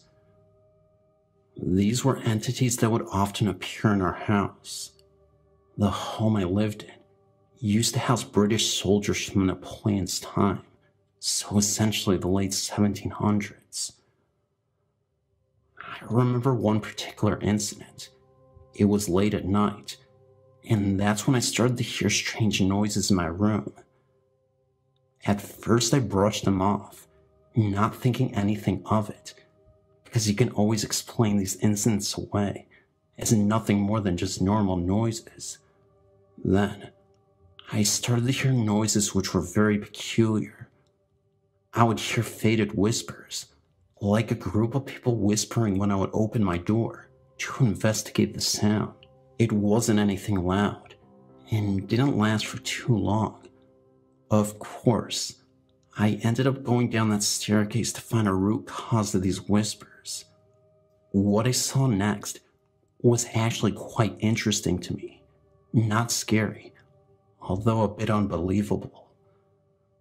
After going downstairs and into the living room, I saw two redcoat soldiers for a second, just standing side by side as they quickly faded from the living room. They also had a foggy and faded quality to them to begin with, where you could barely tell a figure was there with the red colors. I'll never forget that moment the rest of my life.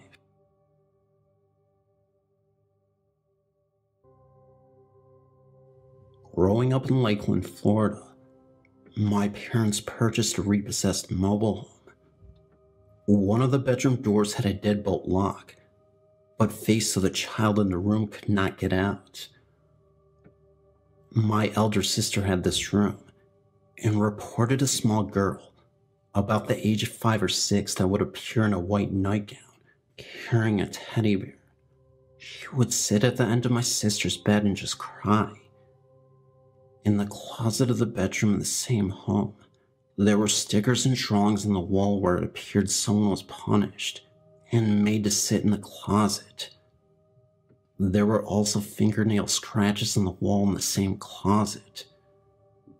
In the third children's room of the same home, there was brown carpeting with a line rim shape on the floor that was the same shape of a clothes iron.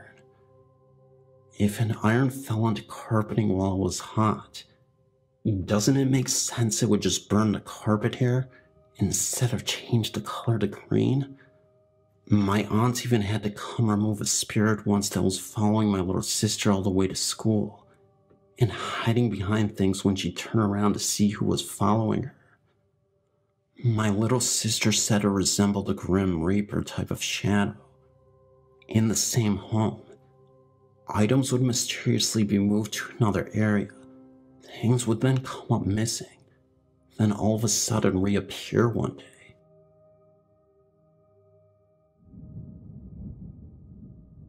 I truly believe that we are not living alone on this earth, and that spirits live among us.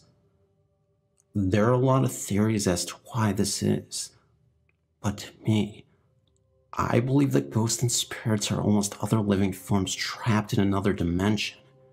Even if we have loved ones who have passed and appeared to us, to me, it's like they are leaving this realm of existence to enter another one, and they behave much like we all do, often unaware of the world they just left. I believe that the ones that chose to bridge the gap between our world and theirs are messengers chosen by God to give us confirmation that we as human beings will not lose purpose once we have left this earth, and that our souls do live on. Even if you aren't a religious type, I do believe that if ghosts exist, then God must exist in some form. Otherwise, how do these souls still live on? And what power is allowing them to exist in the other universe? Anyway, my ghost experience comes at the time I was staying at my grandmother's. It was night, and I was 11 years old. I was watching TV in the living room when I heard what sounded like my grandfather, who was a heavy-set man, but tall, make his way through the home. Noticeable footsteps, as if he were wearing boots, and they were walking across the hardwood floor. At the time, I immediately recognized it was probably my deceased grandpa, so I yelled out to Grandpa Bunky, "Please stop scaring me." I was hoping I would get confirmation of him leaving me alone, because I'm a very anxious person, and even though I'm in tune with spirits, sometimes I just don't want to deal with it. I don't think my grandpa honestly meant any harm by it, but I think he felt that he wasn't getting enough attention, if that makes sense, and wanted his presence to really be known that day. He was always known as a loud, boisterous person in life, the kind of man that had to be the center of attention. Then, out of the corner of my eye, I could have swore I saw the shadow of my grandfather materialize. As soon as I got up to turn directly to where he was gone and faded. So I rushed downstairs to where my grandma was. I really wanted to make sure that nobody else was upstairs, so I just asked Grandma if she was just up the stairs in the hall. She emphatically said no, and asked me why I was so concerned. I told her that I saw Grandpa, and she said that Grandpa is gone, and that while you may miss him, we have to accept this. She didn't believe in the afterlife. Funny thing was, about a year before this all happened, my great-uncle died of a disease in his lungs and kidneys. This was the exact same disease that my grandpa had died from. While that's not unusual, my older sister told me she witnessed the exact same thing that happened to me. One night, when I was at a friend's house sleeping over, she was about 17 at the time. So, I'm not entirely sure if it was my grandpa or great uncle exactly, but I still think my grandpa was the one to visit because he knew me better than my great uncle did. I also think that it had to be my grandpa because maybe he wanted my grandma to believe, but since she's closed off to this world because of her views, he was frustrated. Maybe he gave her signs and she ignored them. Are frustrated ghosts a thing? Anyway, hope you enjoyed my story.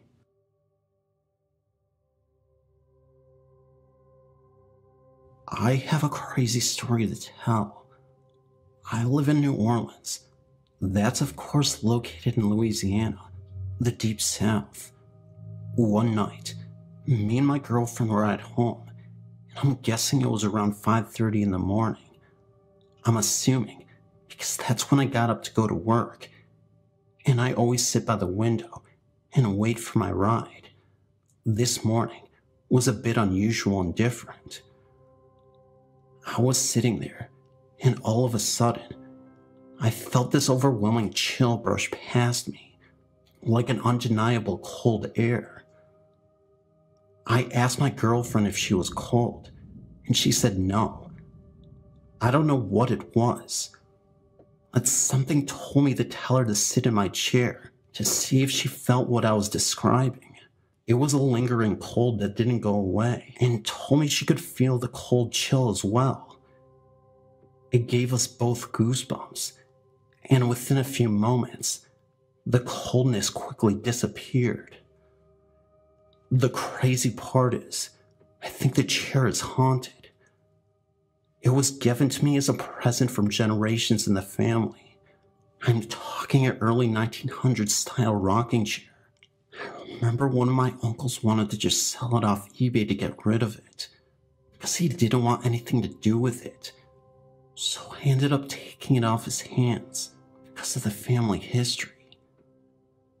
The most interesting part of this chair is, a lot of my family members have claimed to see a black figure in that chair rocking back and forth on numerous occasions. At times, it would be seen rocking on its own without anything being seen. I still have yet to witness anything like this, but ironically, a friend staying over our house actually did. It was later that night, and my girlfriend and I were in a separate room. Suddenly, my friend screams for us to come in because he just saw the rocking chair move on its own without any force. He didn't even know about the history of that chair and our family, so that made it even more terrifying, but intriguing in a way. My dad had stayed in our house once, and he said looking out the window, there's a tree outside our home, and late at night, he saw a faded man in overalls walk behind the tree and suddenly disappear.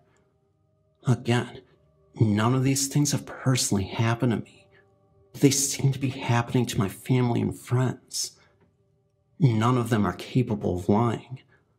I don't see why anyone would anyway, since we're all older, mature adults, and we have no business lying for attention or any purpose really. Now, just because I said I didn't experience anything, besides the coldness in the chair, it doesn't mean my girlfriend hasn't. She told me one day when she was out on the front porch, where you could see the tree. It was evening. It was getting pretty dark, but not so dark you couldn't see anything. She too thought she saw a very dark shadow move around the tree and then disappear. She said it was the weirdest thing because it was like a fog, and you could easily see the contrast between the tree and this mysterious fog. I don't know if you've seen these type of videos before on YouTube where they show this type of stuff, but she said it was very similar to that. She's also seen the blinds from the window where the chair is positioned move from time to time without any explanation. knocks on the walls, and sometimes her name is whispered into her ear. Again, these are her experiences, so I can't tell you if it's real based on what she said. But again, my girlfriend wouldn't lie to me for no reason. As you know, New Orleans is a city with lots of history dating back hundreds of years, and with our old home, there's bound to be some entity, especially with the haunted chair. Do you believe in this? Because honestly, as crazy it may seem, I do, even without having these experiences for my own to share. As an open-minded person, I'm not just going to hate on someone just because they have a ghost story to tell. I'll be open-minded. I'll consider their credibility and other things. If all those aspects of their personality check out, then yes, I'll have to believe them. This world is fascinating. It has a lot of mystery. I will not just ignore the spirit world. I just wish that I could experience it too. Just once. What everyone else has as well.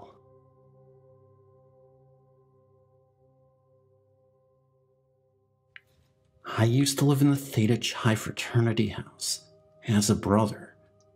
There were stories talking about the house had a fire in the attic and whole sorts of supernatural and paranormal happenings. I can confirm the fire in the attic was true, and strange things did happen too. Some even reported glowing eyes in the dark of the attic. However, one of the most common had to do with the lights. We had sensors installed to cut back on the brothers leaving the lights on. These sensors only react to the movement. These lights would go on and off all the time when nobody would be in the room. We would be several rooms away, far enough from the sensors that we wouldn't set them off, and they would suddenly go on and off. Also, there were times when we would be sleeping, and we would wake up to what sounded like a large social gathering downstairs. Several of us would go down there, thinking it was a group of brothers coming home from the bar, only to find the entire house empty, and no one would be around. Also, I used to work at Have a Nice Day Cafe, and the upstairs was indeed haunted. I would have to go up there every night to take down a banner that was thrown over the exterior of the building. To do this, I would have to go to the roof via the upstairs. It is full of rooms, completely empty. There was this long hallway that stretched the length of the building. There was only one light that sat at the end of the hallway. As you walked down the hall, you would get the feeling that you were being watched. Several bouncers have claimed to see a man up there. Apparently, before it was Have a Nice Day Cafe, it was called Industry, and one night, a barback intentionally left the world upstairs, using a broken beer bottle, and when the bouncers would make their rounds before closing, they would have to go up there to make sure no one snuck up there. When they would flash their flashlights into the room in which the sad incident took place, the man ghost was seen crying and bleeding. He would get up and run towards you, as if asking for help. Many bouncers quit after they experienced it. I guess you could say they bounced after they saw that ghost.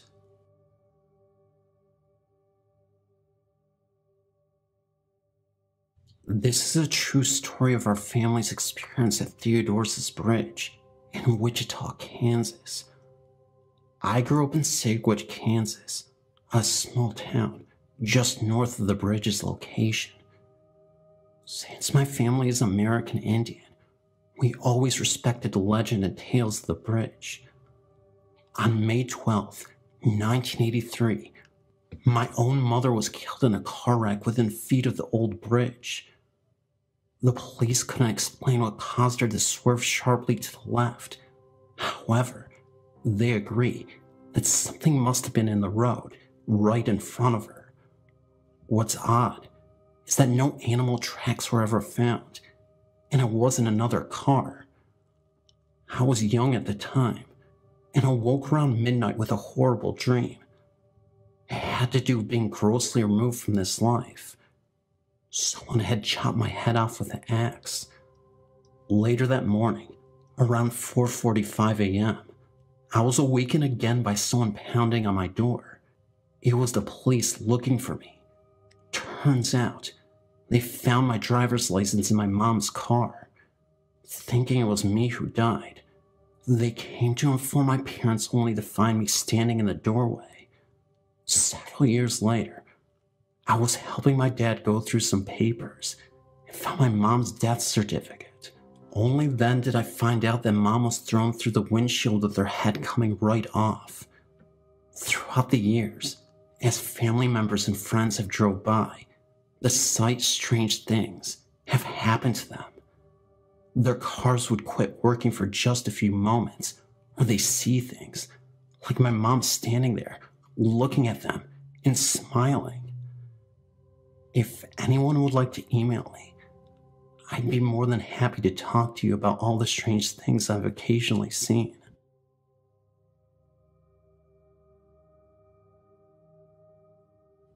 My name is Catherine.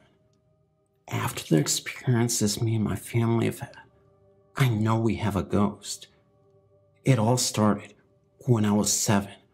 I couldn't get to sleep. I looked down from my bunk bed for a moment or two and saw, in my bedroom closet, which had no door, what seemed to be a little girl sitting in there, staring at me. She wore a white dress and was underneath either a white blanket or a duvet cover.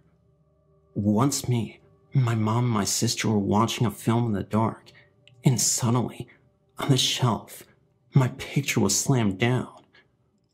One time my sister had said that she had seen the ghost.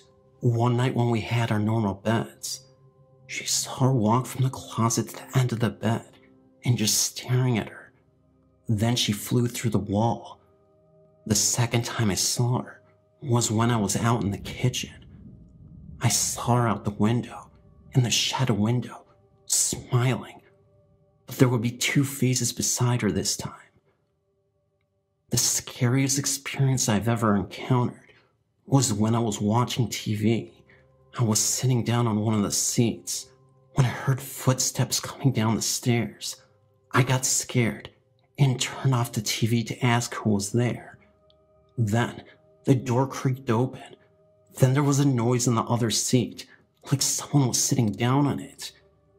I was so scared that I couldn't even move. Nothing else happened since then, but I know our house is haunted for sure. The girl just won't go away.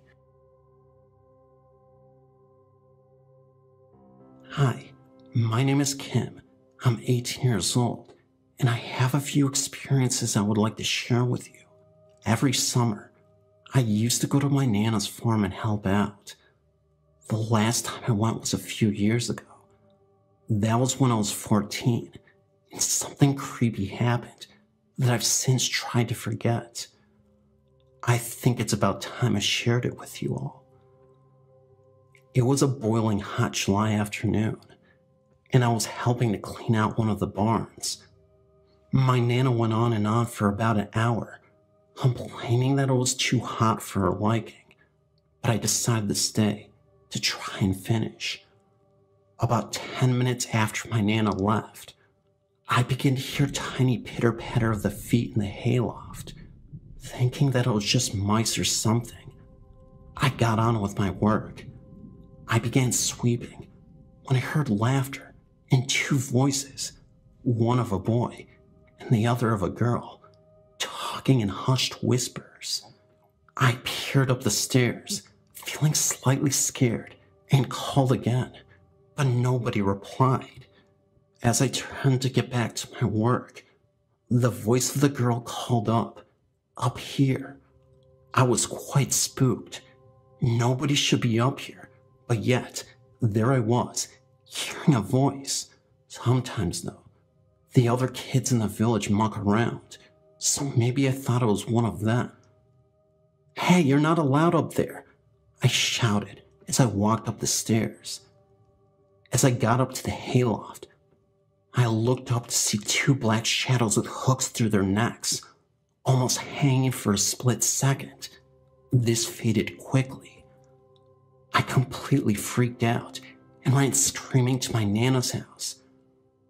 My Nana later told me that two little people had died in that barn when they were playing around. My mom came to pick me up the next day, and as we drove away, I looked back at the barn and saw two little faces staring right back at me from the hayloft window.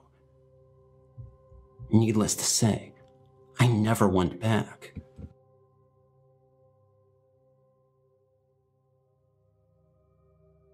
In 1998, I had a ghost experience. My first, and I hope my last. I was living in the second floor of a college dormitory. My colleague that lived directly under me would ask me on occasion if I was moving furniture late in the night and early morning, between 12 midnight and 2 a.m. Absolutely not. I can recall that I moved my bed once in the middle of the day when I first moved in at the beginning of the semester. I thought maybe it was a ghost because it was common knowledge that our dormitory was an old TB hospital. The entire campus was located on an old military hospital site. Our cafeteria was where the morgue was, back in the Great First Conflict, or the Great Second Conflict. I never heard anything in my room. Then, early one Saturday morning, I got up and made myself coffee and left the dormitory on the second floor and headed down the old iron stairs. I made my way across the tennis courts to make a phone call. I could see my dormitory from where I stood. I dialed the number and was talking to a friend steadily watching the stairs to my dorm. That is, when I saw a smoky black figure flailing its arms around and staring straight at me. Then it went back into the locked closed doors of the second floor dorm. They lock behind each person that leaves, so I reported it to staff. That is when I started to hear many ghost stories from the Knights Guardsmen that patrolled the cafeteria and hallways. There are many dorm buildings on campus. Anyhow, I put it behind me and continued my life. Shortly after my brother died, due to a long illness, I returned to college, but got my own apartment and shared it with a friend. It would get so cold in there. Heat turned on all the way up and the fireplace on, yet it was 70 degrees outside. I was still grieving, so I withdrew from college and took my truck on a long drive across the country. In Nebraska while at a rest stop, my entire truck swarmed with flies. I'm very clean, and so wasn't my truck. I was eating, but still swarms of flies. I threw my food away and drove crying and screaming, trying to get them out of my truck. I stopped to wash my truck, then got a motel and shower. I returned 6 months later to my old apartment to ask around to see if the new renters had any problem. The lady that opened the door was really nice and said that she had to hire someone from another state to come and clear the ghost. She said that it was so bad that the person they hired had to have a partner come and help. She mentioned the freezing cold room temperatures, the feelings that someone was following her up the stairs, like I had. They said they do a certain ceremony and burn certain herbs to clear away the spirit, because she didn't mind her ghost clearing work, but it was too much for her. She said that the people she hired said that the bowl they used to burn herbs caught fire. The flames reached the ceiling. It was the worst ghost cleansing they had to do in a long time. Then the lady did a ceremony over me, and the feeling that something hanging on my back just went away. Actually, I felt whatever it was kind of crawl up and out of me and move my spine involuntarily. I've never had a problem since. Mabel Castle located in Ayrshire, Scotland, was built many hundreds of years ago and is reputed to have its fair share of ghosts. There have been many sightings over the years, one of which may be the young lady Jane, who had been imprisoned in the turret for falling in love with a gypsy. I recently have been invited to participate in a sponsored ghost watch at the castle, but chickened out at the last minute due to a recent visit by a ghost expert who reported the presence of at least 3 ghosts, one of which was a crying child who had been tortured and tied in the basement. There is regular paranormal activity reported, as the castle is still being used as offices. Anyway, I'm sort of 2 minds about losing my nerve, as the ghost watch had proved eventful. Crying had been heard from the basement. When the team left at 4 a.m., they made sure all the lights had been turned off. But in the car park, they looked back, and all the lights had been turned back on. When the cleaner came in the morning, the energy-conscious ghost had turned them off again. Of course, such paranormal happenings are not rare in Scotland. I can quote hundreds from friends and family. These are just a few. My sister and husband walked into a bookshop housed in a very old building, with a book shot straight off of one shelf, one after the other. My youngest sister lived for years in a haunted house, possibly the spirit of a young child. There were occasional temper tantrums. This is a tragic but true tale. My youngest sister and her then boyfriend George had friends over for the evening. Of course, the talk turned to ghost stories in general, when suddenly, the door of the sitting room flew open with such force, it crashed against the arm of the sofa and slammed shut again. George jumped up and pulled open the door, but nobody was there. Everyone was shaken by the violence of the event.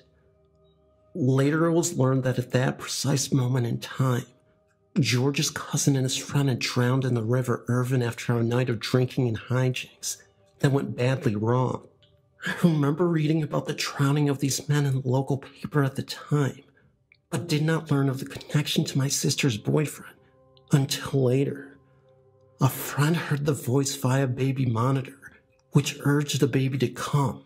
It was hard to be distinguished from the low guttural tone, whether it was male or female. When they went to investigate, no one was in the room besides the baby.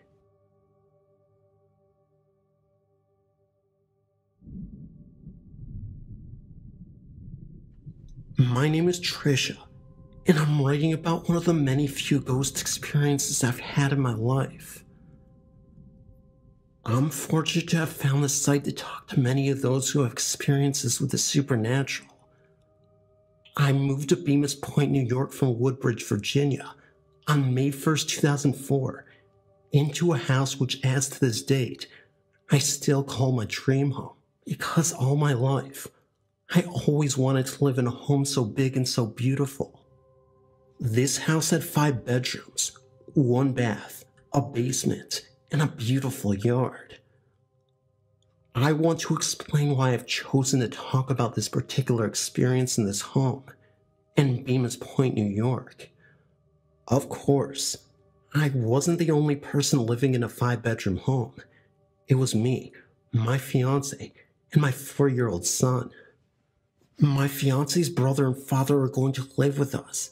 However, that didn't really work out, so it was just the 3 of us for a while. Before we all actually moved into the home, my fiance and my father went to the house to drop off some belongings of ours, and my fiance had videotaped every room of the home. The home was just so extraordinary to us, like something we had never seen before. As of this date, we still hold in possession the tape which had been recorded of that home. One of the bedrooms had been painted with artwork from a very artistic person. That artwork is believed to have been finger painted and very unusual. At the time I looked at the house before we had all moved in, I went to that room with the painting many times. I knelt down on my knees in front of the painting and touched it with my hands to get a full feel of its characterization. I will say, to this date, that the painting that was on the wall at that very moment had changed once we had moved into the home. First, it was a painting of a turkey, very unusual. There were many things in this house that were strange, only we didn't catch the unusual things about them until we had moved in. To this date, I only hope to find who had lived here before we had, and I will, in time, find my answers. Now you will know the beginning of this unusual experience. It started with that painting. After we had moved into the home, we began to refresh our minds a little bit of what we thought was strange. I was in the process of unpacking and settling into our new home. I went back into that room with the painting and was in shock from what I had seen. That painting was a woman, and there was writing above the painting of that woman, and it said Earth, hate her, everything. The painting of the woman was on the wall, right on the outlet corner where a television had been sitting. I will explain to you what description I'd seen in that painting. It was a woman whose face was intensely beaten with blood flowing from her hair down through her face, and then to her arms. Her hair was hung up, as if she had been in an electric shock. Her face was bruised badly, and cut up with scars on the side of her face. Her eyes were open, and the smile on her face was extremely intense, as if she was angry. I looked around the room more thoroughly, and there on the other side of the wall were more paintings. One was of a butterfly, and a mushroom was the other. On the closet door was a poem written by the famous poet, Keats. I believe to this date, the same person who had written the poem on the door had to have been the same person who did the painting on the wall. I looked around the room closer and came upon some blood on the floor on the side of the room. It was not fresh blood, because it looked like it had dried up and had been there for a long while. I closed the door behind me and left the room. I didn't go back to the room until later on through the next week. One of the rooms upstairs was right next to that room that we had turned into an office. Across the room was the bathroom. On the other side was another room we used for our bedroom. Of course, there was an attic, located right across from the room with the painting. On the door that leads to the attic is a sign that says private. I always wondered who slept up there in that attic. In the attic, there were beds, 2 of them. The beds were built into the floor and the walls. Underneath the boards of the beds were pipes. I won't say what kind of pipes, because I'm not sure. My only guess is that they are water pipes. The attic was made to be one of the 5 bedrooms in the entire house. This room, however, was among the most strangest thing I'd ever seen, the exception with the room being the painting. In this room, the attic was cross spaces large enough to fit almost 10 or more bodies depending on the size. In one of the cross spaces was another painting. This painting was put together with boards. It was handmade, and the colors of the painting were the exact same colors used in the painting of the other room. It seemed to be the painting of the devil. However, it was never confirmed of what the painting really was. There was a sofa left in the room with strands of brown hair, which seemed to be the color of my own hair, and I never even sat on the couch when we found it there, let alone had it belonged to me. Along with the sofa, there had been a brown recliner chair sitting next to the sofa. Underneath the recliner there had been a huge blood stain. In turn could have passed to be a huge stain of grease. The attic could have been turned into at least 2 rooms by the size of the cross spaces, and that's an example of how big they were. When I left the room with the attic to go back downstairs, I noticed as I walked down the stairs, there had been names engraved into the carpet of each step that I walked down. I could not make out the names, but it was indeed visible to the eye. It was very strange to me. I wanted to find out some information about the house because I began to get nervous and anxious of the situation. I turned to our next door neighbor for info and hoped to find out all I could. One side of the house was cut off by a wall where the next door neighbor had lived. It was indeed unfortunate to us because that wall was separated from the neighbor and had not been closed off to him, as he had all entrances into our part of the house. No door on our side had locks to keep him coming through our side of the home. This made me very nervous, especially throughout the night. With an exact total of 4 rooms upstairs and the bathroom and only 1 bedroom downstairs. We had turned that room on the bottom level downstairs into my son's room. It was not safe enough to put my son upstairs due to the stairwell and the fact that I was afraid that he would get hurt. Therefore, the only room downstairs we had used for his room, just outside of my son's bedroom, was the basement door and another door that led to the next door neighbor's bathroom. We were told that the door that led to the neighbor's bathroom had not been used because the bathroom toilet was broken. To this date, I don't believe that theory which had been said to us. I noticed on the side where my son's bedroom was, each door had locks on them at the top, which made me nervous because I was concerned that someone could get locked in and would not be able to get out. However, the only door without a lock was the bathroom door to the neighbor's side of the home.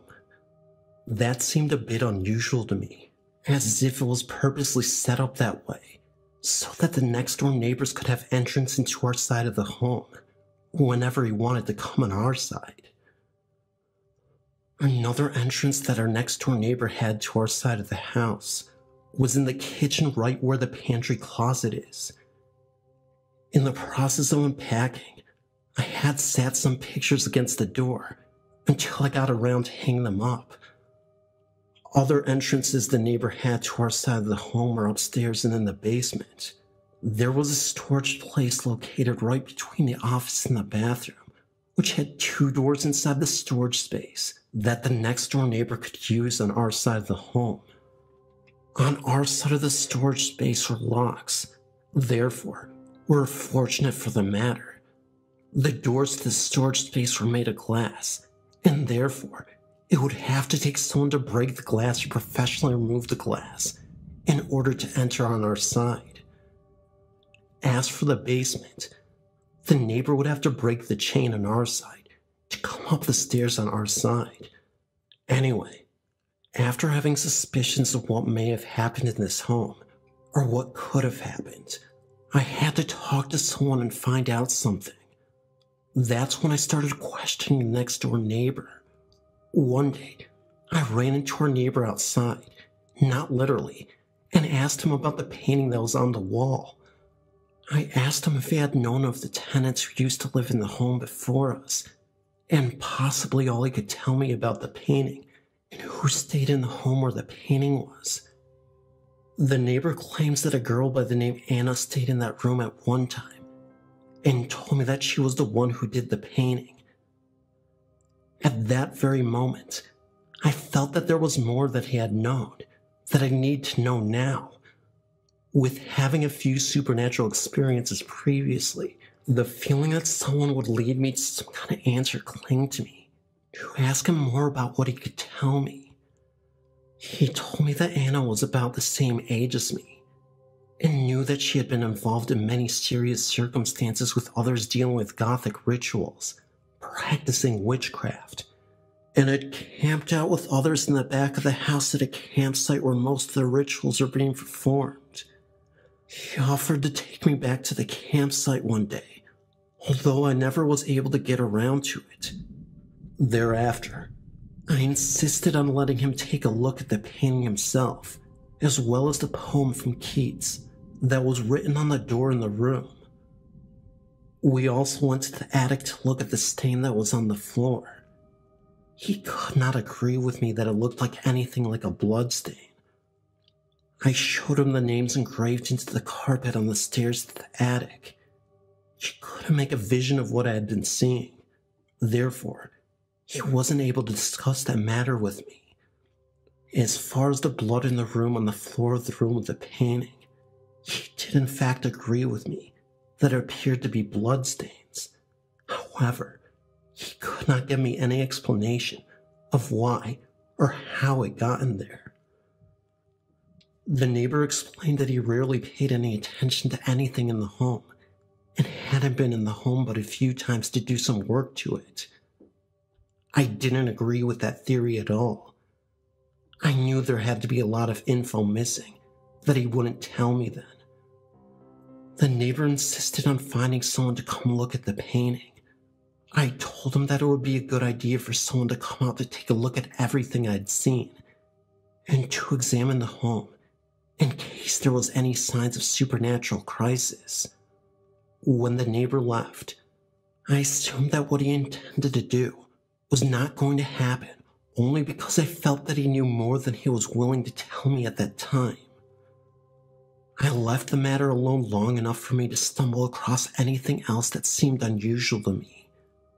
The day after, my fiancé and I, along with our son, left the home to take care of some business, and when we had returned to the home that evening, we saw the neighbor coming out of our house with a cooking pot. It was quite unusual to us knowing that the home had been locked up, and could not understand how he had gotten into the home without having a key. My fiancé and I got out of the car, and the neighbor walked over to us, explaining that he went into the house. He told us that we made him quite nervous about the discussion with the painting as well as everything else we talked about. Therefore, he decided to speak with his cousin on how to bless the home. The neighbor explained that he blessed the entire home using some ancient herbs that were given to him, and told us that he was trying to help us out because he felt that it would resolve the situation. After his explanation, he continuously explained that he would not go back into the home without us knowing about it first. We left this incident alone, being as it was a first-time offense, and he said he was trying to help. When we walked into the home after speaking with him, we could smell the scent of the herbs he used all through the home. It was a very strong and painful scent, almost as if it was the smell of marijuana. The smell was in a long stretch throughout the home. I was more concerned for my son. We had to leave the house for a few hours more in order to escape the smell and painful irritation of our eyes. Finally, once we returned to the home, the smell settled and we could breathe again. I wasn't actually pleased for the matter that he had came into the home uninvited and blessed the home with no knowledge of what he was doing. Still, I left the matter alone, believing that he would not do it again. In order to concentrate on other things, I used my time trying to unpack my things and cleaning one room to the next. It wasn't until the next few days later I had an incident of my own. It was in the middle of the night. We were all asleep, and I was awakened by a man who laid there on top of me with all his weight pushing on me so tight that I couldn't breathe. I thought I'd been having a nightmare, although my eyes were open, and the force I'd been using to fight and pull to escape this man's weight and the fear he had been pouring over me was only a nightmare in my life. In reality, I looked beside me as I laid there fighting to escape the fear amongst the man's desire to hurt me, trying to wake my fiancé from a sleep to save me. My fiancé laid there in a deep sleep as he could not hear a peep from my crying screams of what I had left to breathe. I had been played with that very night, if you know what I mean. Laying there in my own head, with my fiancé laying right next to me. With one heroic scream, I used all my weight to escape this man's arms and pushed him off of me. Frightening. All I could see was his brown hair and his back that turned to my face as he walked away with not even 2 seconds and disappeared. I sat up in my bed next to my fiancé, waiting there, holding my body, hoping he would be awake and hold me. I could not make sense of this. Not then, and not now. Even after, I knew it wasn't over. I couldn't even call the police, because let's face it, I wouldn't be able to explain to them of such an incident. Even so, they wouldn't be able to believe me. Amongst other things, they would turn it on my fiancé, and I would not take that route. Not then, and not now. After my fiancé had awakened, I told him about what happened. He just held me tight, and he was worried. I'm thankful he believed me. After a while, I was too angry to sit there and do nothing. I was determined to get my answers. Even then, why me? I know I'm not the only person in the entire world who has had this exact same incident. There are others. I know, because I've read about them. I know that there are others out there who have been hurt multiple times in incidents like this. I've now moved out of that home and only live 2 minutes away from there. I've not been back since we moved. There are others who I'm aware who live in that same house right now as I'm telling you this. 4 of them I am aware of are girls. I fear for them. I worry for them. Even though this isn't the only incident that happened to me in that same home, they live in there as I speak. As there have been many incidents, not so much severe to this one, I worry for anyone who lives there. This will come back to me one day. In some form, some way, it will find me, and I will find my answers. I've had the experience of the supernatural ever since I was a young child. Around the age of 7 years old. It has followed me. I'm 22 now. This house I lived in Buma Point, New York was said to be over 100 years old. The supernatural experiences I've had are real. It may be some kind of gift that I've been given, but it's frightening at the same time. I only seek to understand it. Even so, it's frightening to know the answers I'm looking for. I can only do what I can to accept this the best way I find reasonable. I will tell you that the man who messed with me that night is in no way comparison to any person I've ever met or come across my entire life. This will be one of the many experiences I will never forget. I know that there are others out there who wonder just the same as I do. Why me? Is there ever really an answer to that question? And if you ever wonder whatever happened to the painting or the handmade artwork that was found in those rooms, I won't be able to explain that to you. All I can tell you is that the neighbor that lived next door to me went into the house without telling us, carved that painting off the wall, literally, and told me that he burned it. As far as the handmade artwork made out of boards, I won't ever know. The neighbor took that too. To this date, that painting exists, as well as the handmade artwork made of boards. Everything in this house exists to me, and as far as the girl I was told that did the painting on the wall, Anna, what does she know? Where is she today? My last question, in regards to the landlord, John, do you always allow your son to go into the home whenever he wants to, especially when other tenants are renting the home from you? Trust me, one day it could end up being a big mistake for him. My guess is there something to hide?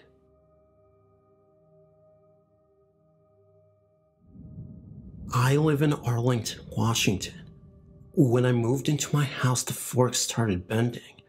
Now when I'm there by myself, I can hear people walking upstairs. When I'm upstairs trying to sleep, I can hear people or things running up and down the stairs. If I get up and look down the stairs, I can't see anything, but I can still hear it. Soon after we started moving into this home, our pets started disappearing. One of our cats came back, covered in what looked like blood. He was gone about an hour after he came back. All of our pets were inside pets. My aunt saw a little girl in my yard, and in the house with blonde hair. Nobody I live with or live near has even blonde hair. When my mom lived with me, she saw her too. My sister loved to listen to her stereo, but then the stations started changing by themselves. We could actually watch the bar move back and forth across it. Recently, my dad's stereo started doing that too. I got an iZone sticky film camera for my birthday one year. I took a picture, and there was an orb in the corner of it. When I'm home alone, it can totally be silent. I'll be reading a book, and my dog will start barking. I can get her to calm down, but as soon as I sit down again, she starts barking again. My cousin and I got really big chills right before we hear any of the noises upstairs. We look at our attic doors, but every morning the lock is unlocked and sometimes on the ground. Sometimes at night, I can even hear faint talking. I had a friend stay with me once, and she tried to get out of bed, but she said she felt something heavy on her. There was nothing that I could see on her. My dad went into the kitchen in the middle of the night to get a glass of water, and the freezer was wide open. This all started in '88. My aunt even had someone come and bless the home. I guess it didn't work, because it is still happening.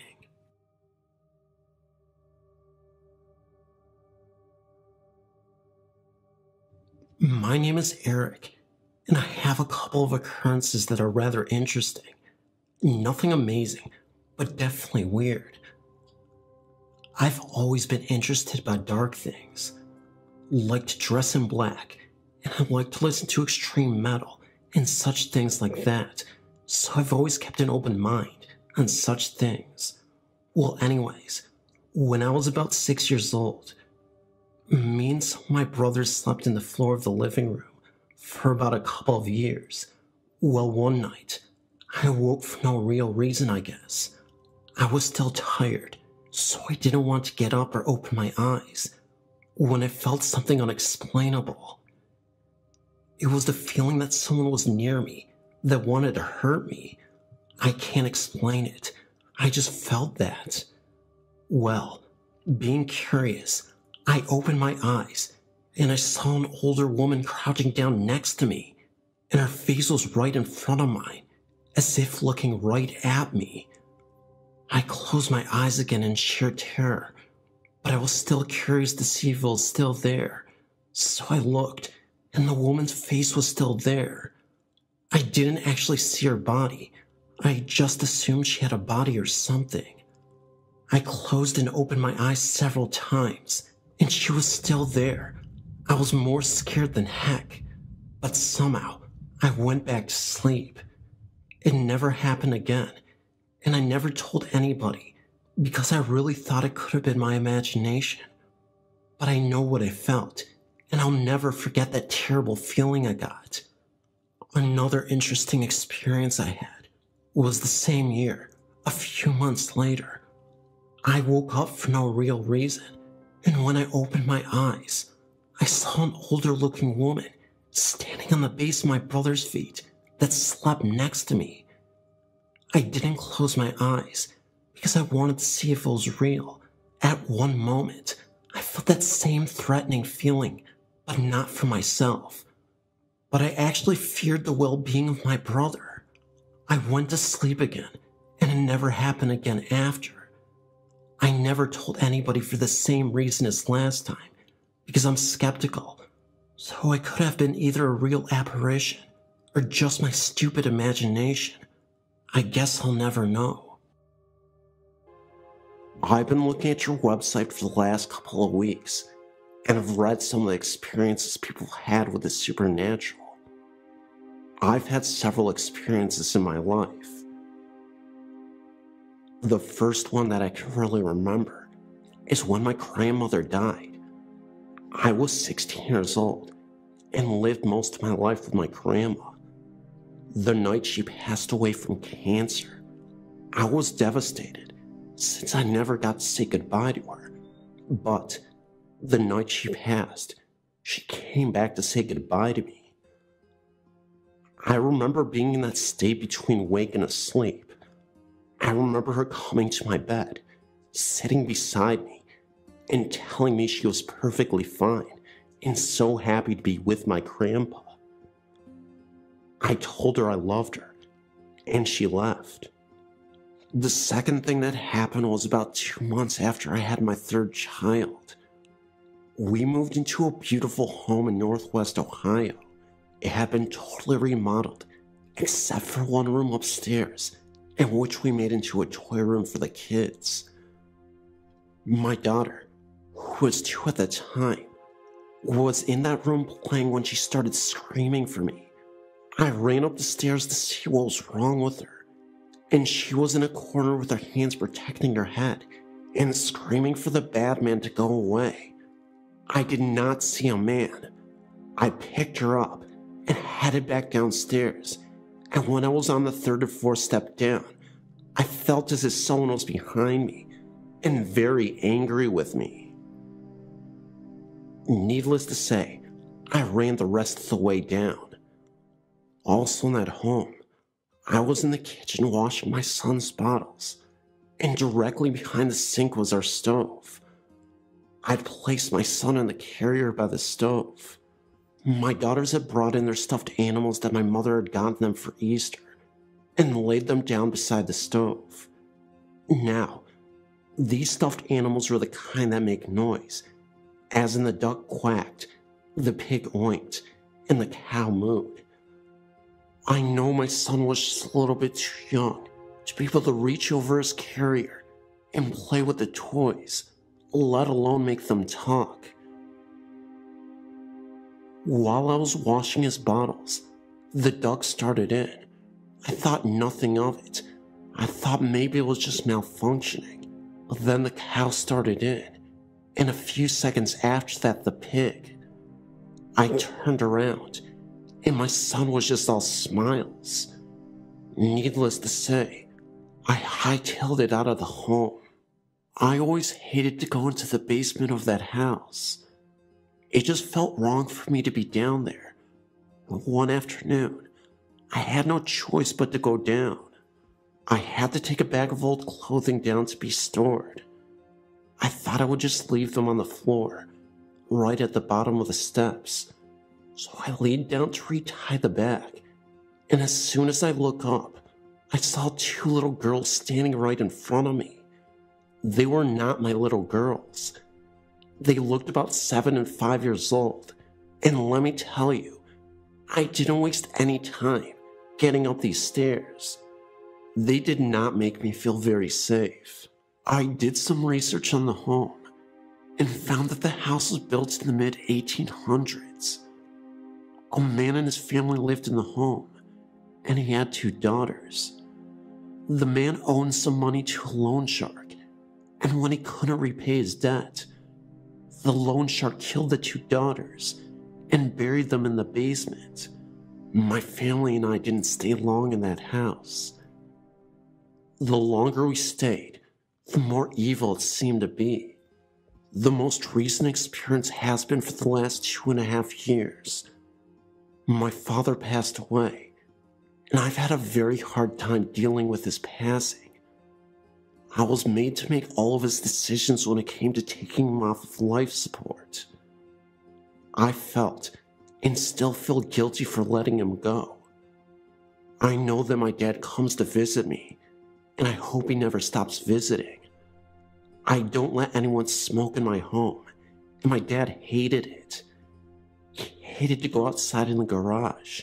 He was always on my case about it. Well, now that Dad has passed away, there are many nights and even days that you can smell cigarette smoke so plainly, like it's right next to you. I know it's my dad, and I tell him to take it to the garage, and he does. I know that he's looking out for me and my family. I just wish he would show himself to me just one more time. Thank you so much for your website.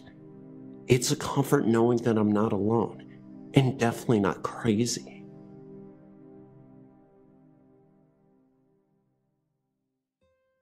This story involves my aunt and uncle, and took place in the late 70s and early 80s. My aunt and uncle, and then baby cousin, lived in a nice modest house in Upland, California, a very nice little city near Panola in Ontario. The niceness of the house didn't last long, and almost immediately, my family began experiencing weird things. Every night on the way to bed, my uncle would latch close the door to the spare bedroom across the hall from he and my aunt's master bedroom. Every morning, as he passed the same door, it would discreetly unlatch and push itself open on its own. This same room once locked in my uncle's sister, with her and my uncle both frantically turning and pushing and pulling on the door as things flew out of the closet at her. All at once, everything stopped, and they both jumped back to have the door unlatch and push itself open, as it always did. Needless to say, my uncle's sister didn't stay much longer in the bedroom, let alone the home. When my aunt would leave the home to run errands in the daytime, she would return to find all the pictures from the wall on the ground, not knocked over, but propped against the wall, directly under the nail it was once hanging on. This would happen nearly every time the house was left empty, no matter how many times they would put the items back on the wall. Another nightly struggle is the pounding up and down the walls, like someone banging their fist across the center of the wall, back and forth, back and forth. My own grandma, as well as my mom and dad, witnessed this and hightailed it out of there ASAP. One day in the summer, my cousin, who was about 2 or 3, was sitting in a high chair next to a long hallway. My aunt was just outside the back door. My cousin asked, "Mommy, who's that man in the hallway?" My aunt, not quite listening, asked back somewhat distracted, "What man?" My cousin proceeded to explain that the man looked like her Uncle Mike, who lived out of state. When my family had finally decided that enough was enough, they decided to sell the home and move to Kalamazoo, just outside of Yucapeka, California. On one of their last nights in the home, it seemed as if everything was going crazy. The pounding was out of control. There were loud bangs and unusual noises everywhere, and their dog was at the front door, its hair on end, and growling out the front porch. My aunt and uncle looked outside to the wraparound driveway and saw their van rocking back and forth as if people were inside jumping around. Within seconds, everything had stopped. Once my family had moved out, they eventually learned that their house was built over an old Indian burial ground. I've tried to ask my aunt more about this story, but she'll rarely talk about it, and I think is subconsciously trying to block it out. My aunt and uncle are very straight-laced and don't make up these sort of things, and I think that if my other family members had not been there to witness a lot of them, I would not even know about these occurrences in Upland. I've had to rely on my mom retelling me what she remembers, my aunt telling her as it was happening. There are probably many more things that went on that I would love to find out. I still don't even know the address of this old home, to see if the place still exists. As for the significance of Uncle Mike, my cousin's Uncle Mike had long, black flowing hair with darkly tanned skin and often wore a leather band across his forehead. Think 70s rocker fashion, looking somewhat like an Indian perhaps.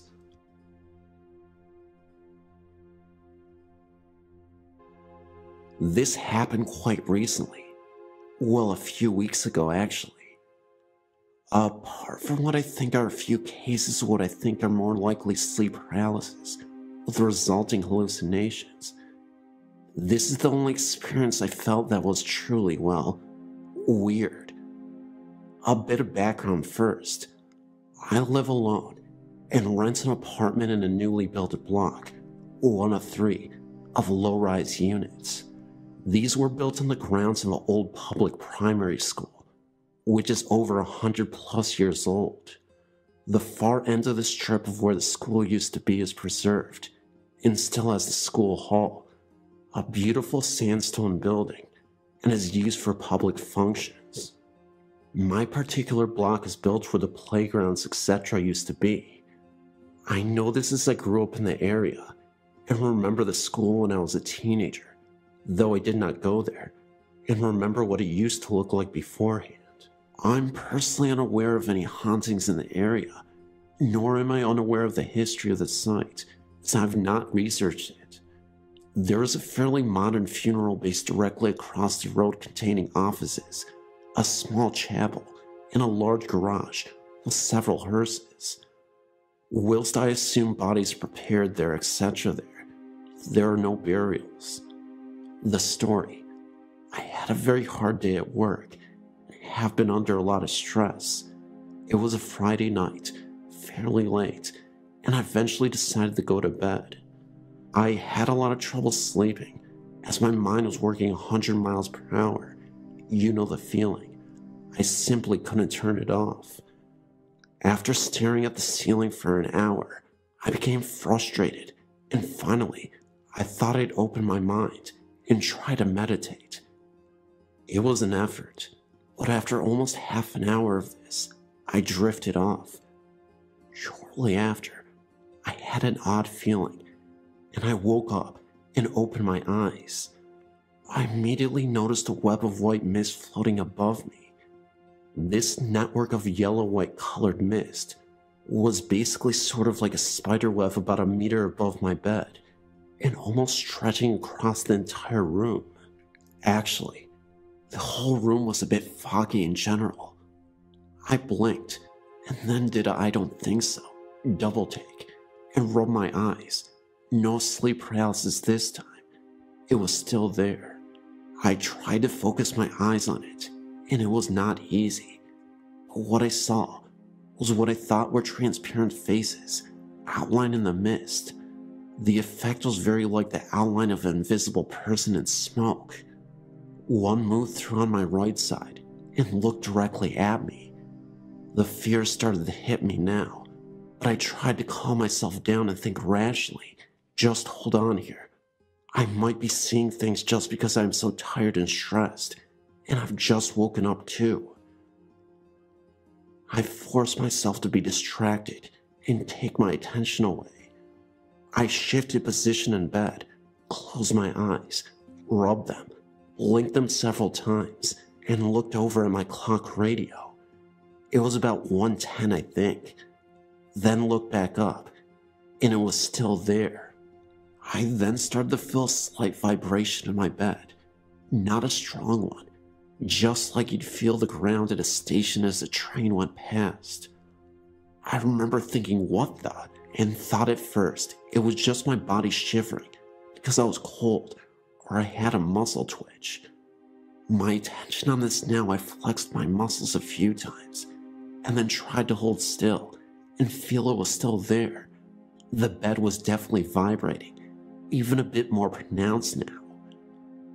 I was getting quite frightened and not knowing what else to do, short of running out of the bedroom. I began to recite a prayer softly and also verbalize what I wanted any spirits to leave the place. Basically anything that came to mind, just in case I wasn't imagining things. After about a minute of this, it faded. After a while, I wanted to go back to sleep as I was super tired, but every minute or so, I was worried it was still there, so I snapped my eyes open to check. It had gone. A few minutes after that, I fell asleep again, with no more events that night. Now after the event, when I think about it, I wonder if it was just my imagination or something else. What surprised and concerned me is that I felt very lucid. I felt quite clear-headed. The only other event which is vaguely similar, which I dismissed at the time, was about a year ago when I woke up in the early hours of the morning to see a similar face above and to the left of my bed, no mist, looking at me. I rather sheepishly recall in the shock yelling and then punching it. Honestly, who punches a ghost? Seemed to work though. The action either jolted me out of my sleep hallucination or made whatever it was go away. I'm not sure what to make of the above event, to be honest. As a general comment in my apartment itself, I don't typically feel anything strange or a presence, and other than this, there have been no odd things going on. Plenty of unusual sounds, mind you, but I'm fairly sure these come mostly from the neighbors, etc. Usually from what I read about hauntings, they tend to be more or less repetitive, and don't just hit you like that and go away. So I'm still not 100% convinced it wasn't a half dream. But still, what a freak out.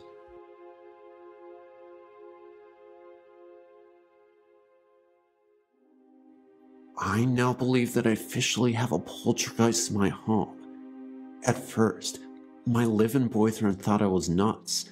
Now, he believes it too. The first day I moved in, I was doing laundry in the basement. My cats both began acting strangely and circled me whenever I was in the basement. I thought they were just hungry and trying to get my attention. But when I waited out to go upstairs, I had this terrible feeling that someone was standing behind me, staring right through me. The 12-year-old inside me told me to run up the stairs like I did when I was a kid. And I did. Then, one day, I was looking for my favorite tank top. I couldn't find it anywhere, and could swear that I brought it to this new house. I dismissed it as having it left somewhere. The third day we lived in this house, I broke my ankle playing softball. I ended up having to sleep on the couch in the living room. Throughout my 2-month stay on the sofa, I could swear I heard someone going up and down the basement steps, cold breezes, etc. I just thought that the pain medication was kicking in, and that my mind was playing tricks on me.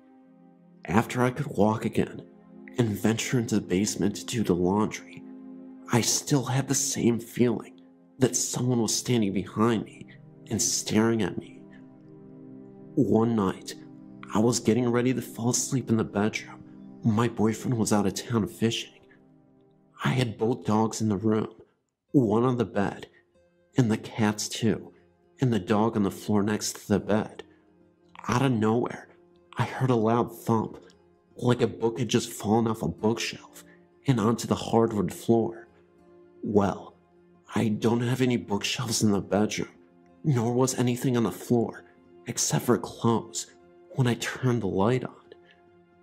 Just this last week, I came home to discover the bed neatly made, pillows stacked just so, and the blankets pulled up neatly and turned down. When I thanked my boyfriend for making the bed, he just stared at me. He said, "What are you talking about?"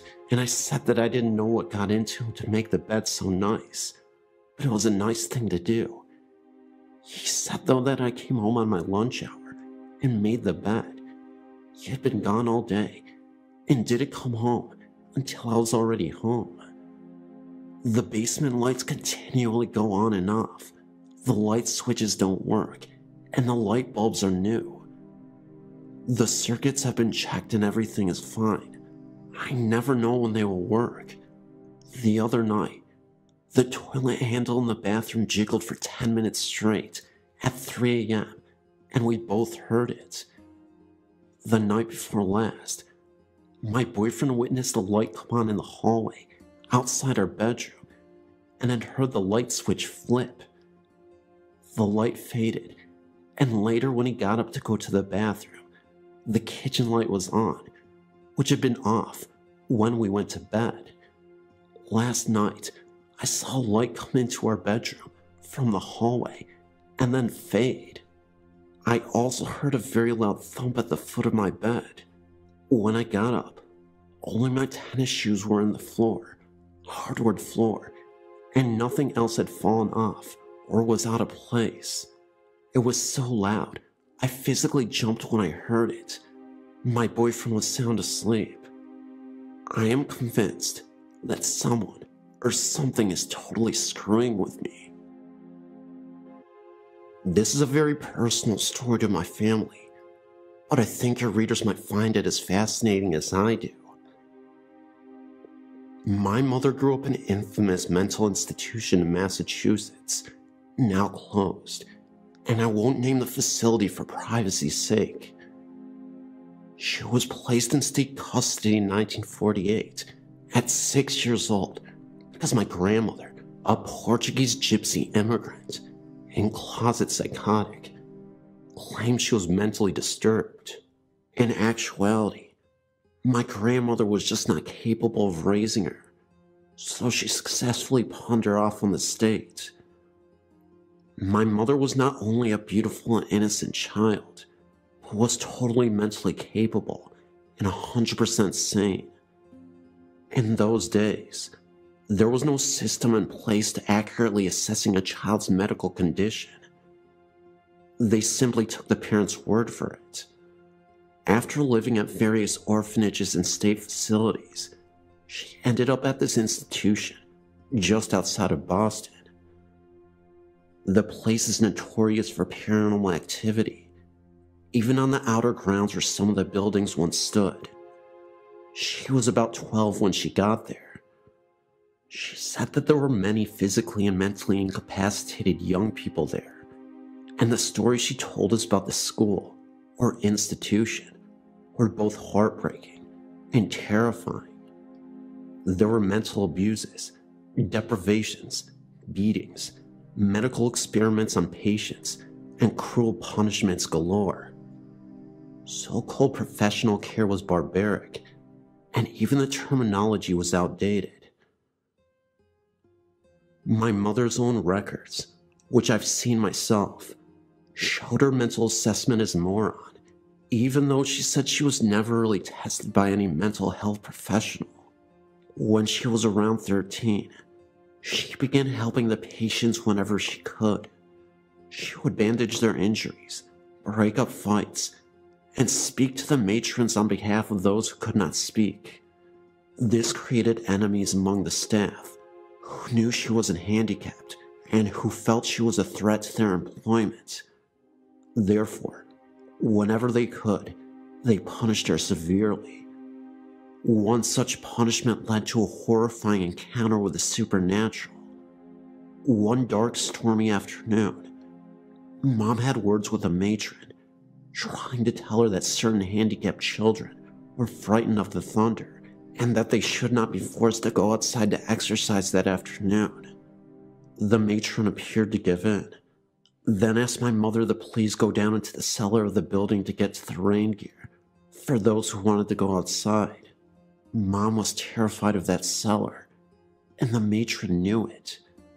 There was this long, steep, narrow, and rickety stairway, ending at a long, dark hallway with no windows, and just a tiny yellowish light bulb in the ceiling.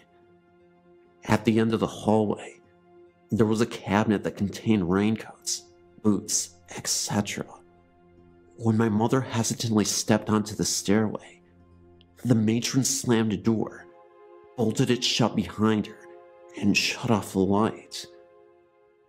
My mother screamed and pounded on the door for an hour, only to be laughed at by matrons who had been instructed to let her spend the entire night down there.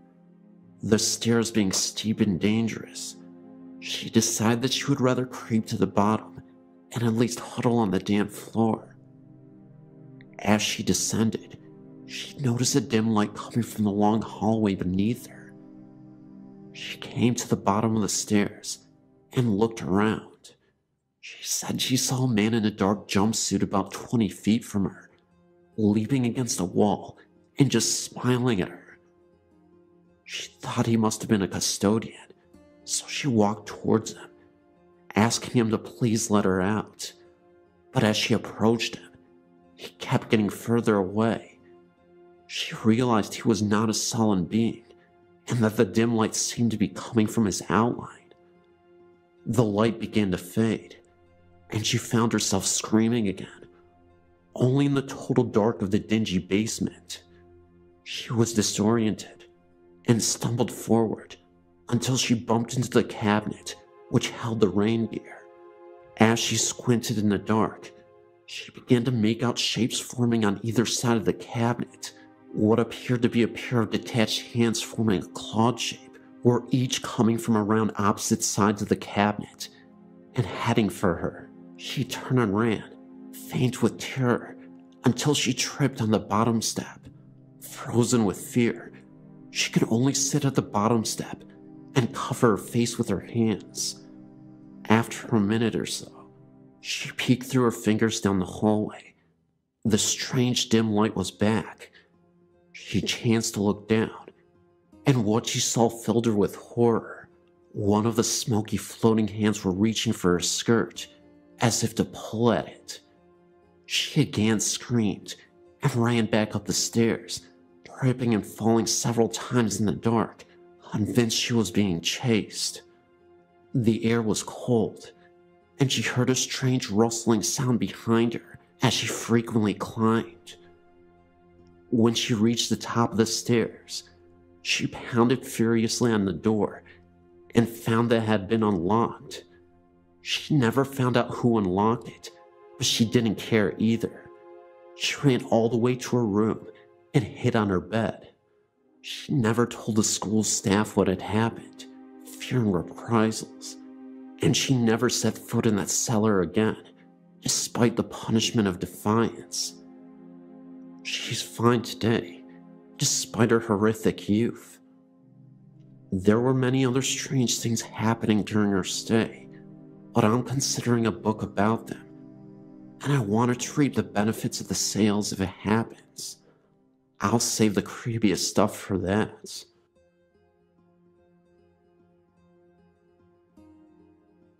I've had many paranormal experiences since I was a young child.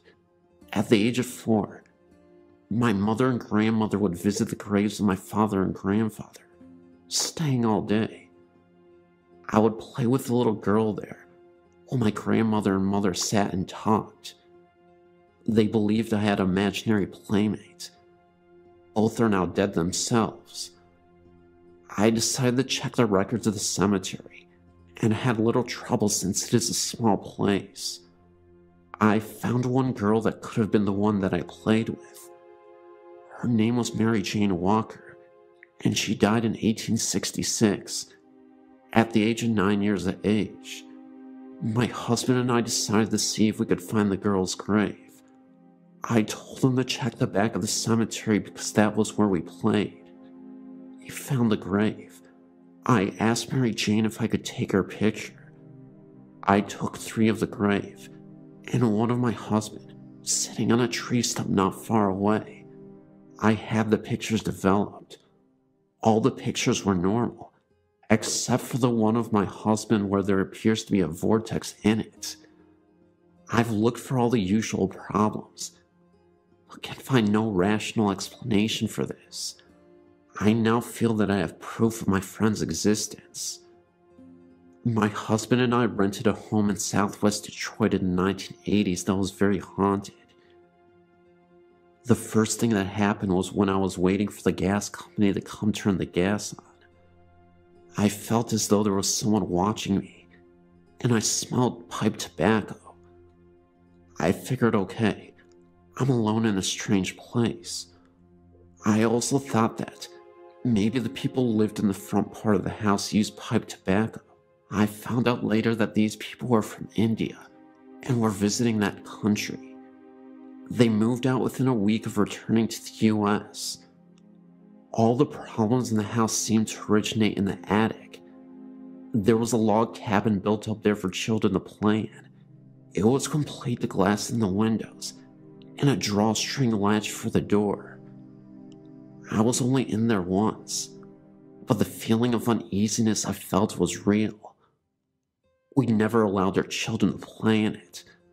The attic door had no lock, but my 5-year-old daughter got locked in and was screaming for us to let her out. Although you could hear any noise from upstairs, we never heard her. The door opened on its own. I started to dream about an old Indian woman with a pockmarked face. Since this was a dream, I never told anyone about it. One day, a woman I had become friendly with asked me if my mother was visiting. I told her I sure hope not, since my mother was dead. She said that she saw a woman with long black hair in my bedroom window.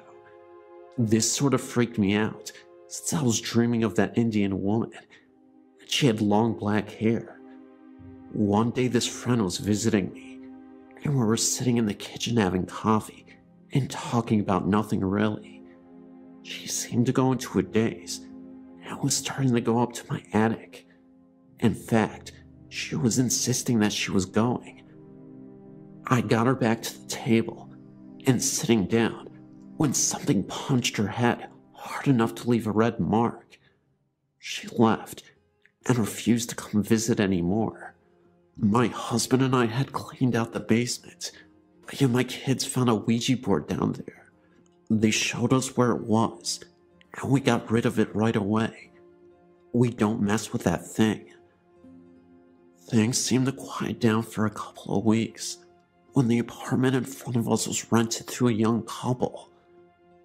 They started to have problems right away. The keys hanging on the wall would begin to sway. The rocker in the front room would start rocking by itself.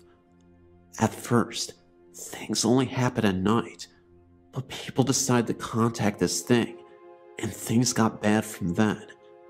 She would get phone calls, and when she answered, no one would be on the line, except one time. She told me a voice told her to get out.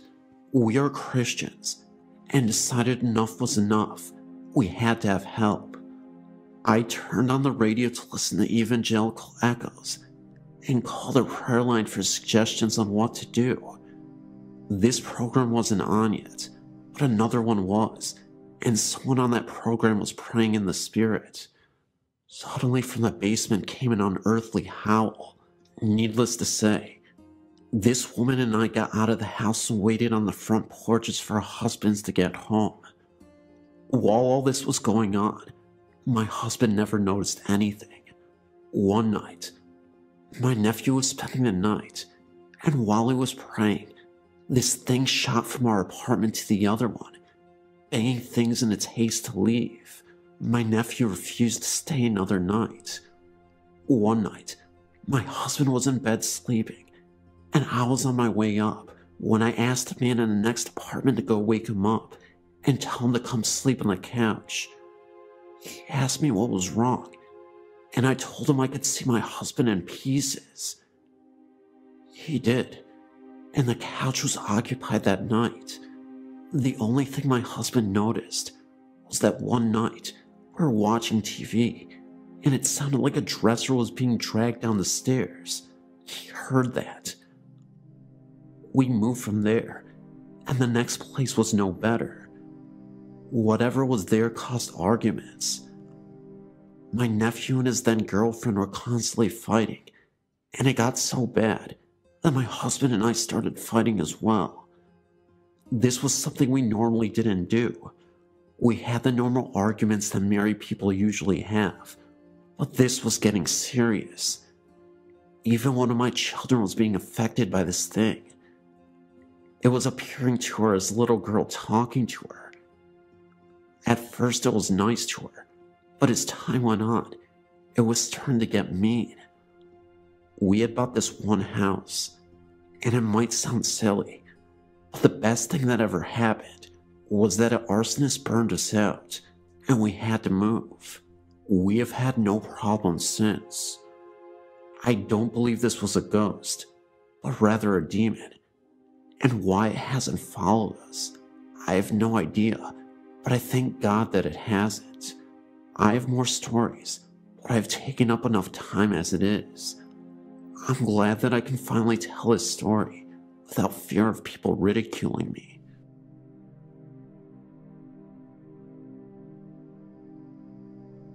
There's a place in Smithfield, Virginia called Bacon's Castle. It's not really a castle, just a gigantic plantation home. They give tours there on a daily basis. It was in the summer of 2003 that I went with a summer creative writing group to tour this magnificent home and plantation. As we toured the home, the tour guide told us all of the kinds of stories of happenings and how the house was shifted from family to family. When we went up the stairs, we were greeted by a sudden draft. As my friends and I sauntered through the home, it didn't get warmer. In fact, it got colder. The best part was when we reached the room where the woman and her husband would have stayed. There was also a small cradle in the center of the room. The tour guide spoke of a woman during the Civil War who stayed in the room for months after her baby was born because something went wrong with the birth, and the child was terribly sick. When the child died, the woman wouldn't leave the cradle. She remained there, convinced she had to rock her to sleep. She wouldn't eat or sleep, and eventually, she too died. As I stared into the room, I didn't notice anything. My friend Crystal had asked me if I felt a breeze. When I said I didn't, she said she didn't either, and pointed at the cradle, which was swaying back and forth noticeably. I didn't really think much of it, and after everyone left, I took a picture and then followed my friends up the stairs to the attic. A few weeks later, I was looking through my pictures, and something caught my eye in the picture of the room with the cradle in it. Sitting in front of the cradle was a woman dressed in Victorian-style dress. She was transparent, and a wispy hand had gripped the cradle. I looked even closer, and it looked as though she was smiling.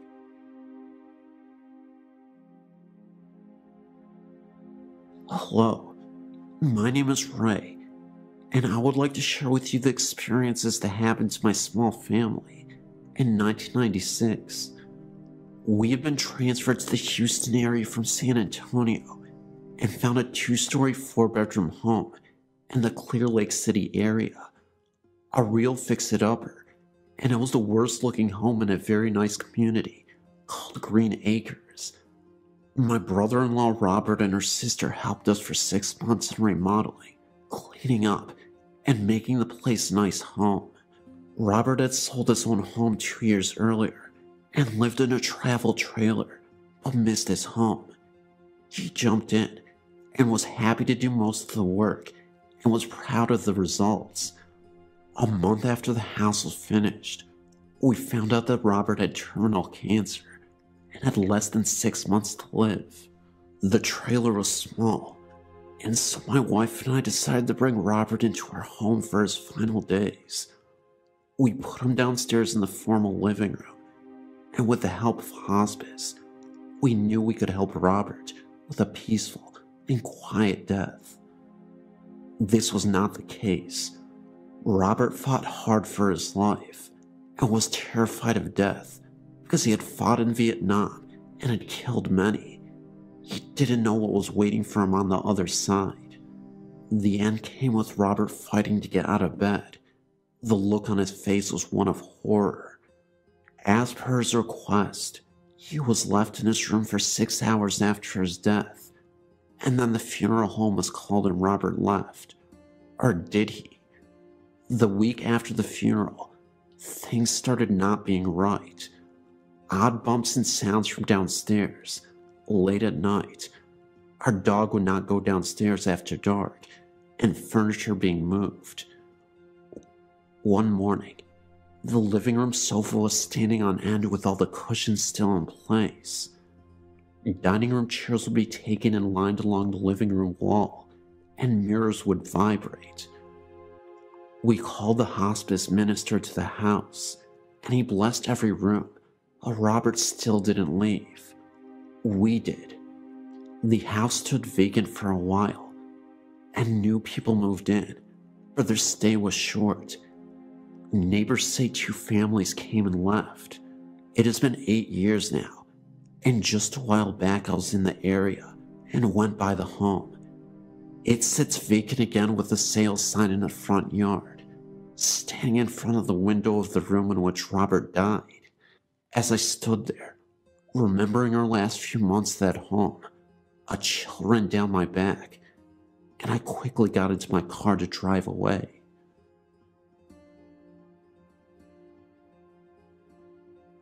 I sent a story to the site about 2 months ago. Is it my imagination or something paranormal? Well, since then, some new things have happened, and I found out some interesting information that I didn't know before. When I first sent out my story, I told my sister-in-law Jenna about it. She's a Jehovah's Witness too, but a little bit more open-minded than my mother-in-law. Anyway, I told her what I had wrote, and she told me she had a girlfriend when she was a teenager, about 15 years ago, that lived next door to her. The side where I heard the whispering, and the house where the old couple had died. I believe her family bought the house after the couple died. Anyway, she told her that her friend was a little odd, because she had been sleeping with her parents at night, but Jenna had found out later why. One night, she had stayed the night at her friend's house, and they slept in her friend's bed.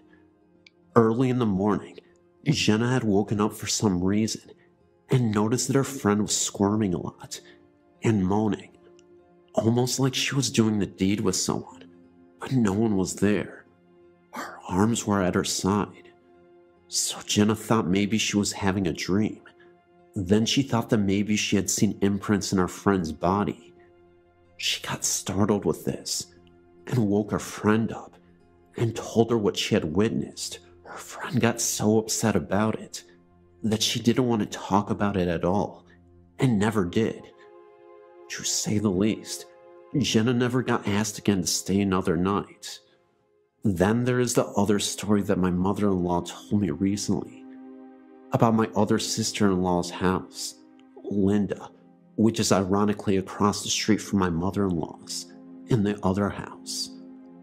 About a shadow that lingers in her hallway, shaped like a person. They have all seen it, including my mother-in-law. She swears that there is an explanation for this, but even she has admitted that she can't find one. When she told me about the shadow, I got real nervous, and I started to get goosebumps and got real cold. I told her sometime last year when I stayed the night at Linda's house.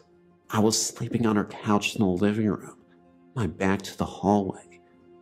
There was a small light on where the fish tank was, so it wasn't completely dark. For some reason I woke up and turned around, and I saw this dark shadow move from the open hallway and disappear into the instance of Linda's kitchen.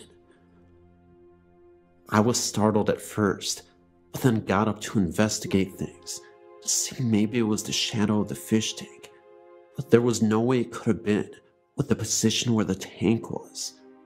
So I went back to sleeping, thinking it was just my imagination, and I never told anyone of that incident.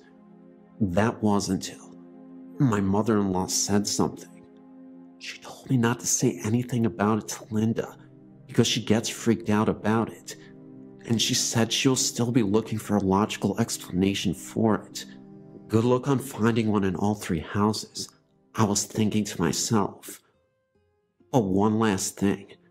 Back at my mother-in-law's house, A couple of weeks ago, my niece Christine was staying the night, and my niece told me that when she got to the bathroom in the middle of the night, she came out running, screaming, and petrified out of the hallway. She told my niece, crying hysterically, that when she turned the corner to go into the hallway, that she saw a shadow figure walking towards her. My niece went to look, and nothing was there, and my 2-year-old daughter will not go near that hallway at all. One time I went to carry her down there to show her nothing was down there at all, and she started crying real hard, and grabbing my neck, and wouldn't let go, shaking badly. So whatever is in my mother-in-law's house is probably the same thing that are in the other 2 homes. Makes me wonder if it goes on in the other neighbors' houses.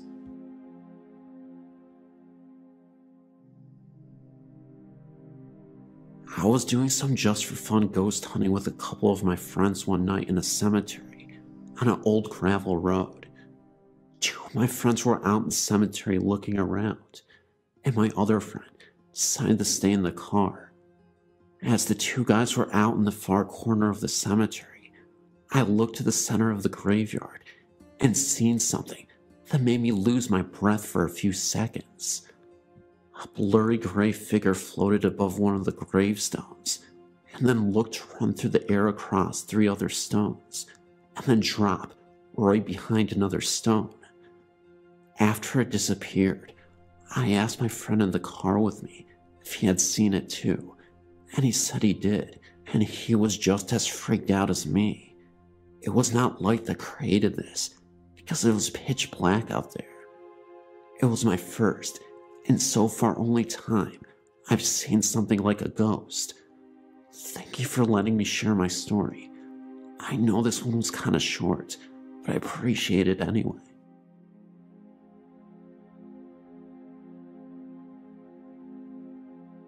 Hi, my name is Louise, and I live in Oxfordshire, England. The story I'm about to tell you happened only a few weeks ago and scared me and my friend to death. It was about 9:30 on a Sunday night, and I was bored, so I decided to call my friend Heather. We were talking about the usual, when all of a sudden, you could hear someone on the line breathing. Heather and I both said at the same time, "Do you hear that?" As we listened, it got louder until there was complete silence. At first we thought maybe one of our brothers or sisters were messing about, and picked up the phone on the other end.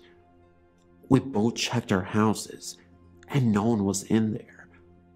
My parents had gone out for a meal, and my brother and sister were out, and Heather didn't have any siblings, and there's only one phone in her house. Anyways, we forgot about it, and after about 10 minutes of talking, we heard it again, and this time, the voice said, "Help, I'm close." We both really freaked out, and said what the voice repeated it again, and then went. I told Heather that I would phone her later, and about an hour later, I phoned back, and we didn't hear anything for a while until the shriek came from the phone, from what sounded like a girl. We got so scared, and as soon as our parents got home, I told them what happened, and they said maybe our phone lines got crossed with someone else's. We still don't know who was on the line to this day. I know this wasn't very scary, but thanks for reading.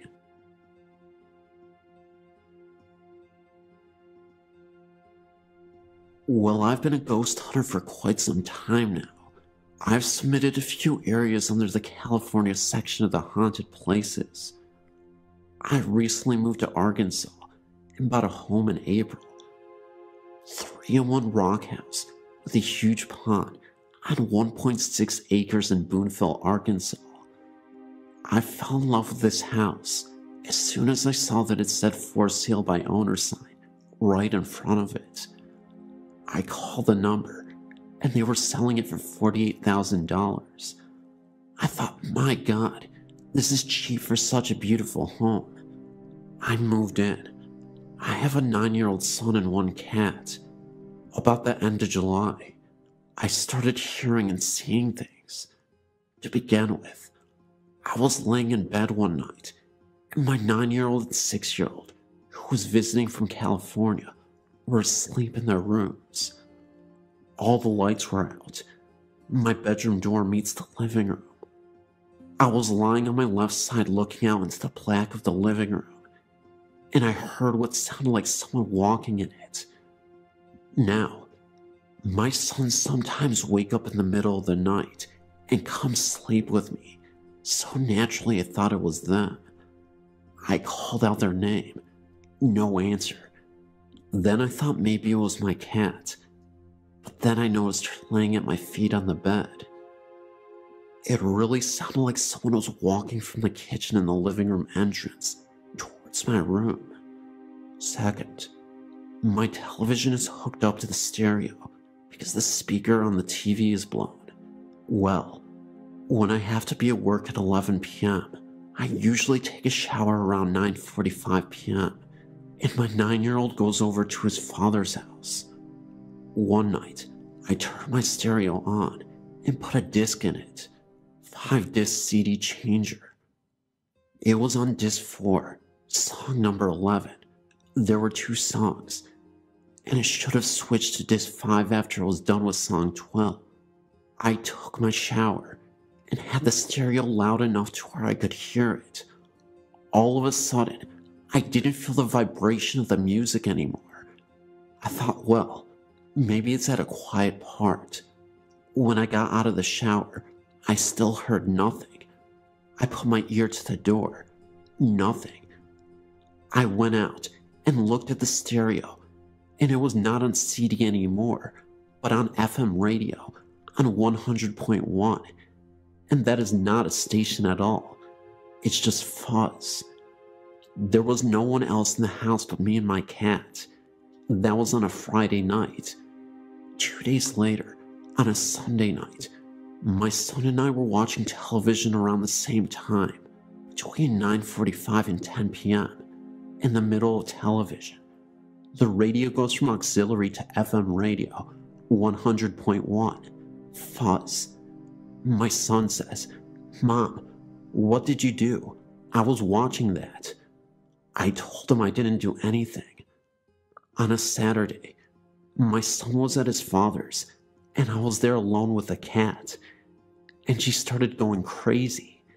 At one point, she was standing in the doorway of my room in the living room, looking at me. She meowed and took off like crazy into the back bedroom belonging to my youngest son. She came racing back into the living room. Just then I heard a loud boom coming from the room, like something fell. It shook the entire house. My stomach had butterflies in it then, and I got up to go see. My son won tall dresser with small bionicle toys on it, but they were still all on there. There wasn't anything else that could fall from any place. I've always heard pipes rattling under the house since I moved in. Out of the corner of my eye, I always see things dart quickly about. I haven't seen it fall on, but I know it moves quick. I haven't took pictures of my home yet, or of it for that matter. Also, I have a 2-car garage. Sometimes when me and my son pull up from school, both garage doors are closed. In the morning, sometimes the right one is open.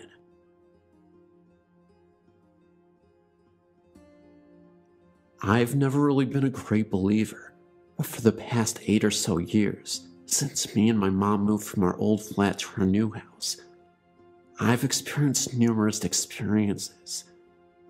The first one I was about 6. My bedroom is the box room, and so it's small. My bed touches each side of the room with a door to the left. I was laying in bed waiting for my grandma, who was babysitting, to bring me water. I looked up at the wall and saw a strange shadow. It was like a side profile of someone's head. I could see the nose, mouth, and hair clearly. It could have been my own shadow, since the only light came from the ceiling, and I was lying down in bed. I watched it for a few seconds, then it seemed to fade before my eyes. I thought it was just because I was tired, and so I ignored it. I had no further experiences until 7 years later, in 2003. I was laying in bed once again, the light off about 12 o'clock at night. I was really tired and was trying to fall asleep. My bedroom had been rearranged so that the door was opposite my bed, and one side of my bed was pushed against the wall. I had my back to the wall and was staring into the darkness when I felt a cold breeze on the back of my neck. Thinking it was just a drought, I rolled over the face of the wall.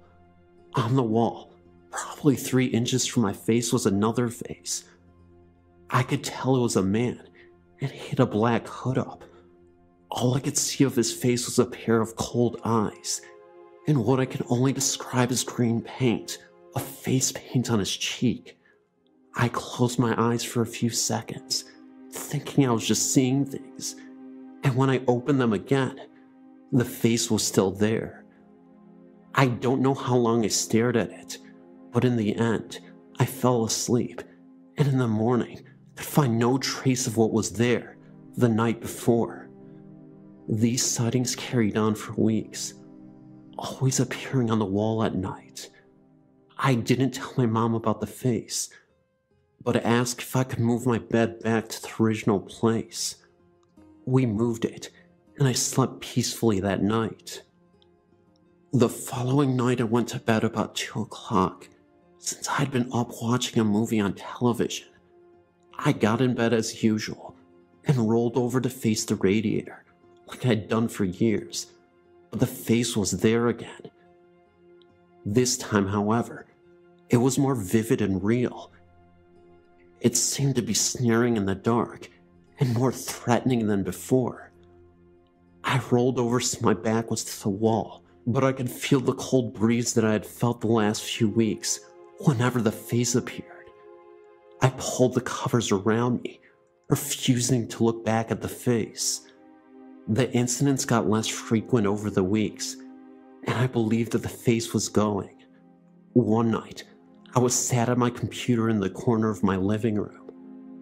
I have a cockatiel whose cage is right next to the computer desk, who was asleep, and my mom was in the kitchen making a drink.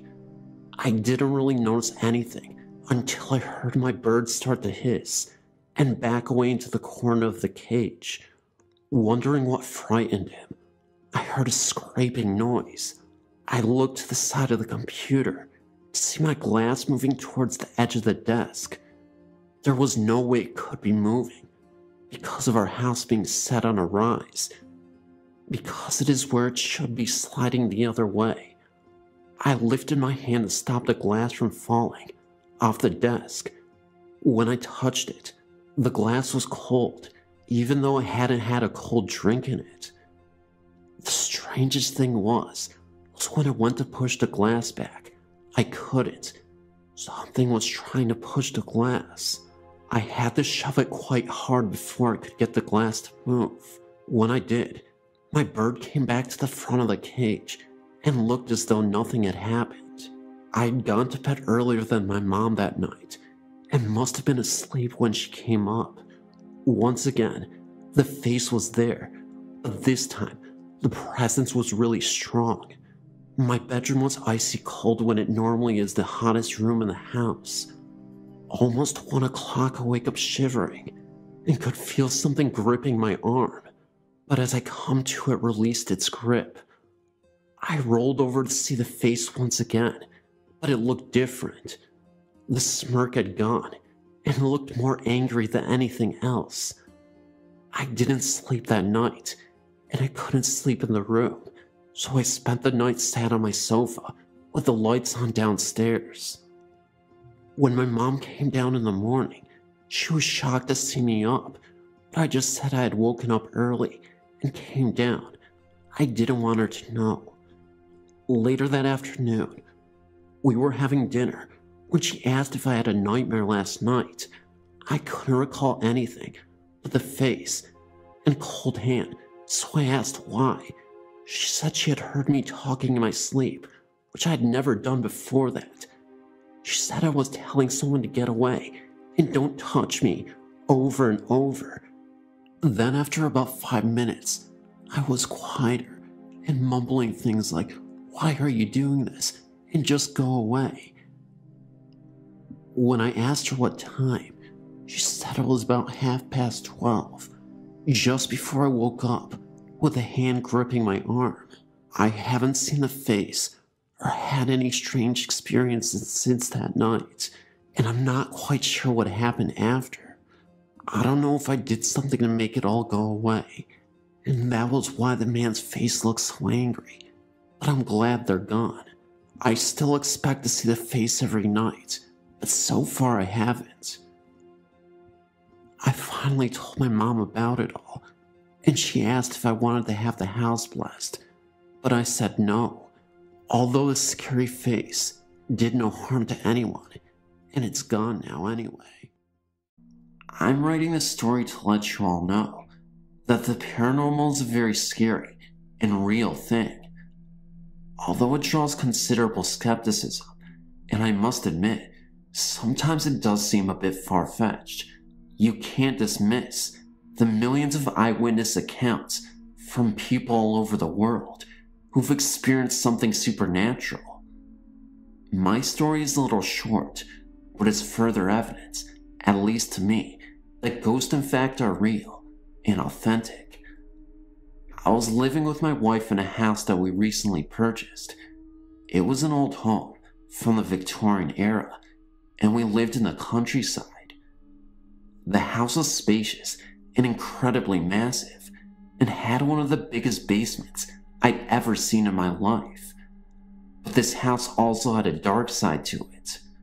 When the lights went out, disturbing sounds of footsteps and voices could be heard all around. Faint echoes, nothing too loud, and every now and again, you'd hear and see doors slowly open and close. There was a moment when my wife was in the shower. Nobody was home but her, and she thought I'd come in to greet her. She heard the door slowly opening and called out my name. She moved the shower curtain to see who it was, but nobody was there. The only thing she had witnessed was the door slowly move open, and in the moment, she thought she saw a dark cloud move across the door. Creepy thing is, the door was locked. When I finally came home, she told me to stop playing games and that she knew I was messing with her. I insisted I wasn't messing with her at all. Another day she was in the shower. The door opened once again, and someone shut off the lights. She screamed and raced to turn them back on, and could have sworn she heard a heavy breathing from the moment the lights were shut off to when she turned them back on. We had this old piano in the living room. My wife loves to play, and many years before we married, I'd gotten her this beautiful antique piano. We had been sleeping one night in bed when we were woken by the sounds of the piano notes being played menacingly. When I say play, I mean that the piano sounded as if it was being sat on again and again. Like if someone got up, sat down on the piano, got up again, and sat down. The sound of multiple notes were being pushed down at the same time. It wasn't pleasant. I went downstairs to check it out, and I saw nothing. I waited to see if it would happen again, in front of my face, and I said to myself, bullcrap, just our minds messing with us. Until I saw one note being pushed down by itself. The scariest moment happened when I again heard noises coming from the basement, although this time it wasn't the sound of footsteps, but mumbling and gargling noises. I mean, it truly sounded as if someone was gargling water. In fact, it sounded like a mix of mumbling drunk talk and this gargling. You couldn't identify what was being said. Although I was terrified, I went down to investigate. Walking down the stairs, I see the outline of a dark shadow slowly move from one side of the basement into the other, only to vanish entirely. Even though it bothered me a great deal, I just went back to bed right after and had a strange dream. I was in that same house, and nearly the same scenario that happened in real life played out in my dream. I go down to the basement, only this time I see 3 clowns all drinking together in a circle and muttering obscenities and whispers. I yelled to get out of my house. They all turned to me with the most sinister grin and just pointed at me. One of the clowns spoke, and then I heard it say, "He needs to be sacrificed." That's when I woke up petrified. The creepiest part of this dream was that we found out that years ago there was a man who used to live in this house, and guess what? He used to work as a clown in the circus. He was a loner who lived completely isolated as an alcoholic. One day, he had enough of his life and went into the basement, where he was never heard from again. He ended up living his entire life in misery, alone and deserted. He was found by the police after a neighbor was concerned about a rotting smell. Right next to our house was actually a graveyard. We eventually moved from out of the house that I was talking about and into another one in downtown Portland, Oregon. My wife waited until we moved to tell me one last story she'd been saving as to not upset me further. On more than one night, she had seen an old man visit the graveyard next door. He wore an old leather hat and had an old clothes similar to those worn in the pioneering days. He carried an old leather pouch and would just stand there in the graveyard staring at our house. When we would leave, he would walk down the middle of the street. My wife got in the car to follow him, but around the corner, he vanished. He always came, but you never saw him coming. He was always just there. After a while, she stopped looking, afraid of his blank stare. It took us a while to realize, but we suspect that the man in the grave was the clown visiting his own grave. I think he regrets what he did to himself and wishes he could go back.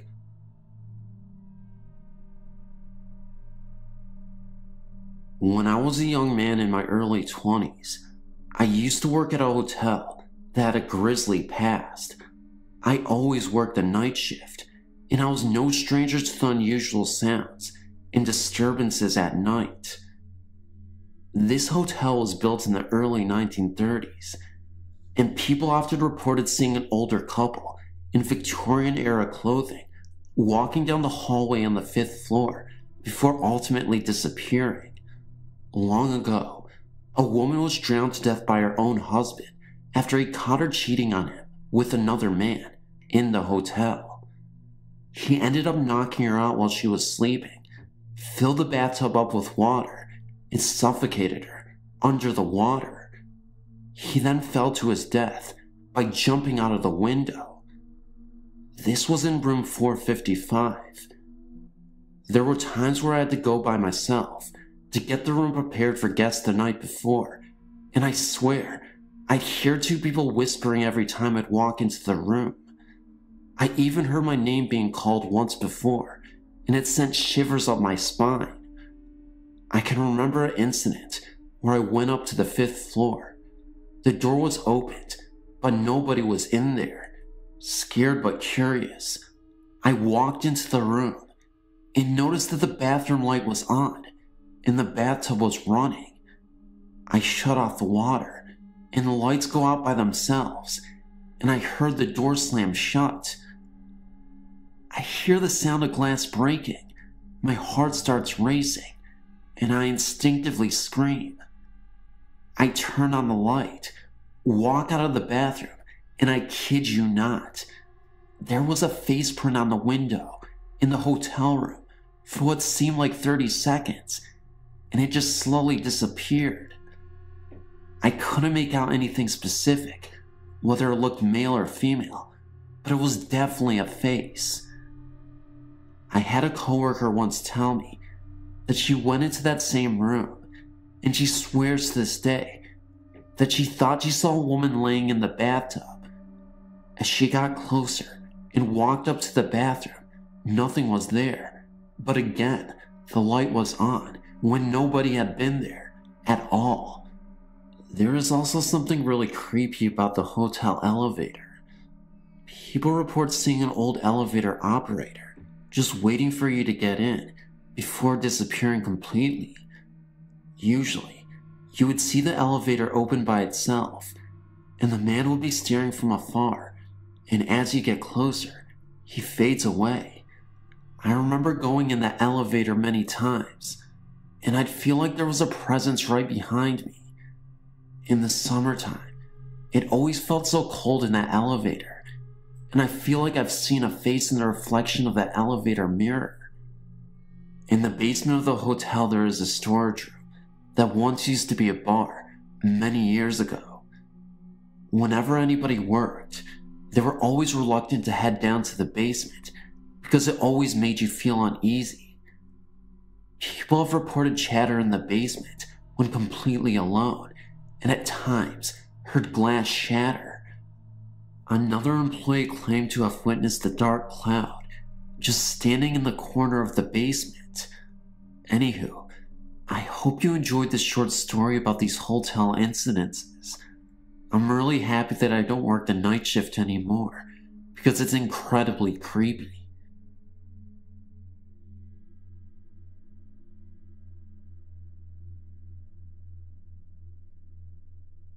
Yorktown, Colonial Parkway, Yorktown, Virginia, 1970. It's been years. I don't believe in an afterlife, but the shared experiences of a detailed commisteria leaves us talking even today. The three people today continue to describe the uniforms, the hollow sunken faces, the slumped shoulders, and the look of complete and total submission in an eternity of dread that wrapped around each soldier. We were lost on the parkway in that very small town, around the battlefield. I hadn't had my driver's license that long, which created anxiety. The two people with me were concerned about the lack of turning room on the second well-maintained road, and the fog kept getting heavier and heavier. The headlights picked up soldier after soldier, walking towards us on either side of the road, not even looking at us, but straight ahead, with such exhaustion. I mentioned their gray uniforms. The uniforms were not well kept, and that struck me as being unusual. I've been around the military all my life. These were not current issue uniforms. It never occurred to us that these men fit the description of ghosts, except for their facial expressions. We all agreed that when I got the car turned around without getting stuck somehow, maybe we should give these guys a lift. I found that place to turn around, and the headlights abruptly focused on a man dressed in a gray uniform with a yellow sash. And why I think this must be a shared hysteria, a tri-corner hat. We all remarked that the uniform must have been a strange mixture of colonial and Civil War staging. But the night was so cold, and why would so many men go to so much trouble for a part of the parkway that wasn't even being traveled that night? The three of us tried to figure out who started the conversation of ghosts. We didn't discuss ghosts, because at that time, we didn't believe in them. But somehow, we were able to share a feeling that we, or one of us, transferred into a very large, very real, shared mirage of dynamic proportion. And that's what haunts us today. What is in the human mind that could project such images to other people? How could we have seen, simultaneously, in such detail, these soldiers who looked so dead? Maybe that was the key word for our hysteria. We tested each other. What did the soldier and the turnaround look like? I knew. I only had to hear it from the other two. And so, if this was a prank, congratulations, guys. You've held our interest for years. But was it really worth the expense and makeup for one lost car in an empty, 2-lane foggy parkway?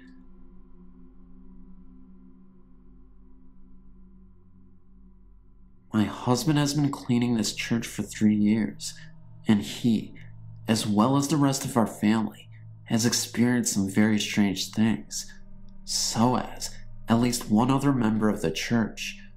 First, it was just a feeling of a presence that you just couldn't shake, a glimpse of a shadow from the corner of your eye, and the occasional sound that could not be explained. My husband worked his regular job from 4 p.m. to 1:30 a.m. and would go to the church after leaving his job, and that was when he would experience most of the things.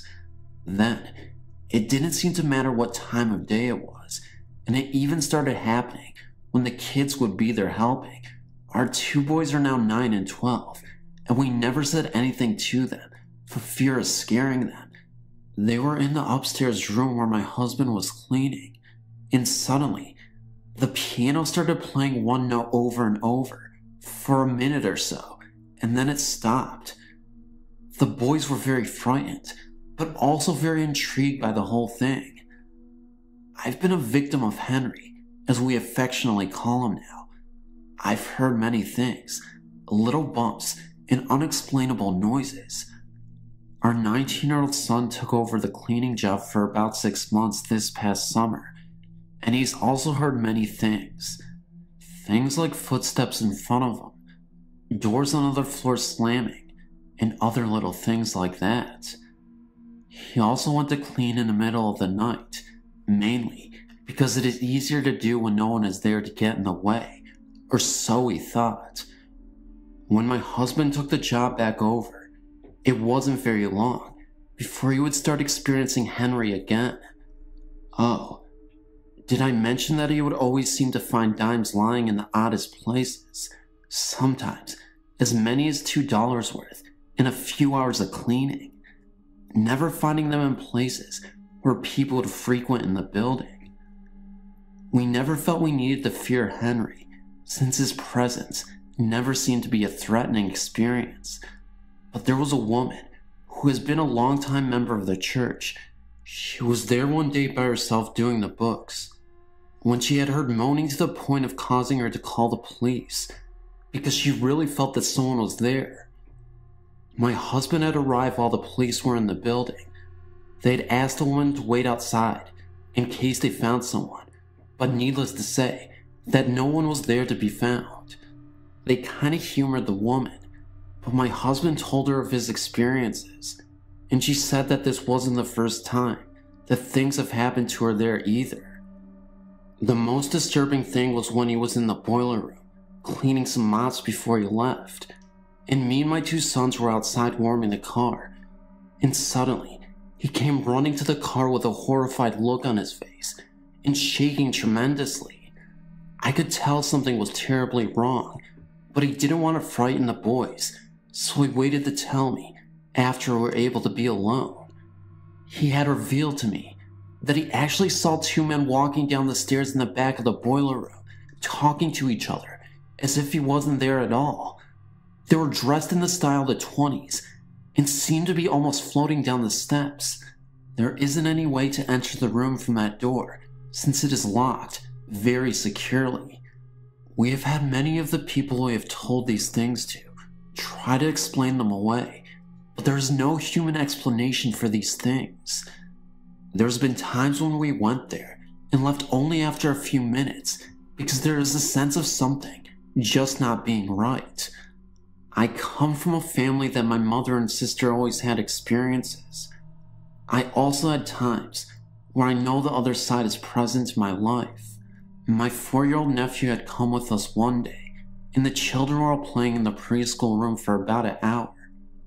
The next time we took our nephew, which was only the second time he'd ever been there with us, They were in the gym playing. He came out in the hall and asked me where the big fella was at. I was shocked that he would say that, since the only people there on both trips he made with us was us. I didn't want to frighten him, so I just asked about the big fella, and to which he responded, you know, the big fella that was here the last time we were playing. Well, I feel that this is really all that needs to be said to explain just who or what is there in this church. A child that doesn't know what we have all experienced can hardly imagine the same thing if it isn't so.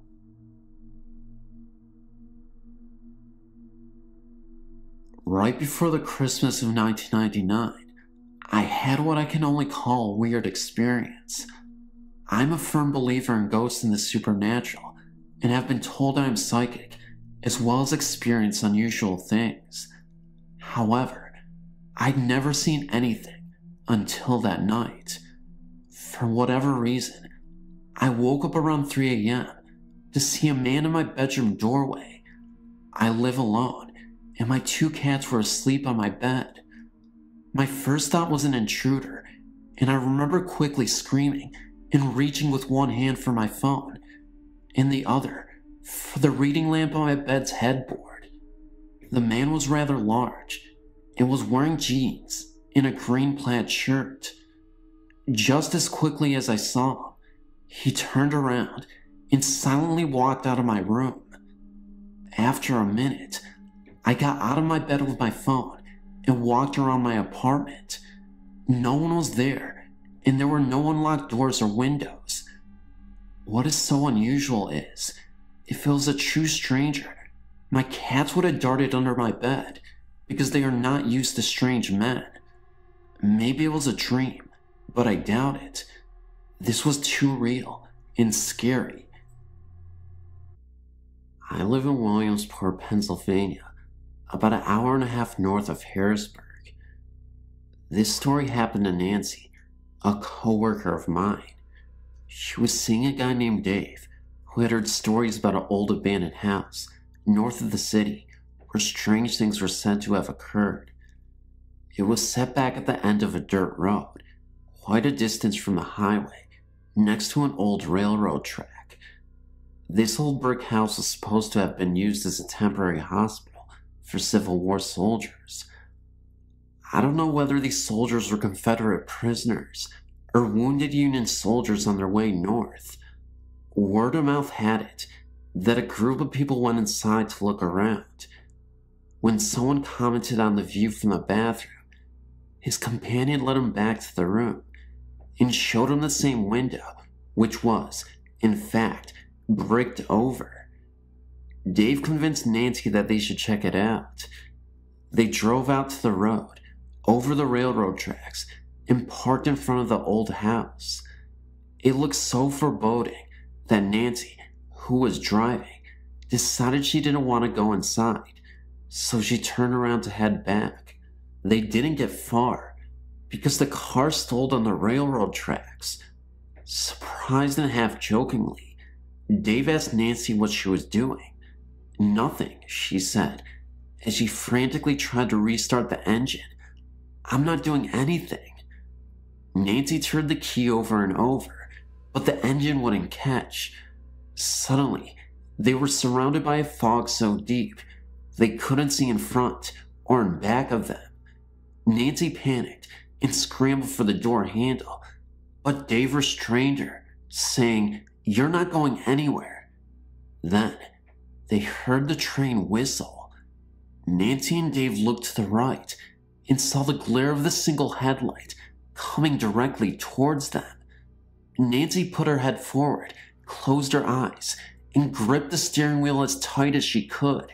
She screamed and braced herself for the collision, but all she felt was a swoosh, like something going right through her. She described it as an energy force passing right through her body. Immediately afterward, the fog blew away, as if by magic. Nancy grabbed the keys in the ignition, turned it, and the engine started up with no problem. Nancy jammed her foot down on the accelerator, and the tires squealed as she drove away as fast as she could. That was the presence of a ghost train.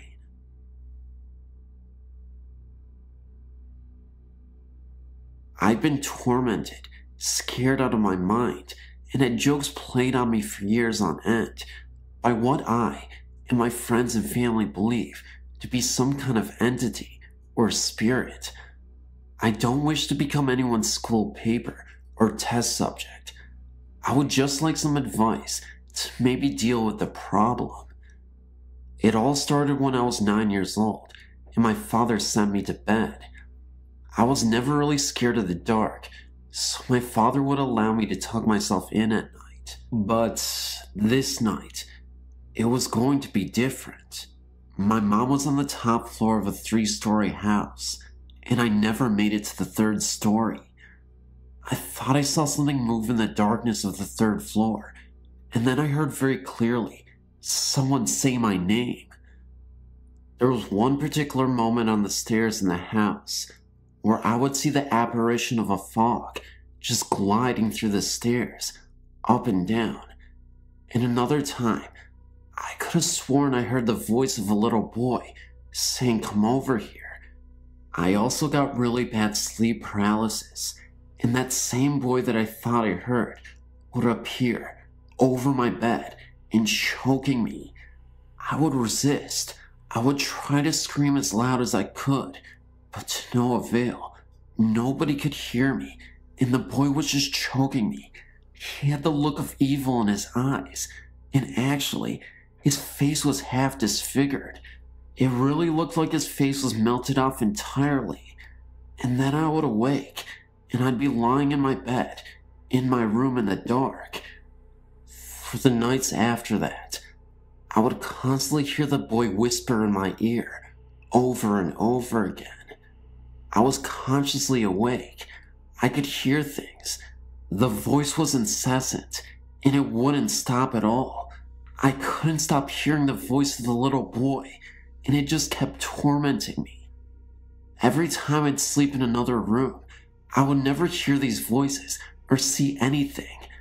But the moment I stayed in that room, something was just off. There was another experience I had in that room, but I'm honestly not sure if it was sleep paralysis or just another experience. For whatever reason, I had the door open to my room, and this girl, this lady actually, just flew into my room. She had a dress on, and she was hovering above me. I say lady, and she had a white dress on, but in actuality, her face was completely blackened out, so I couldn't tell if she was actually a lady or not. But she had long hair and had feminine features. As the events started happening more frequently, my father had to carry me kicking and screaming to bed. This started happening at least twice a week. I became so afraid of the dark, and one time, when me and my father were walking down a dark hallway, something brushed against me. It scared me so bad that my dad found me curled into a ball on the floor. Then, things started happening around the house, like vases being broken or stains on the floor that no one ever saw. They always blamed me for everything, so naturally, everything was just put on me. I spent most of my childhood in trouble for things I never did, and the more trouble I was in, the more things would happen. Cupboards being slammed, doors being shut, the usual poltergeist activity. But it was all blamed on me. I was convinced the house was haunted, and that whatever was haunting the house didn't like me at all. Finally, I convinced my father to allow me to move in with my mother in the next town. For 2 weeks nothing happened, and I thought I had escaped it. But one night, my cousin spent the night, and it all started again. We were watching television, and suddenly, the power went out. It was storming really hard outside, and it sounded like someone hit something really hard against the front door. My cousin screamed. The lights and electricity flickered. She thought she saw someone staring at us through the living room window. She described the presence as the Hat Man, dark silhouette, only an outline. And when I went to see what she was screaming at, it was gone.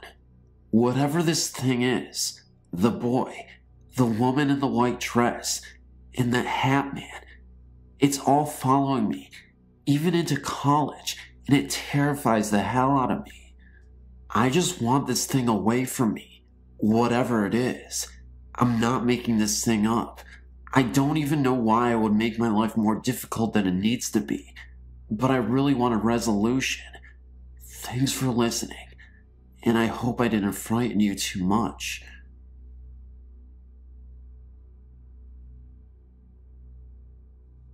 I've been reading the stories passed on by others, and thought I would share something that happened to me. But before I do, let me tell you a story my great-grandmother told me. My mother's mom died when she was 5 years old, so my great-grandmother raised her and her brothers and sisters. One day, as she was sewing in her bedroom, she said she felt someone come into the room. She looked up and saw her daughter, my mom's mother, standing at the doorway staring at her. Before my great-grandmother could do anything, the ghostly visitor said, "Where is the baby?" Shaken and thinking she was seeing things, she thought she would go wash some dishes and get her mind off what just happened. She had been washing dishes for about 5 minutes when she felt someone enter the room. She turned to see her daughter back again. As soon as their eyes met, her daughter once again said, "Where is the baby?" Thinking something went wrong and scared to death, my great-grandmother went to the backyard to check on the baby. When she got there, she found the yard empty and the gate opened. She went looking for my mother and saw her walking towards the busy street near their house. She was able to catch her just before she walked out into the street. Years later, I was home visiting my mother.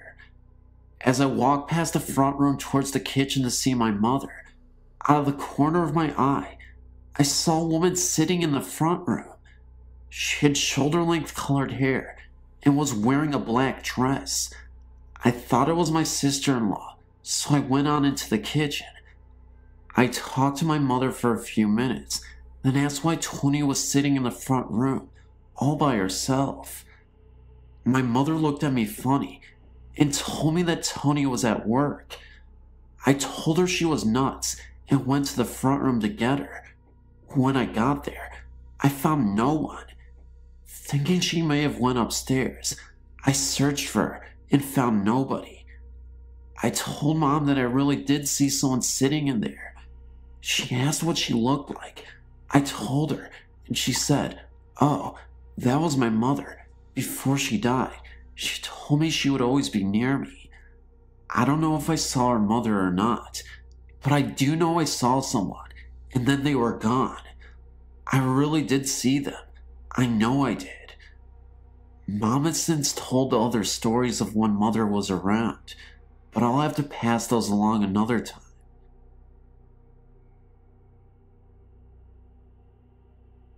This story is as true as anything that I know of, and happened very recently.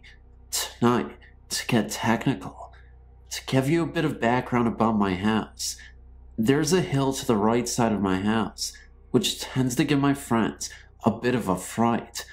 I, on the other hand, have never been afraid of it. In fact, it has always intrigued me. My friend Emily and I had been sitting in the house, and had gotten bored. I told her how my other friends had gotten scared of the hill, and we decided to go up and just goof off.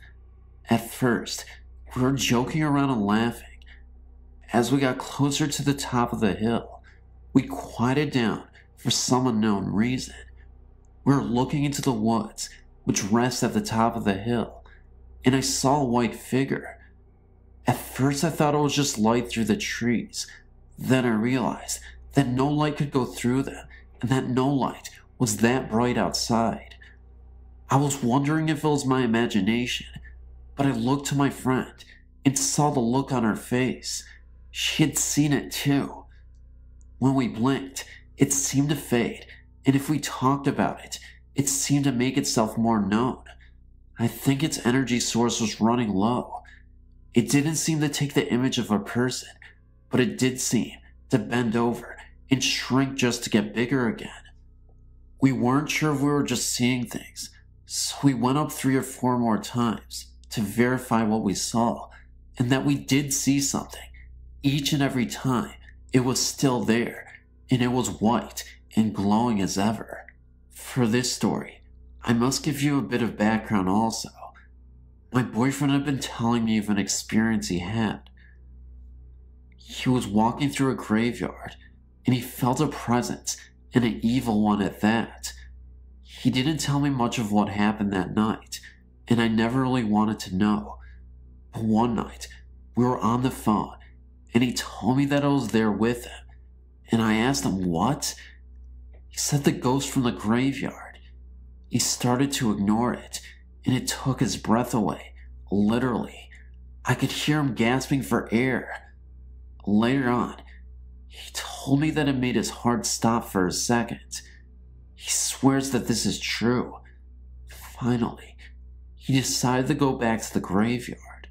I was still talking on the phone with him, trying to get him not to go. My friend Heather was here, and she wanted to use the phone to speak to him. We had pleaded to him that there was a dark energy there and to not go alone, and that whatever else was at the graveyard would follow him back home again. He wouldn't listen. He screamed at us through the phone, which was something that was very unusual for him to do. He was always quiet and calm, but on the phone, he was loud and angry. So, we ended up chasing after him to the cemetery. When we got to the cemetery, we didn't notice anyone there. We called him on the phone again. This time, no answer. Heather and I were terrified of what was going on. So we went back home, and we noticed that he was at the house, going up towards the hill. We screamed, "Josh, this isn't funny," and saw him go up to the top of the hill. When we finally caught up to him, he got on his knees and looked as though he was praying to something. What he was praying to, I have no idea, but he was praying. The moon was huge that night, and it was like he was in a trance. We couldn't get his attention, and then he passed out. I then shook him hard, and he finally woke up and was in tears. I asked him why he was doing this, and he said he didn't know. I truly believe that he was possessed, and whatever followed him the first time into the cemetery got inside of him. My favorite cousin was raised in a typical San Francisco townhouse. Typical in every way, except the haunting, I suppose. The ghostly occurrences happened to just about every member of the family that stayed there, so I'll give you some individual accounts. It began with the usual sighting, a shadow seen on several occasions, standing at the foot of the bed, yet it intensified with time. Eventually, the shadow manifested into a stronger image. How? Why did it gain power? Or did they become more open to that other plane of existence? My uncle was finally awakened, not just from the usual discomfort that accompanied the presence, but because he was being shaken violently by his legs from what appeared to be a heavy-set sailor who seemed not simply angry, but malevolent. Well, as if that incident hadn't already scared the heck out of Uncle Rami, the presence began manifesting in other intimidating ways. He would often come home from work earlier than everyone else, only to often see the same man glaring at him from the living room window. He must have been successful at ignoring the presence initially, for it resorted to another tactic which finally worked. Uncle Rami let himself in from work this last afternoon and headed back to shower and relax from his day. Once in the bathroom with the door closed behind him, a series of horrendous, Pounding began on the walls of the hallway, accompanied by the sound of angry stomping down the hall and towards the bathroom. His first instinct was to get out quick, only to find that the door would not open and seemed to be held tightly shut from outside. After about 15 minutes of the poundings and stompings, the house went quiet, and Rami took the opportunity to flee from the house. He sat in the driveway in his car for 2 hours until the rest of the family came home. Rama was only 5 when the family lived there, and this was the only time in his life that he had the problems that were so frequent in this house. He became a chronic sleepwalker and talker, so much so that you couldn't tell he was sleeping. Oftentimes, he was found in the living room talking to someone, or just whimpering with the front door open. He never remembered what he was dreaming, and of course, was always disconcerted when awakened and finding himself not in his own room. The scariest occurrence of this type took place in the middle of the afternoon. My aunt, my cousin Rochelle, and myself were in the kitchen making sandwiches. Rama was out playing in the living room. We were panicked by the sudden sound of his boyish voice, hitting the high pitch that hysteria causes as he screamed, "He's in there! He's in there! The bad man is in there!" My aunt dashed in to grab her son, despite the fact that obviously someone had broken in, only to find Rama sitting straight up on the sofa in the otherwise empty, with front door locked room. She tried to shake him out of his hysterics, for he seemed wide awake, but it literally took a slap to the face to snap him out of it. No, she's not an abusive parent. Of course, he was calm upon awakening, with no recollection of the dream or remembrance of the hysterics. My cousin had a small dog during the time they lived in the townhouse, who of course was always barking at nothing. The walls, the hallway, the bedroom door. No wonder, considering what manifested to the people of the house. It died under highly unusual circumstances. The family had all gone out for the evening, and upon returning home, were surprised to not hear their pet yipping at their arrival. The doors and windows were all locked. Nothing was out of place, except that the dog was gone. They searched all the rooms, under beds, anywhere he might be within the house. Finally, my uncle chose to open the door to the basement to check it out too, only to find that the dog had somehow managed to open the basement door, put its leash on its collar, and wrap the leash around the banister in order to hang itself from the stairway. Obviously, the dog could not do any of these things, yet the house was entirely secured. I just figure it's lucky that the presence is so bent on scaring my relatives. To begin with, I live in Los Angeles, California, in the Valley. My house is a very unsettling place. Ever since I can remember, there have been unusual going-ons and oddities. The history of the house is this. The house was built in the late 50s in the Hollywood Hills, somewhere or other. I'm not quite sure. But it was eventually moved for some reason to the Valley in the early 60s, at which point my grandfather bought the house at an amazingly reasonable price for such a then luxurious and beautiful house. My family moved in, and they've lived there since. Now begins the second part of my story. When my grandfather was nearing the end of his life, he began to see things, namely my grandmother, whom he had divorced decades earlier, and who had died about 3 years earlier, and a small girl who he would become agitated at the sight of and wave away, saying things like, "Get away, you're gone," and the like. It was very unsettling, as I said. He, however, was not alone in his unusual experience in the house, as well as my aunt and father, who've also experienced oddities here as well. and nearly all of my friends who have stayed the night, and most significantly, me. My aunt has heard voices here when she was younger, and has seen a man out of the corner of her eye, standing at the corner of her bed, watching her. She also said that this caused her to have difficulty in breathing on occasion. My father is another story altogether, but I'm unsure as to his reliability, as he is quite frankly bipolar and schizophrenic. But several years ago, after my grandmother died in '64, he went quite insane and said that a thing in his room told him to hurt himself.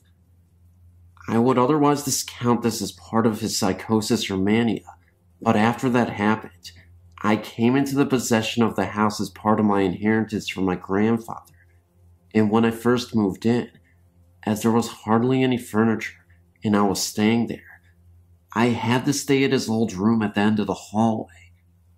There are no windows, and the only illumination is from a wall torch here, precisely in the middle of the hall, which will play in later oddities. When I lay down in there with my dog to rest a little bit on the mattress, which had previously been his, I felt decidedly unpleasant, as if I were being watched, but was suddenly so tired that I immediately fell asleep. I woke up later in a cold sweat, and my dog was huddled in the corner, whimpering and watching the ceiling in the diagonally opposite corner of the room, and seemed very frightened. The unpleasant feeling of being watched had greatly increased, and I left the room as hastily as I possibly could. When I had first moved in, about a week after the oddness with my dog, and before I could move over my bed from my previous residence, I'd moved over my father's bed from his old corner room and begun to sleep upon it.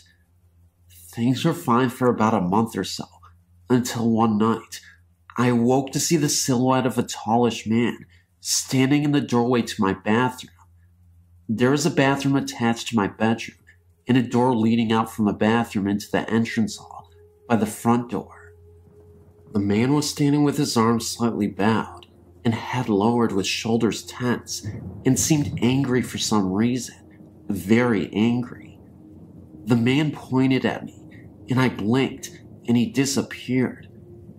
What was even more disturbing about it was that the man appeared to be composed entirely of shadow, as if the brightest light possible were shining behind him, while the lighting behind him was just as it always is, as at that time, I usually left the entrance hall light on for anyone coming home late, and the light in my bathroom was on, which was directly flush with the man.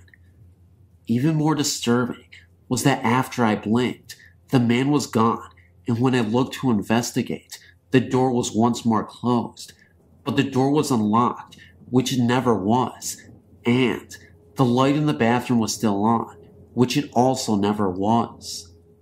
I made a thorough search for my room, and it was completely sealed, and there was no possible way for what happened to have happened.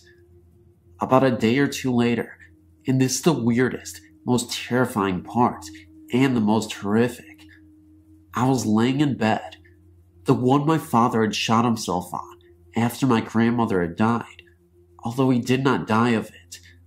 Hands began to form out of the mattress and massage my body.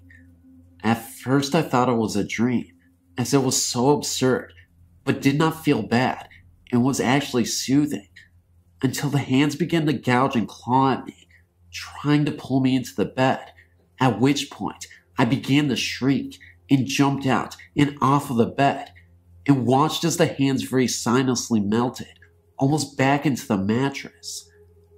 My body hurt very much, and I went to observe myself in the full-length mirror, which my grandfather had hung upon the door between my room and my bathroom, which had been his. He was a short man, though, so I don't believe the Shadow Man had anything to do with it, and I noticed that my entire body, from ankles to just below my neck, was covered in glass, as if I'd been scratched all over as well, and many were bleeding, although not profusely. I ran out of the room, It did not sleep the rest of the evening, and in the morning, removed both bed and frame, and put them in the trash and on the curb. After this, I began to have nightmares in which a massive presence chased me through the rooms of places in which I'd previously lived, or I would be in a normalish dream. I'm presuming that they were normal because I had never had a real dream, only nightmares, and then I would sense something approaching, even through the walls of the buildings in the dreams, and then it would appear and rush at me and attack by grabbing me by the neck and throttling me. And though it did not speak or even make sound or have form, I could see it as if it did, and it had the form of a large human-like thing. It could taunt me as if I could hear its thoughts. It strangled me and lifted my feet off of the ground and prevented me from calling out or even making sound, and I would struggle until I finally awoke. Many of the times I would awaken to find large handprints upon my neck, larger even than my hands. The worst of the strangulation dreams was one set in my back hallway. In the dream, I was walking about the house and heard something frying in the kitchen like eggs, and when I went in there, eggs were on the stove, and I felt such an inexplicable horror. After I went into the kitchen, I heard my dog whimpering in distress and ran to the sound and found her in the back hallway, and she was being held up by the throat and throttled as I had been before. I ran over shouting at the shadow thing and threw myself at it to force it to release my dog, and she was thrown back against the corner of the side hall, which leads to the other bathroom of the master bedroom, and laid unconscious, at which it began to throttle me until I managed to shout out God and was dropped, and awoke immediately to find my neck was severely sore and with bruising all over it. When I went to check on my dog, she was whimpering, and my mother could not figure out why she had suddenly began to whimper in the middle of the night. Thank you for listening to my story. I know it was kind of wild, but there are definitely shadow presences in this home, and they are really torturous. I hope nobody ever gets to experience what I experienced, but hey, it makes for a great story.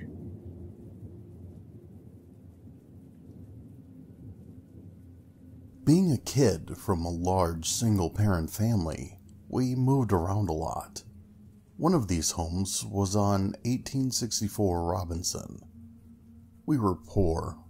My mom tried hard to give us the things we needed, but she had no help. My two younger brothers and I used to share a room and a bed together. We used to sleep upstairs in a large room, just opposite the bathroom on the south side of the house. It had a large window, with no curtains or coverings, so the streetlights used to shine through at night. At the end of the room was a closet that had no door. We rarely used it. One night, I was awakened by a large blue light coming from outside the room. I thought it was from the bathroom, but it was an intense blue and seemed to grow brighter and brighter. The door to our room was partly open, and all of a sudden, a young boy was standing in the doorway. He stood there, looking at me. I was frozen with fear. I tried to yell, but nothing came out.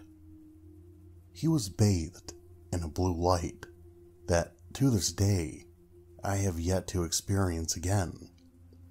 He floated above the floor. He moved slowly towards me, gliding on air. He then floated along the wall, away from us to the closet.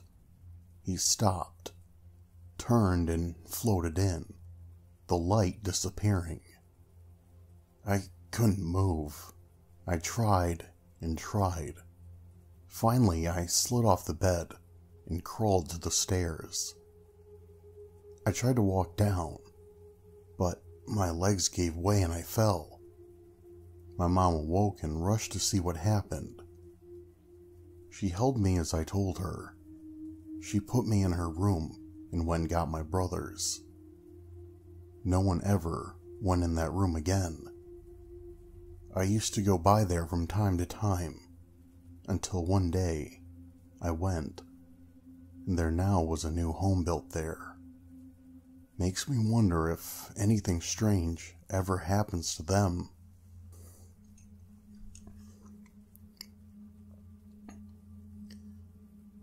I have 3 stories to share.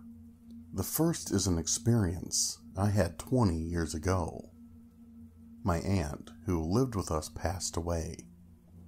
When she was alive, she would go out and get a snack around the same time every night. After her funeral, every night at about the same time, the refrigerator door would open and close. This went on for a couple of weeks, then stopped. Every so often I still get a whiff of her perfume, as if she just walked past me. The second was experienced by both me and my daughter. She was very close to her grandfather her entire life. He passed away in 2000, shortly before the birth of her first child. Shortly after his passing, my daughter said in the middle of the night she would feel someone sit on the corner of her bed. When she would turn to look, no one was there. This was something her grandfather had done when she was little. After the baby was born, my daughter started noticing other strange things. The baby would turn her head, as if watching someone walking across the room, but no one was there. One night, she was holding the baby, and the baby was staring at what, to my daughter, was a blank wall, and laughing. My daughter looked at the baby, and there was a reflection of the figure of a man, as if he were standing exactly where the baby was looking. Several times when I was babysitting at my daughter's house, the baby's musical toys would turn on by themselves, with no one close to them. And the baby would stare at that wall and laugh, as if someone was standing there. My daughter doesn't live in the house any longer, and the strange things seem to have stopped. The third is the strangest of all. My son and some of his friends went to an abandoned house that is supposedly haunted. The story is that a man killed his entire family in the house and then himself. There are bullet holes in the walls in the upstairs to support the story. Finding nothing of interest upstairs or on the main floor, they decided to investigate the basement. They found a partial wall at the end of the basement. They noticed a terrible odor coming from that area of the room. They looked over the top of the wall and found nothing but some old boots and a shovel. When they went back to go upstairs to the main floor, there was wet blood on the stairs. It had not been there on the way down. They nosed around on the main floor again and found some money tucked in a broken TV set. There was blood on the money too, but it was dried. Each person took a bill home with them. They all started to have extremely bad luck.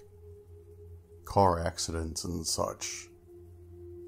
They thought it might be connected to the money, so they took it back and placed it where they found it.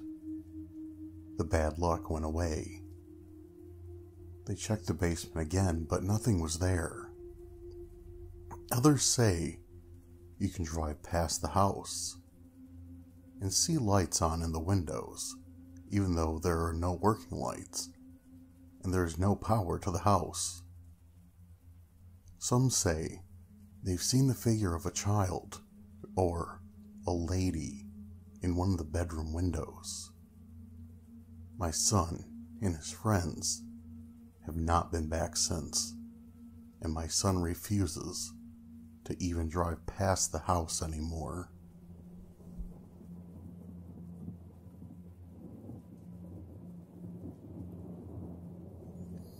Growing up as a minister's daughter, I was very skeptical about ghosts all my life.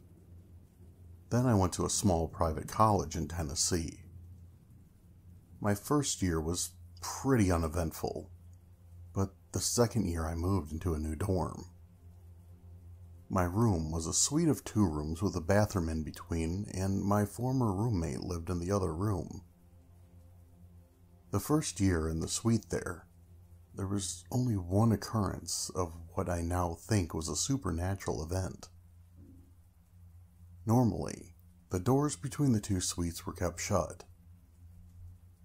But one weekend, the girls on the other side of the suite asked my roommate and I to feed their hermit crabs while they went home. They had been gone for a day when my roommate and I came by to our dorm from lunch to find every single electrical appliance running, including the microwave, radio, and hair dryers. We had left the door to the adjoining suite open, but as we assumed it was just some silly call to prove it was there, it did. We had all been in the bedroom, and after our conference, we all went into the living area together. A huge stuffed bear that had been on its usual place on the floor when I had left the room earlier was now sprawled across the couch. Of course, we were pretty scared then. The pranks became worse. Wet towels no one had used would be on the bathroom floor.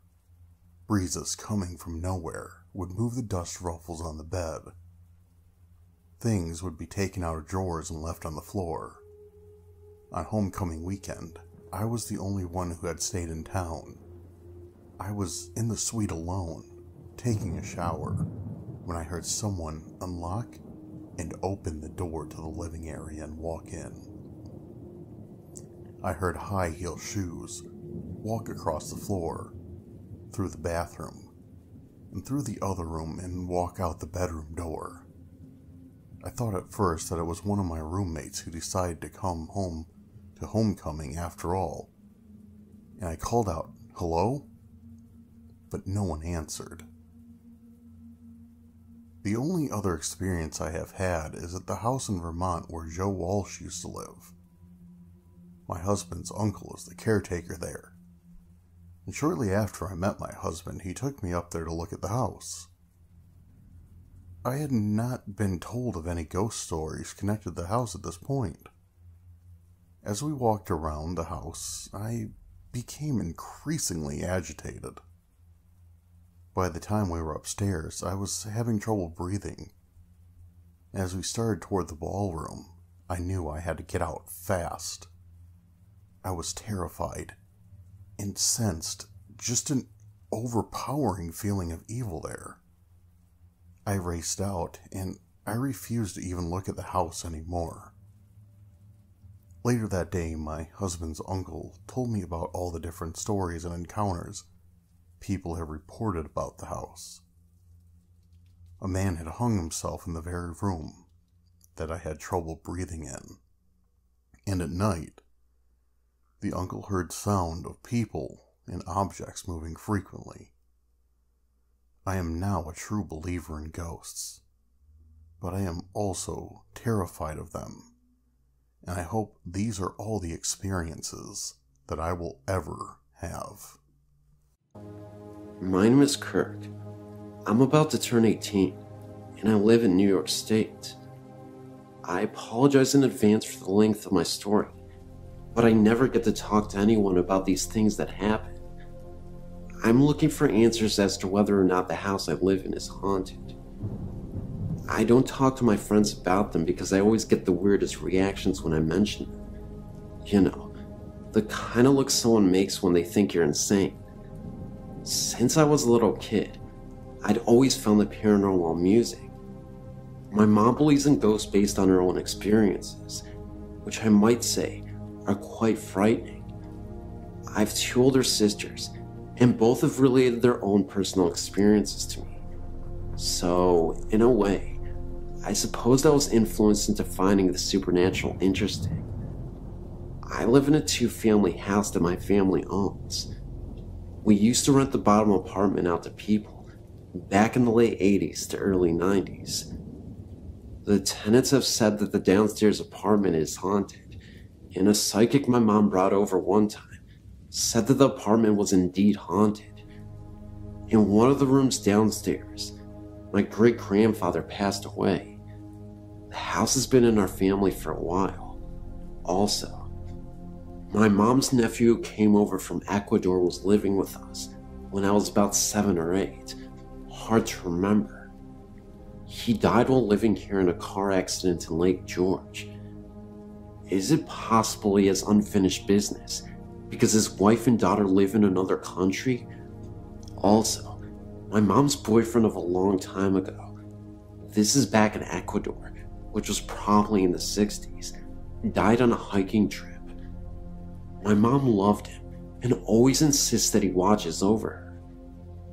That's just some background information, because they could all be possible haunts. The experiences I'm remembering are all recent ones. We moved from our old house in the early 90s and moved to Salem, Massachusetts. After 3 years, we moved back to our house in New York, and after that time, it's the only experiences I remember. My older sister slept in our redone attic when they were teenagers. I was envious, because they were on a whole different floor of the house.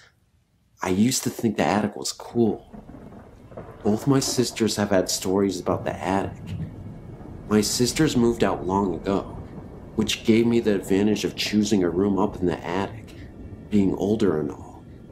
I chose the room which was my oldest sister's because of its size and location in the house.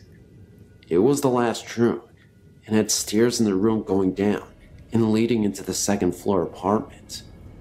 The first night I slept up there, a good friend of 10 years stayed the night with me. He's the only one I talked to about my experiences with. It was about 2 a.m. and we were lying awake, starting to doze off. He had his Discman with him and was playing a CD with the headphones off of his head so we could both hear the music. I was lying there when all of a sudden I heard the distinct and startling noise of a marble rolling down the stairs that was in my room.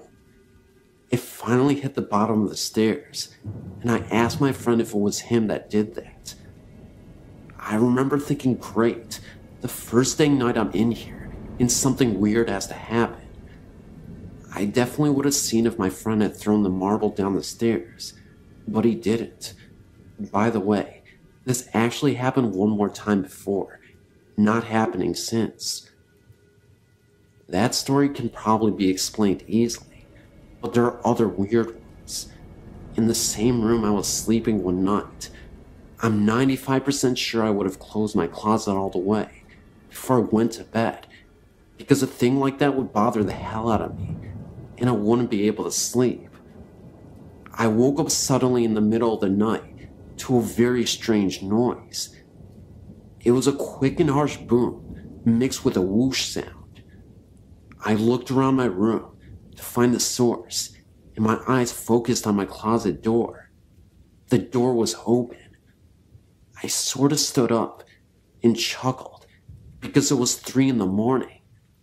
I closed the door and went back to sleep.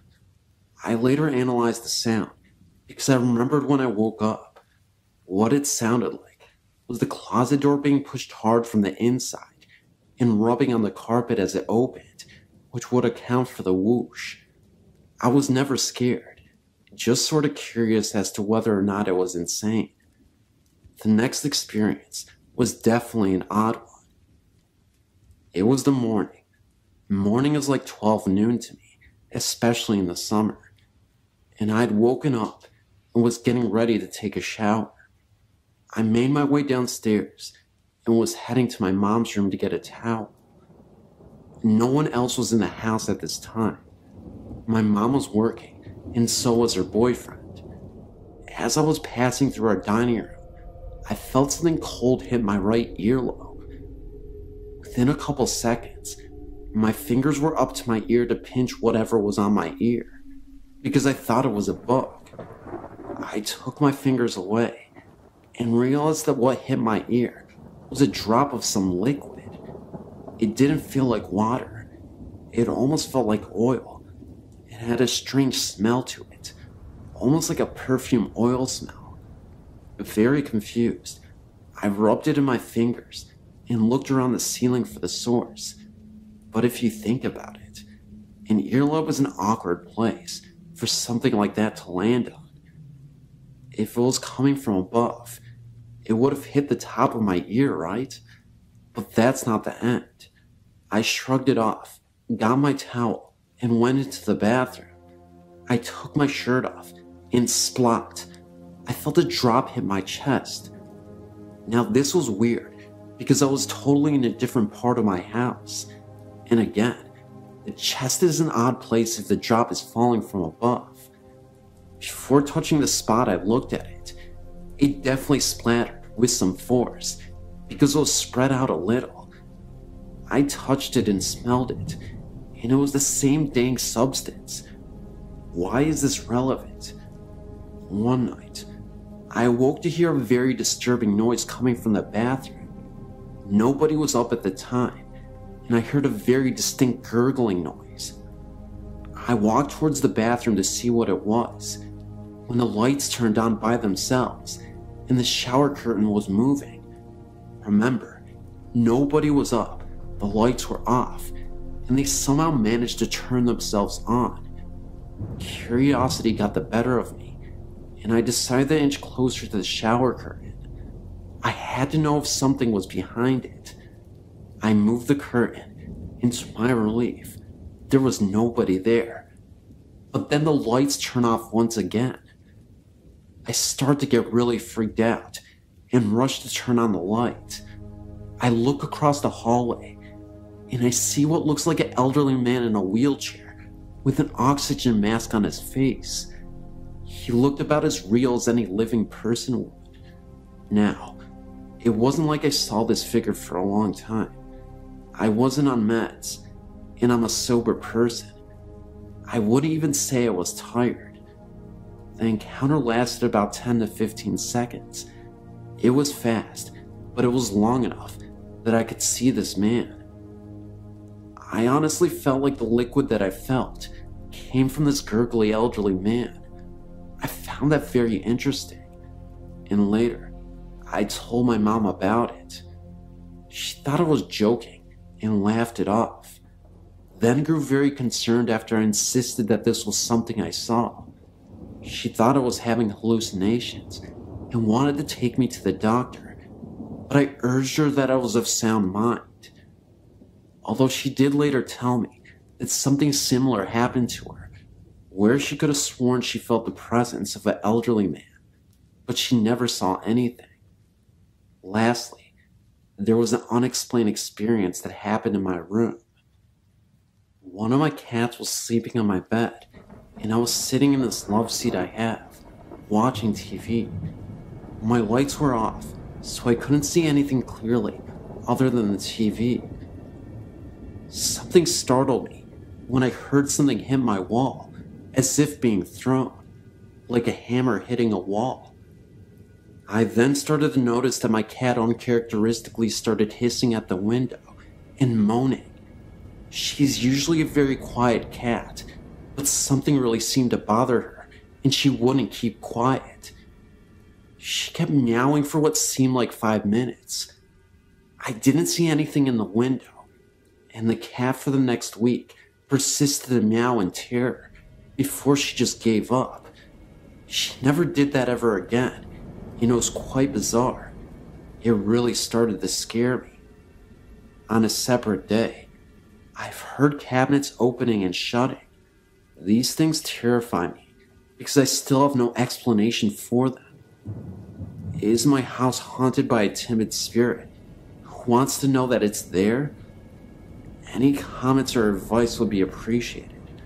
Hope you found my story interesting.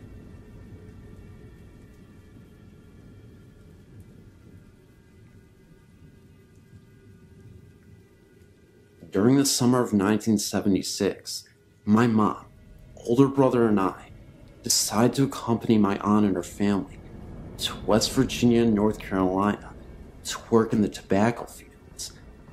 I was about 11 years old at the time. After a 2-day trip from Texas to West Virginia, we were assigned a house to stay in while we were settled into work.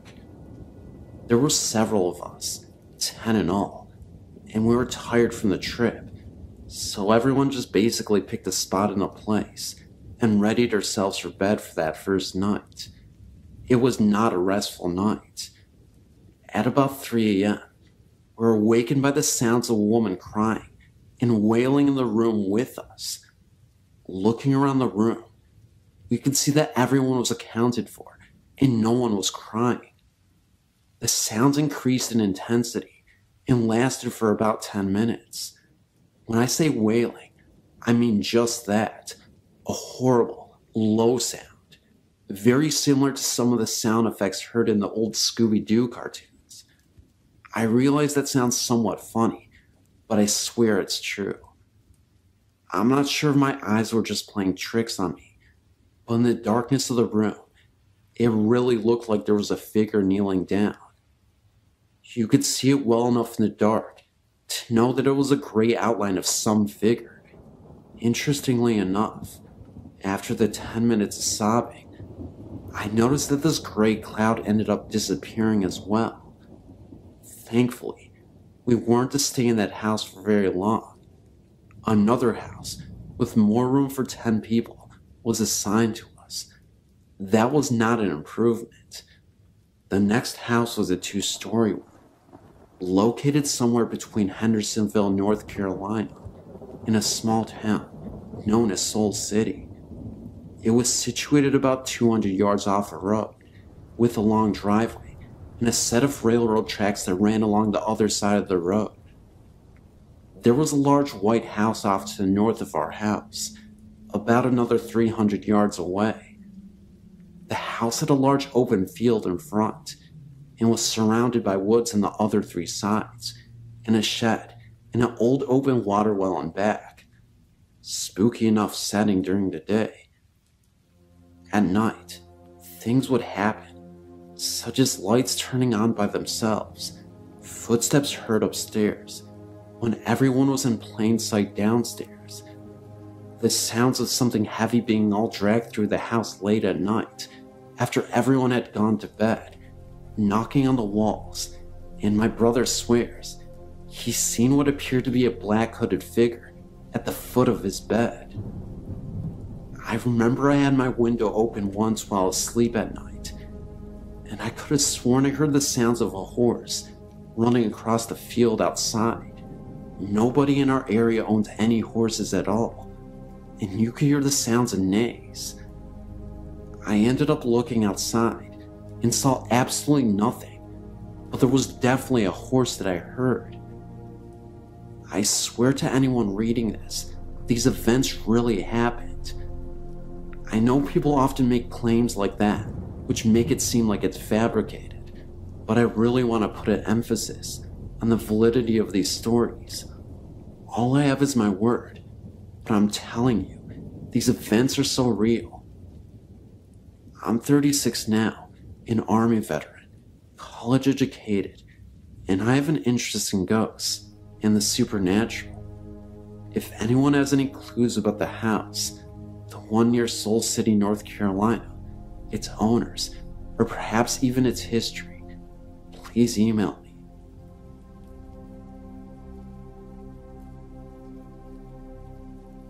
When I was in 8th grade, my mother, younger brother, and I moved into a rental home on Grace Drive in Wilson, North Carolina. I'd always been interested in ghosts, but never had any experience. This house would change that fact. As soon as we moved into the home, I had a very uneasy feeling, only in my room. I always felt like someone was watching me from my closet. Also, feeling uneasy, I could not sleep with my door closed and forbid my mother to close her door while we were sleeping. I also started sleeping with my pillow on top of my head in order to feel safe and secure in this room. On several occasions, I felt someone pushing the pillow down hard on my head as I was trying to go to sleep. It was not sleep paralysis, because I had just laid down. At first I thought it was my brother playing with me, to the point where I yelled out his name for him to stop, because the pushing hurt. However, when the pushing stopped, no one was in the room, and I was all alone. One evening around dusk, my mother and I were sitting on the front steps that were located between the bedroom and the home in the living room, where my brother was alone watching TV. My bedroom was located on the front of the house with only one window. I had a lamp sitting on my bedstand in front of the window and beside the bed. I stood up in order to illustrate a point to my mother, now facing the house with my bedroom window in sight. All of a sudden, I saw movement in my window. It was a shadow in the act of sitting on my bed. Once it sat down, the shadow seemed to fade into the shadows of my bedroom. I stood there looking at my window and said to my mother that my brother was in my room and that he needs to get out. I immediately went into the house to find my brother still watching TV. I asked him what he was doing in my room, and he just stared at me like I was crazy, saying that he had not left the living room. Of course, I went to my room to find no one there. We lived in the house for about 2 years, and only when we moved into our new house was I able to sleep with my door closed, with my mother's door closed. However, this new house was where my mother saw her first ghost.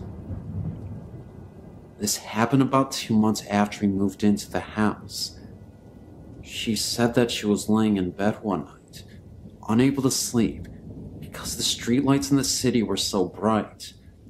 She said that she looked over to her window and saw an old man standing in her room in front of the window.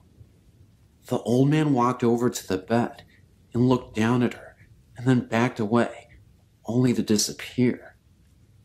She smartly did not tell me the story until I'd been away at college for 3 years.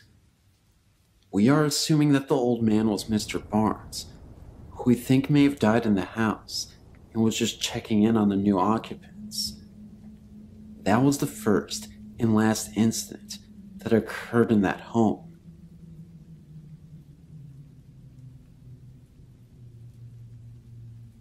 I'm 16 years old and live in a small town in Texas. It's about 28 miles south of San Antonio. When I was in 3rd grade, my family decided to move down here from Corpus. We began living with my grandfather and soon decided to buy property of our own.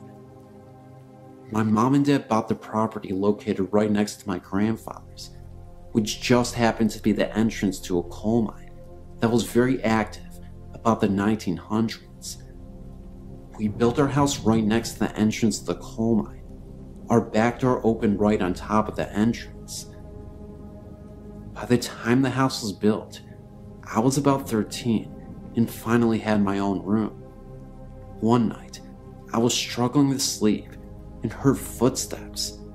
Of course I was frightened, but somehow I went to sleep. I kept telling myself it was nothing.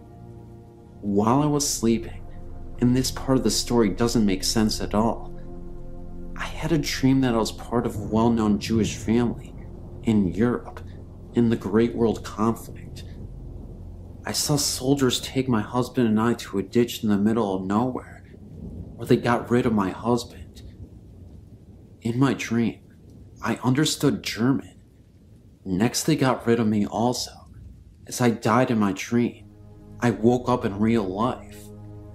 As I awoke, I heard more footsteps marching. They sounded like soldiers, Germans I assumed. They marched through my kitchen and some by my bedroom door, kinda like they were watching me. This is the first thing that happened to me. It didn't make sense, because I thought they would be dead miners or something. About 2 years ago, I became very depressed, as many young people do, and I tried to off myself. My mother came home from work and found me passed out and throwing up in the kitchen sink. They rushed me to the nearest hospital, where they thought I was going to pass away. I saw my mom crying next to me and became relaxed. I was in total peace. I felt completely happy. Suddenly, I felt two men walking around me talking. I tried to turn my head to see them, but couldn't. I heard them speaking to each other, and one sounded older than the other. They said, "Look, it's so sad she's so young." And the other one said, "Look at her mother." At this point, they quit talking and continued to walk around us staring. Then, the feeling of peace was gone, and I heard two other voices. I kept saying, "Who is that?" And I was scaring my mom to death. Right after that, I passed out, and when I woke up, I was in a hospital room. I didn't tell anyone exactly what it was I heard. I did tell my boyfriend of the time. I'm not sure he believed me. After that, I would hear voices at my house, people talking to me, but there was no one there. I heard them almost everywhere I went, but I didn't tell anyone. After a while, I tried talking back, but never got a response. The voices were never really clear. There were many at one time. It just sounded mumbled. I tried not to tell people about my voices because I was afraid they would not talk to me anymore. I felt I had a gift. They have stopped talking now. I haven't heard them for about a year now. I know it all sounds weird, but it's true. I also live next to a graveyard, which is weird, I know. It's where most of the dead miners are buried. I think they try to talk to me sometimes. There is also one last account I had more recently. I was trying to go to sleep one night in the house all by myself. I looked out into the living room and saw a solid black figure running around. He looked as if he were hiding. He ran behind furniture and walls and really just scared the heck out of me. It was the only time I saw him though. It was the last of all my encounters. First of all, let me explain. I'm from England. I'm a 26-year-old male living in Cambridge. I was born in Yorkshire, North England. Just up the road from where I lived was a place called Oakwell Hall, located in an area called Birkinshaw. Oakwell Hall is a fairly small house compared to some in the UK, but it certainly has local character. Many a day away from school would be spent wandering around the grounds. Local legend has it that the hall was once inhabited by a great local family named the Bats, hence the local town of Batley, and that one of the sons of the family, a womanizer and gambler of no small repute, found himself in a duel fought on the local moors. The servants all knew of this, and so were relieved. The sounds of his horse were heard, re-entering the stables. They were even more relieved when the son was seen walking through the hall, up the stairs, and to his bedchamber. They then made a rather spooky discovery when they noticed a bloody footprint on the staircase. Thinking their master was injured in the duel, they entered his chambers to see if they could help him. He was not there. The bed had not been disturbed. There was no horse in the stable. News was later conveyed that the son had died in the duel, and every Christmas Eve, the same bloody footprint can be seen on the staircase. This is not what I saw. I was 8 years old, and it was the school holidays. Two friends, Stephen and Stuart and myself, were walking through the garden when Stuart noticed one of the windows was blacked out. We noticed it as the sun was behind the house and so should have been shining pretty much through the hall and out the other side. Thinking that there may be something going on, there are occasionally demonstrations in the hall. We entered the building and up the stairs. As we got to the top of the stairs, Stephen remarked he felt a bit funny, and I suddenly felt cold. The next thing we saw was a black blob about a half a meter off the floor and about 1.5 meters tall float out of one door and into another. Stuart asked if anyone else had seen it, and we all said we had. Stuart then started to walk down the corridor very slowly, while Stephen and I stayed at the top of the stairs and were quite scared. Stuart looked around the corner and then ran back to us. We were so scared at this point that we just ran out and down the drive to the gate. Stuart told me later that he saw a figure about 6 foot tall that seemed to be made of shadows. He was dressed in a long coat and wore what looked like a top hat. He seemed to be looking for something, and then it became aware of him. He told me much later, about 10 years later, that it looked over its shoulder at him, and rather than a pair of eyes, it had a single red slit that seemed to pulse. I've been back to the hall since, and seen nothing out of the ordinary.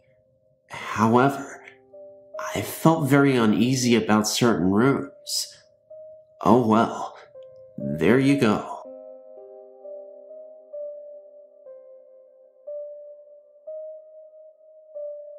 I don't know if this qualifies as having a haunting or possession, or if I'm just crazy.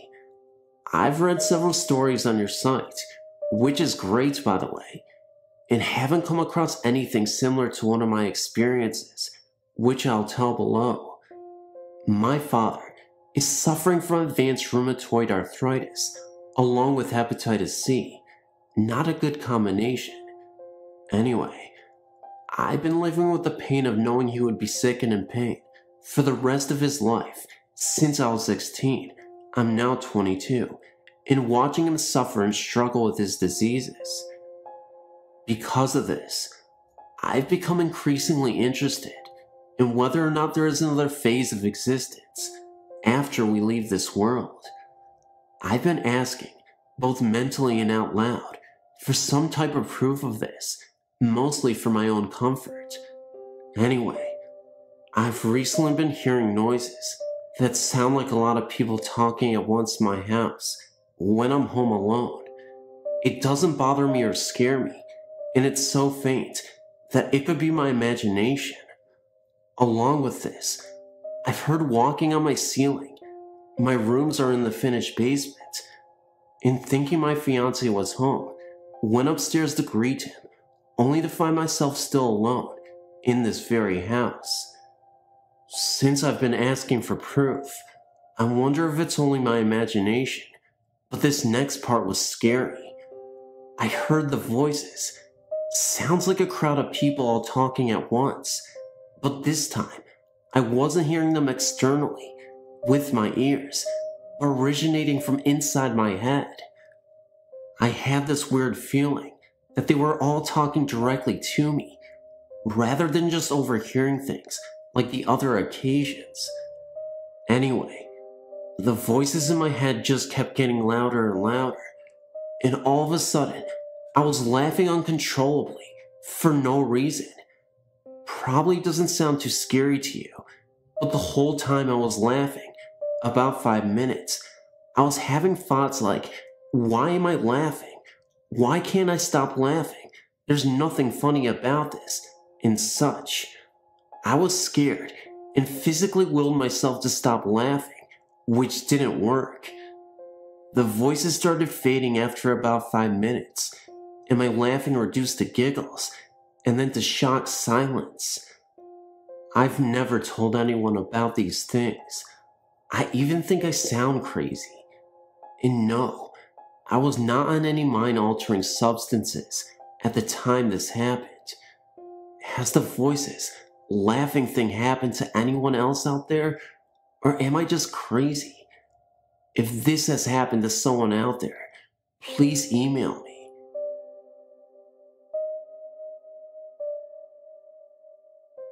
Okay, I know there are skeptics out there but my grandmother, my mom, and I are very in tune with our spirits for some reason. I'll start with my grandparents' babysitting ghost. We call him that because only kids could see him if all the adults were out of the house. To explain the house a bit, the hallway is L-shaped. There's a bathroom to your immediate right, then 2 bedrooms, bedrooms 1 and 2, on your left. When you turn the corner, there's a bedroom, number 3 on your left, another bathroom on your right, and the last bedroom, number 4, at the end of the hall. My mom's dad was at work, and her mom and all my mom's brothers and sisters were outside, talking to friends and such. My mom was just sitting and watching TV. As my mom was watching TV, she saw something moving out of the corner of her eye and looked down the hallway from the living room. There was a very tiny old man sitting in a rocking chair, reading a book and looking up at her from time to time. She said he just smiled at her and kept rocking and reading.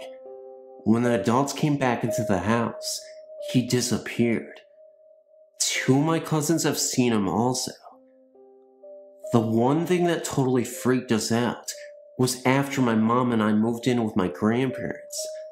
My Uncle Kay had died in the first bedroom about a year before. He was really into drinking and drugs, so one night his heart, liver, and kidneys just failed on him. He was the practical joker of the family. Anyhow, my mom and I came home one night. My grandparents were out. We both had to use the bathroom really bad, so my mom ran to the first one, and I went to the second one at the end of the hallway. All of a sudden, I heard my mom yell, "Hey!" I was about to open the door to ask why she was yelling, when I saw a hand open the bathroom door. I hurried up and finished my business and ran to my mom and asked her what happened. Why did she open the door to the bathroom and not tell me what she needed? Then I realized she was still in the bathroom. She said she saw a hand opening her bathroom door. I told her I saw the same thing. We're the only people in this house, and this happened on the opposite ends of the house. She just looked up at the ceiling and said, "Kay, stop scaring us. We don't want to play with you right now. Your jokes aren't funny." We heard the most evil laugh we could imagine. At that point, we looked at each other and ran out of the house. When we came back, my grandparents were home, and we sat my grandma down and told her what happened. She had to have the house blessed 3 times before the spirits went away.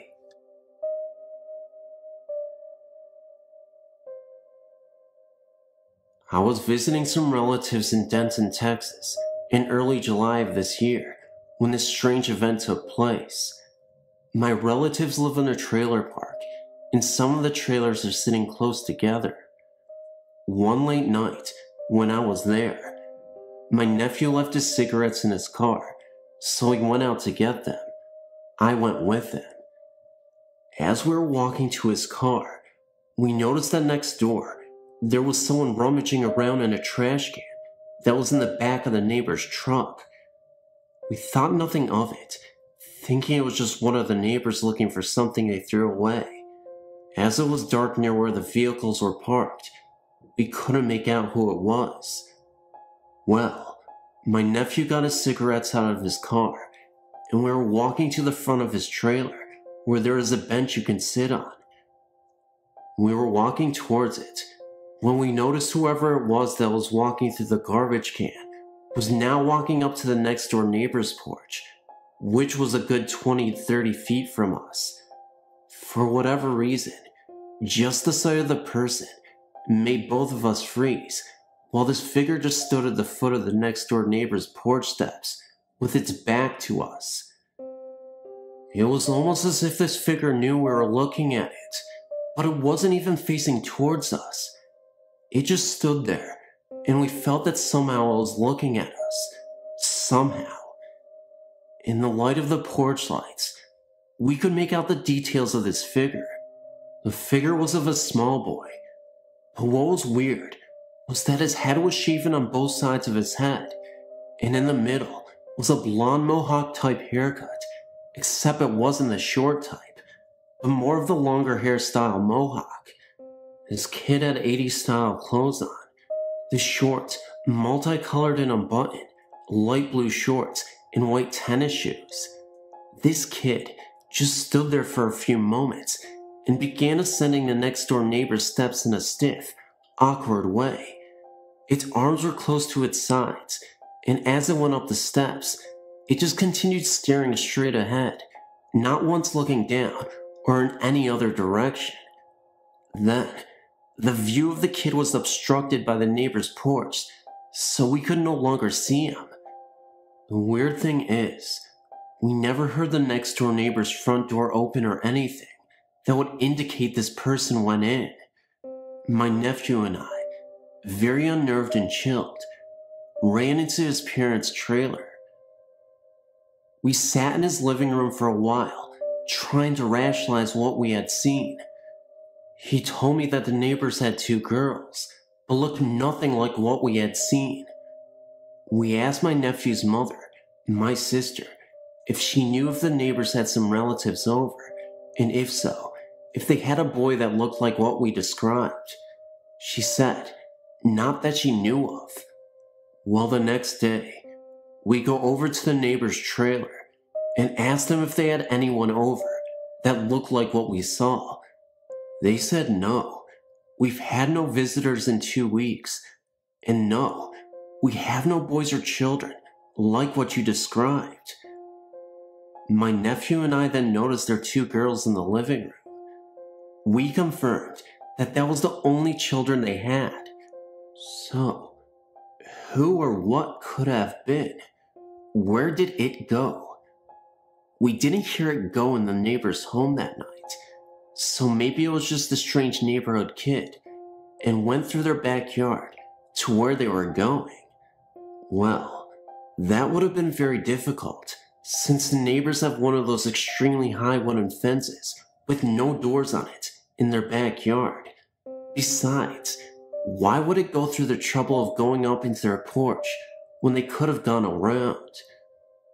It's an old trailer park, and there's no telling how many people have lived and died in a lot of those trailers.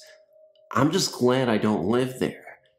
Something and everything about this is strange, and what we saw that night, I know in my heart that it was not normal, but paranormal.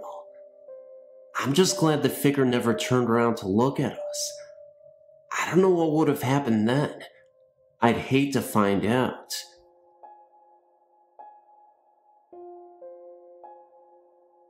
My name is Paul, and I live in Canada, in the province of Nova Scotia, in a small city called Sydney.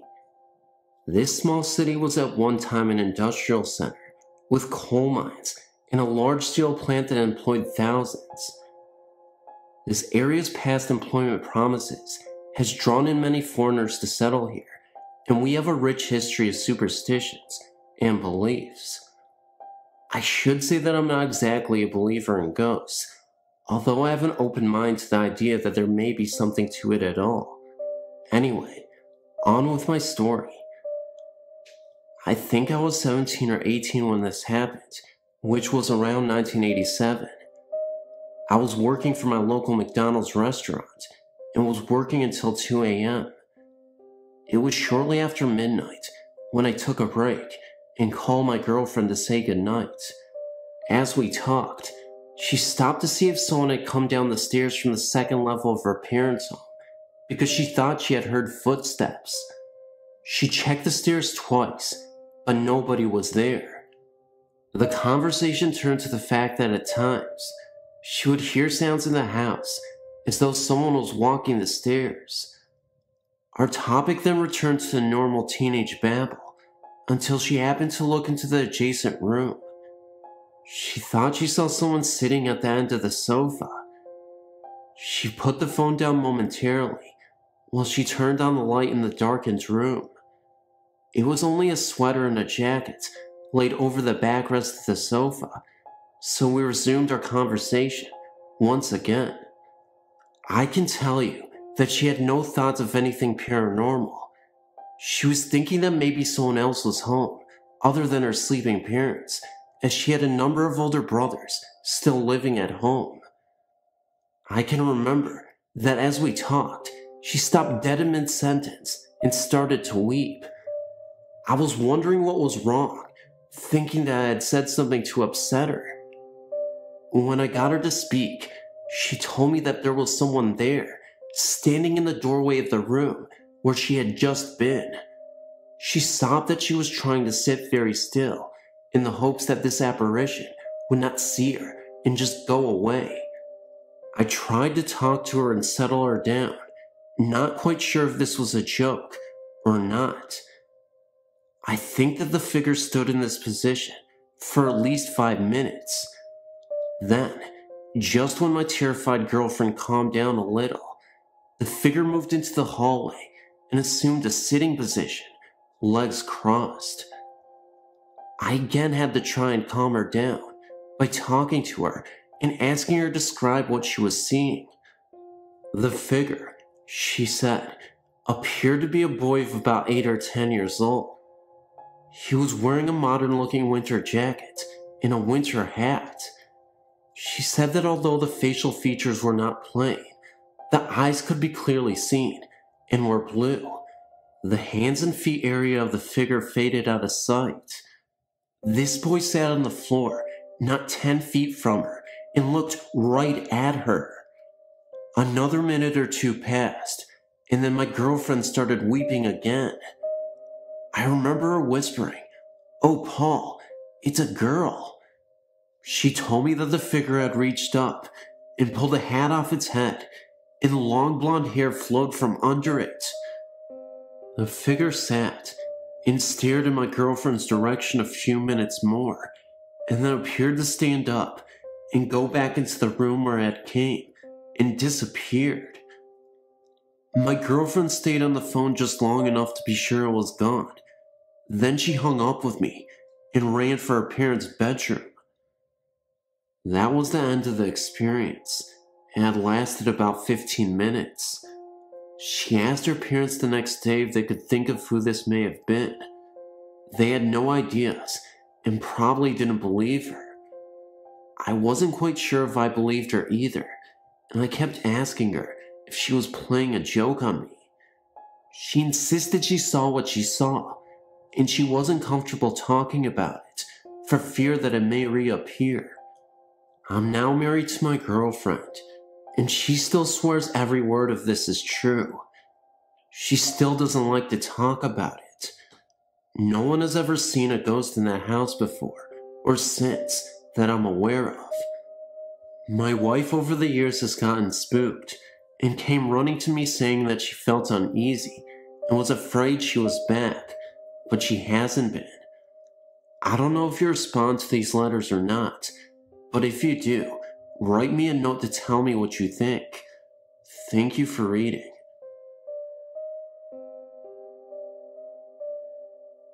While I was working at a hospital in town, I had the opportunity to come in contact with many ghosts. I worked on the geriatric floor, and elderly people died there every day. If the power suddenly went out and immediately came back on, a person had just died. This happened every time. One of the most notable apparitions that I've personally seen was a man with a cane that is seen wandering the halls at night. People admitted to the hospital would often report tapping sounds and seeing an old man's face grinning at them from the hospital door, which all of them had. One lady of about 80 kept telling me that she saw this man's face in the mirror in the bathroom, and that half of his face would look badly beaten and disfigured. There have been reports of a cloaked man praying over the dead bodies of the recently departed. I can remember one incident where I walked into the morgue and I saw a body that was recently pronounced dead and covered. I could have sworn that I saw the fading presence of this monk kneeling over the body for a few seconds, then disappear. I would feel the air in the room be so cold, but after he vanished, it warmed up. Another popular ghost at the hospital was the Grim Reaper. The Reaper was a dark figure that would come through the window at the end of the hallway. He would shut doors, touch you on the shoulder, etc. Late at night, you could feel that someone was there, and you would see a dark figure out of the corner of your eye. As soon as you looked up, he was gone. My favorite story to tell is this. I was helping a woman get her bath early one morning. I was asking her how she slept, how she felt, etc. She told me that she did not get a wink of sleep because of the man's face she saw in the window. She said that she thought it was tree branches, but she got up in the middle of the night and saw that it was a man's face staring at her through the window. This woman was just in the hospital for a kidney infection. She wasn't on any drugs that would make her hallucinate. On third shift, you could hear children giggling and hear them running up and down the halls, but there are no children on the floor. If you went past the operating room at night, it would be locked, but inside, you could hear instruments clanging and things being thrown around.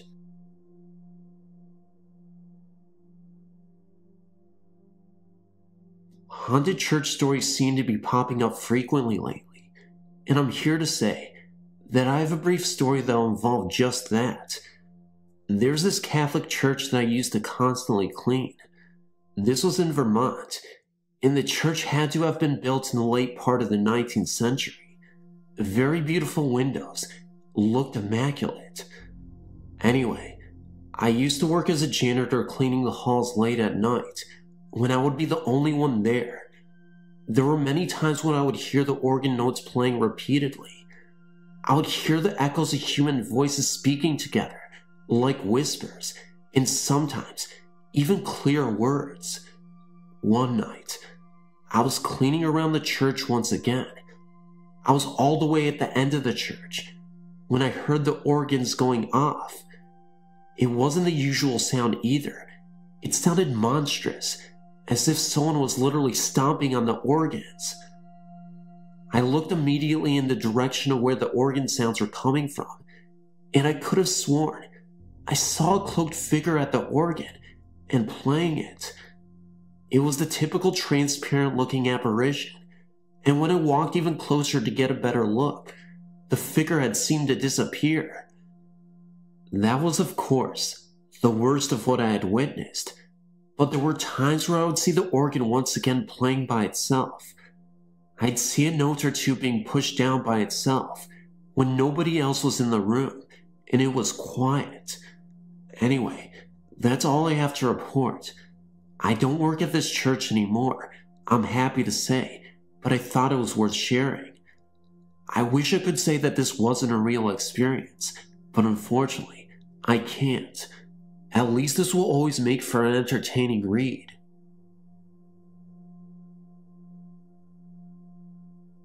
My name is Shannon. I'll be 18 in 11 days. I live in Georgia, and I'm writing to you because I feel so alone. For as long as I can remember, I've dealt with ghosts. I don't know what they are or what they want from me, but they seem to follow me. For the first 5 years of my life, I lived in a trailer in Mississippi. I can only recall one incident from them because I was so young. I remember it was a beautiful day in spring, and I was sitting on a picnic table in our backyard, making mud pies, when suddenly I heard what I thought to be my mother's voice calling me from the woods. I started to follow it. The closer I got, the further out into the deep woods the voice seemed to go. I almost followed it all the way into the woods, thinking my mother was calling me, but suddenly, I heard my mother's real voice calling me from the trailer. I turned and saw her waiting for me next to the picnic table, so I ran back and told her what had happened. She, of course, said that it was my imagination. About 12 years ago, our family moved here to Hiram. Every single night for years, I was terrified to sleep because I saw shadow people. They were like three-dimensional shadows that looked like people. I saw them in my room at night after my parents would put me to bed. When I'd call my parents into the room, they would turn on a light and the shadow people would be gone. They said it was my imagination. Lots of other things have happened, and there have been witnesses to some of the events. The house will shake at times. The doors will open and close on their own.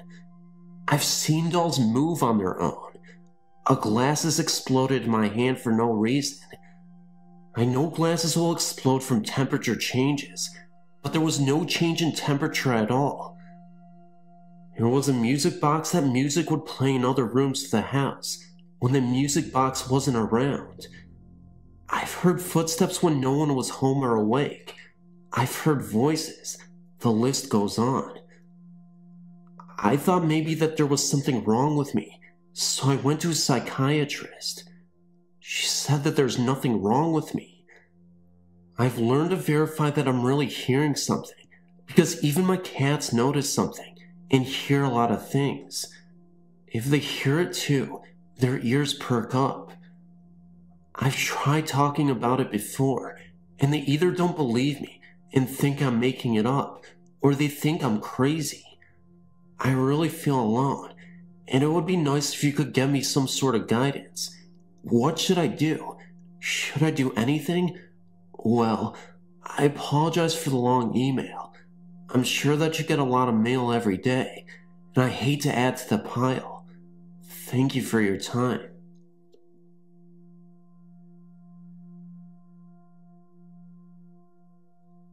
My name is Luann.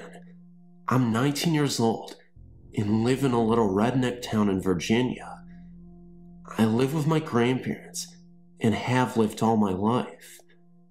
My mom was 14 and in the 8th grade. My mom had a very best friend named Wendy, who was 13. They did everything together. Soon after our house was built, Wendy's parents were not getting along and were going through some separation and divorce procedures. Wendy and her mother had moved to Woodbridge, Virginia, soon. During the time of the separation, Wendy spent a great deal at my mom's newly built house. They spent much of their time in my mom's room, which is now my room. Then came the time for Wendy and her mom to move. It was very early one morning. Wendy was in the back of the van, holding a glass coffee table steady. This was in the days before seatbelt laws. There was a drunk driver on the road and hit the van head on. Everyone made it out with semi-serious or minor injuries, but not Wendy. The corner of the glass coffee table hit her in the head and killed her instantly. Years later, in 1985, a week before my mom found out she was pregnant with me, she was in the family room talking to my grandparents about going on birth control. My grandmother and my uncle both caught a glimpse of a girl standing behind my mother, and after that 2-second glimpse, she was gone. My uncle and grandmother agreed that it looked like Wendy. Oh, and she was actually shaking her head when she appeared. We believe that she was shaking her head because she knew my mom was pregnant and didn't want her to go on birth control. Ever since then, everyone in my family has caught a glimpse of her in our house. I usually never get any negative feelings when she materializes, but there was one moment I witnessed her ghost that completely terrified me. I was in the shower, I was home alone, and I had the door completely wide open. It was late evening, and I heard the door to the bathroom slam shut. It startled me so much, so I got dressed and headed out the door. I could have sworn I heard my name being called in a gentle, quiet whisper. It sounded like a little girl.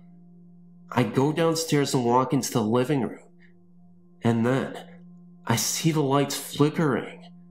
I also start to hear the sounds of footsteps walking across our hardwood floors. At this point, I thought I had an intruder in the house. I go to call the police, and after I hang up, I rush upstairs to hide in my bedroom. The thing was, as I was running upstairs, I could have sworn I saw the presence of a little girl in black in the corner of my eye as I ran for the stairs.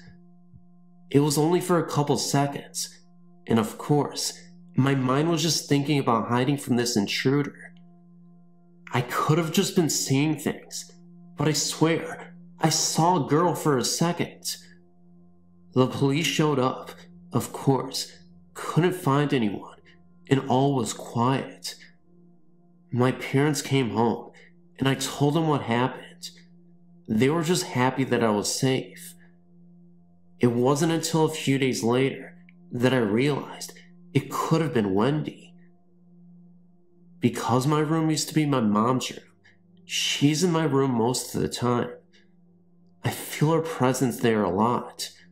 When I'm upset, no matter where I am in the house, I can feel her there. No one has seen her until my mom became pregnant.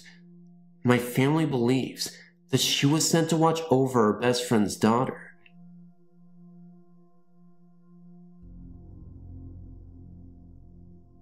This happened to my cousin and I in Lato too, in a ranch-style house my family and I used to live in. My cousin woke up in the middle of the night to my voice, or so she thought it was my voice. She looked at me, and I was sound asleep and not talking. Also that night, it was probably 4 or 5 in the morning, and I felt someone pecking on my knee, and it wasn't my cousin because she was sound asleep, so I just thought it was my imagination. As we were eating that morning, my cousin had told me what she had heard. I freaked because I knew that whatever had pecked me on my knee was not my imagination. Nothing was ever actually seen in this house, but a lot of things were felt and heard. A few months after that incident, my cousin was staying the night again. Everyone in the house had been asleep for 2 or 3 hours, but my cousin, she was so addicted to the game The Sims, and she was still on the computer. As she was shutting down the computer, she heard voices coming from the hallway directly to her right. She looked down there and saw nothing. The voices she heard, she knew were not any of ours, so she ran to the floor where she had made her bed and covered her head up. I guess the voices must have stopped after that. A lot of times I would hear cabinets shut, dishes clank together, and other odd unexplainable noises. One night, my brother got home from a friend's house around 1 or 2 in the morning. I'd been asleep on the couch in the living room for at least 4 hours, and my parents had been asleep in their room for about the same amount of time. As my brother got out of his car, he looked towards the door that went directly into the living room from the outside.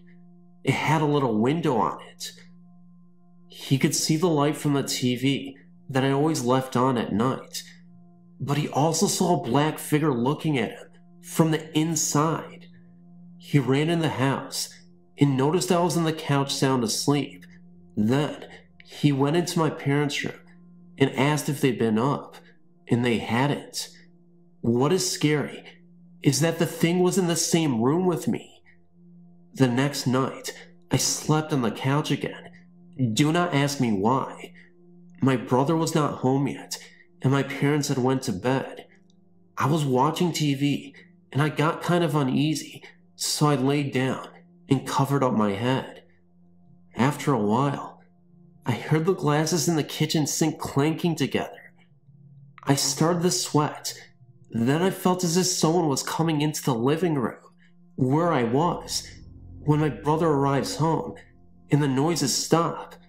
I got up and looked at the dishes in the sink, and none of them had been moved. About 14 years ago, we moved into a house that was built in the 1950s. I believe that used to be a boarding house and was right in front of a cemetery. There were lots of noises heard there, and a few spirits as well. I remember staying home one day from school, and my mom was asleep because she worked nights, and I heard a voice say my name. It scared me because we were the only ones home, and it was a voice I had never heard before. My mom would be home during the day by herself, while my brother and I were at school, and she would hear a music box playing. At the time, we had music boxes, but they did not play the song she heard. My mom would be sleeping on the couch, and she would hear footsteps coming through the kitchen, which was right next to the living room where she was. One time, when that happened, she grabbed her shoes and didn't come back till we got out of school. She also would be sleeping in her bed, and it would start shaking. This also happened to me.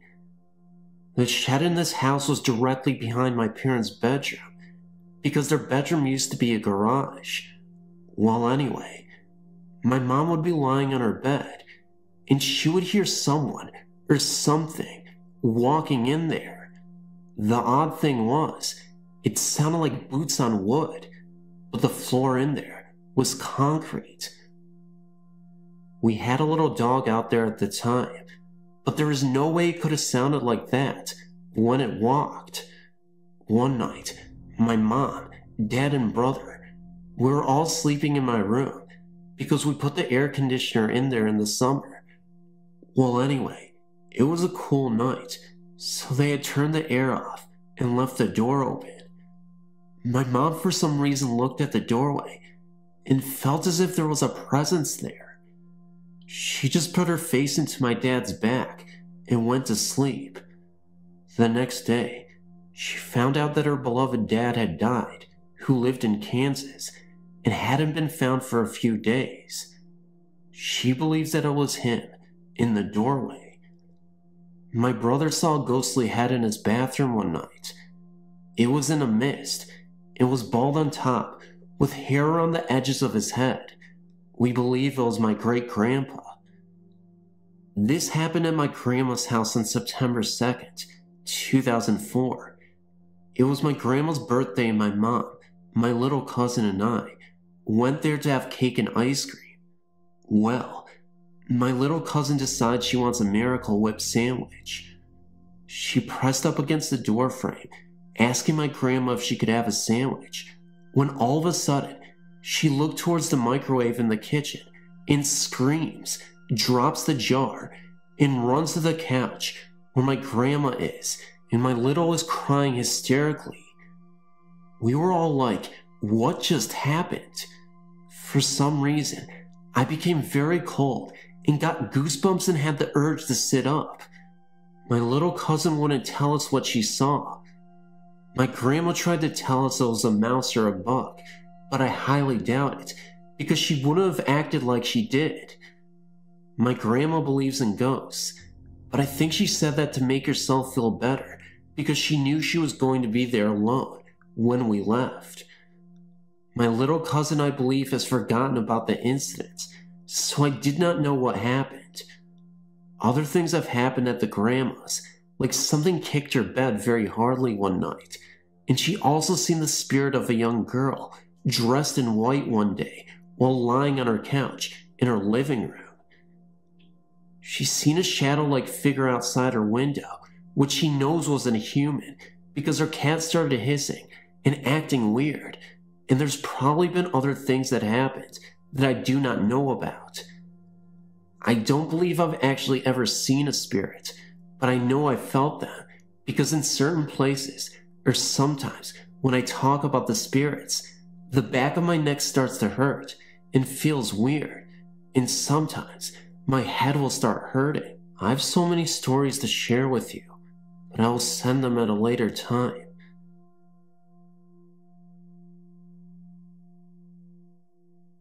My cousin and I were out in Glenpool, towards the boondocks where my grandparents used to live, watching TV late at night. We weren't really tired, hyped up on caffeine from Pepsi and Sprite, just hanging out and trying to see how long we could go without passing out to sleep. At first, I thought I was just hearing things, or my cousin thought I was being a jerk and screwing around. But the louder the sound got, and closer, that's when we both turned the volume down. We then went to turn to each other and ask the same question. Was that you? Did you hear that? Of course, it was like a scratching, shuffling sound outside, and we both dismissed it, thinking that perhaps it was the family pets or wild animal, since the house was out in the middle of nowhere. Instead, curiosity got the better of us. I suggested that maybe it was a ghost, and she promptly crawled towards the window for a peek. She didn't say anything, standing still, like if she moved something would see her. I started to talk, but she silenced me with a wave of her hand. When I got over to the glass, I stared off into the black yard, expecting to see a deer or something. Instead, what I saw was a thing. Best word used to describe it. It was all black, nearly invisible in the shadows it clung to. The only way we were able to see it all was due to a distant light pole. It was skirting around. I guess the dogs must have felt the tension in the air, because at that moment, they all went into wild barks at this intruder. It swung its head, or what seemed like a head, towards the sound of the barks, then up to the window we both watched it from. There was nothing there, no face, nothing at all. Needless to say, both of us were terrified to see a hooded, faceless figure staring back at us. It disappeared, melting into the shadows. The dogs yipped, dashing for cover. Both me and my cousin were cold, shocked, afraid, and speechless. We don't know what it was looking for in our yard, or what it was at all. I used to believe it was a person thinking of robbing our house, or at least I tell myself that so I don't get freaked. Though the truth seems a lot creepier, it is still the truth, and neither I nor my cousin can deny that.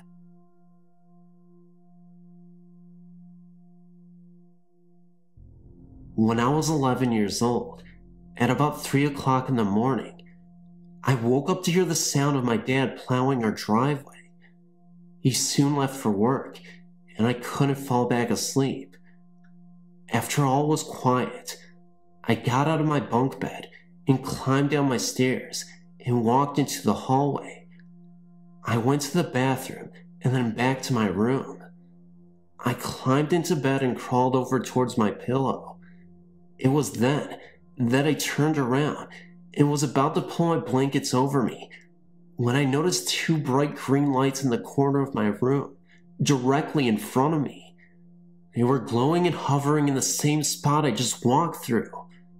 I was confused and tried to think of all the possible things they could be. Smoke alarm light? Glow-in-the-dark plastic stars? Anything? I started to get more scared as the time passed, because I tried to eliminate the fact that it could be a spirit. I tried to figure out if it was my eyes playing tricks on me. Perhaps I saw the lights from a clock, and my eyes just needed to adjust to the darkness. I didn't turn any lights on while I got up. I blinked my eyes in a different spot on my wall, and tried to see if the lights would follow my eyes. They didn't. At this point, I looked back to the spot and there they were. I was so scared. They were eyes, and they were staring at me. I was terrified. I couldn't move at all. I was laying down resting on my elbows, just staring at them. They moved forward a foot or so, very slowly. Then, they moved back, and just as slowly, vanished to the left through my wall. I was so scared they would come back, and that's the end of the story.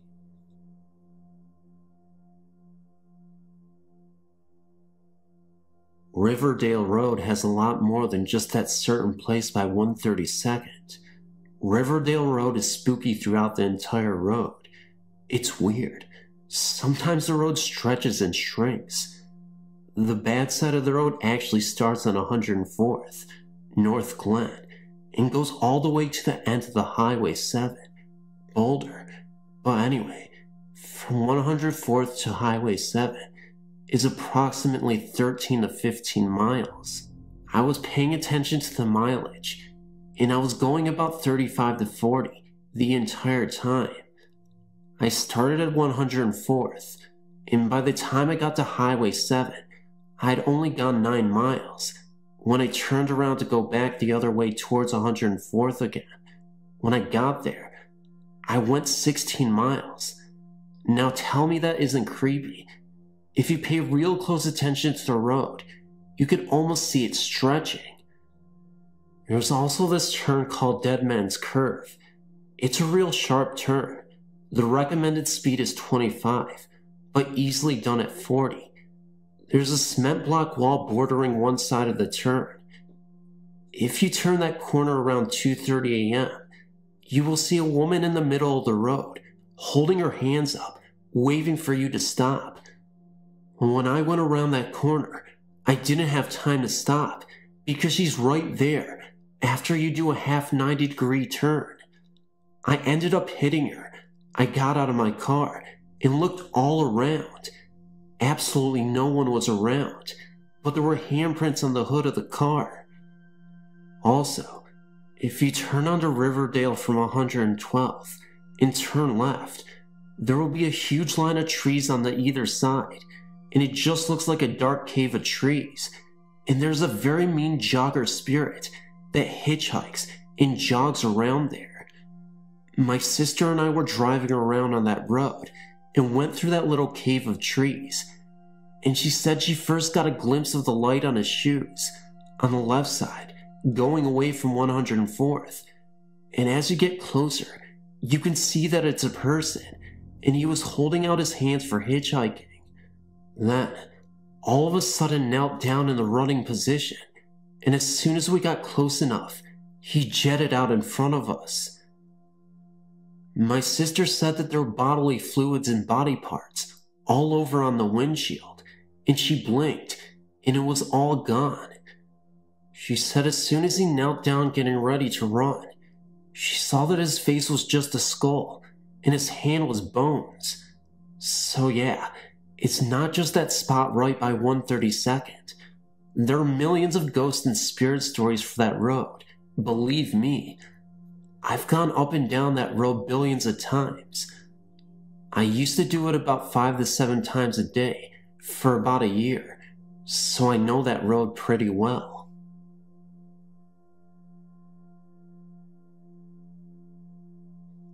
I moved to Overland Park, Kansas, during my 6th grade year, along with my brother, stepfather, and brother.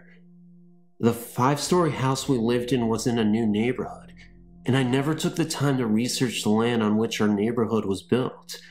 Of course, I didn't know what experiences I would find myself in throughout the next few years. My night's routine consisted mostly of sitting in the sunroom on the 4th floor that looked towards the hallway leading to the 2 bedrooms, a bathroom, a linen closet, and the staircase which led to the master bedroom, while reading whatever book I had at hand. I can't recall how long it had been since my family and I moved into the house. However, I remember this night clearly. My parents went out to eat, and I stayed behind, at home. I was curled into the corner of a sofa that sat in front of a set of windows, reading Guardian by John Saul. The first incident happened well after the night sky had darkened. I was concentrating heavily on my book when I began to hear knocking coming from outside. It sounded almost exactly like someone hammering on the side of the house. Looking up from my book, I turned and looked outside to see who could be outside at such a time. However, I couldn't see anyone. So I turned around and made myself comfortable to engross myself in my book. Again, the banging continued, and the most effort I put into looking out the window again was angling my head and looking out of the corner of my eye. After a few minutes, the sound outside stopped, only to begin inside. This time, it sounded as someone was banging a hammer on the pipe in the basement, 3 floors below. The banging was 4 or 5 short clangs, and then silence. I'd raised my book again until I was interrupted by another round of clangs. The only thing I could do was try my best to ignore it. As I continued to read, I experienced this unnerving feeling of being watched. I tried to reposition myself on the couch, shifting my legs from underneath me and stretching out, but nothing would unshake the presence. I finally settled on propping my feet on the table and resting the book on my knees. It was then where I could see in my peripheral vision a man standing on the top step of the staircase leading to my parents' bedroom. He stood in complete black, perfectly still, and watched. When I looked directly at him, he disappeared. I figured all the noises in the man I saw were a result of reading the book, and because of this conclusion, I refused to look up at the staircase again, regardless of the fact that the man was still there. I never spoke of the clanging of the man once my parents came home, because I figured it was my imagination. My parents were arguing when they came home anyway, so I tried my best not to get in their way. Most of my time was spent in my room when there were others in the house. You could blame it on adolescence and wanting to be by myself. It was there in my room where another strange incident occurred. I had my radio cranked to the highest decibel and was rocking out when I heard a knock on my door. Turning down the radio, I rushed to the door and opened it to find no one standing outside. I shrugged, thinking I was hearing noises due to the loud radio, closed the door, and cranked the radio back up again.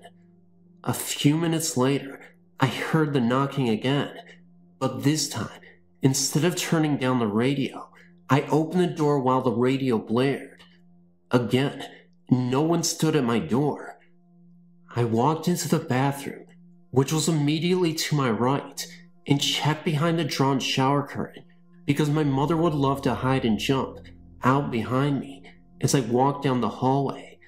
Well, she wasn't going to get me this time, only she wasn't behind the curtain. I walked down the entire hallway, checking the kitchen and bedrooms before going to my parents' bedroom. It, too, was empty, so I hightailed it to my bedroom, shut the door, and sat on my bed. I figured whoever wanted to come in would, so I no longer answered the knocks. Whoever it was knocked twice more and then stopped. Months passed, and the knockings continued, and the man stood on the top step of the staircase. After a while, I became so used to it, but I never mentioned it to anyone in my house. I always figured it was my mind playing tricks on me. Eventually, the sounds and the man disappeared, and I never experienced them again until years later. My mother and I were standing on the back porch one night while she smoked a cigarette. No one was allowed to smoke inside because my younger brother was asthmatic. While she smoked, she mentioned, "I see people in this house." I casually looked at her and replied, "You too?" I can't remember the look on her face, but the sound of her voice distinguished her fear. She told me that she continuously saw 3 people standing on the staircase leading to her bedroom. Only the people she saw were dressed in white. She said that the people she saw stood on the stairs day and night, whereas the person I saw was dressed in black and only stood at the top of the stairs at night. She told me of a night when she was smoking in the garage, and she heard a knocking on the door. Figuring it was her husband, she knocked back in return. Moments later, another knock, and she returned it, and again, until the door opened, and her husband asked why she was knocking on the door. Her answer was, "Because you were knocking." He informed her that he had been downstairs watching television. A year or so after I shared our experiences, my mother and brother, and me, of course, moved out of the house and into an apartment across the street from the neighborhood. My mother and her husband were separated, but he continuously stayed at our apartment anyway. One night, my mother decided to drive back to the house to feed our dog that we left behind at the house, while my stepfather was inside our apartment sleeping. I remained behind as well, sitting outside in the back patio. My mother was gone for 10 or 15 minutes before rushing back through the front door. The hairs on her arm were standing on edge, and she couldn't seem to collect her thoughts. She finally asked, "Do you think I'm crazy?" I laughed and asked why. She explained. While the dog was eating out in the garage, she had gone inside to close the blinds in the formal living room. While her back was the rest of the room, she heard a distant voice saying, "Get out of the house." She said she shook it off and walked up to the sunroom to close more blinds, where she again heard, "Get out of the house." Finally, while closing the blinds in the kitchen, she said that the voice was so close that she ran out of the house without closing the remaining blinds, jerked the dog into the garage, and sped back to the apartment. A year later, we moved to Georgia, where there have been no experiences in any of the houses we've resided in. I've been debating with myself as to why she and I would see people standing on the same staircase, and if their different clothing represented anything. Maybe because that's where most of my parents' fights would take place, or what was trying to get our attention by knocking on the walls.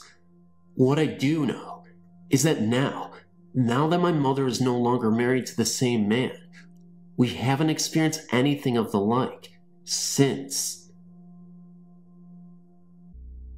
My ex-boyfriend lived in a very old part of town, in a house that was built in the 1800s. At one time, the home had been a stately and elegant one, with a long and gracefully curving stair as the focal point upon the entrance into the foyer. Through time, and with the coming of rough economic periods, the home grew into disrepair and was eventually sectioned off into a two-family home. One side housed a family of bikers, whose moonshine sent many a folk into orbit. We didn't have any moonshine the night this happened. And then the other lived my boyfriend and his roommate. One night, myself, my boyfriend Nick, Nick's friend Dave, and my friend Stacy, who was dating Dave at the time, were at the house. We were descending the grand staircase I mentioned earlier, on our way out to enjoy our Saturday night. All was dark, except for the soft lighting coming from the kitchen, which was illuminating the front doorway. On the front door, we saw the unmistakable silhouette of a woman in a long old-fashioned hoop skirt, like women wore in the 1800s. She scared the wits out of me and Stacy, and we both refused to go any further down the stairs until the rest of the lights were put on. Chickens, aren't we? Although Nick and Dave were in a position to see the woman's shadow, for some strange reason, they were unable to see her. Maybe she only liked women, but I know this for a fact. The next moment we actually saw the woman. It looked as if we saw her with her eyes gouged out, and she was running towards us, flying down the hallway. It was actually pretty creepy, but it happened in the corner of my eye, so I don't know if I was hallucinating or I actually saw her full steam ahead, but but it definitely creeped me out. Another moment.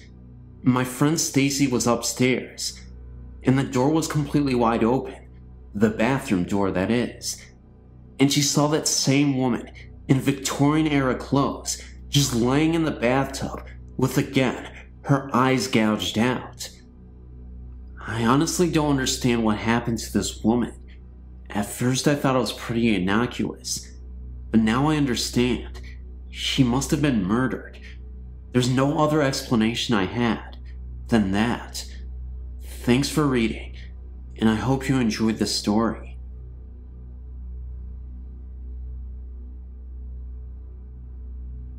I've always been hesitant to talk about this story, but what I tell you is true.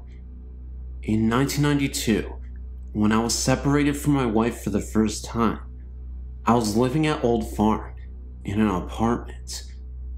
One Saturday night, when my kids were off to their grandmother's and my girlfriend, who was a teacher, had an event to attend, I found myself in my apartment, all alone.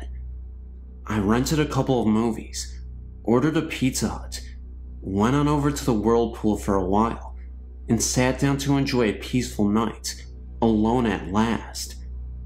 I was really looking forward to a night by myself. When I was reading in bed, I noticed a black silhouetted figure standing in my bedroom door. The figure appeared to have a cloak drawn over its head. I couldn't recognize any features, nor was there any attempt to verbally communicate. I was wide awake, and I was terrified. My heart was racing, and I kept pulling the covers over my head. It seemed like every second was one of terror. The figure stood in my doorway well into the morning hours, and I knew my eyes were as big as they could get. When the silhouette disappeared, I was covered with sweat. My hair was rain wet. I rushed out to the front room because I really couldn't believe it had left me. No, the only thing I had to drink was a Diet Coke with popcorn. I'm not a big drinker. After the ordeal, I quickly showered and raced off to go hiking.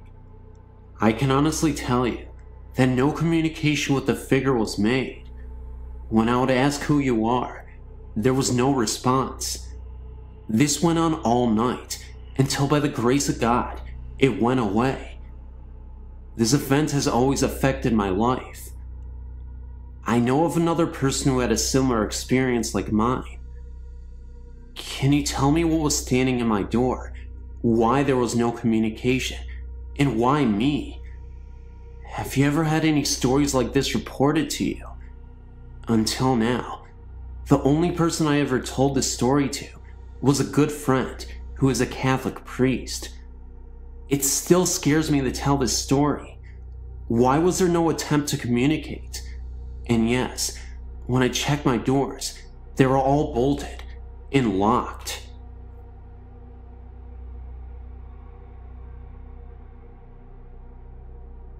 My father loved the state of Maine. Not enough, however, to give up his cush job in Boston to live on the going wage of a downeaster. So every summer, from the mid-50s until I reached high school, we would vacation on the scenic Maine coast. Very seldom will we stay in the same place twice. Usually, it was some remote cottage located on the outskirts of some tiny coastal town. A 2-week ordeal was in store for me, with no TV or friends to speak of. To keep me sane, my mother would buy me comic books and play board games with me, long into the night. We'd been at this cottage now for about 10 days, and I was counting the hours until we would leave. It was a chilly August night, and dear old Dad had a few too many and drifted off to bed. Our terrier, Joe, was snoozing on the carpet in front of the fireplace, and through the big picture window, the surf was something out of a South Pacific movie. The waves were gently breaking on the rocky shore, not 20 yards from the cottage. The only sound was the reverie coming from a cruise ship that was passing off the point. In summary, the night was calm. Suddenly, Joe jumped to his feet with his hackles up and growled at the door. I yelled at the dog to be quiet as he interrupted me over a card game. In an instant, the front door blew open, and with a bang, it hit the interior wall. Just then, a ghostly presence entered through the doorway.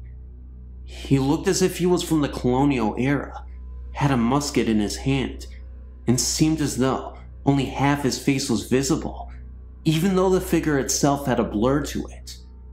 This lasted a few seconds, then the figure disappeared, like a fog that evaporated. Joe cowered, and my mother's hair moved, like it had been ruffled by some invisible breeze. The playing cards scattered about, and before we could take a breath, the door slammed shut, and Joe went back to his sleeping position. We decided not to tell the old man, as he wouldn't believe it anyway. A few days later, we were filling up the old Plymouth for the return trip to Boston, and my father started gabbing with the local about his vacation. With the windows of the car down, we heard every word. "So where did you stay?" the man asked, with the Maine dialect.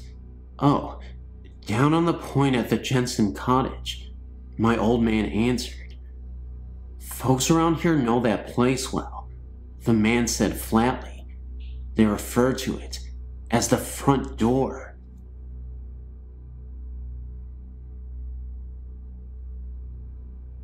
My name is John.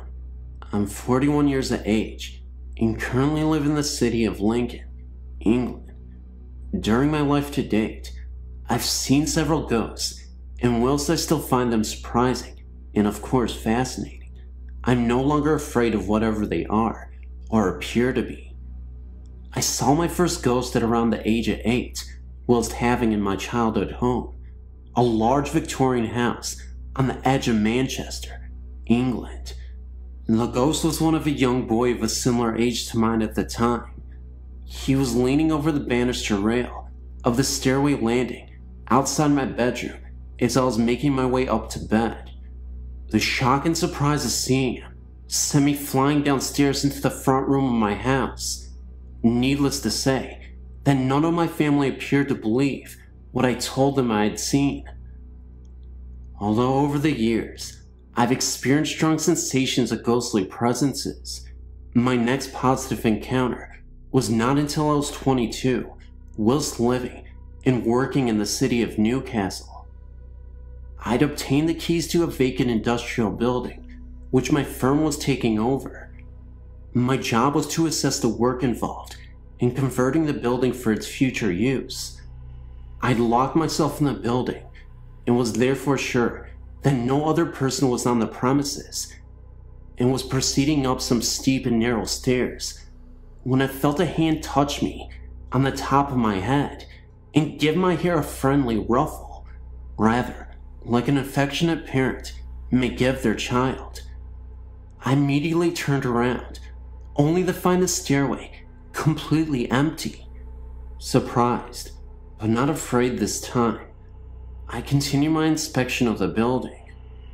We moved into the premises, and although I had my office at the top of the stairs where I had my encounter, and worked there often late into the night, I never saw, heard, or felt anything unusual there again. My next encounter took place right here in Lincoln, about 3 years ago. Walking our dog out late one night, I noticed the cyclist approaching me along a side street. I thought the cyclist appeared a little unusual, insofar as he was riding an old-style, sit-em-up-and-beg cycle. His hair looked rather old-fashioned too, and most curiously of all, he appeared to be wearing an old-style Royal Air Force uniform. I could see the streetlight reflecting off the silver buttons on his uniform tonic, and from the chrome handlebars of his cycle. He got to within about 30 yards of me, when for some reason I glanced down for a second. When I looked up again, He had completely disappeared from the street, and there was no way in which he could have left the street in the vicinity of where I last saw him. I wonder whether his appearance was, in some way, connected to the fact that there used to be an open-air swimming pool adjacent to where I saw him. This pool was very popular with air crews during World War II, and I can only assume he may have been on his way for a midnight swim. My most recent encounter was very brief, occurring during the first time I visited my mother's cottage in North Wales. Built around 200 years ago, the back room opens directly out into the rear garden, with the narrow stairs descending into the back room right beside the back door to the building. Whilst coming down the stairs, I saw an elderly woman walk through the back door and disappear. She was aged about 80, approximately 5 foot tall, wearing a gray dress with long sleeves, a white apron, and her straight gray hair was tied up in a sort of bun, which in turn was covered by a small handkerchief on the top of her head. She was followed immediately by a young girl, aged about 10 or 12, dressed in a long light colored smock. Her hair was very long, blonde and straight, falling down her back. She also disappeared straight away. I've no idea what ghosts are or why they appear. I do not see them as threatening. In fact, on more than one occasion, a curious sensation of contentment seems to fill the air after they have gone. I've noticed that my mind is not thinking about anything in particular at the times I've come across them. Thanks for reading.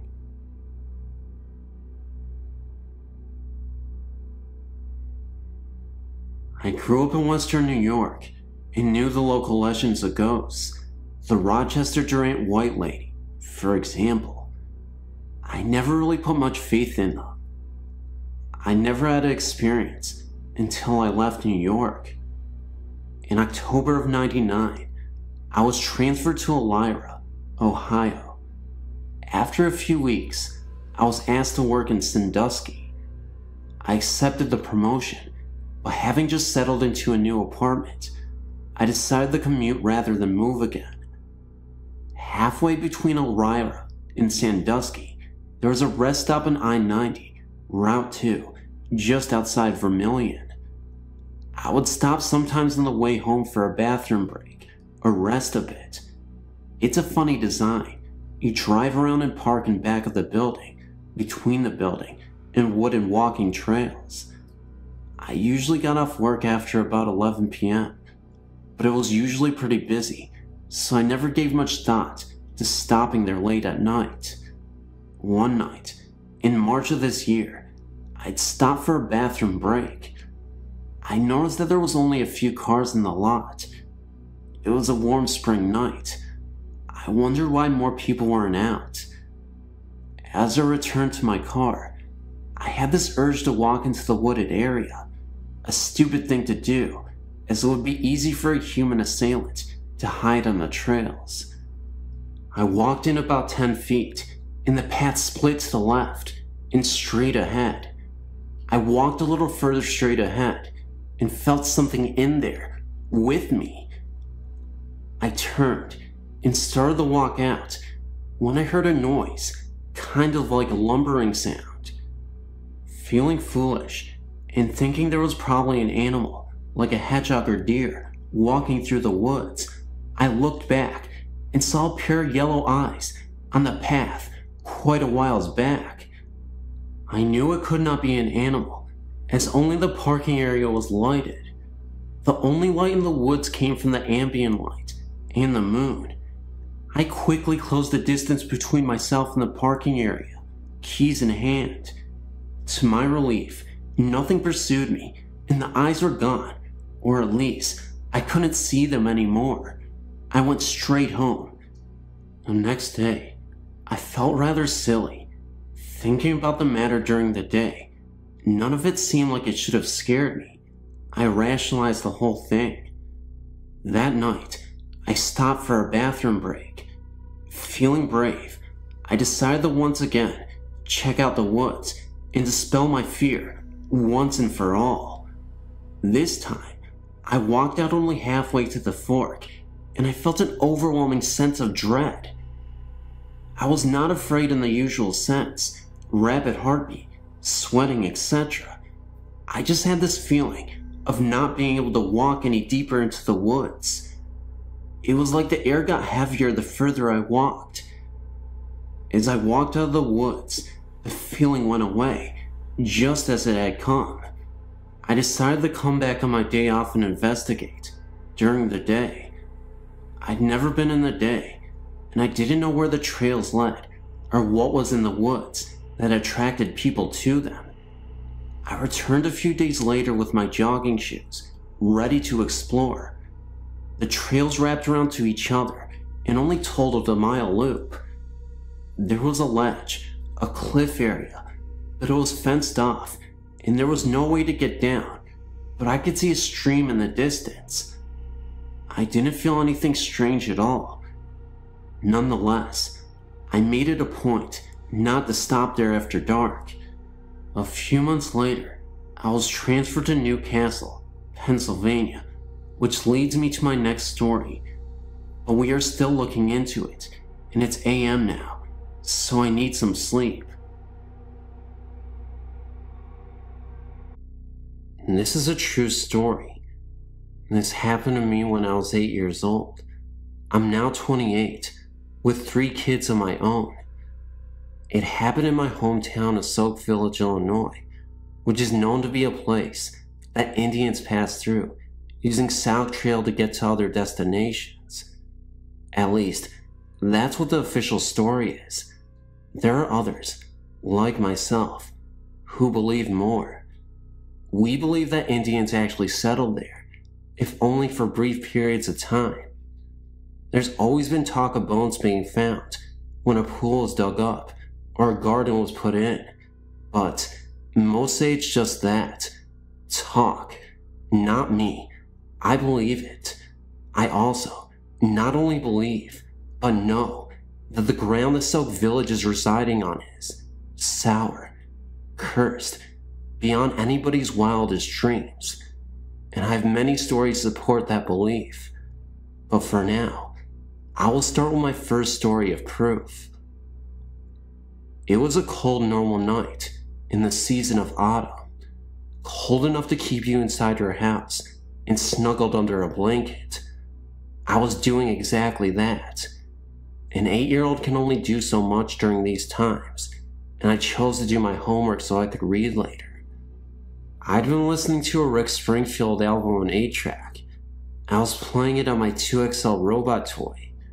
This was a toy that you could put 8-track cartridges in that was made by the company to be a sort of trivia game. You'd play the cartridge, and it would ask you questions and tell you jokes. It had 2 big red robot eyes that flashed red when you were correct.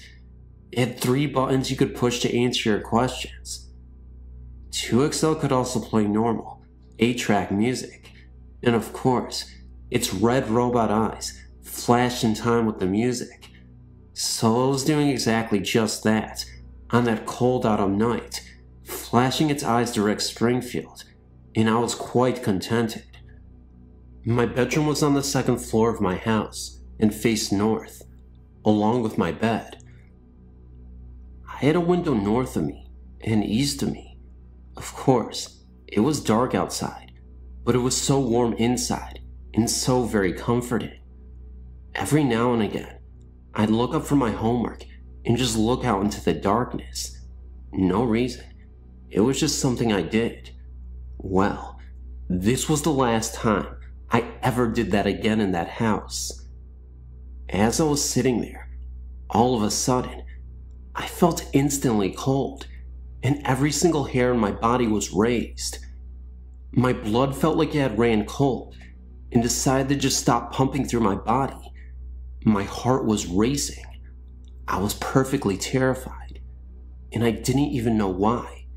Yet, my 2XL was suddenly stuck, and it kept playing the same verse from Rick over and over. Hole in my heart. and its eyes weren't flashing anymore. No, they were just burning bright red, blood red. Then I felt this magnetic pull, like something was pulling me to my right. I turned my right head and looked out the east window and saw something that haunted me for the rest of my life. Sitting just barely outside my window, levitating, was the most horrifying image I'll ever see in my life. A creature about 2 feet tall, but sitting Indian style. His skin was snowy white, and you could see the outlines of his bones because he was that skinny. He wore some sort of white cloth draped sideways on his body. This is why I later named him Gandhi Monster. My young mind thought his skinny body and his white cloth looked like the real Gandhi's did. This creature's head was too big for his body. His two horrible, big dark eyes were piercing my soul as he stared at me. He opened his mouth and grinned a grin at me that haunted my dreams for years. His mouth was full of long, snarly, razor-sharp looking teeth, dripping with blood. I don't know how a mouth could fit so many nasty teeth into it, but it did. I watched as the blood dripped from his teeth and slid down his chin and onto his white cloth diaper shorts.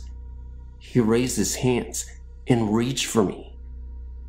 The fingernails were at least 4 inches long, gnarled looking, and sharpened to points, also dripping with blood. I wanted to scream. I wanted to run, but I was locked into place by his piercing eyes. I couldn't breathe. I felt as if my brain was being scrambled and my soul was being raped. His grin became larger, and he opened his mouth wider. He kept looking at me as if he knew me, as if he had been waiting for me. He started to lift his arms, and it looked as if in seconds he would actually be inside my room and not just outside my window. All traces of reason disappeared, and my mind snapped. I still don't know how I did it, but I managed to tear my gaze away and leap off the bed and out my bedroom door, screaming with every inch of my soul, all in like 2 seconds. I could feel him pulling me. I could feel that horrible stare penetrating my back as I screamed down the hallway to my mother. Of course, when her and my father and younger brother came back, it was gone. But they knew I saw something, and they did not try to tell me it was my imagination. They comforted me and taped up all the windows in my room. They actually had to pull down all the shades and seal all sides with duct tape. I couldn't even sleep in that room for almost a year. My brother even remembers coming into the room with my parents afterwards. The Gandhi Monster was a story we didn't often tell, but it always brought fear to speak of it, to us and to others. My parents never spoke of it again either. As I grew up, I tried to face my fear and sleep in that room, but never did I sleep with my back to a window. Never. 18 years later, I moved to Florida with my own little family, and I found peace within myself. But I'll never manage to forget that creature, and I'll never sleep or sit with my back to a window, and I will never forget the one thing I heard it say to me in my mind as I was running out of my bedroom door. Someday, I'm coming back.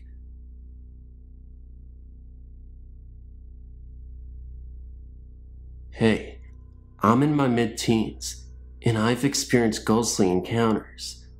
The one that really freaked me out was when me and my family moved to Scotland. For a few months, we lived in chalets. Me and my older sister shared one on our own. A few weeks after we moved in, we began to feel uncomfortable and felt as if we were being watched there, and there was also a threatening atmosphere. We told our parents, and they said it was just because we were next to the graveyard. A few weeks later, I was lying in my bed with the door open when a tall, dark figure stood, leaning over me. I didn't think at that particular moment, but it wasn't until my sister asked me if I felt somebody was in my room the previous night. We started to talk, and she too felt as if somebody tall was leaning over her.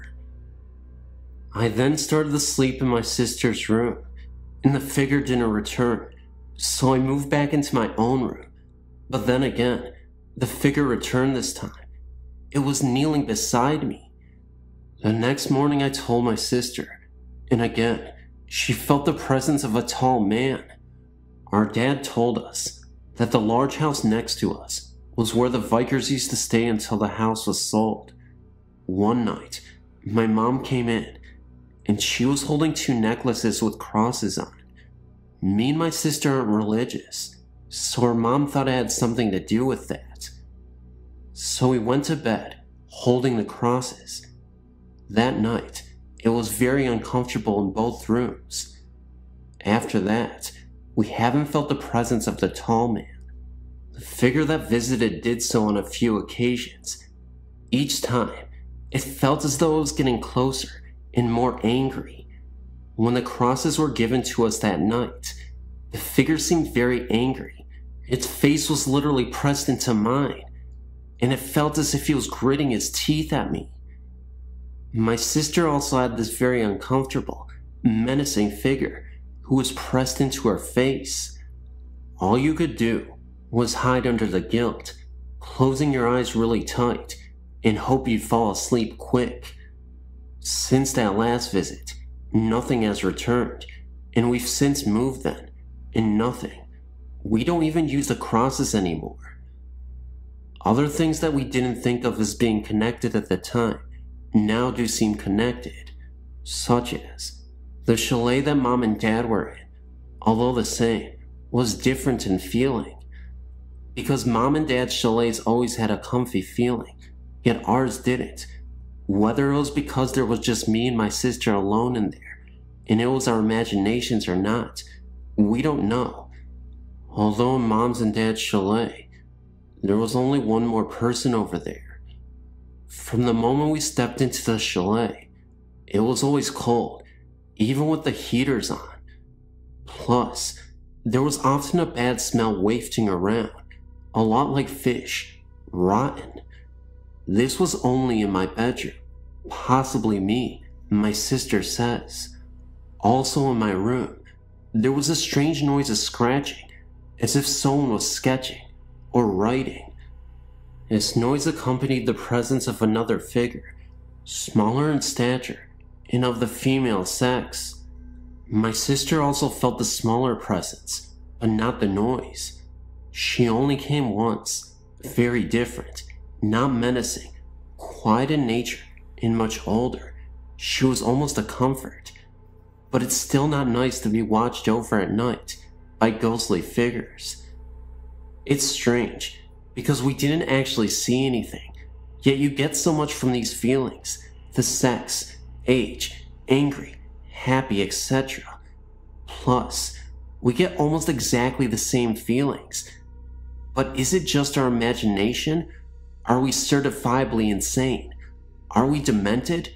No, we definitely feel we had a visitor. Previous to this experience, my sister had not really believed in it, ghostly visits and such, but now, I think she has had a change of mind. Me, myself, I've always believed. My mom's granddad often visits, a kind presence, bringing good luck, such as when she was having problems. He visits to let us know everything will be okay. He often visited when we were babies, watching over our cots. Our dad also saw what appeared to be him. Whenever he visits, we know him by the distinct smell of putty. He used to repair windows. So really, we are used to the visits, although my sister had never experienced any until now. Unfortunately, it wasn't a happy experience, one not to forget.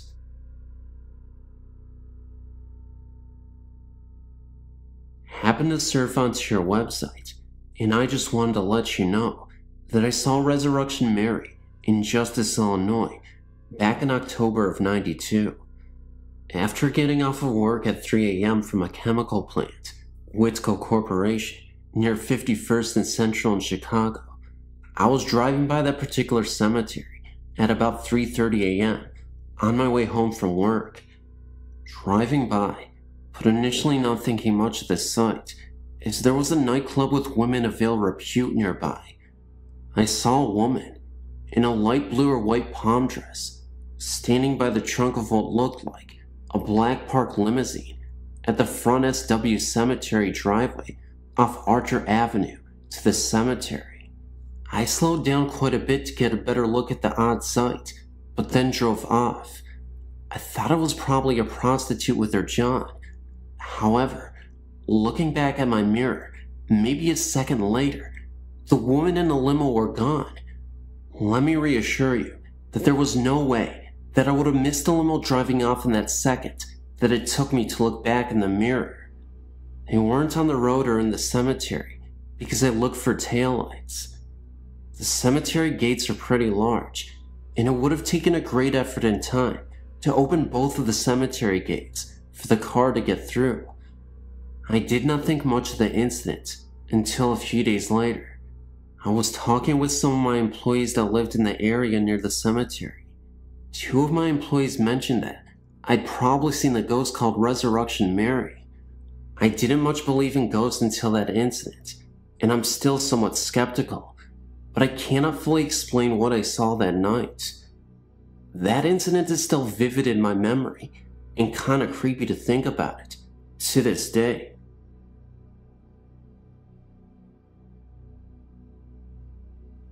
Ever since I can remember, I've always had an interest in ghost stories. That is why I'm writing you this letter. No, I don't have a ghost in my house. A friend of mine told me about this place at least 10 months ago. I was so amazed at this story, I asked if he would take me to this place. No one really ever goes there. I guess because it's so creepy and dark looking at night, but during the day, it is okay. Nothing strange happens. Well, first, before I tell you more about this place, let me tell you the story of why it is so unusual. The city is called Lake Forest, California, and they call it Canyon Creek, I guess, because it is nothing but canyon and wide open spaces of nothing but rocks and wildlife. The story goes back 30 years ago of a lady who was in her 40s. Nobody knew what her name was. She lived alone with her two Great Dane dogs. She was very rich and owned all of the canyon, which is like miles and miles of land. This lady never married and had no children. It was just her dogs and herself. She lived in this trailer park home, and it was not a pretty house by any stretch of the imagination. Well, about 6 years later, the story goes that a police officer got a call about the lady and her dogs. The officer went to the lady's home and knocked at the door, and no one answered. The officer ended up breaking down the door, and what he found next was horrifying. It is said that the officer found the lady dead. Nothing was left but her decaying body, and her bones were visible.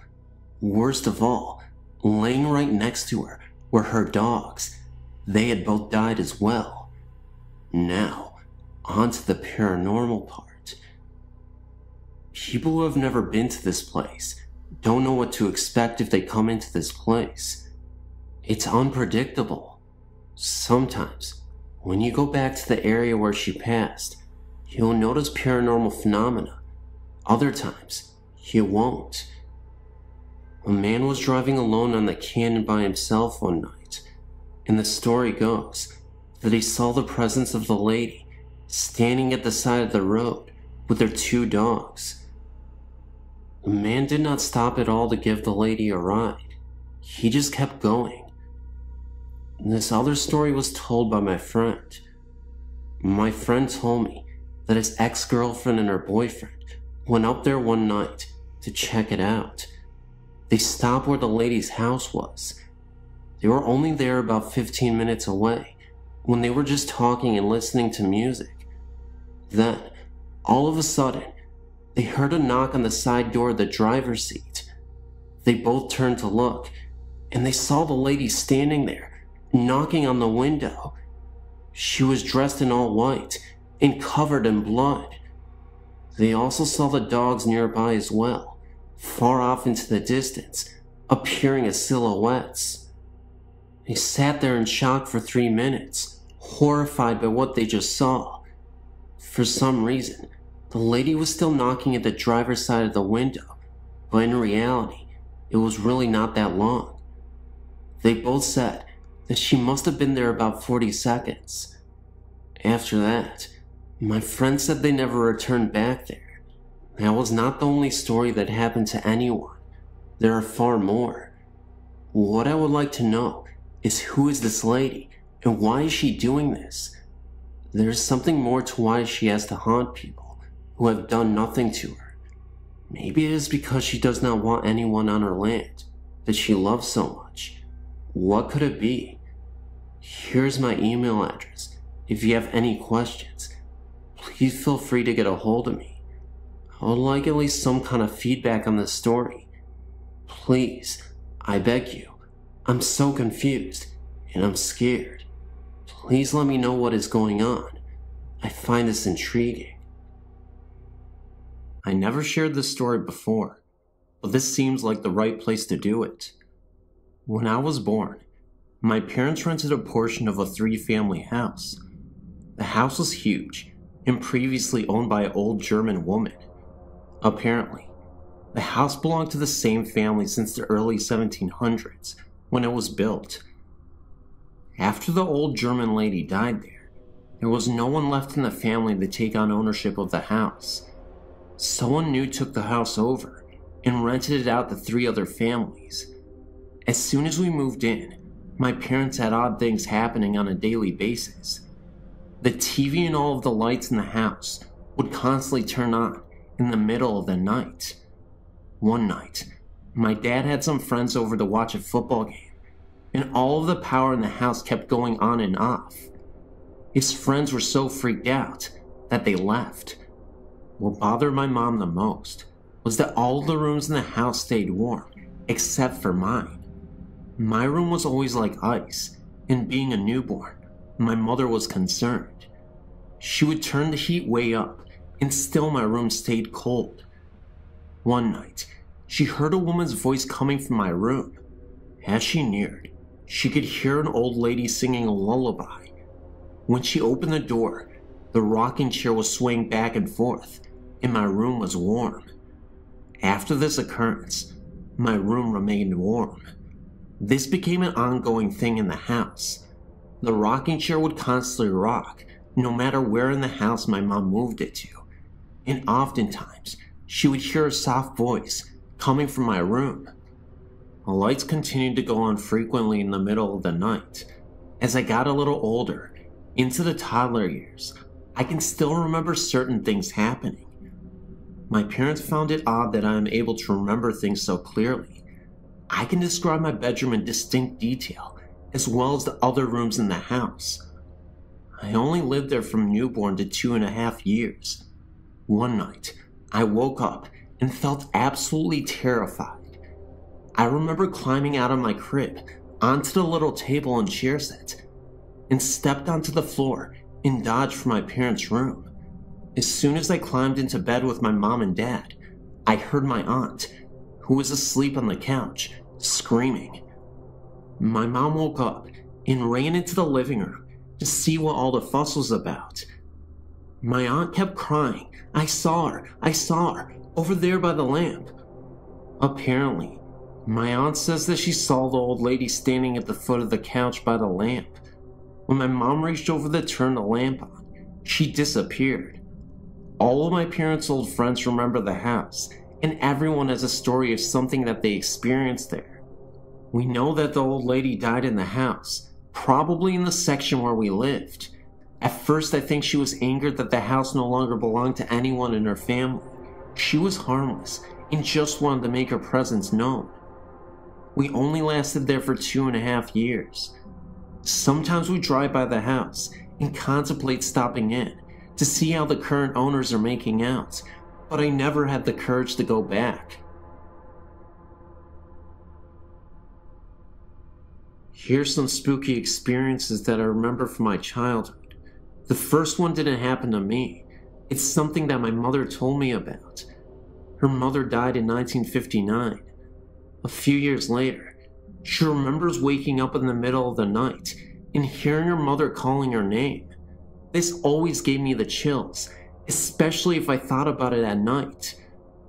When I was maybe 6 or 7, something happened that scared the living daylights out of me. I can still picture it in my mind. A short time after I went to bed, I was lying there awake, and I looked up at my bedroom door, which was closed.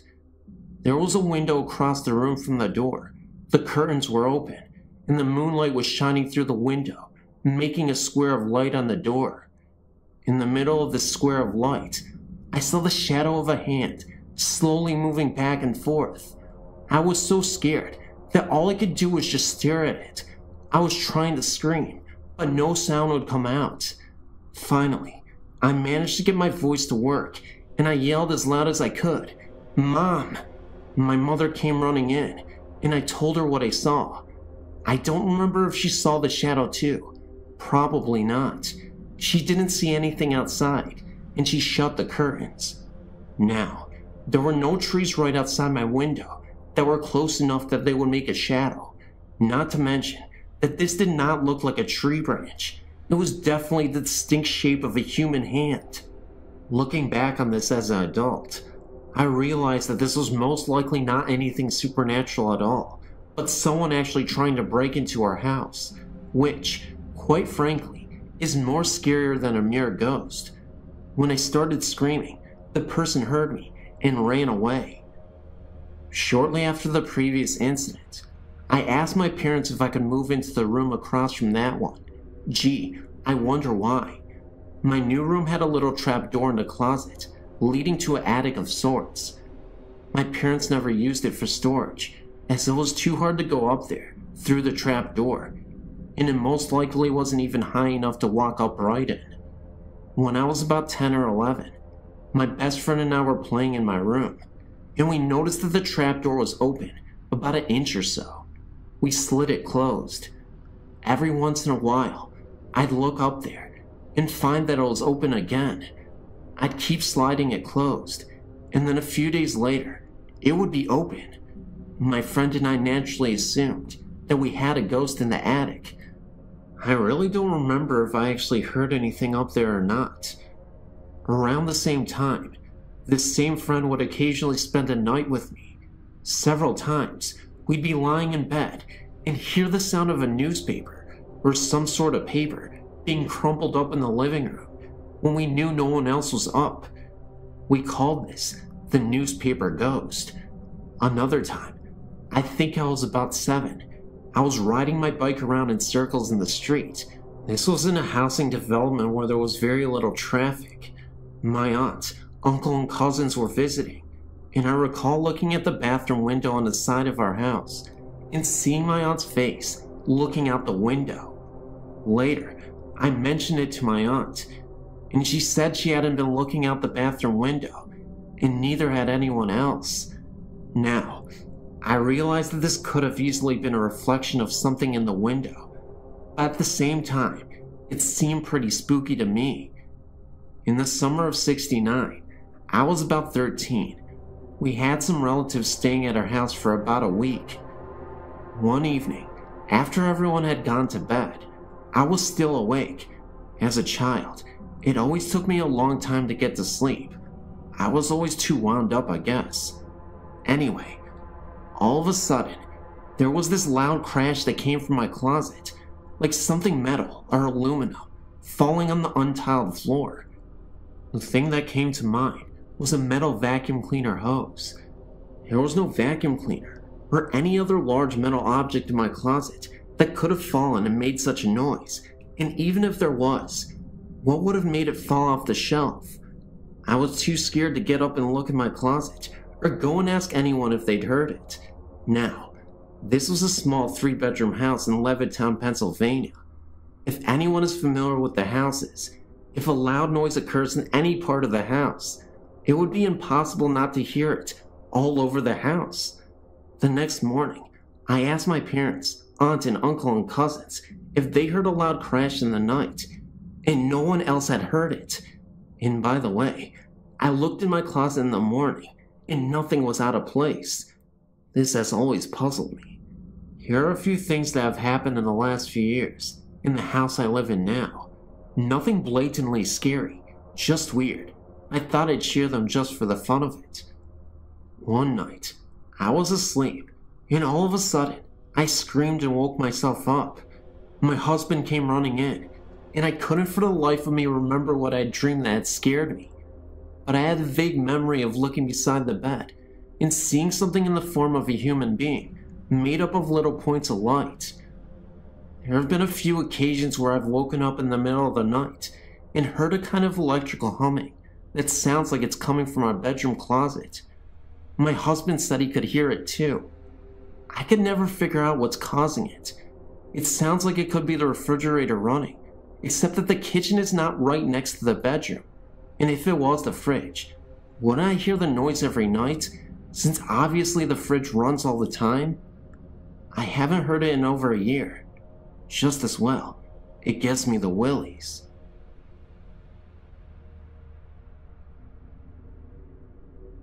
I want to say that I can sympathize with your situation, although other than apparitions, my experience varies greatly from yours. I do want to share what happened to me with you, but I do want to warn you ahead of time. I used to be a reporter, so I can get lengthy. My first experience happened when I was a child. I was 7 years old and lived a completely normal life. My parents didn't smoke dope or dabble in the occult, so I really had no knowledge of ghosts, other than the traditional Halloween experiences every child encounters.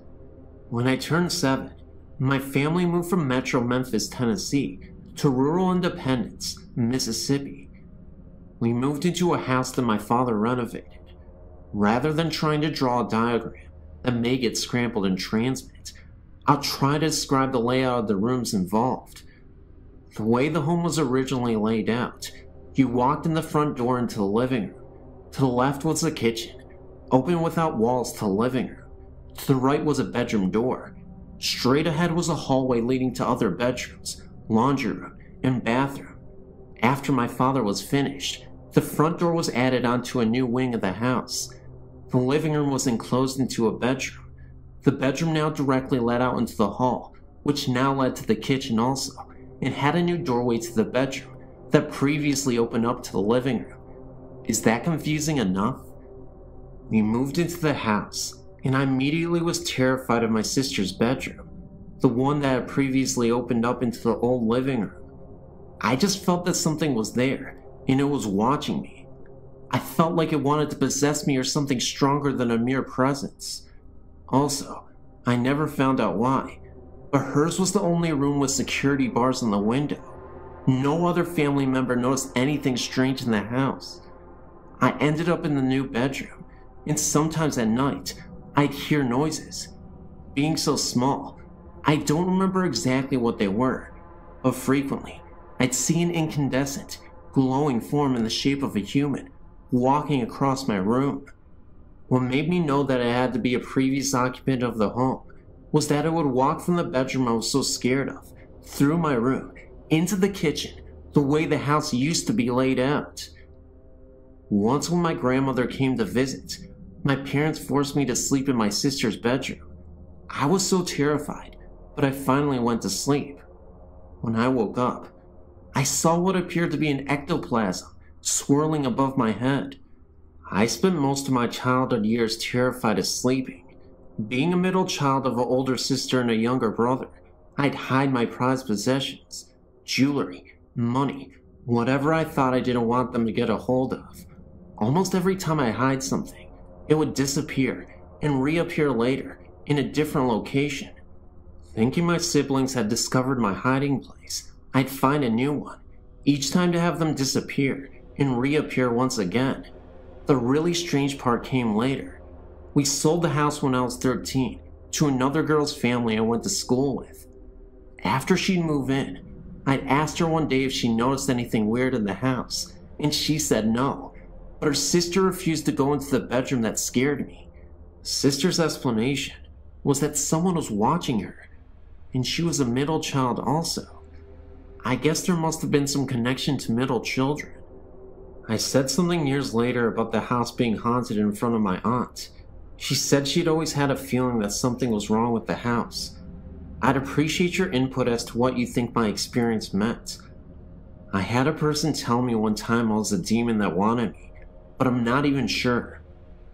While I lived there, although I was the only family member that had strange experiences inside the house, I wasn't the only one who had strange experiences in the area. In the fall, between the hours of 10 p.m. and 12 a.m., my mother would see balls of light floating in the field and wooded areas across the road from my house.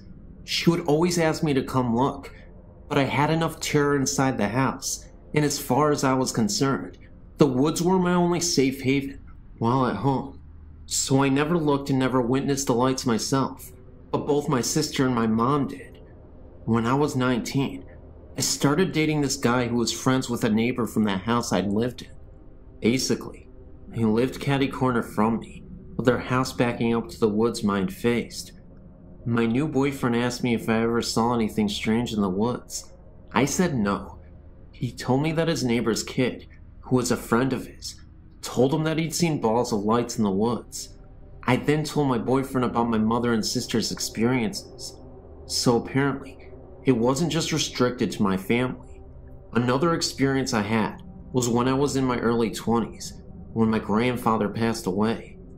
We'd always loved each other very much, but didn't have a close relationship because of my grandmother, whom I didn't get along with. I was present when he passed away and was devastated. 3 months passed, enough time to allow me to grieve and get on with my life. I was asleep one night and awoke to find my grandfather sitting on the side of my bed. He told me not to be scared, that he had a message for me. He told me I needed to get my life straight, or I was headed for trouble. I remember he held my hand and told me that he was going to tell me what heaven is like, but I'm not allowed to remember what he told me. I remember him being present for a while longer, but can't remember a word he said. Now that I'm an adult, and have some time and distance between me and these experiences I had as a child, I'd like to try to discover what these experiences meant, or why I was chosen to have this one. Do you have any suggestions? Also, even now, I can drive by a place or house and tell that it's haunted. Does that mean that I'm psychic or paranormally gifted? Usually I just get kinda jumpy and frightened, but one night, I was out repossessing vehicles, something I did part-time for a while, and my partner pulled up to this house. I was so terrified of that house that I told him he better turn around immediately, or I was getting out of the vehicle and running. Please help me to understand what is going on with me. I'm finally getting to a point I accept it, and want to understand it, rather than how I've been so terrified in the past that I didn't even want to talk about it.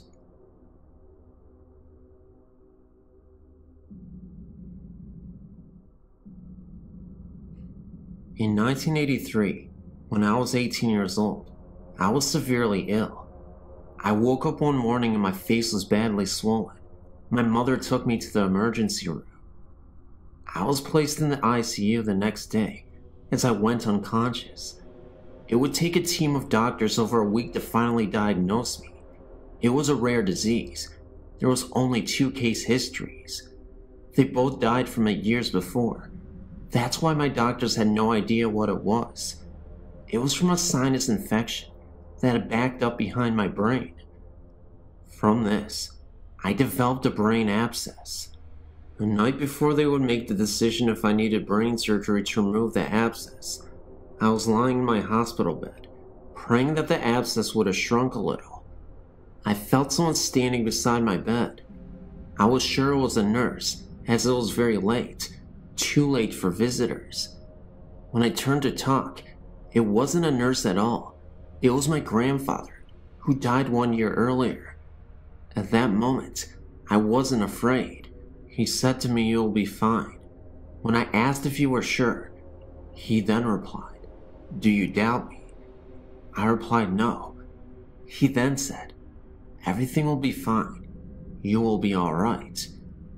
This part has puzzled me ever since he told me. He said, "Take care of your mother." This was my mother's father, and he simply turned around and walked out of the room. The nurses came in, and I was wondering what happened to my grandfather. They didn't say anybody walked into the room, and they told me to calm down. I swear I knew what I saw.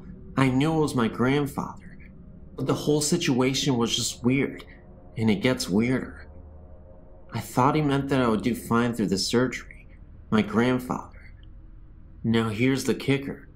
He had brain surgery about 7 years before his own death. Even crazier, the next morning I had an x-ray, and they came to tell me that my abscess was completely gone. First of all, I have no idea what happened. Even the doctors were confused. They wanted to take even more x-rays, and I obliged, and they confirmed no abscess whatsoever. As for my grandfather talking about my mother, I had no idea why he was mentioning her. She was pretty healthy at the time, but it makes sense now. Recently, she has been diagnosed with MS, diabetes, and in September, she had heart failure. In November, she almost died and had triple bypass surgery. Through the years, my family has had many encounters with the spirit world, but this was the most wonderful one. My brothers and I have been living in our townhouse for 8 years now, ever since I entered college and my brothers entered high school in an exclusive school in Quezon City, Philippines. Our townhouse is only a 10-minute walk away from the school, which is very convenient for us. However, because our family business is in the province, my parents have to live there, while my brothers and I live in our townhouse alone. Several incidents happened in our house, which we chose to ignore. In one instance, when my dad paid us a visit, he and my brother were in the kitchen. My brother was washing dishes, while my dad was chopping vegetables for lunch. They were both facing the wall, their heads turned away from the door leading to the washroom at the end of the kitchen. From behind them, they heard my voice say, "May I use the restroom?" My brother answered back, "What's wrong with you?" Because he was surprised I was asking permission in our own house. They both turned around and saw no one. They checked the bathroom. It was empty. They went around the house. I wasn't there. I received a call in myself from my brother that day, asking where I was. I was at work the entire time. But my brother and father were both certain it was my voice they heard. Now, the second incident was more creepy, because I myself experienced it. I was leaving for work. My youngest brother was already in school, while my younger brother was in his room. I stepped out the door and stood by the front steps, locking the door with my keys. Suddenly, I heard my voice in the living room calling my brother's name. "Rap, come down here." I fumbled my keys and tried to open the door, except this time, the locks won't open. I heard my brother running down the stairs, so I went to the window to see what will happen. The living room was empty. My brother opened the door for me and asked why I was calling him. I told him it wasn't me calling him, and he couldn't believe it. After telling the story again, I left him to go to work. The third incident happened in my room, more than a year after the second incident. I woke up in the middle of the night, which always happens to me. the first thing I did is check my bedside clock, which I always check when I wake up in the middle of the night for comparison. It was 2 o'clock in the morning. At the corner of my bed is a full-length mirror, which normally faces and reflects the image of my bedroom door. After checking my clock, I checked my mirror and saw myself standing and staring at myself in a deadpan way. At first I thought I was looking at my reflection, and I even asked myself in my mind, why the hell am I sleeping standing up? But then I felt the bed, and I knew I was lying down. After a few seconds of staring at my standing reflection, I turned to the other side of the bed and decided just to ignore it. The last incident did not happen to me, but to my youngest brother, who has always been in touch with the supernatural. It happened just last year, in 2007. According to him, he woke up at 5 a.m. and took a bath for school. While getting dressed, he noticed that his reflection in the mirror was grinning at him, though he wasn't smiling at all. He got terrified and decided to go to school, though it was too early. When he was locking the door, he practically screamed when he saw his own head grinning at him from his right shoulder. He walked to school the whole time with the grinning face that looks like him on his shoulder, which he could see through his peripheral vision. On the way to school, he passed by some shops and saw his reflection still grinning at him. He noted that although his reflection looks like him exactly, the eyes were somewhat different. My brother chose to ignore the doppelganger, who stayed with him at school the whole day.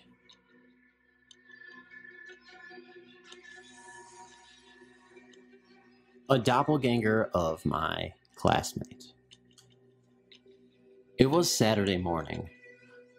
Some of our classmates, including me, were tasked to go to the school to finish our beautification project. We were done exactly at 11 a.m. All of our classmates, excluding Trisha, Karen, Ariana, and me, went home. Ariana told us to wait here at school while she will go and buy something to eat. She didn't eat any breakfast. So we agreed, and we waited for her. Since there's nothing much to do, we decided to go on ghost hunting. We went up to the second floor and began filming all around us with Trisha's phone while walking.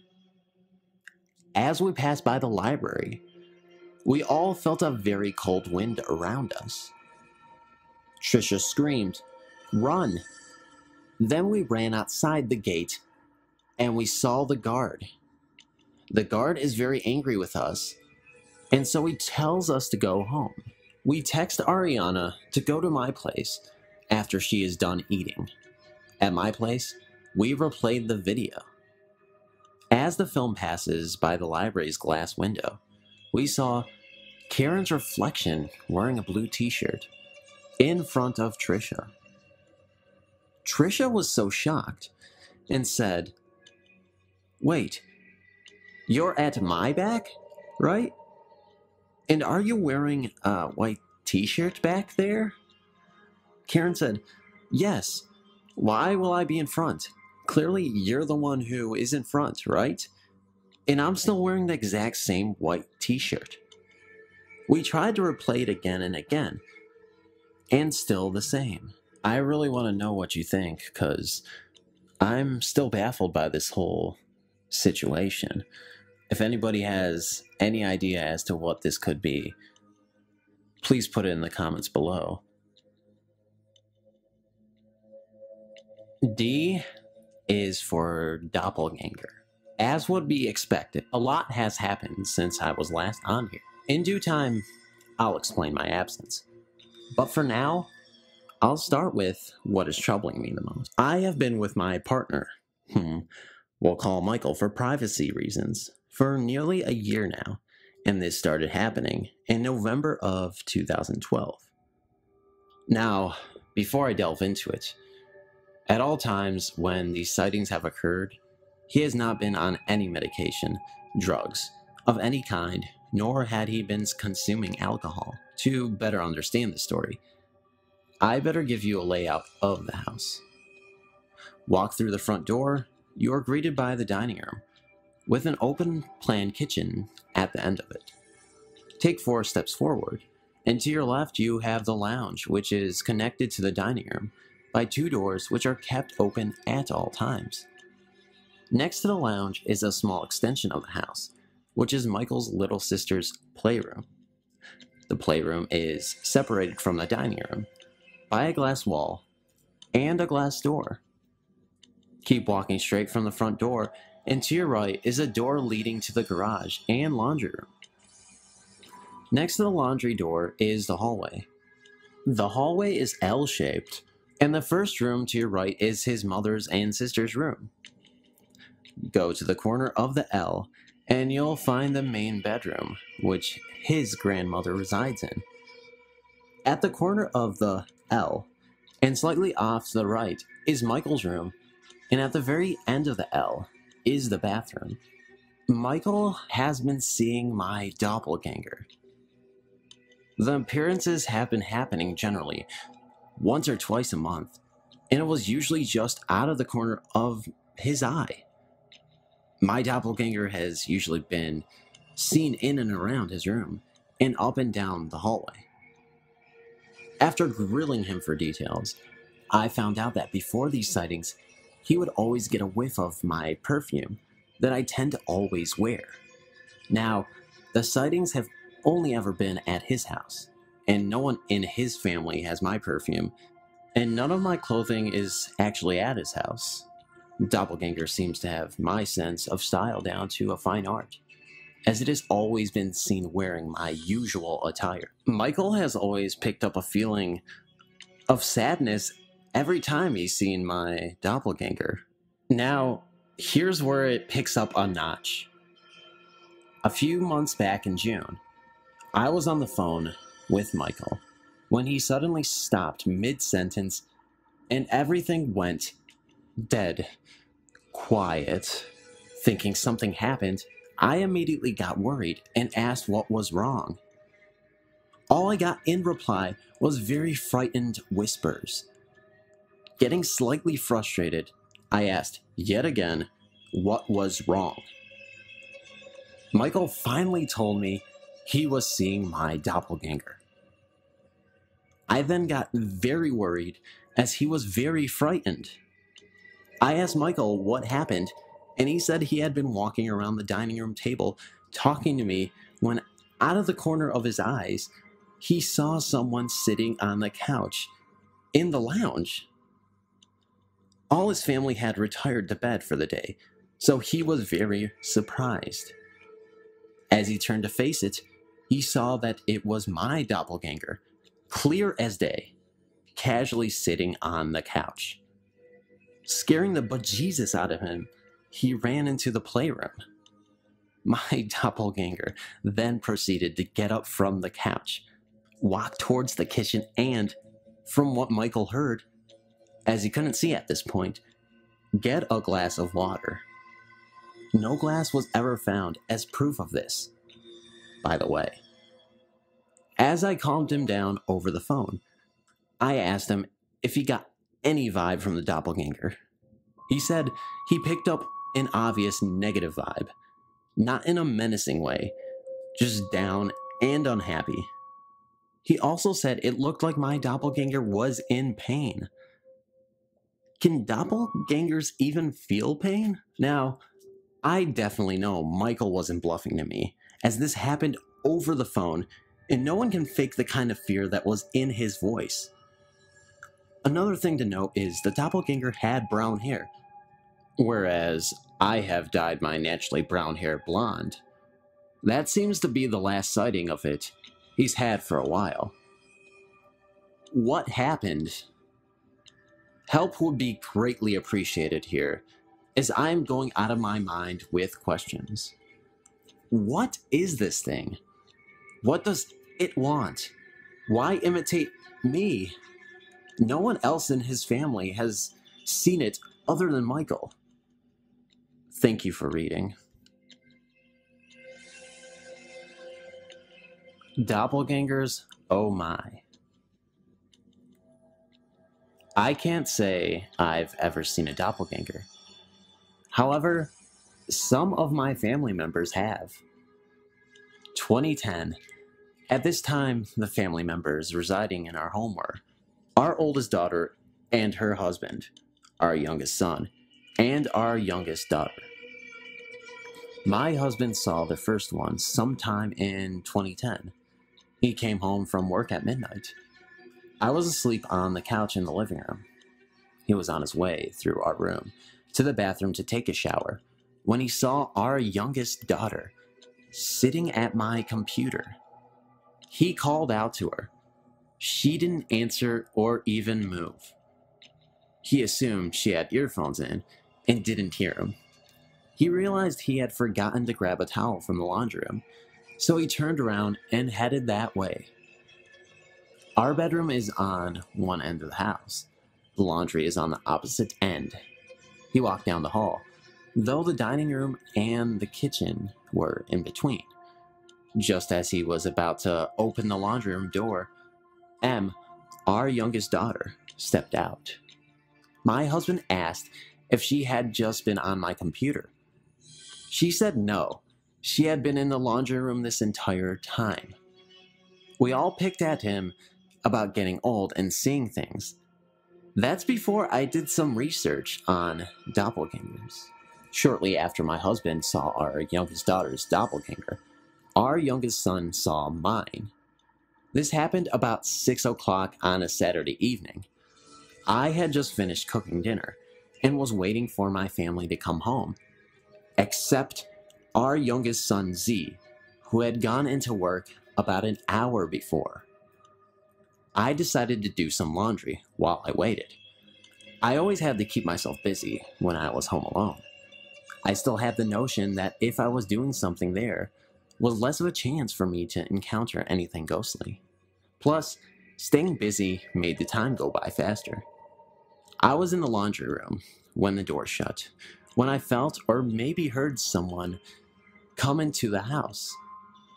And as a side note, there is absolutely no way anyone could ever come into my house without me knowing it, whether I'm awake or asleep. When our kids were younger, they used to try to fool me. Never happened. I can feel the least change in air pressure drove them crazy. I asked, "Who is here?" Z answered me and said his new manager sent him home to shave because he had a 5 o'clock shadow. He was fussing about as he went down the hall into the bathroom. I stayed in the laundry room folding clothes. We have never kept our clothes in our bedrooms. I have a huge laundry room, so everything clothing-wise is kept there. Oddly enough, I was folding Z's clothes when I heard, "Mom, why are you putting those in my room?" I opened the laundry room door, walked out into the kitchen just as Z walked into the dining room from the hall. The look on his face frightened me. It looked as if he had just seen a ghost. I watched as all color drained from his face. I asked him if he was okay. He just stared at me. After about a minute, he snapped out of his trance.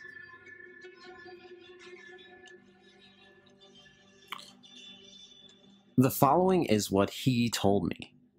He was standing in front of the bathroom mirror shaving when he heard a shuffle. He looked up and out the door. He saw me dressed in a red robe, walking really fast, holding a stack of clothes. I entered his bedroom. So he stepped out of the bathroom to ask me what I was doing. I didn't come from the direction of the laundry room. I came from the opposite end of the house, from the other bedrooms. His is the first bedroom in the hall before you get to the bathroom. I did own a red robe at that time. However, I was fully dressed in jeans and a t-shirt. Nothing red. Before that day, Z was a non-believer of the paranormal. For years, he swore he still was. He refused to talk about that day. About a year ago, he and his wife bought a house built in 1940. He's now coming around to the fact that there are some things that have no other explanation. Last week, April 22nd, 2016, my oldest daughter was visiting. She and I were laying on my bed talking. I fell asleep. She got up to get a drink from the kitchen. As she was leaving my room, she saw M's, the youngest daughter, boyfriend coming from her bedroom, which is directly across from mine. She said he had a faraway look in his eyes. He was laughing as if something he and M had shared moments before was extremely funny. He walked down the hall into the bathroom and shut the door. S continued on to the kitchen. She got her drink and started back down the hall. As she was right outside of the closed bathroom door, she noticed Jay was stepping out of M's bedroom. He looked as if he was half asleep. He asked her if someone was in the bathroom, to which she replied, "You." She reached over and opened the bathroom door. It was empty. Haunted trailer in Louisiana. I have lived in the same trailer for the past 10 years, just different areas in Louisiana. The first 5 years seemed to be going well. There would be times that I would hear a doorknob being jiggled or hear someone call my name, but would just shrug it off as I was hearing things, since when I would go back to check it out, no one would be there. We lived in a pretty bad neighborhood, so at the end of the 5th year of living there, we had the money to move and bought some property from a friend. I really don't have much information on the trailer or the property that we live on at the present time. My boyfriend told me that he had found the trailer about a block away from where we live. It had been abandoned and people in the neighborhood had vandalized it. He decided he wanted the trailer, so he pulled the trailer out of all the weeds and started renovating it, which is now a pretty nice trailer. Just recently, I was talking to one of my neighbors and found out that the subdivision, or as I would rather call it, trailer park division, used to be a plantation. The couple that lived on the property passed away, and their children decided to make a subdivision out of it. Eventually, the oldest bought the other shares and decided to sell plots of the property for trailers. This is all the history I have so far on the land or the trailer that we are living in for now. So here is the rest of my story since we have been living there. Since we have moved in this area, I have experienced quite a lot of things. After first moving here, I started hearing the jiggling of the doorknobs again, just like in the beginning, but I just shrugged it off as usual, as I was just hearing things supposedly, is what my mind was telling me. After a few nights of hearing the jiggling of the doorknobs, I started getting curious to what it actually was. I got out of bed, grabbed my boyfriend's handgun, and walked to each door and opened each one. My boyfriend was out of town, working at the time, so it was just me and my 2 boys. I know, right?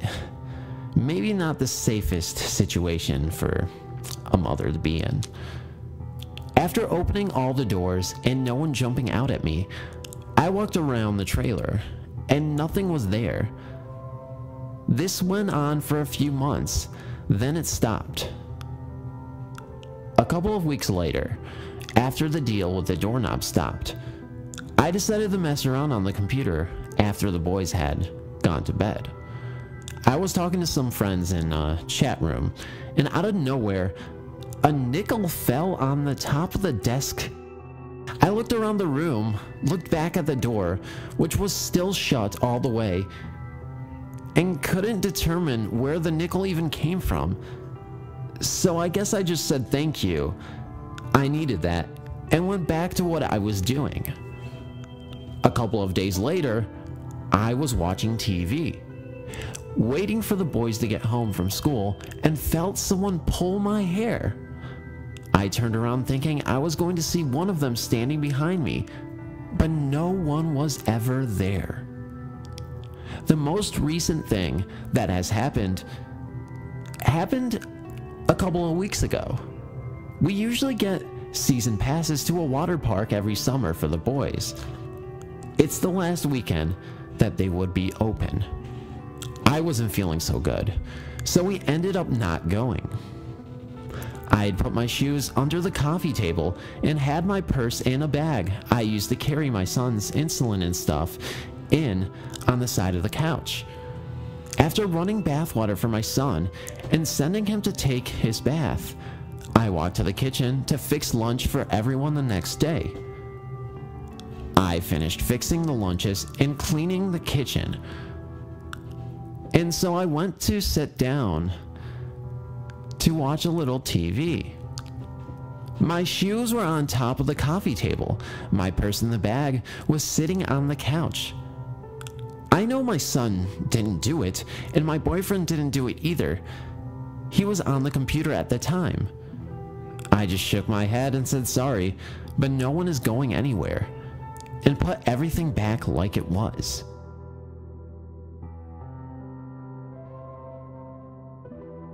Trailer Spirit. I lived in a trailer with my dad after my parents divorced. One night, as I was making dinner, I heard a knock at the door, and when I looked out, there was no one that was there. It kept happening all night long. I just ignored it. I thought that maybe it was some sort of echoing since the trailers were so close together. The next following months were okay. Nothing really happened. After I graduated high school though, things started getting strange. While taking a shower, I could hear what sounded like stomping, and my dad was rarely there. Always working, I guess. In the second bathroom, there would always be a sulfurous smell, like rotten eggs or something. The back room, where I slept, would always have a chill. It was even cold in the summertime. I started sleeping in the living room, and night after night, a pair of headlights would always illuminate the room. There was never any headlights because as soon as it would happen, I would peek out the window, and it was always pitch dark. Things never seemed to work right. The television would turn on and off. The heater would turn on in the summer. The shower would always turn on and off. Everything would end up in the weirdest places. The salt shaker would end up in the bathroom. Canned food would be on top of the fridge. There was always flies in the house. I mean, just everything was always missing. I reconciled with my mom and ended up going back to live with her. About a month later, my older brother separated from his wife. Like father, like son. So we stayed with my dad, and it was easy for them because they both worked together. I visited my dad and brother quite often, and my brother started telling me things that were happening. Of course, I related and told him that even though it was spooky, nothing bad ever really happened. Exactly 1 week later, my brother moved out and didn't give any real explanation to my dad. He ended up telling me that there was one night alone and his wife was going to come over and talk about the marriage. He said that someone kept calling on the home phone, but nothing showed on the caller ID.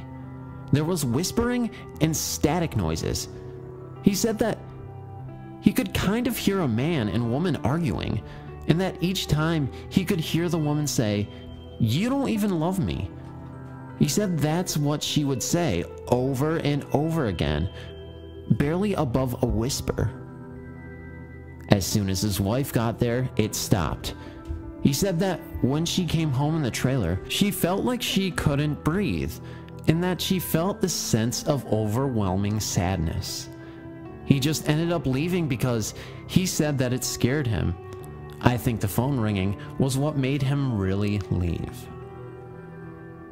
My dad ended up moving in with his new girlfriend, and one night we were all out. Myself, my brother, his wife, my dad's girlfriend. Well, we started talking about the trailer and how creepy it was. Mind you, we never told my dad about what we heard or saw. He told us that one night, after we were all gone, he was asleep on his bed, which was directly on the floor, by the way, and he felt like someone was choking him. He woke up and just thought that maybe he was dreaming. He went back to sleep, and he said that something was pulling at his arms and legs, pulling him into two different directions. He turned on a small lamp and said that he could see someone's reflection in the window, that it was a man with a baseball hat on. When he tried to get up, it vanished. He said that maybe it was a dream, but it didn't explain why his arms and legs were hurting. My dad called me before he finalized the move out and had me come get some figurines that I had left in the back bathroom. I didn't know what he was talking about, so I went over there and went to the back bathroom, and before I could really make it there, I heard glass smashing. It was the figurines. They were all thrown to the ground, but the weird thing is, those were not there when I packed up, and no one knew where they came from. We also found a shoebox full of old pictures, and inside we found a few pictures of the man that my dad saw. To this day, we still have those pictures. It's like we can't seem to throw them out. The landlord said he didn't know who the previous owners were to that trailer. He bought it at an auction.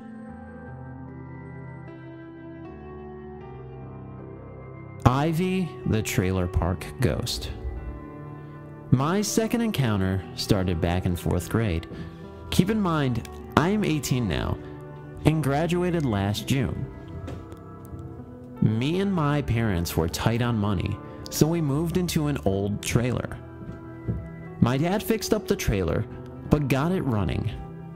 So a few days went by, and I started hearing about the person who lived in my trailer before me. The person was a man named Ivy. This mean old man who was abusive to his dogs and was overall a bad guy. He one day had a heart attack and died in the living room. So one night, my 2 dogs slept in my room. I was just about to fall asleep when I heard footsteps too light for my heavy-step family. I kept hearing footsteps, and one night, my little brother, we shared bunk beds, woke up and saw an orb float over me, then fly over above our toy chest. I once was very thirsty and went to get a glass of water. When I walked out, I saw a black figure on my couch sitting down. Terrified, I quietly said, "Mom?" The figure looked at me and I ran back to my room, petrified and scared. I still heard footsteps until the day we moved. This was only my second experience and got me more into the paranormal.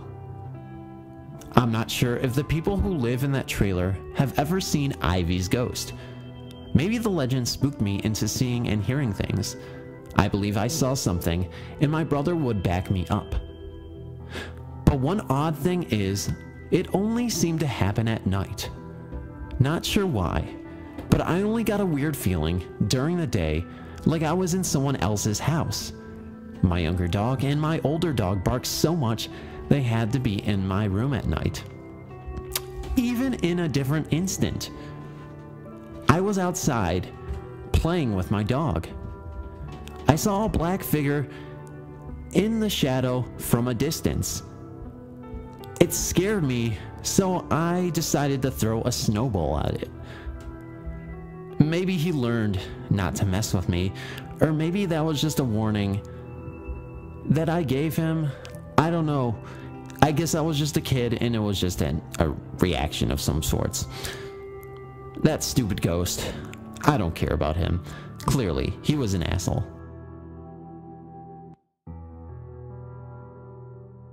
The trailer. My trailer was newly fixed up with a koi pond and a tether set in the front yard. It seemed great for a child who wasn't really used to staying in one house for very long. I helped my dad dig the koi pond and decorate it as a Mother's Day present, and my little Cocker Spaniel would sit beside it for long, lazy hours that summer. Who would have thought it was because she didn't want to be inside? Inside, the trailer is basically a long hallway. You walk in the front door and you're in the living room. To the right is my parents' room, and to the left is the kitchen, then the bathroom, and then my room at the very end. I was sitting on the laundry hamper, positioned against the far wall of the hallway outside the bathroom, waiting for my mom to finish the bathroom so she could start The Wizard of Oz for me. Being 4, I wasn't allowed to touch the electronics.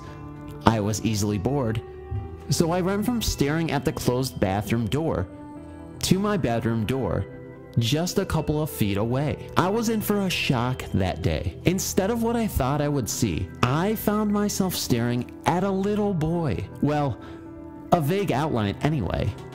He was kind of gray, and I could see my door and dolphin poster through him.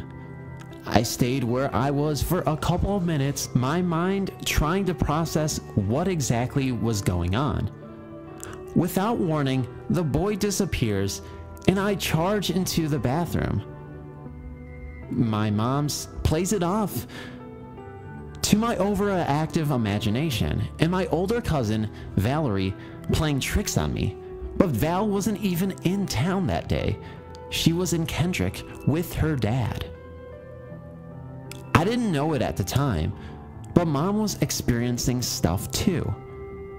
She was talking to our family friends in a chat room one night when the bathroom door slammed shut. My uncle, I've always called him Binky because that was his chat room scream name, asked why my mom was so freaked out.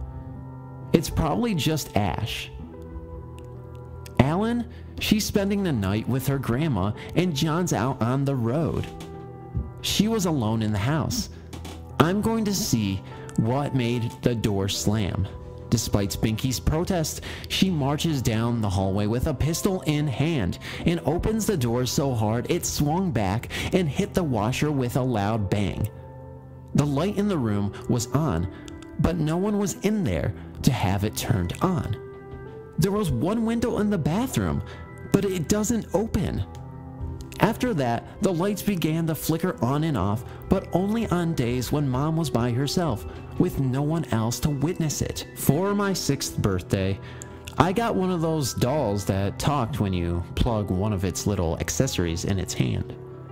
I hated that thing and all talking dolls for the living hell, so I had my daddy take the batteries out and then buried the stupid thing in the bottom drawer of my dresser, hidden under piles of underwear and Barbie clothes. For weeks that damn doll tormented me, continuing to talk at all hours of the night while I tried to sleep, despite the fact that I had all the accessories in the bottom of my toy box. I got fed up with it one night and opened the little flap on its back where the battery compartment was, only there were no batteries to make it run. I was scared so badly that I had started to shake and threw the doll across the room. My parents didn't believe me the next morning when I explained what had happened, and my granny was mad that I had thrown such an expensive toy out.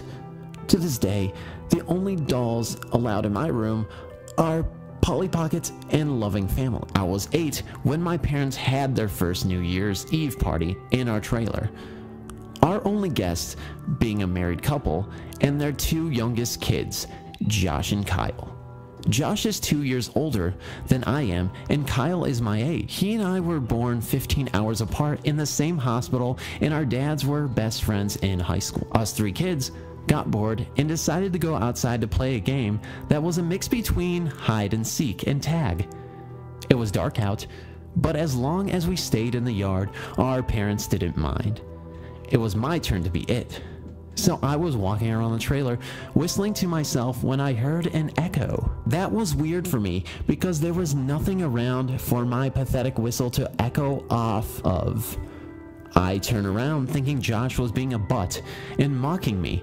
But the boy standing by our camper isn't my friend's older brother. You see, the boy is around my height, I think Bilbo, with shaggy blonde hair and blue eyes.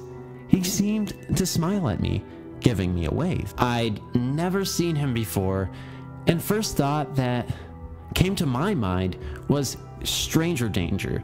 So I took off running past him, yelling my fool head off. Kyle, Josh, there's a boy, there's a boy. Of course, said boy disappears the moment I opened my mouth. I never saw him again, but I don't remember feeling scared of him, just confused about why there was a stranger in my yard at 10 o'clock at night. When I was still living in the Philippines, I went to a private school. I believe that most elders used to scare us little kids about most of the schools in the Philippines, which were either a cemetery or a hospital before it became a school. Basically, it's like telling us that most schools are haunted. I actually believed it when elders told me this, because even when I was still a little kid and when I started going to school, I started seeing things that other people can't see. Here's the layout of my school in first grade. When you enter the gate, the door is always open, and right when you come in, there's a big stage. We pray every day before we start doing our schoolwork there. That's why. Well, one day after school, me and my friend were sitting at the steps of the stage because both of our rides didn't even come yet.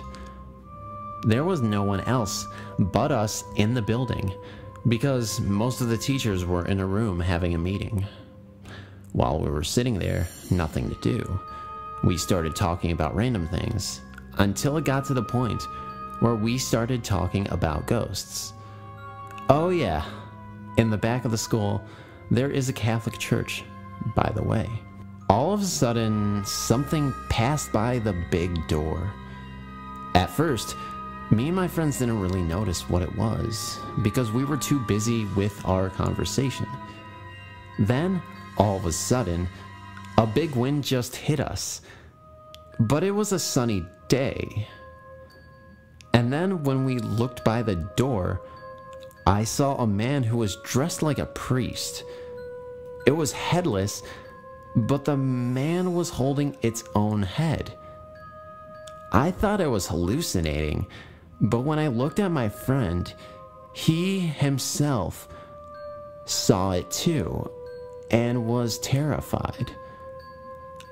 I told him, I don't want to talk about ghosts anymore because I'm scared enough already. But he didn't speak a word until about 10 minutes later.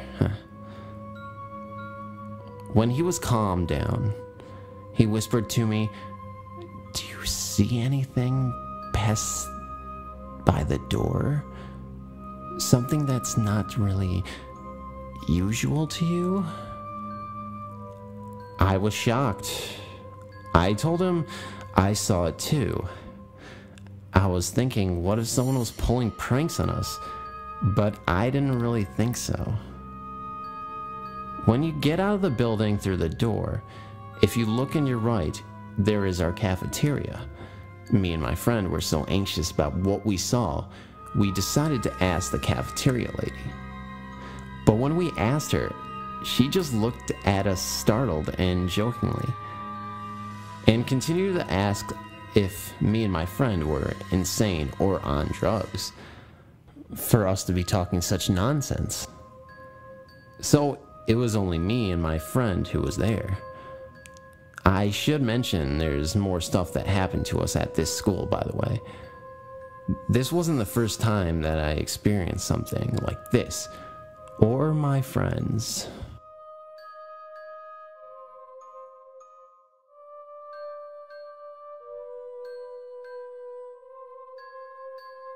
The Headless Horseman. To start off, I never actually got to see the apparition myself. My mother did. She told me the story recently, actually. Okay, now that we got that out of the way, the story starts out in a small town in Mexico. It's 3 a.m. and my mom was walking home with her friends from this dance they were attending. Along the way, my mom's heels of her heels break, so they all stop and sit down on a beach nearby to rest. Take note, this is all taking place in the mid-1980s. They stay there for a bit and talk about what a great time they actually had. They were laughing, having a good time, when my mom notices out on the horizon, she can see a group of horsemen that appeared to be Native Americans, to which she thought is weird because there isn't any known Native Americans in that town, or in Mexico for that matter. Well, she thinks that's weird, but doesn't give it a second thought. They start to walk home, and my mom and her friends hear what sounds to be a bunch of horses and people shouting, "Yay, yay, yay, yay." They hear the buckling of the horse's feet, and they start to run because they hear it getting closer. As they were crossing a bridge you need to get past to get home, they notice a man with no head, with a cowboy hat on, and medallions and jewels around his neck. It was scary because the man was dressed in these, like, black clothes, trench coat, and gloves. The freakiest thing was that the hat was floating where his head should be. They all stopped in shock, not being able to think. They just stood there. He signals his horse to do that thing where they buckle their front feet in the air, and as it did that, his medallions blinded them for a bit, and he disappeared with the Native Americans. Still in shock, they ran home and locked themselves in a room.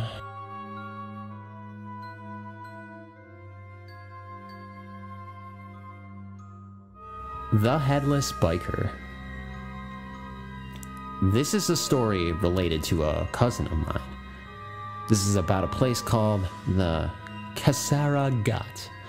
The place is basically a valley which is very notorious for accidents that have occurred from early 1970s to late 90s. It's partially because the roads that were built on this valley were very small. It is said that two vehicles could not pass each other, and one vehicle has to always back down. And the roads were so narrow that if one took a swift turn, it would always end up crashed in the valley. The place is famous because it's the route to the holy temple of Sai Baba, which is known as Shirdi Temple. Thousands thrown to this place every day, as the saint was a very revered figure throughout India. Now back to the accidents, which were very popular back then. One of my cousins decided to go home to his shrine with his friend in his friend's car, because the first Arati prayer starts at 4 a.m. in the morning. Therefore, he started his journey around 11. The previous day, he had to travel by car the whole night. Around 1 a.m. he reached the Casara Ghat. Now this place has no streetlights, and all they had was the car's headlight, and to their advantage it was a full moon at the time. Now while moving they saw a person on a bike honking for them to move aside. My cousin was a bit surprised because the roads were so narrow that the bike could hardly overtake them, so they didn't pay any attention. But the biker kept on honking, to which my cousin got really upset. He told his friend to slow down the car so that he can give him a sound tongue slashing. As soon as the car slowed down, my cousin started shouting at the biker, but what he saw shook him from head to toe. He suddenly saw that the biker had no head over his shoulder, and he was driving his bike as though he was a professional. My cousin got so scared that he started sweating and told his friends about this as soon as they saw him, and he whizzed past them and disappeared before their very eyes. All of them started chanting prayers and drove off. When they reached the shrine, they asked a villager about what happened to them exactly. He at once said, some years ago, a biker was killed while trying to overtake a truck. From that day onwards, people who have traveled through the routes often saw this headless biker. Legend has it that if you do not let him overtake you, you yourself would have an accident.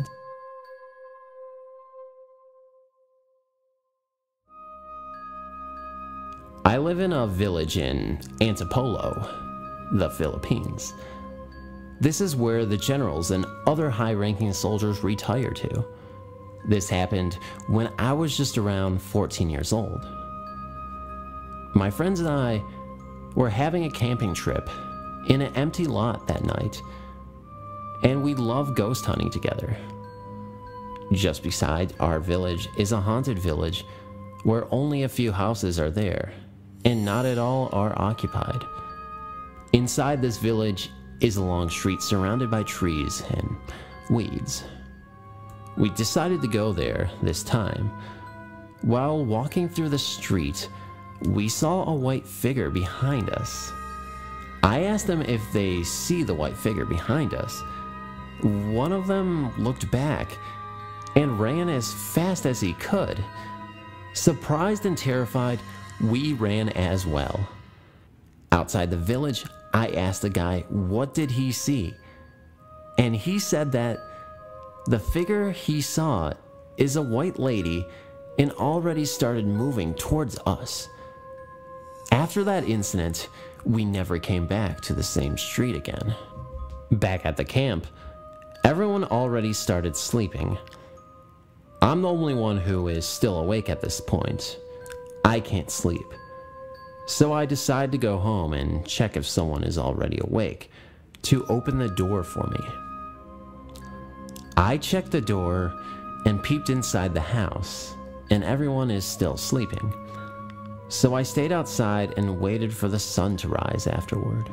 Suddenly, I felt an urge to look at my right. I saw a soldier around 100 meters away from me, walking and swaying side by side like a drunken person.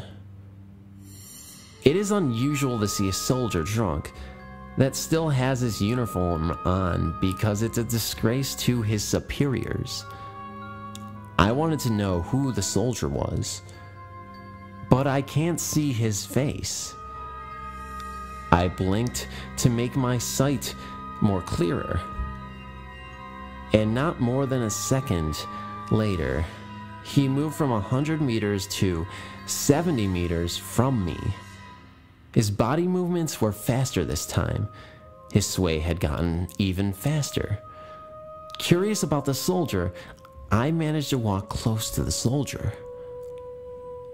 His face still isn't there. And another blink of my eyes, he managed to move around 10 meters away from me. His body movement seems to be in a hurry, swaying even way faster than before. Then I finally noticed that the soldier I'm trying to see doesn't have a head. I ran back to camp and never looked back. I waited for the sun to rise. I asked one of the old guys in our village, and they said that the village used to be a burial ground way back in the Japanese era. Damn. For all we know, Japanese soldiers are known to cut their enemies' heads off. Yeah. Hope you enjoyed my story. Hey, feel free to add comments. The Thing in the Woods. When I was young, we lived in this tiny town. It had 3 streets, 2 streetlights, and about 50 homes. All of the town kids would get together and play pickup games of baseball and such during the summer months. This particular evening, after the sun went down, we decided to play laser tag. There were about 10 of us, and all of us had our own set of tag vests and laser guns. We basically took over one section of the town and would run through the yards and hide behind garages. Anything we wanted to do. We split into 5 teams of 2. I was with my stepbrother at the time, Ryan. As I mentioned earlier, there were 3 main streets in this town and lots of alleyways. One of the streets was the easternmost, and it was bordered by a marsh and woods on one side and homes on the other. Ryan and I were running down the street, thinking we had seen one of the other teams running through a yard. We were going to block them in and shoot them, so Ryan and I split up. He went west, and I stayed on the eastern road, bordering the woods. This is a scary road at night. The houses are a little dilapidated on the left, and the woods on the right have some ruins of old farmhouses scattered throughout. The marsh attracted a lot of frogs and other animals, so it was always loud. I continued walking along and soon became distracted with cracking twigs and leaves in the woods. My heart started to race, but I was frozen in fear. I just couldn't move.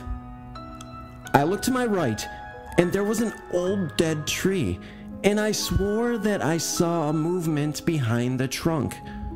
I stared, waiting for it to move again.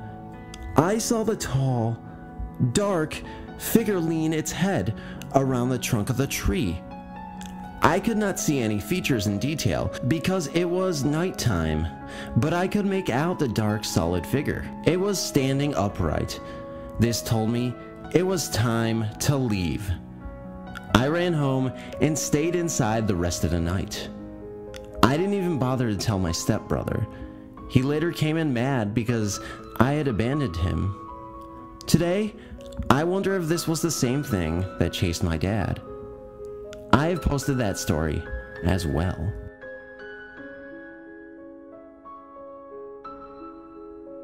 Wake up call, Texas style.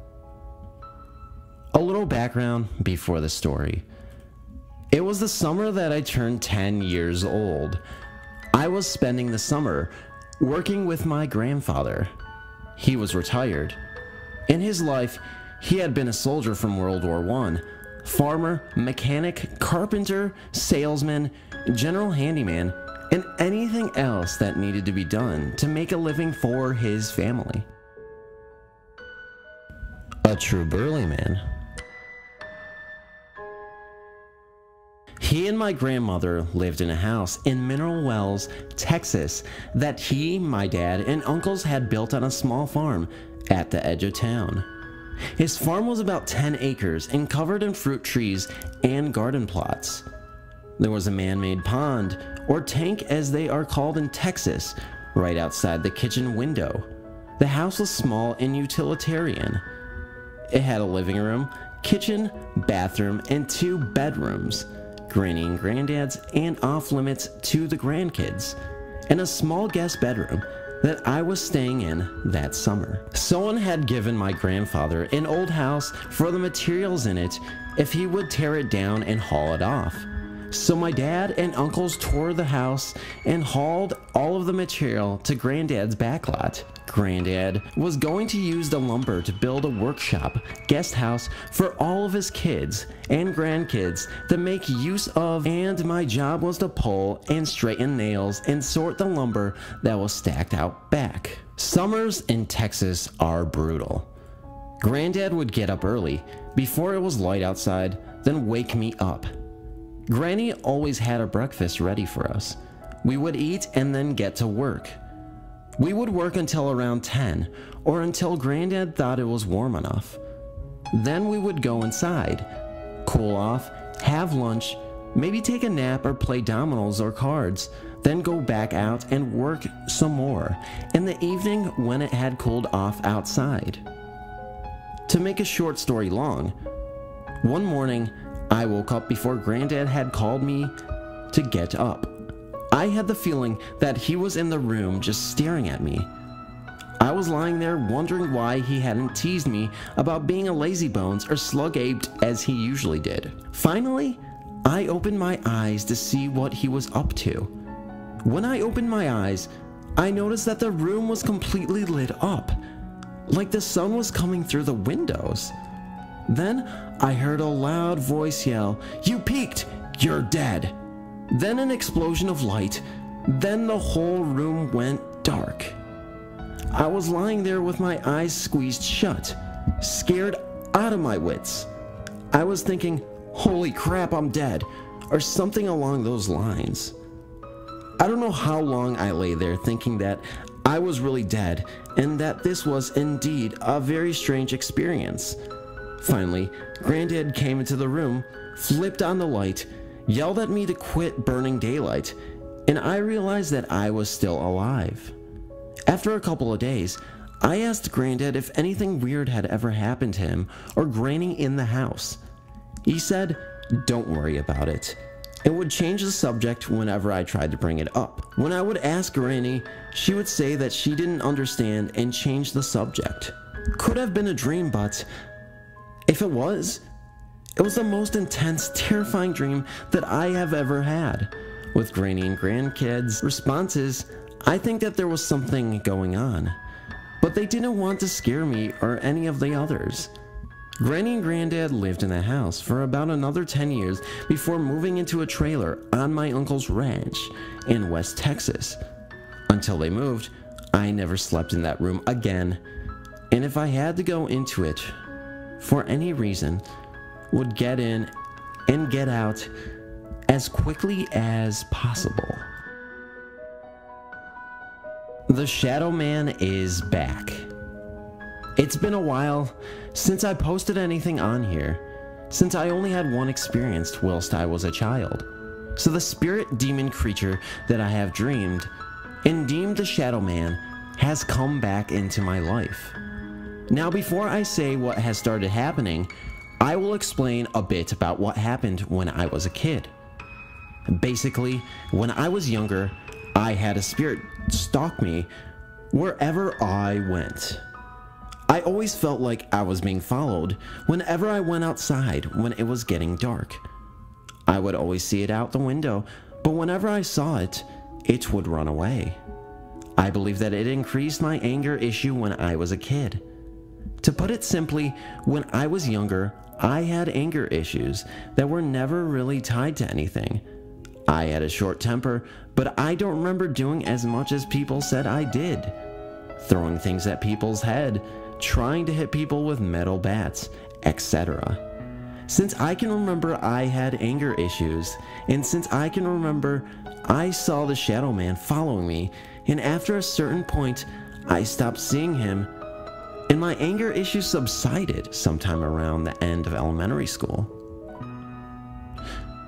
Now, I believe it is back. About a month or so ago, I felt extremely uncomfortable.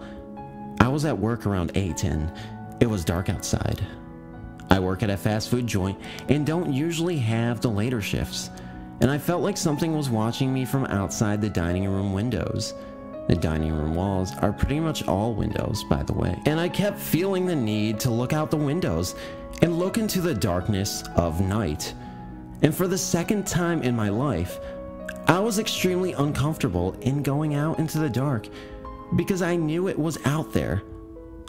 Although I knew, in the end, I had to suck it up and throw out the garbage. At the time, I just ignored it and thought I was just paranoid for no reason, but 2 weeks ago, whilst I was in the morning shift before the store even opened, I saw a black figure walking around in the dining room, and by the time I went to check it out, the shadow man was gone. The reason I knew it was him is because I got a better look at him than I usually did. After that, I started getting scared. Now I thought, hey, maybe it's just a mistake and maybe it was just my imagination. Maybe it was something that, you know, I was just making up in my head, as I just mentioned. But now I just learned that last night my mom woke up to a black figure. The way she described it matches the exact same thing I saw, standing near her bed and looking down at her, and when she woke up, it disappeared. Now, back when I was a kid, it caused me anger issues, from what I believe, and now, as of late, I have been feeling more annoyed, angry, bitter, hateful. At the moment, I am trying to tell myself that it is all in my head, but I was wondering what you guys thought, and is there a way for me to get it out of my life? I am honestly so scared to lose what's left of who I am. I already hate most people. I didn't when I was younger. There are times I don't feel emotions, and to be honest, I don't value human life at all. I'm not a psychopath. I just don't care about people at all, and don't feel anything when people die around me. I still try to be nice, and I still try and care for people, but I've always felt like there was a part of me missing. A part of my soul. I'm agnostic. So what do you guys think? Anything will help.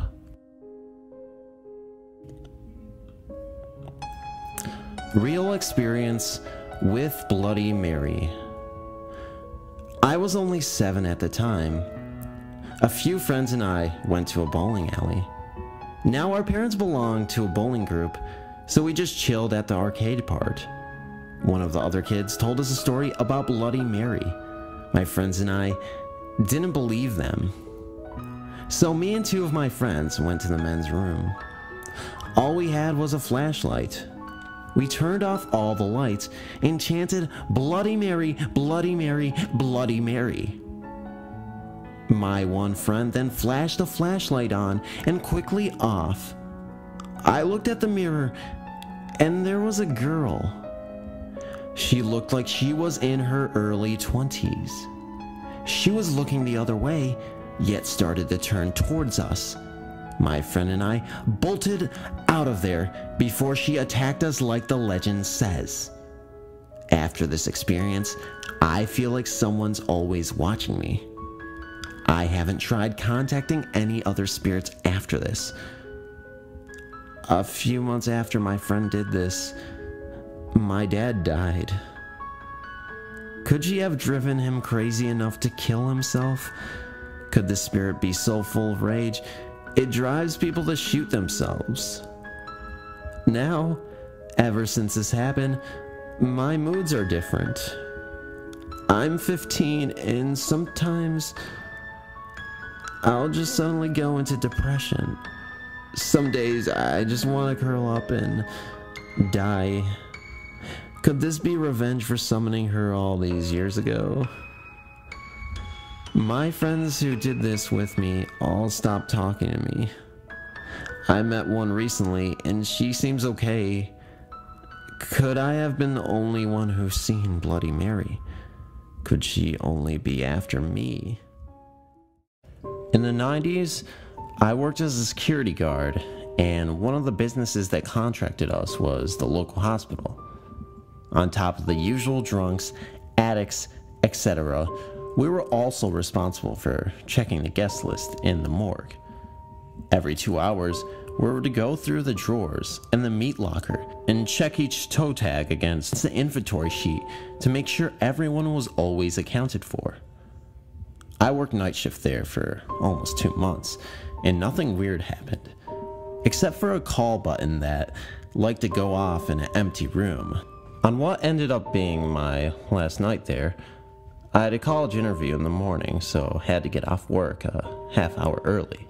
I always made my morgue check at straight up the hour, but because I was leaving early, I did my last check of the night a half hour earlier as well. Like most hospitals, the morgue was in the basement, and the acoustics down there were such that every sound echoed slightly. I got off the elevator and started down the long hall to the morgue, my footsteps echoing as I walked. I started hearing what sounded like people talking, which was nothing unusual in itself. Late night arrivals and attendance working late was commonplace, but this sounded different. The voices, especially a couple of laughs I heard, I still can hear the laughs, had a hollow, kind of distant quality to them, and there was more than a few of them. I was officially creeped out. As I got 25, 30 feet from the morgue, I hear a man say, "He's coming!" and an old man respond, "He's early." I quicken my pace, and as I hear a hurried commotion of mumbled voices, and gave a shout on my walkie for backup in the morgue. I burst out into the morgue not knowing what to expect, and there's no one there. I look in all the rooms, under and behind all the furniture, nothing. Then I see it. Laying on the floor by the drawers is a toe tag. I start opening the drawers, expecting to catch someone hiding in some of them, and find no one but the guests. The third one I opened up ended up being the owner of the orphan toe tag. 3 other guards came down, and we did a full search of the whole floor. Found no one. What freaked me out, though, was I had been checking the bodies all night. Some had been here a couple days, and so I kind of knew what body was where. When I did my search of the drawers, almost half of them were in the wrong ones. Needless to say, I quit that day. My favorite morgue. I got this great job working at a hospital. I really get to do something I enjoy. Taking care of others has always been a passion. I work on one of the hardest floors, the cancer floor. We always have the same patients, and not a whole lot of them make it. This makes my job hard in a lot of ways. Anyways, I have seen my fair share of deaths since I started here. I worked a night shift. Well, at night, it can be a little creepy when you have to go to the morgue. One night, myself and a coworker were taking someone down to the morgue. Now let me explain. Our morgue is a little freezer box that is in the basement and smells horrible. Plus it has a ramp to get into it. So she and I wheel the body down there, and we push it up the ramp, and then we argue over who is going to push the body in. Of course, I lose, so I swing the freezer door open, push in the body, and slam the door shut. We start to fill out paperwork when we both look up at each other. She says to me, "Did you hear that?" And I respond saying, "I think so." We both turn and look at the door. We both got cold chills, and the hair on our arms were standing straight up. It sounded like someone was crying out for help. We froze, turned, looked at each other, and ran out. Halfway down the hall, she asked if I really heard what she did. "Yeah, I did," I tell her. So I was telling one of my friends who is a nurse on our floor, and also the story. She tells me that she has had similar things happen in the morgue as well. To this day, I will not go alone, and I know this sounds weird, but I always try to get out of that situation. We also have a tradition on our floor that when someone passes away, we open the window so the soul of that person is not trapped in the hospital to roam. I'm not making this up. It truly happened.